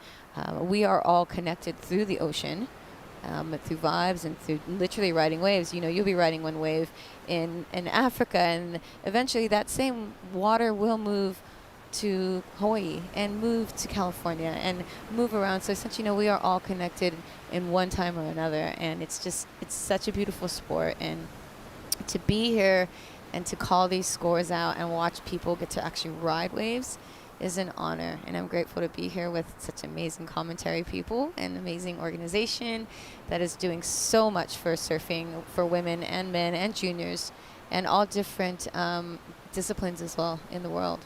Oh, Belen, it's an absolute pleasure to have you here. A real true legend of longboarding. You've known these competitors for a long time. It's great to get your insights throughout the day, throughout the week of competition here. I'm meeting a lot of new people that I haven't had the opportunity to. You know, some of these are just, you know, from their nations that are just great surfers that have not had the opportunity to come to Australia or do any of the WSLs or do some other events. So it has been so fun meeting these great talented surfers that I have been at. Speaking of commentator, the king himself, you know, Mr. Smooth, so intellectual, and, you know, father as well, watching his daughter surf. We got Lola out there, and that conversation, that heat wrap up was so touching. And last night his phone was going off. Everyone was just like, are you kidding me? Could it have been more beautiful or connecting? If you didn't catch it, yesterday's replay, day 2 action, the final heat of the day, Lola Bleakley took the win in the women's first round. And her father, Sam Bleakley, of course, part of the commentary team, got to post-heat interview her. Just a great moment on the glass down there, family affair, as he's watching his daughter taking a look at this wave, representing Team England. Oh, we're not going to get into this one. Will that change the priority situation? I think she was sitting with first priority. I wasn't looking at the priority buoy. I was watching her paddle. So right now it shows priority. So moves to Luana Suarez of Brazil. What I was watching was how much she was paddling, and all I'm thinking about is how nervous her father is. Her father's probably more nervous now than he would be in a heat or up doing an interview. And as a parent or watching other people surf, I get more nervous for other people than I ever did competing myself. So it'd be really interesting to go down there and have a little tap to Sam and see if his hands are all sweaty and nerve-wracking. A shout out to, you know, Lola's family back home and all his support. Mom, I'm sure, is glued to the screen right now. As we see current conditions, 4 to 6 feet. Like we said, that wind has dropped right off. It's only a south wind about 6 miles per hour. 87 degrees outside, an 85-degree water temperature. You don't even get refreshed jumping in the water because it's as hot as it is outside. So luckily we have pools all around that you can go jump into. Well, ice baths down there for the athletes, but for those of you who go off Celsius, that's around 30 degrees Celsius. So similar temperature in the water as it is out in the air temperature. The athletes here watching the horizon, seeing some sets starting to push through. We do have Luana Suarez currently in that first position. Marcela Machado from Uruguay, the one wave score of 3.93. Not too much action going down in this heat so far. Berlin, what would your strategy be as we just see Natalia having a look? This wave got a bit of a shoulder on it. Let's see what she can do on this one. Steps up the wave but falls off the back. Oh, unfortunately, she just kind of rushed that takeoff. It looked like it might have just been an opportunity, just 8.5 minutes. Opportunity just to get another score. She's only in the .27s, the .47s, and the .2. So, she's needing a 3.47 just to kind of get the rock and roll. And I personally,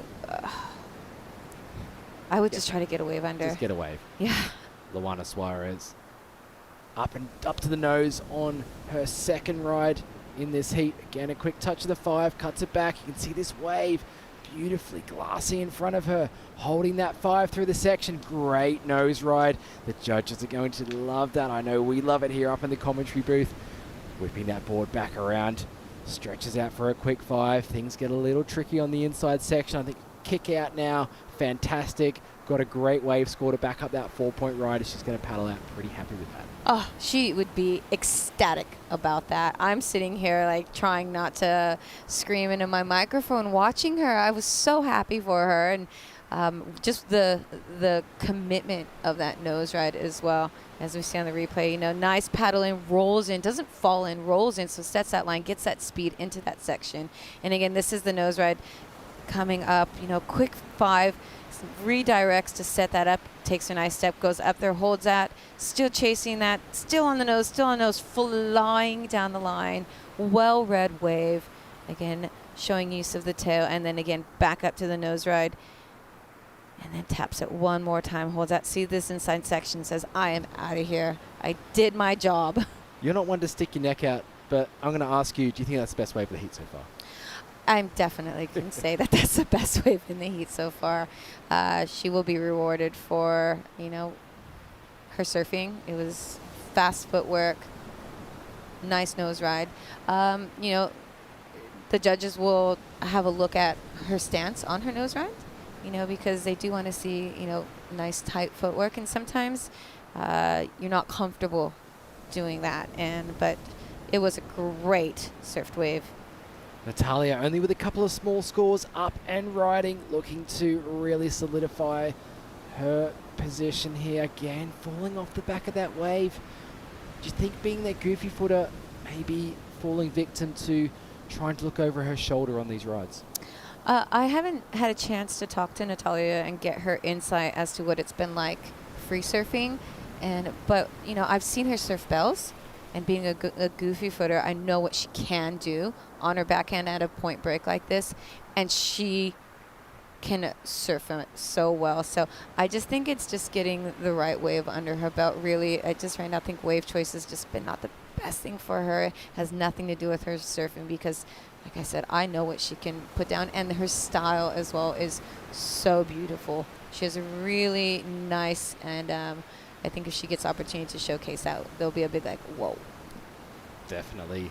Lola Bleakley there, caught on the inside for a few waves, so her energy's going to be a little drained. She's going to compose herself after that. She's currently sitting in second priority out there, just under Marcela Machado from Uruguay in the blue jersey. Marcela having choice of the next wave if she'd like to take it. Just sitting with a single wave score of a 3.93, and there it is from Luana Suarez, a 7.67 skyrockets her into the lead. Well-deserved score. She surfed so well on that. yeah, she did everything she needed to do to get that score. She'd be so pumped right now. I just was reading, Marcela, she's from the Canary Islands, you know, but surfs through Uruguay. But the Canary Islands is not an easy place to longboard, and I'm pretty sure I think she said her favorite wave was Lobitos, which is an island. It's called Lobos. I've been there, and I know that wave's amazing. But the Canary Islands is so raw. It looks like the moon on Fuerteventura. Every island is different. And it was just the Fuerteventura, just you drive past it and you feel like you're looking at Mars. Exactly. And to be able to surf that, you know, it's a pretty heavy waves there. And so she would probably feel quite comfortable with in waves of consequence, I'm fairly certain to say. Yeah, very open to those Atlantic Ocean swells coming up from the deep south there. Canary Islands, just located off the coast of Morocco. And that Lobos, you got to take a ferry. We used to have to take a ferry over and then walk up to the point, but it's just this firing right-hand point break. You know, that just is amazing. So if that's like something that she's been surfing, she would be very pseudo to this wave. Which is why she has a pretty good score in her scoreline, that 3.93. Just waiting, we see Natalia standing up, but it is going to be Marcela with priority. So maybe a little bit of a priority interference for Natalia. We're going to have to see what the judges call that and deem it. We'll stick with Natalia's wave there. I think she's just realized that she did not have priority. And Marcela trying to take off. I do wonder though, because Marcela fell off the back of that wave, if that is going to mean it hindered Natalia or hindered Marcela. It's going to be a really interesting call. I do believe though, because Marcela got to her feet, that Natalia is going to get interference. I will wait and see what the judges pull down on that, because it's really interesting. You know, there is, you know, there's a fine line within that, and then there's just, yeah. So I'm just going to wait and see. I don't want to make a call on anything. Yeah, possibly because Marcela didn't ride down that wave. Not making a concerted effort to catch it. Natalia was riding that wave. There might not be a call. If it is issued, probably not issued. But that last wave, Natalia, just a 1.63. I do believe that there has not been a call yet. We will wait to find out from the judges. These things take a bit of time to put into the system. As we see Marcela now taking a paddle, up and riding. She really needs to back up that 3.93. Cuts back to the white water. Very small wave on the inside. As she brings it back. Extending those arms open wide. And you will see on screen the situation change. Natalia drops down into fourth position. Penalty on Natalia. We catch up with a little quick 5 from Marcela on the end section there. She rides it all the way through. She needs to quickly get up the stairs there as she's made her way into the beach. So a priority interference means that Natalia's second wave score will be counted as a 0. Still though, her highest wave score will be counted in her total tally. 55 seconds left, up and riding, looking for a 6.26 to put herself into advancing position. Cutting back, riding, looking very casual. Going to straighten out on this section, just bringing it through. Did she realize that she still had a bit of time there? Belen, what do you think's going through her mind right now? We'll talk about Lola's surfing right here. Fantastic carve back to the white water. I love that little setup stall there that she has. Cross-stepping up the board. Can she get to the 5? Almost up on the nose. Unfortunately goes down. She was looking for a 4.66. Luana Suarez, current heat leader, up and riding. Stretches out for the 5. Very comfortable on the nose. We've seen her already drop a 7.67, so looking to improve upon a 4-point ride. Up on the nose again. 10. Fantastic hang 10 on the inside section. Decides to kick out there. Wasn't super critical. The judges recognizing that hang 10 in itself is a difficult maneuver. She's going to come in first place in that last heat. It was a victory lap. It was. It was a victory lap. She's so pumped right now. You know, she got a 7.67 to 4. She knows she solidly won that heat. and Marcela Machado as well moving. We're just waiting for, we do have a score of Lola coming through. But, yeah, Luana solidified, winning that heat. Great surfing to Luana. She should be so proud of herself. But, yeah, that was just a victory. Let's do this. I wonder what Lola got done on the outside. Not enough. Comes in 2.90, so not going to improve her situation. She's going to stay in third place. So it is Luana Suarez from Brazil taking first position. Marcela Machado representing Uruguay in second place. And we're going to go to a short commercial break. Do not go anywhere. Coming up next, the final heat of women's round number 2, heat 9. Look out for Hiroka Yoshikawa of Japan and Tully White of Australia. Of course, the local Cindy Portillo from El Salvador. We'll be right back.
We are back with live action final heat of the day here. Thank you so much for tuning in.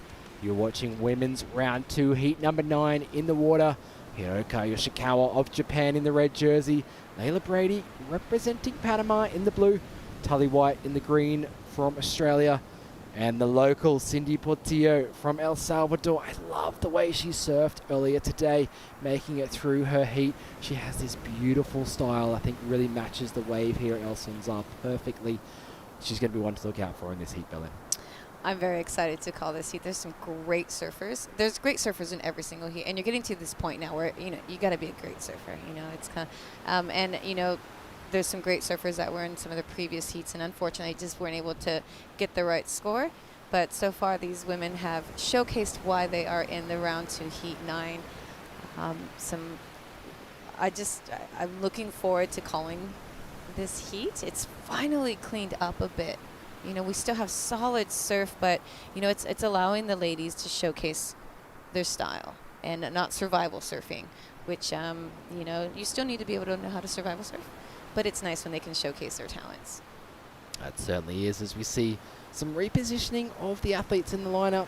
Smaller wave making its way through here. Tully White of Australia taking a look, deciding not to go on that wave.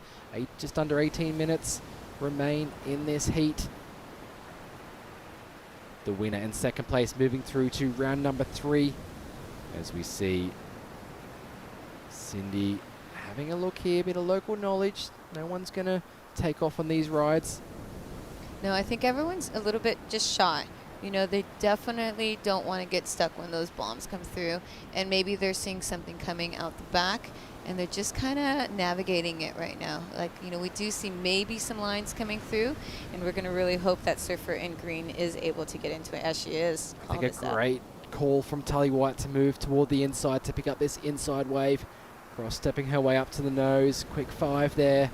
See it bringing back to the white water. See if this wave's going to offer up much more potential as she moves her way through. Up to the nose again. Stretching out for the hang 5. Stepping back onto the tail. Beautiful drop knee turn back to the white water. She makes her way in. Again, wrapping back toward the white water. Deciding to kick out on that one. Good start though for Tully White. Tully, she's a great surfer. She's a great human. Loves her Nettleton surfboard, so shout out to her great shaper.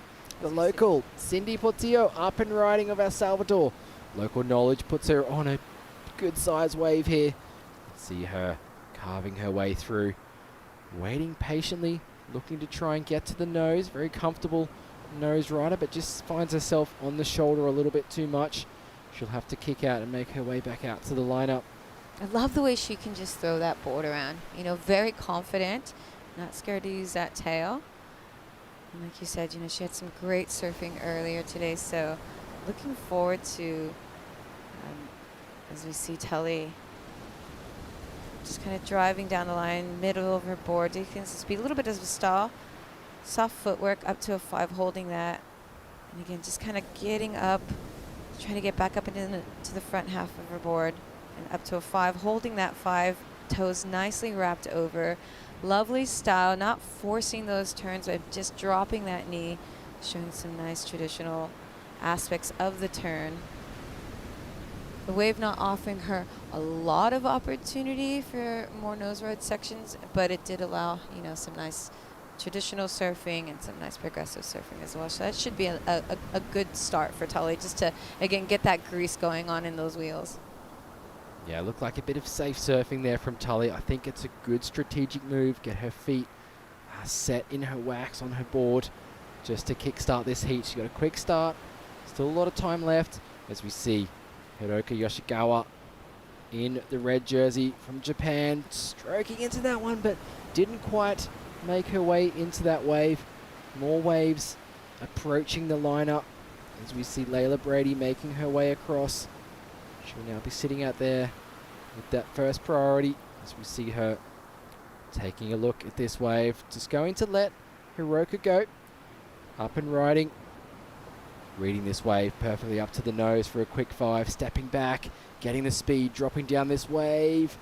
Getting a little off balance there. You can see her vision was very down, looking at the wave.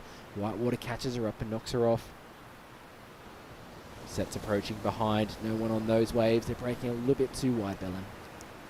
Yeah, you can see the scratching and panic sometimes, you know, just like, oh no, is it coming? Is it coming? You know, there's only one wave behind this at the moment, so she's got enough time to get back out. So first score is dropping for our surfer in green.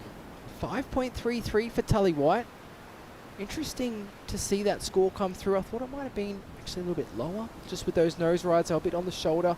But I think the judges recognizing that she got a couple of maneuvers done on that outside section. I think she just really showcased nice flow and timing and control. Her nose rides were more pocket surfing. And she, like I said, she did what needed to be done on that wave. And the judges really appreciating, I feel, like I was saying earlier, just tighter footwork, not so much of a stretch 5. And Tully is known for having really nice, tight footwork. I love that breakdown. Thanks, Belen. If you at home as well, get a great overview of the judging criteria when you listen to Belen speak about nose rides in the critical section, bringing those feet more close to the nose. Having your weight perched on the front of that board is going to be rewarded more than stretching out for that kind of cheater 5. And that's why they kind of call it a cheater 5, you know? Yeah, kind of cheating. And I'm not being critical. No. Because I don't like that. I'm not a critical commentator. I'm the woohoo girl. As we see surfer in blue. Layla Brady representing Panama, up and riding, cutting back. Layla bringing this wave through. 18 years old. Another young competitive surfer here. Cutting back. You can see this wave standing up on the inside. Looking like she's going to try and get up to the nose. She does and just has to step off there. Maybe a smart move as it gets closer into that shore break section. We'll see how that score fares against other competitors. We're going to throw it down to Sam with the winner of the last heat, Luana Suarez. Luana, we've got Kate here, so she's going to translate into Portuguese. Kate, I just want to ask Luana about those 2 strong rides. So composed, how did she maintain her grace and style in such big, challenging conditions? Ele te perguntou como foi as suas 2 últimas ondas, suas 2 melhores ondas, como que você mantém a sua postura, mantém o seu surf no pé e como que você se sentiu? Obrigada, primeiramente, thank you. Bom, o mar tá uma condição difícil para todo mundo, a gente surfou ali, mas eu mantinha calma, sempre a fé em Deus, deixei meu surf levar E tô feliz de ter apresentado meu surf com bastante calma. E é isso, tô feliz. She said the conditions are very difficult. It's tough conditions today, but she trusted in God, she trusted in herself, and she made it happen. And she's very happy for that. And tell us about the longboard community in Ubatuba Beach in Sao Paulo. Ele quer que você fale um pouco de como que é a comunidade do surf de longboard em Ubatuba. Bom, Ubatuba é a capital do surf, tem muitos longboard, muito surf. A comunidade caiçara também é tradicional, então surf desde então sempre tem com a gente. E tem muito talento, assim como eu, tem vários. E é, como diz a Costa Rica, pura vida, puro surf. She said that Ubatuba is a north of São Paulo. She said it's a very surfing community, and there's a lot of talented longboarders, men and women. And she said it's pretty like Costa Rica pura vida. It's very surfing community. And who's your favorite Brazilian longboarder who you look up to and learn from? Quem que é a sua longboard favorita? Bom, como se diz? Eu sou suspeita para falar, mas como Kate Brand, uma surfista muito boa, eu admiro bastante, do Brasil, minha inspiração também. She said she has have a lot of inspirations, and she said one of her favorites is me, and that's it. For me, I'm really honored for her to think that, and that's it. Luana, some messages for people tuning in Brazil. Oi, galera do Brasil, tô muito feliz de ter avançado. Queria mandar um beijo pra minha família, pro meu namorado que tá em casa, os meus patrocinadores, Dani, Joy. E é isso, vamos embora, altas ondas, tô muito feliz de estar aqui. E é isso, vamos Brasil. Brilliant. Back to the action. Congratulations. Oh my goodness. We so much look forward to seeing Luana coming up in women's round 3. I love the way she surfs, just the energy she brings. She's just such a great, she's young and a great role model already, and what she's had to go through to be able to to surf, and let alone to compete and be traveling away and so forth. It's been a challenging medical condition, and she's so happy and she's so appreciative, and she just really embodies what the word of aloha means. Just really inviting and fun and bubbly, and you just want to squeeze her. But very talented surfer, as we can see. Last score came in of green. Yeah, lots of action during that interview with Luana for the heat in the water. Tully White locks in a 6.33, improves upon her situation, still out in the lead. We see Hiroki Yoshikawa also drop a 2.77, so she's sitting in second place currently. We did see a paddle there from Cindy Portillo, now looking for a 2.43 to move up into second place. Layla Brady from Panama, 2.97 will put her up into second. As we see a Japanese surfer up and riding, waiting for this wave to produce the goods as she cuts back to the white water. You can see that vision right in front of her board there, making sure she can navigate the bumps. Cross-stepping, looking like we get a nose ride section here for Hiroka. Nice 5 through that section, carving back to the white water. Probably going to be her best wave so far. Back up onto the nose, holding that 5. She rides out of that section with control, does well to pull out of there with some good style. That was amazing. Oh goodness, she did well to recover from like several several almost near bumps off of that board. She's feeling very comfortable right now. She's been in Australia practicing. She was in Indonesia just charging to prepare herself, for a little bit bigger, heavier waves where she comes from. It does get big every once in a while, but that's not what she normally rides. She likes to ride, small surf, and that's normally, what she's kind of been conditioned to. So she said, that really helped prepare her for this event. Live action in the water, up and riding Layla Brady. See her eyeing off down the line of the wave, cross-stepping up to the nose, 5, holds it for a little bit of time, ends up out in the shoulder, a bit frustrated with the choice of maneuver, I think, in that section, as we see Cindy Portillo, the local Salvadorian surfer, up and riding up to the nose. Great relaxed style, I love it. I love the flair she brings to the surfing here at El Sunzal. Just living down the coast a little bit. Comes here to practice as we see her bringing this wave through, looking to get on the nose again, but she decides she's going to get up on the nose. Quick 10, out on the shoulder a little bit, but brings it through to the inside. Kicks out before the pupusa section. Great idea to do that. Only looking for a small score. We're still waiting on the last of Hiroka's to drop, but I think that's going to really improve her situation, Belen. Oh, that's definitely going to improve her situation. So we've rechanged the name of that inside. It is no longer called the pupusa. Megan called it Freddy Krueger. I called it cucuy. So in Mexico, it's like the Freddy Krueger's cucuy. Here, I think they call it cucuy, which is like, the scary. So yeah, that's what the inside is called right now. It's muy peligroso. Es muy peligroso allá adentro ahorita, sí. Pero yeah, está muy peligroso allá adentro. So good job to our local surfer. Yeah, Cindy doing really well on that last ride. I'm really excited to see the scores come through for both our Japanese competitor Hiroka and also Cindy. Things are going to look like they're going to shift up a little bit. Tully White still comfortably sitting in the lead. Just 2 waves ridden, a 6.33 and a 5.33, coming down to 5 minutes remaining in the final heat of today's action, heat number 9. Thank you very much for tuning in wherever you are watching in the world. As we see the last from Hiroka Yoshikawa, 6.07 drops for her. So she now is still in second place, waiting for the last of Cindy's to come through, looking for a 5.74. The local surfer from El Salvador. Oh, tense times. Do you think she's got it? Just the scores have kind of changed a little bit. That last wave of red coming in, now needing, she needs a 5.6 to take, first. But Cindy, that changed a bit. She now needs a 5.74. It was a great wave, some nice nose rides. A little out on the shoulder on her nose ride, so it'll be interesting if they're going to be comparing that to Tully's more in the pocket, closer in nose rides.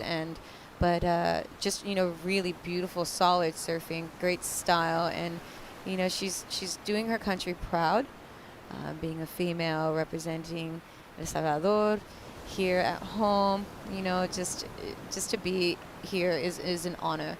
So I'm really excited to see what's going to come down for her. The last of Cindy Portillo drops. Not enough, a 4.33. However, it is her highest wave score. So the requirement drops for what she needs to advance. A 4.58. Should be looking to get on her next ride. 3.5 minutes remaining. Waves coming through for the competitors out in the water. Tully White sitting with first priority, having a look at this one, taking a paddle. She's going to get to her feet. Tully's smart. She's not going to let anyone try to get a wave underneath her. Up and riding. Beautiful 5 straight off the bat of this wave as she brings it through. Back up to the nose again. Smart surfing from Tully, getting 2 nose rides in before cutting back to the white water. Dropping down a few bumps there, negotiating the wave very well. Reading it. Up again on the nose for a 5. Really tight 5, you were saying earlier, Belen. The back foot is really close to her front foot. Beautiful carve back to the white water. Kicks out. Fantastic wave from Tully White. Behind her, Hiroka Yoshikawa currently in that second position. Needing a pretty big score to move up into first. Up on the nose. Hanging 5. Cutting back on this one. Trying to solidify her place to advance through. Beautiful tight 5 there from Hiroka. Bit of style, grace. I love it. And she pulls off that one. So first and second, getting some rides there. There's a little bit of a difference between the way that Hiroka approached one of her cutbacks and coming off the nose compared to Tully, where Tully, cross steps back and then fades and turns, where Hiroka actually kind of shuffled back and turns. So it's just such a small point of difference, but it just goes, maybe it was just the way the wave was shaped and stuff, but I just really noticed the difference in those two transitions between, from the nose right back to tail to the cutback. As we will see, is this wave going to be a better wave for Tully? It was well surfed, and Hiroka's wave as well, was a really, it's good. I think that next wave is clearly going to go in her top 2 scores. It'll be interesting if it's going to be better than her first or not, but that last wave of green, I'm really looking forward to seeing as we see our little surfer in blue, lovely style. You know, just getting used to getting a great wave here. She just needs to get a nice wall in front of her to showcase her talent. I think the requirement she needs is going to be pushed up. So looking for a very good score here from the judges as she makes her way through. Beautiful style on the nose. Just digs the nose in there on that wave. 18 years old. 18. She has so much time to just hone these skills. She's such a great little surfer, looking back to see what do I do, and as well, where am I going to come in? We're still waiting for the last 2 scores of red to come through, but I really felt excited by the way Tully was surfing. She surfed right in the pocket of that wave. I do feel like that score is going to go into her top 2 waves. But Hiroki Yoshikawa also going to improve her situation. As we look, 30 seconds on the clock. Cindy Portillo, the local, up and riding, getting to the nose, stretching out for the 5. Great start for her as she cuts it back to the white water. Bringing it around, you can see this wave starting to stand up again for her on the inside. What else can she get done? Bringing that board back around, keeping the board moving through this section as she carves that board in this inside section, waiting for it to stand up. She decides to straighten out as she comes in toward the beach here. I don't know if it's going to be enough. On screen it says she needs that 4.58, but Hiroka's last score yet to drop, so that requirement's going to be extended as well. I don't think it's going to be enough for Cindy. Layla Brady finishing her campaign there, so she'll be going into the repechage round. Still waiting on scores to come through. The heat has concluded. The final heat of women's round 2. We are going to wait for the judges to drop the scores. Of course, they're going to be looking at replays of all the surfers, trying to set the scale. It's very important for the seeding into the next round. Team Australia welcoming Tully back to the beach. Of course, Cindy there making her way up on the rocks. You see Tully making her way in. The tide dropped out a little bit. Bit of a safer exit from the water now. yeah, you can see Archie carrying the flag there, and then Clinton walked behind her, Clinton Guest. You know, both great surfers representing down under. And yeah, Tully should be so ecstatic about her surfing, making it through. But again, we're just going to wait and see because there we go. There we go. Tully White's last wave dropped to 7.33. Currently the highest wave score in that heat, so she improves her heat score.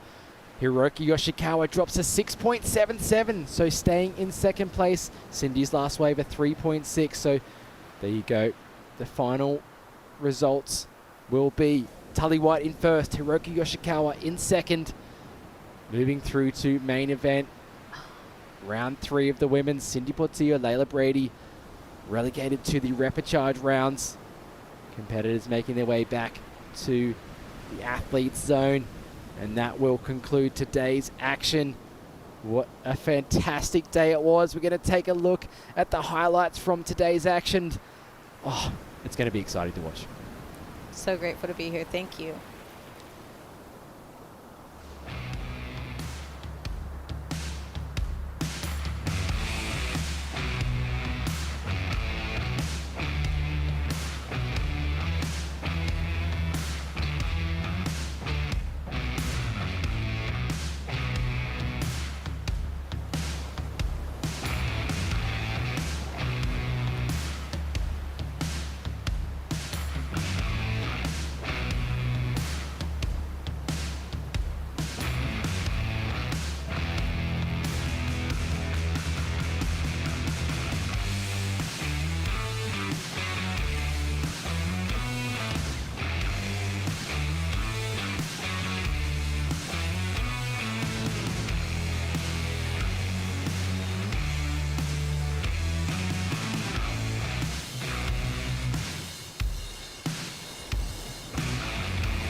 What a fantastic day of action it's been.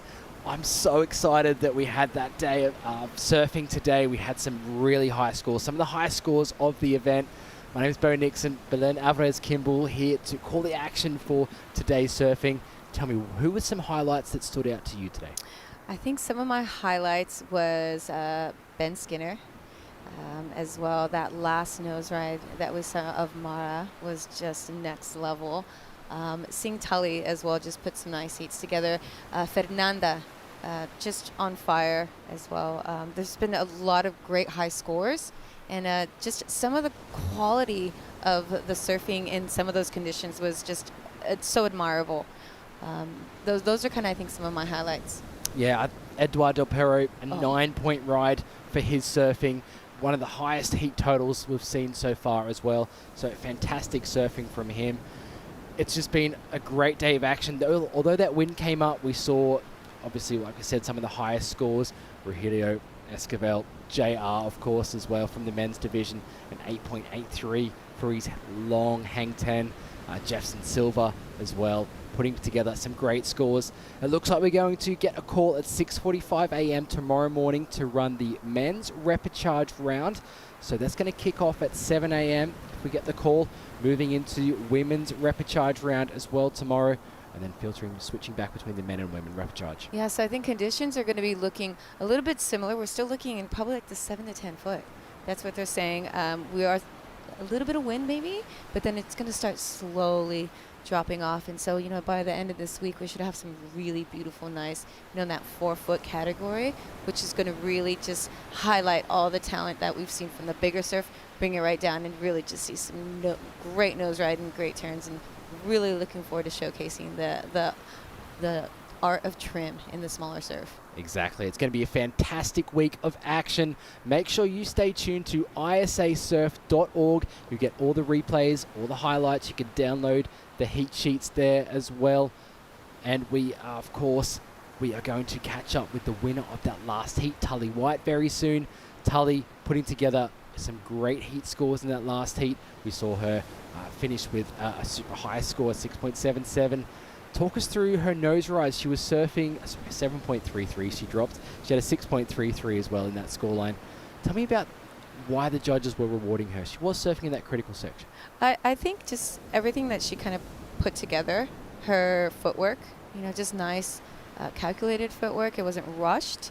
I think her transitions between her nose riding and her cross step, as we're actually gonna catch up with Tully down on the glass right now with Sam. Round up the day, Tully. It's been a massive day, a lot of motion, a lot of challenges, boards broken, but you just surfed beautifully to end on that 7.33. Talk us through that last ride. Yeah, it was. There was a lot of emotions today. There was a lot of carnage. A lot of people really putting everything on the line for their country. So that was really cool to see. And I just wanted to get out there and do my best surfing and try to leave the coming in at the end to the end of the heat, not think about it too much, and just like surf. Once I was out the back and it was all smooth, I was like, it's okay, it's my happy place, it's fine. And it looked like your happy place. But what was the strategy coming in? Had you worked out a plan? Did you know where you were going to safely exit the water? Yeah, I'd been keeping an eye on it. I know from previous years there's normally a bit of sand that stays pretty solid over there. And I just was like, I got all the way out the back. I was going to wait for a bomb. I was like, oh my God, there's nobody out here. And then I was like, nah, I'm just going to go in with one board in one piece.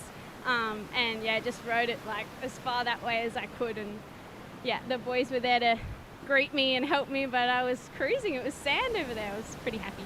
You looked amazing. What are your hopes now for the rest of the week? What result would you like to get, not just for your team, but for you as an individual for the Irukandjis? We're going for Team Oz Gold.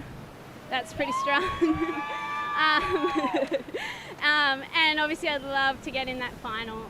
I've come to a few ISAs and that's a big goal for me. So be stoked to be there. You inspire us all. I'm sure you got some messages for the Aussies tuning in around the world. Yeah, massive thank you to everyone at home that's been getting up to support me and has helped Team Australia get here. It was massive help from Surfing Australia and everyone that helped us be here today. We really couldn't have been here without you. And then obviously everyone close to me, family, Arch, everyone that's yeah, around me and makes my boards, everything. Yeah, couldn't do it without you, Mum, who's team physio, PCM, physio coach, manager, holding it down. Team Irakanjis, let's hear some noise to round things up.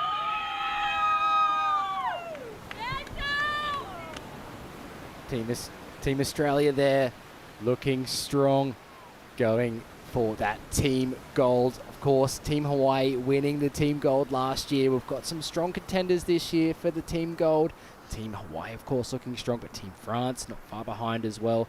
As we move throughout these days, we're going to start to get a really good glimpse at who could take home that team medal. Yeah, there's some strong contingency. People that teams have kind of really stepped up their game from last year as well. So it will be quite interesting as, we got some solid surf still tomorrow. It's going to start, people start stepping away.